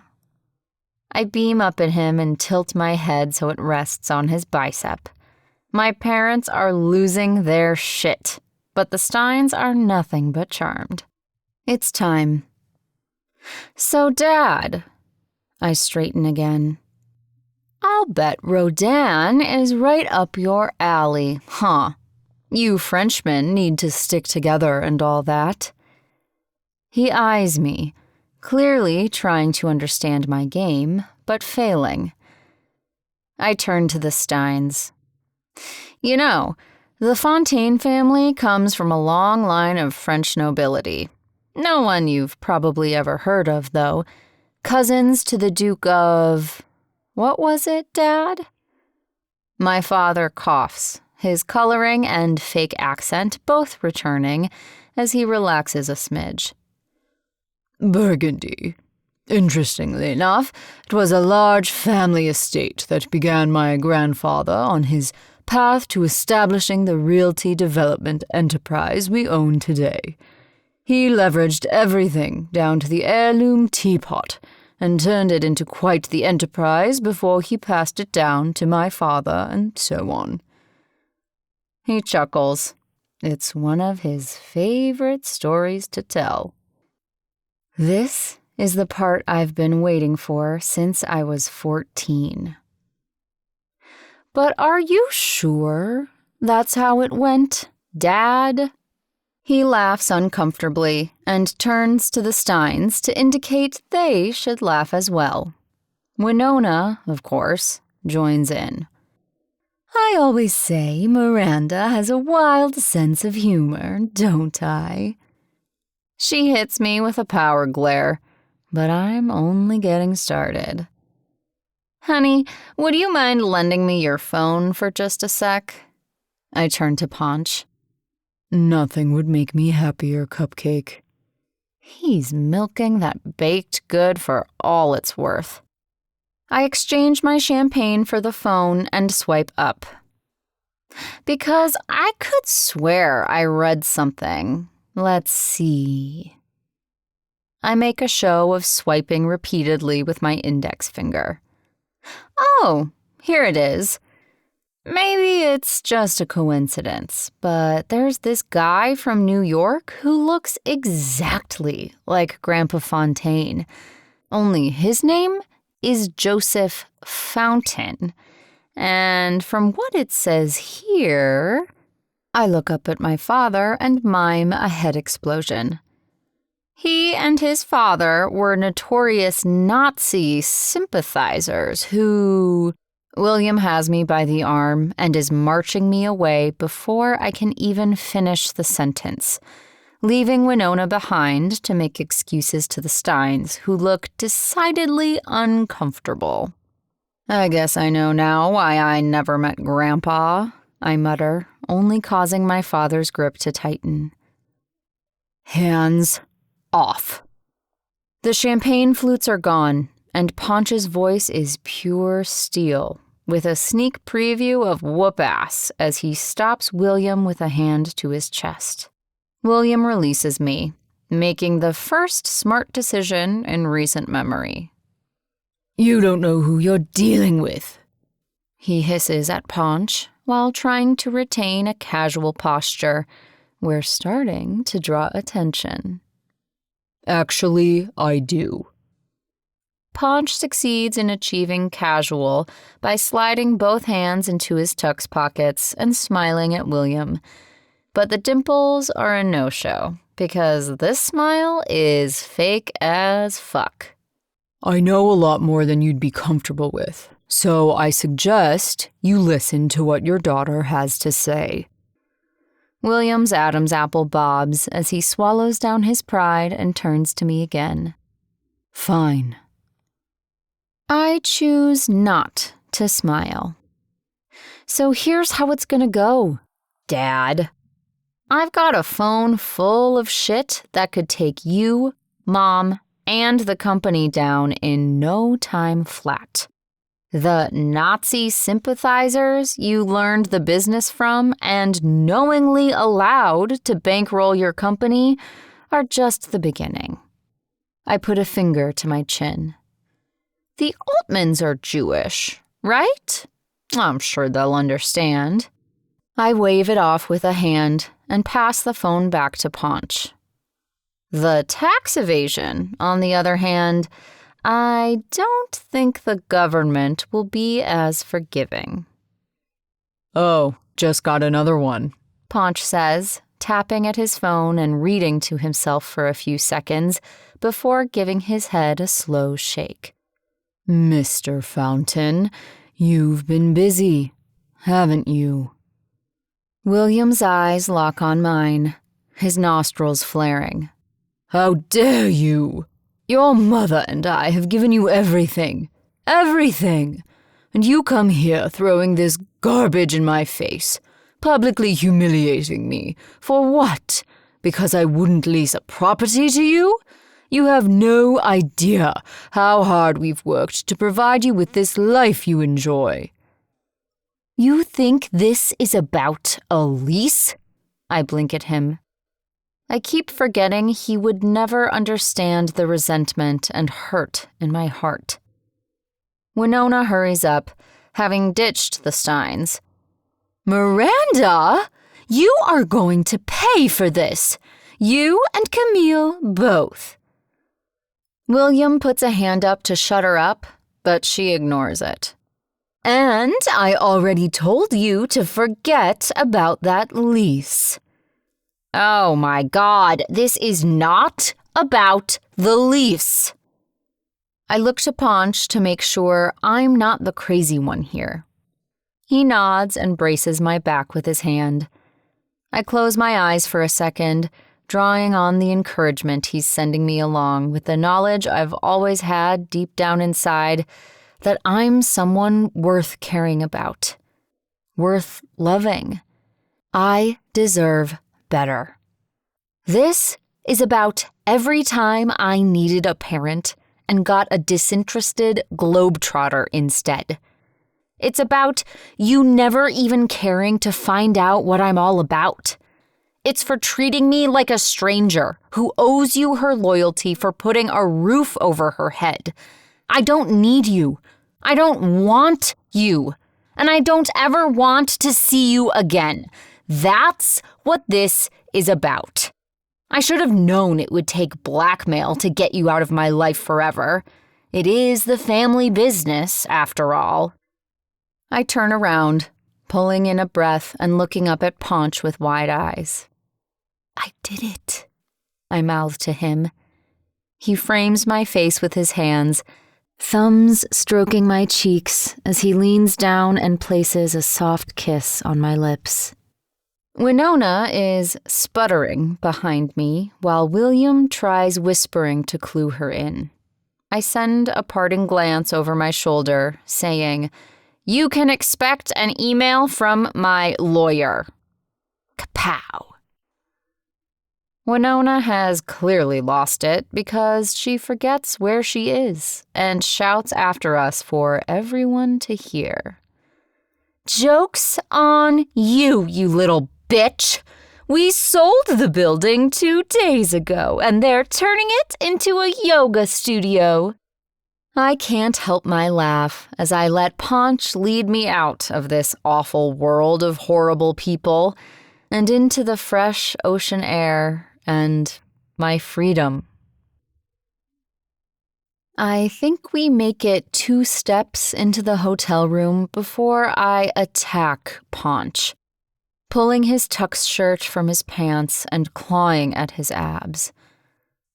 "As hot as you look in this tux, it needs to come off now."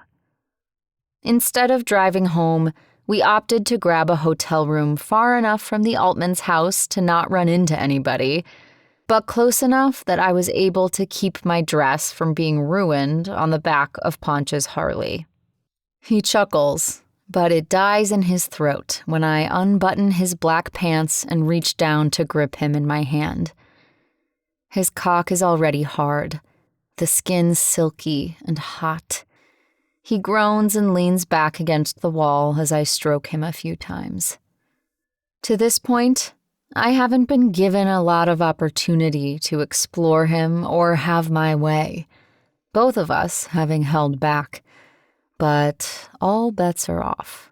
I plan on enjoying the entire spread after the triumphant evening we've had. I release him, only so I can get him naked, and he lets me strip him of his jacket and shirt. Only when I get distracted kissing his muscular pecs does he help me with the remaining buttons. But I've got this. I drag my tongue down the center of his abs until I reach his waistband, where I drop to my knees before unzipping him and pulling both the pants and boxers down in one go. His cock springs free, hard and ready.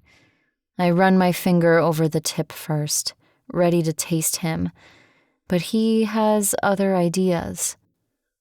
Later. His voice is practically a growl as he pulls me up by my elbows and brings both arms around me, bending in for another searing kiss. I love kissing this man. His lips are softer than they have a right to be, but his tongue is demanding and thorough in its quest to make me lightheaded and turn me the hell on. Ponch slowly unzips my dress, breaking our kiss to taste each inch of my skin as he exposes it. I squirm and arch with each touch of his lips as they send zings of electricity to each of my erogenous zones. I apparently have about 300 of them, it turns out. By the time he gets me naked, I'm fully depending on him to keep me from melting to the floor in a puddle, so he wraps me in his arms and carries me to the bed, where we crash down onto the mattress. I roll on top of him and kiss him again, while his hands stroke my hips, and he rolls us again until he's on top. He lifts his head so our noses brush one another's and our breath mingles. We both still our hands and breathe, watching each other. "You did great tonight," he whispers. You should be proud of yourself. My lips curve in a small smile as his words settle. I am. Then I add something, because I feel it down to my bones, and because sharing isn't really that scary after all. Thank you for being there for me. Being here for me. It feels fucking great. His response comes in the form of kissing me stupid again, and then we get down to business. The good kind. Ponch shifts down and draws my nipple in his mouth, swirling his tongue around it. My back arches off the bed, and I pull at his thick hair as a moan leaves me. Fireworks ignite through my lower belly and fizz down the skin of my thighs, making me draw them around him. He lets out a ragged groan and moves to the other nipple while my thigh muscles contract around him and I play the part of boa constrictor, but a sexy one.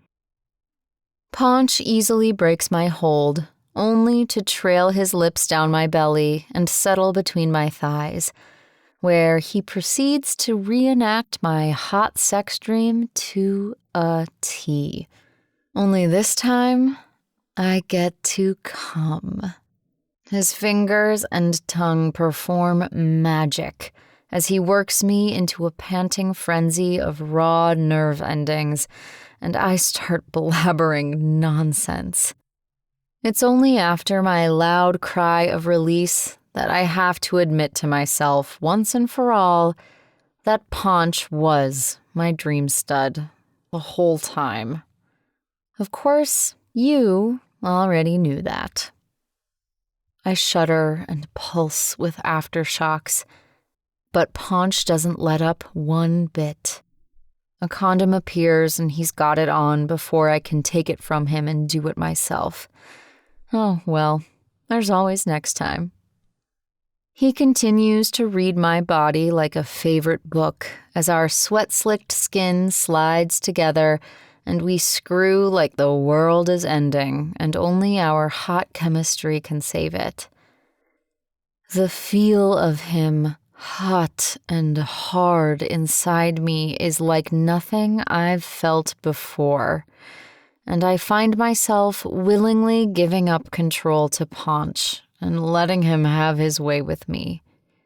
Because I know now that I can trust him to keep me safe and let me soar, which I do for the second and third time tonight, coming apart around him and losing my mind in the best of ways. It's only when he's satisfied that he's exhausted me that he quickens his thrusts, powering deliciously in and out and groaning until his release comes. It's sexy as hell, and I can't wait to do it all over again. I lift my arms over my head and stretch like a cat, my muscles aching in a way that makes me grin. Last night was everything. It's safe to say I won't be delivering any constructive criticism to Ponch. My stretching produces an unintentional mewling sound that has Ponch stirring next to me. He blinks at me, adjusting to the morning light, and I wish I had my camera because Ponch in the morning is fantasy in itself. He snakes a hand out and pulls me to him by my waist. Did you just meow like a cat? His morning voice is all gravel and seduction. I paw at his face and then kiss his chin. The stubble rakes over my skin, awakening all parts of me. I still can't believe last night really happened. Believe it, Cupcake. He kisses the top of my head, and I burrow in, not missing the press of his hard-on against my thigh. Just to warn you, This will be one of those things I can't let go of for a long time. So you may as well make peace with me bringing it up all the time. I'll be 80 and wake up in the morning like, I can't believe I really did that. He doesn't respond, but just kisses me again. I should get up and brush my teeth so he doesn't get maced by my morning breath, but I can't be bothered yet. And I can't believe those two still thought it was all about your lease. I shake my head. They're really going to shit their pants when you open your shop. A snort escapes as something hits me. And you won't even need to use your superpower. I'm pretty pleased with myself, which makes Ponch shake his head and grin. Yeah, well, that's still gonna be a while. Gotta wait for something great to open up. Ponch takes a turn stretching then, and I wind my arms around him so I can grab his ass.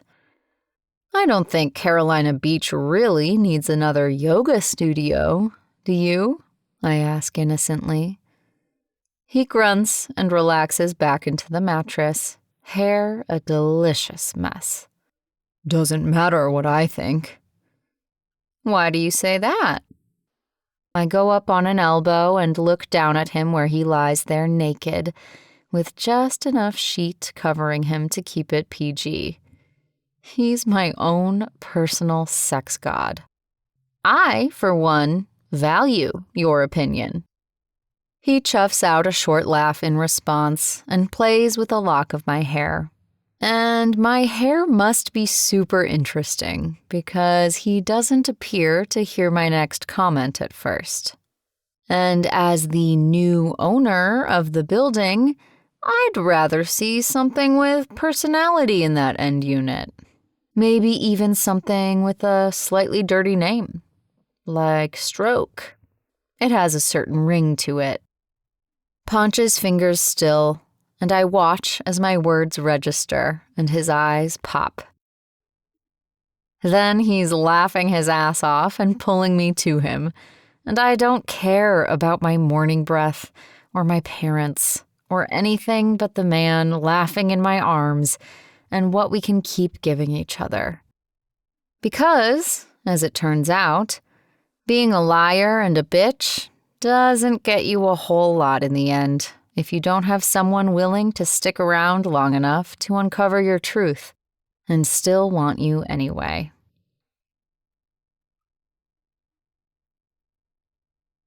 Epilogue. Ponch. 6 months later. Camille says we need to bring her some truffles, so if you see a random pig roaming the streets, go ahead and throw a leash on it. Andy's thumbs move over her phone as she texts her friend. I don't respond because, well, there's really no good response to a statement like that.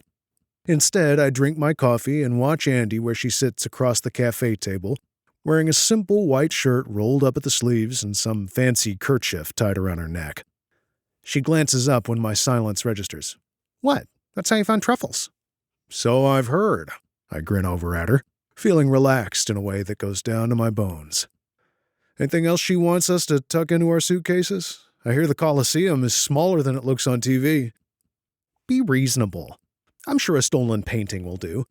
She wants to make Italian night as authentic as possible, and we should do what we can. I think about telling Andie not to encourage Camille, since one of the older woman's recent ideas was a bachelor auction, where she literally stood on the sidewalk, recruiting strange men she found hot. But there's no stopping Camille, and that's a great thing in the end. It took a good 3 months for Camille to bounce back to the point where she could go back to working regularly, and Andie was with her every step of the way. While I was busy getting the new location of Stroke off the ground, Andie and Camille spent their days doing therapy exercises. Everything from working on her speech to opening a tube of toothpaste. And it's done a world of good, to the point where Camille is back in her office doing paperwork and coming up with new ideas to promote the restaurant. She's even back to baking some of the desserts, which means I get to have that Black Forest cake whenever I want. The new shop was a local hit from the beginning, and it didn't hurt that we opened in May, right at the start of the busy season.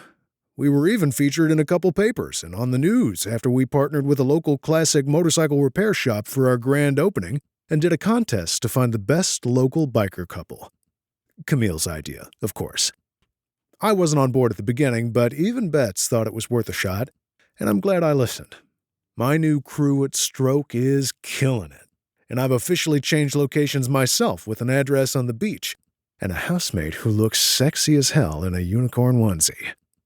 The gorilla one is another story altogether, so she saves that one for movie night with Camille. Ari, of course, had a field day when she finally met ANDIE, but she managed to keep herself in check enough not to invade ANDIE's personal space in the way she does with everyone else. I told ANDIE all about how Fiona and Ari tracked down the Altmans, while Ollie took a fast track down the internet rabbit hole to expose the Fontaines as the Nazi-loving Fountains, instead of a branch of entrepreneurial French nobility going back hundreds of years. But since it took a little illegal hacking to get the tax and financial evidence, I kept it vague on that one. The fact that ANDIE hasn't seen or heard from her parents since that night at the Altmans, and there have been no surprise visits from either of Camille's siblings, tells me our bit of blackmail did the trick.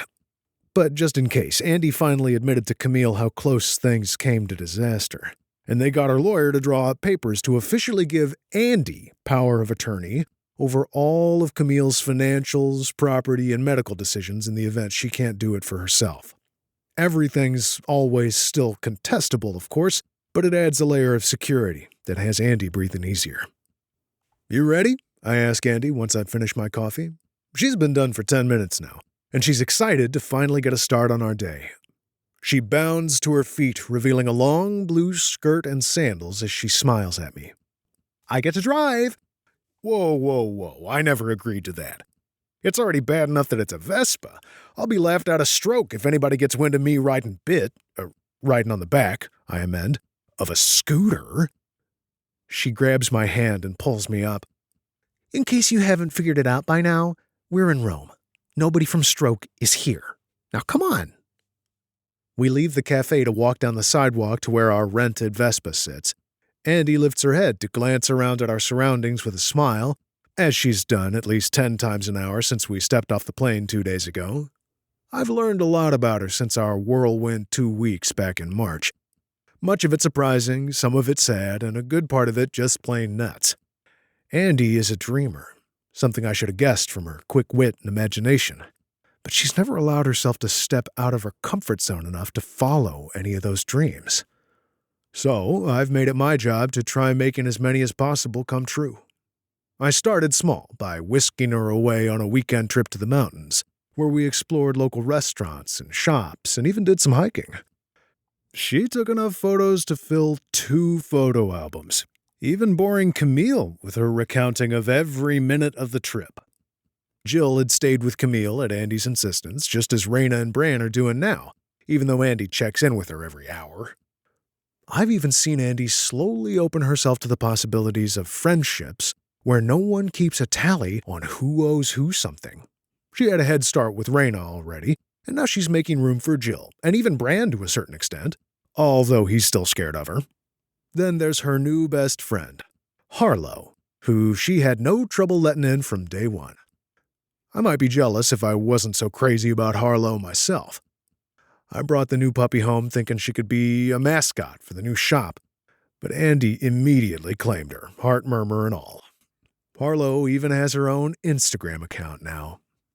The more ANDIE shared, the more it became clear that being a waitress isn't her calling, something I could have told her from the first day when I saw that lip curl. And when she dropped the bomb about her Instagram success, and I saw how her eyes lit when she talked about fashion, photography, and all her inspirations, it was a no-brainer that we should put her focus there.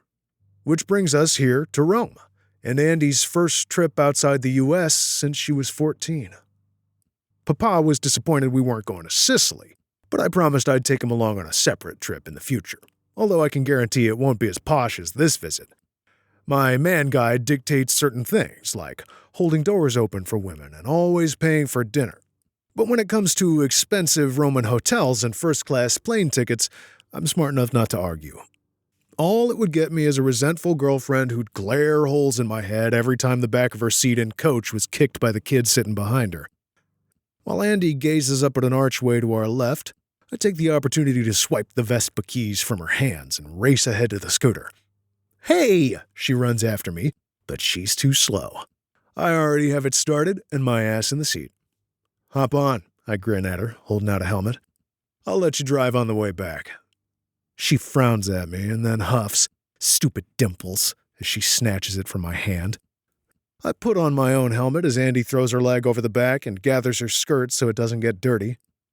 Her arms wrap around me and I roll forward onto the street before picking up speed and joining the light traffic as I point us toward Piazza de España and the Spanish Steps.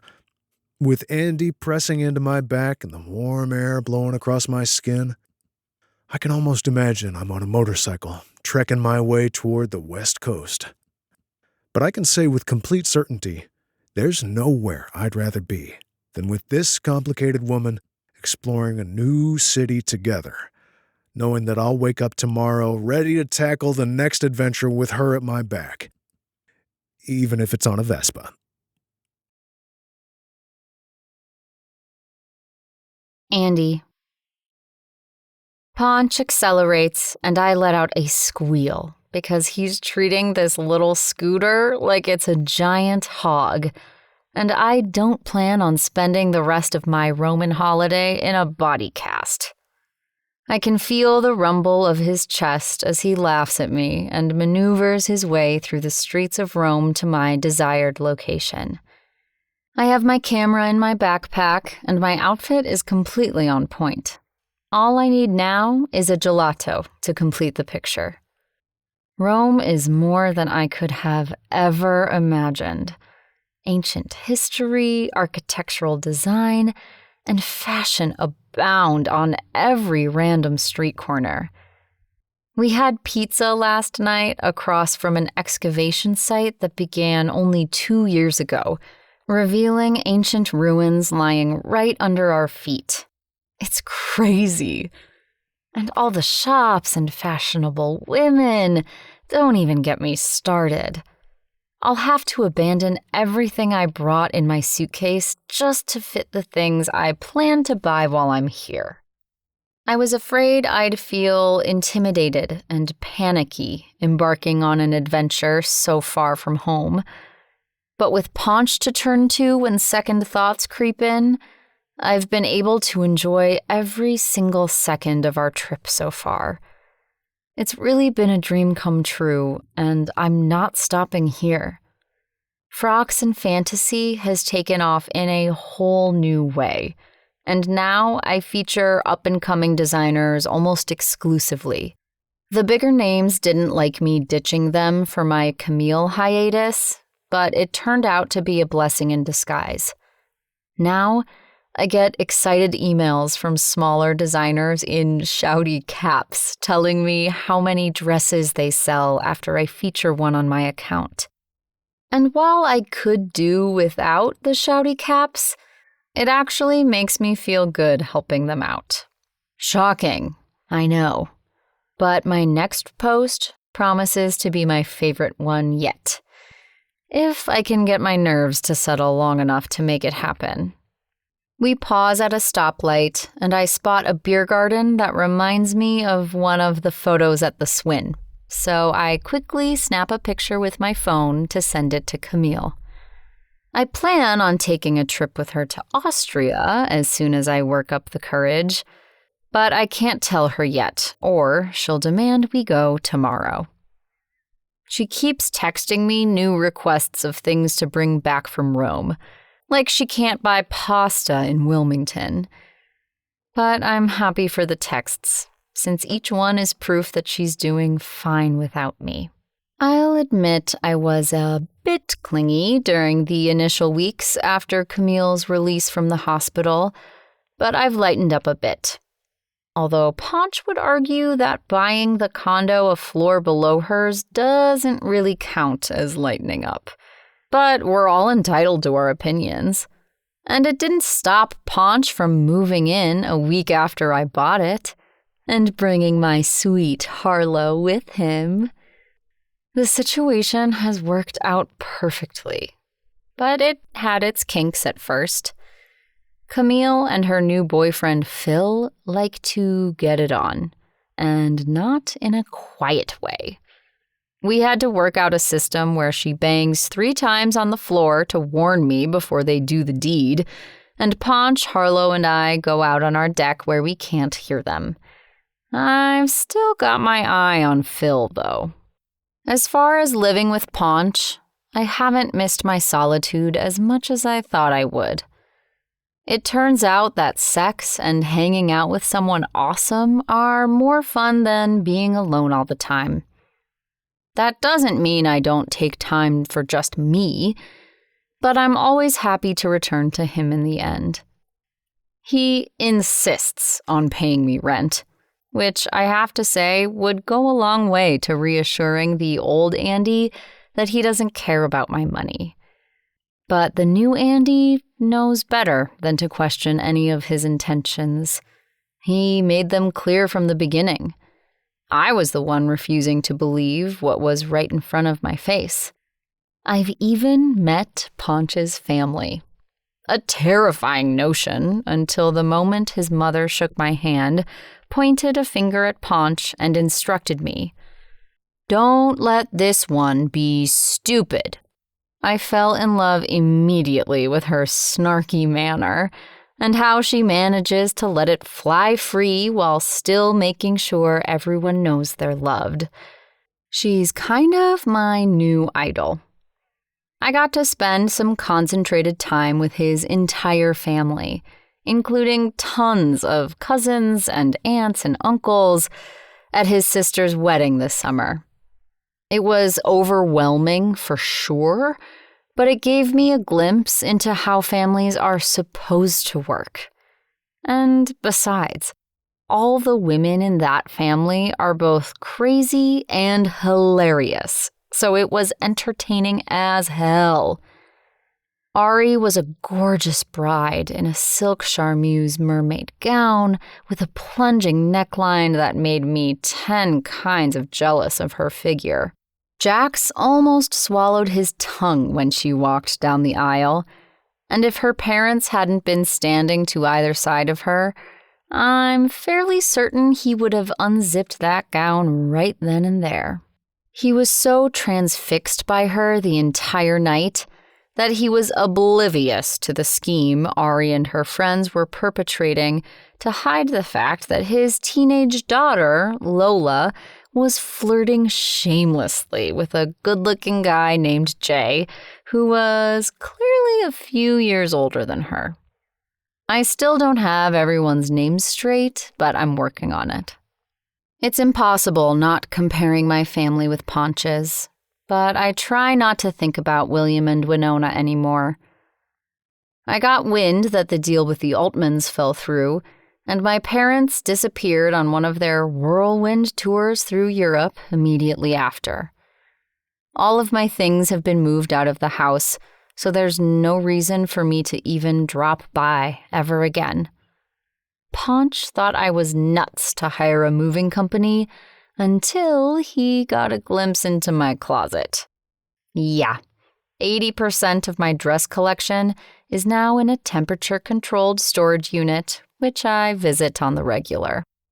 I sometimes wonder what Rita is doing to keep herself busy, and I hope she's been able to keep her job. I dropped her a fat stack of cash just in case when I redid my finances with a lawyer. We turned my trust fund from my fake French side of the family into a charitable trust after I learned about where the money came from. No thanks, Grandpa. I did, however, keep the trust from Winona's family. I figured I kinda earned it, having to put up with her for so long, and I'm using some of it to help set the damage she did behind me. Every time I take another step outside my comfort zone, Ponch is there with a ready hand in case I stumble. I try to return the favor by helping him when I can, which usually manifests in the form of a cake or a blowjob. But hey, I'm nothing if not a team player these days, and Ponch and I were definitely made to play this game together. He pulls into a tight spot along the sidewalk and helps me from the scooter, and after locking our helmets, we make our way down the street to the piazza and its beautiful Barcaccia fountain standing in front of the Spanish Steps. People stroll around the piazza and the steps, taking pictures, eating breakfast from paper sacks, or making their way to other destinations. I prop my backpack on a stone ledge and take out my camera. It's a smaller one than I usually use, but I didn't want to lug too much equipment around Rome. I take a few test shots, adjusting settings as I go until I have it just as I want it. Ponch waits patiently, watching the pedestrians and checking back on me in between. He's wearing his usual uniform of t-shirt and jeans, complete with those scuffed black motorcycle boots, and he's looking hot as sin, as always. He's been wearing his hair a little shorter these days, and it suits him. Besides, it makes it easier to see his whole face, and I don't think I'll ever get tired of that face. A woman passes by and I stop her, using my best sign language to ask if she'll take our picture. She smiles and nods, so I hand over the camera and lead Ponch up the first few steps, where he pulls me in with an arm around my shoulders, and we smile. When I turn to the woman, she smiles again and hands it over as she gestures to my outfit with her other hand. "Vacanze romane?" she asks, and I can only shake my head because the extent of my Italian is Versace, Gucci, and Valentino. "Audrey Hepburn," she continues with a thick accent, and my lips curve in a smile as I understand. "Si," I gesture to my blouse, scarf, and skirt. "Audrey Hepburn in Roman Holiday." She nods and puts a hand to her chest, rattling off a couple sentences I can't begin to follow. But I do make out the name Gregory Peck, so I know she and I are on the same page. I put a hand over my heart and sigh. See, Gregory Peck. It turns out the dreaminess of old Hollywood actors transcends even language barriers. She goes on her way, and I send Ponch to get us 2 cones of gelato as I set up my tripod and attach the camera. By the time he returns, everything is ready. Okay, so when I tell you, just press the shutter. Ponch nods and hands me my cone. I lick around the bottom where it's starting to melt, and I moan at the joy of cold chocolate on a warm day. "Can you maybe not do that in public?" Ponch asks, and it's only then I notice 2 men have stopped to watch me make out with my ice cream. "What the hell are you looking at?" I growl at them. They quickly vacate, and I turn back to see Ponch laughing at me. A huge smile and those damn dimples pointed my way. I said I was making progress, not that I've become an entirely new person. Sheesh. I take my cone and climb the steps until I'm in the perfect spot near a short stone pillar. And that's where I strike my pose. My hair is styled and pulled back to make it appear shorter than it is, and I'm wearing the perfect jaunty scarf to go with my crisp white blouse rolled up to my biceps, just like Audrey Hepburn in Roman Holiday, an absolute favorite of Camille's and mine. "Now!" I call to Ponch, and he snaps the photo, capturing my fantasy of being a princess in disguise, enjoying a day of freedom in Rome with a handsome man who treats her just like a normal girl. I change position a few more times, and Ponch presses the shutter each time. When I'm done, I go back to the camera to flip through the photos to make sure I've gotten the perfect shot. And there it is. My hair shines under the sun's rays as I tip my chin up, lips parted in a kind of wonder, and my skirt mid-twirl around my ankles.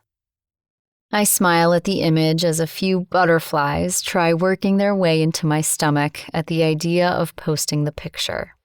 There's no wig, no mask, no fake background to compose the fantasy.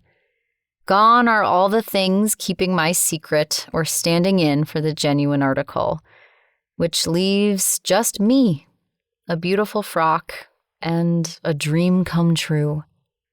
I look up at Ponch to see his eyes on me instead of the photo.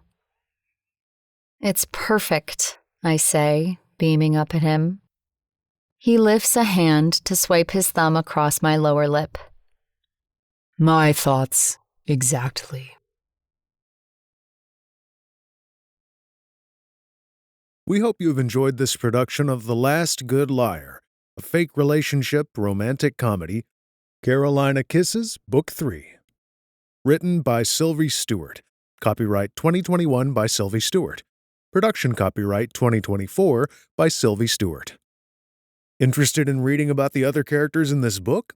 Catch Ari and Jax's story in The Runaround and Jill and Milo's story in New Jerk in Town, now available in audiobook.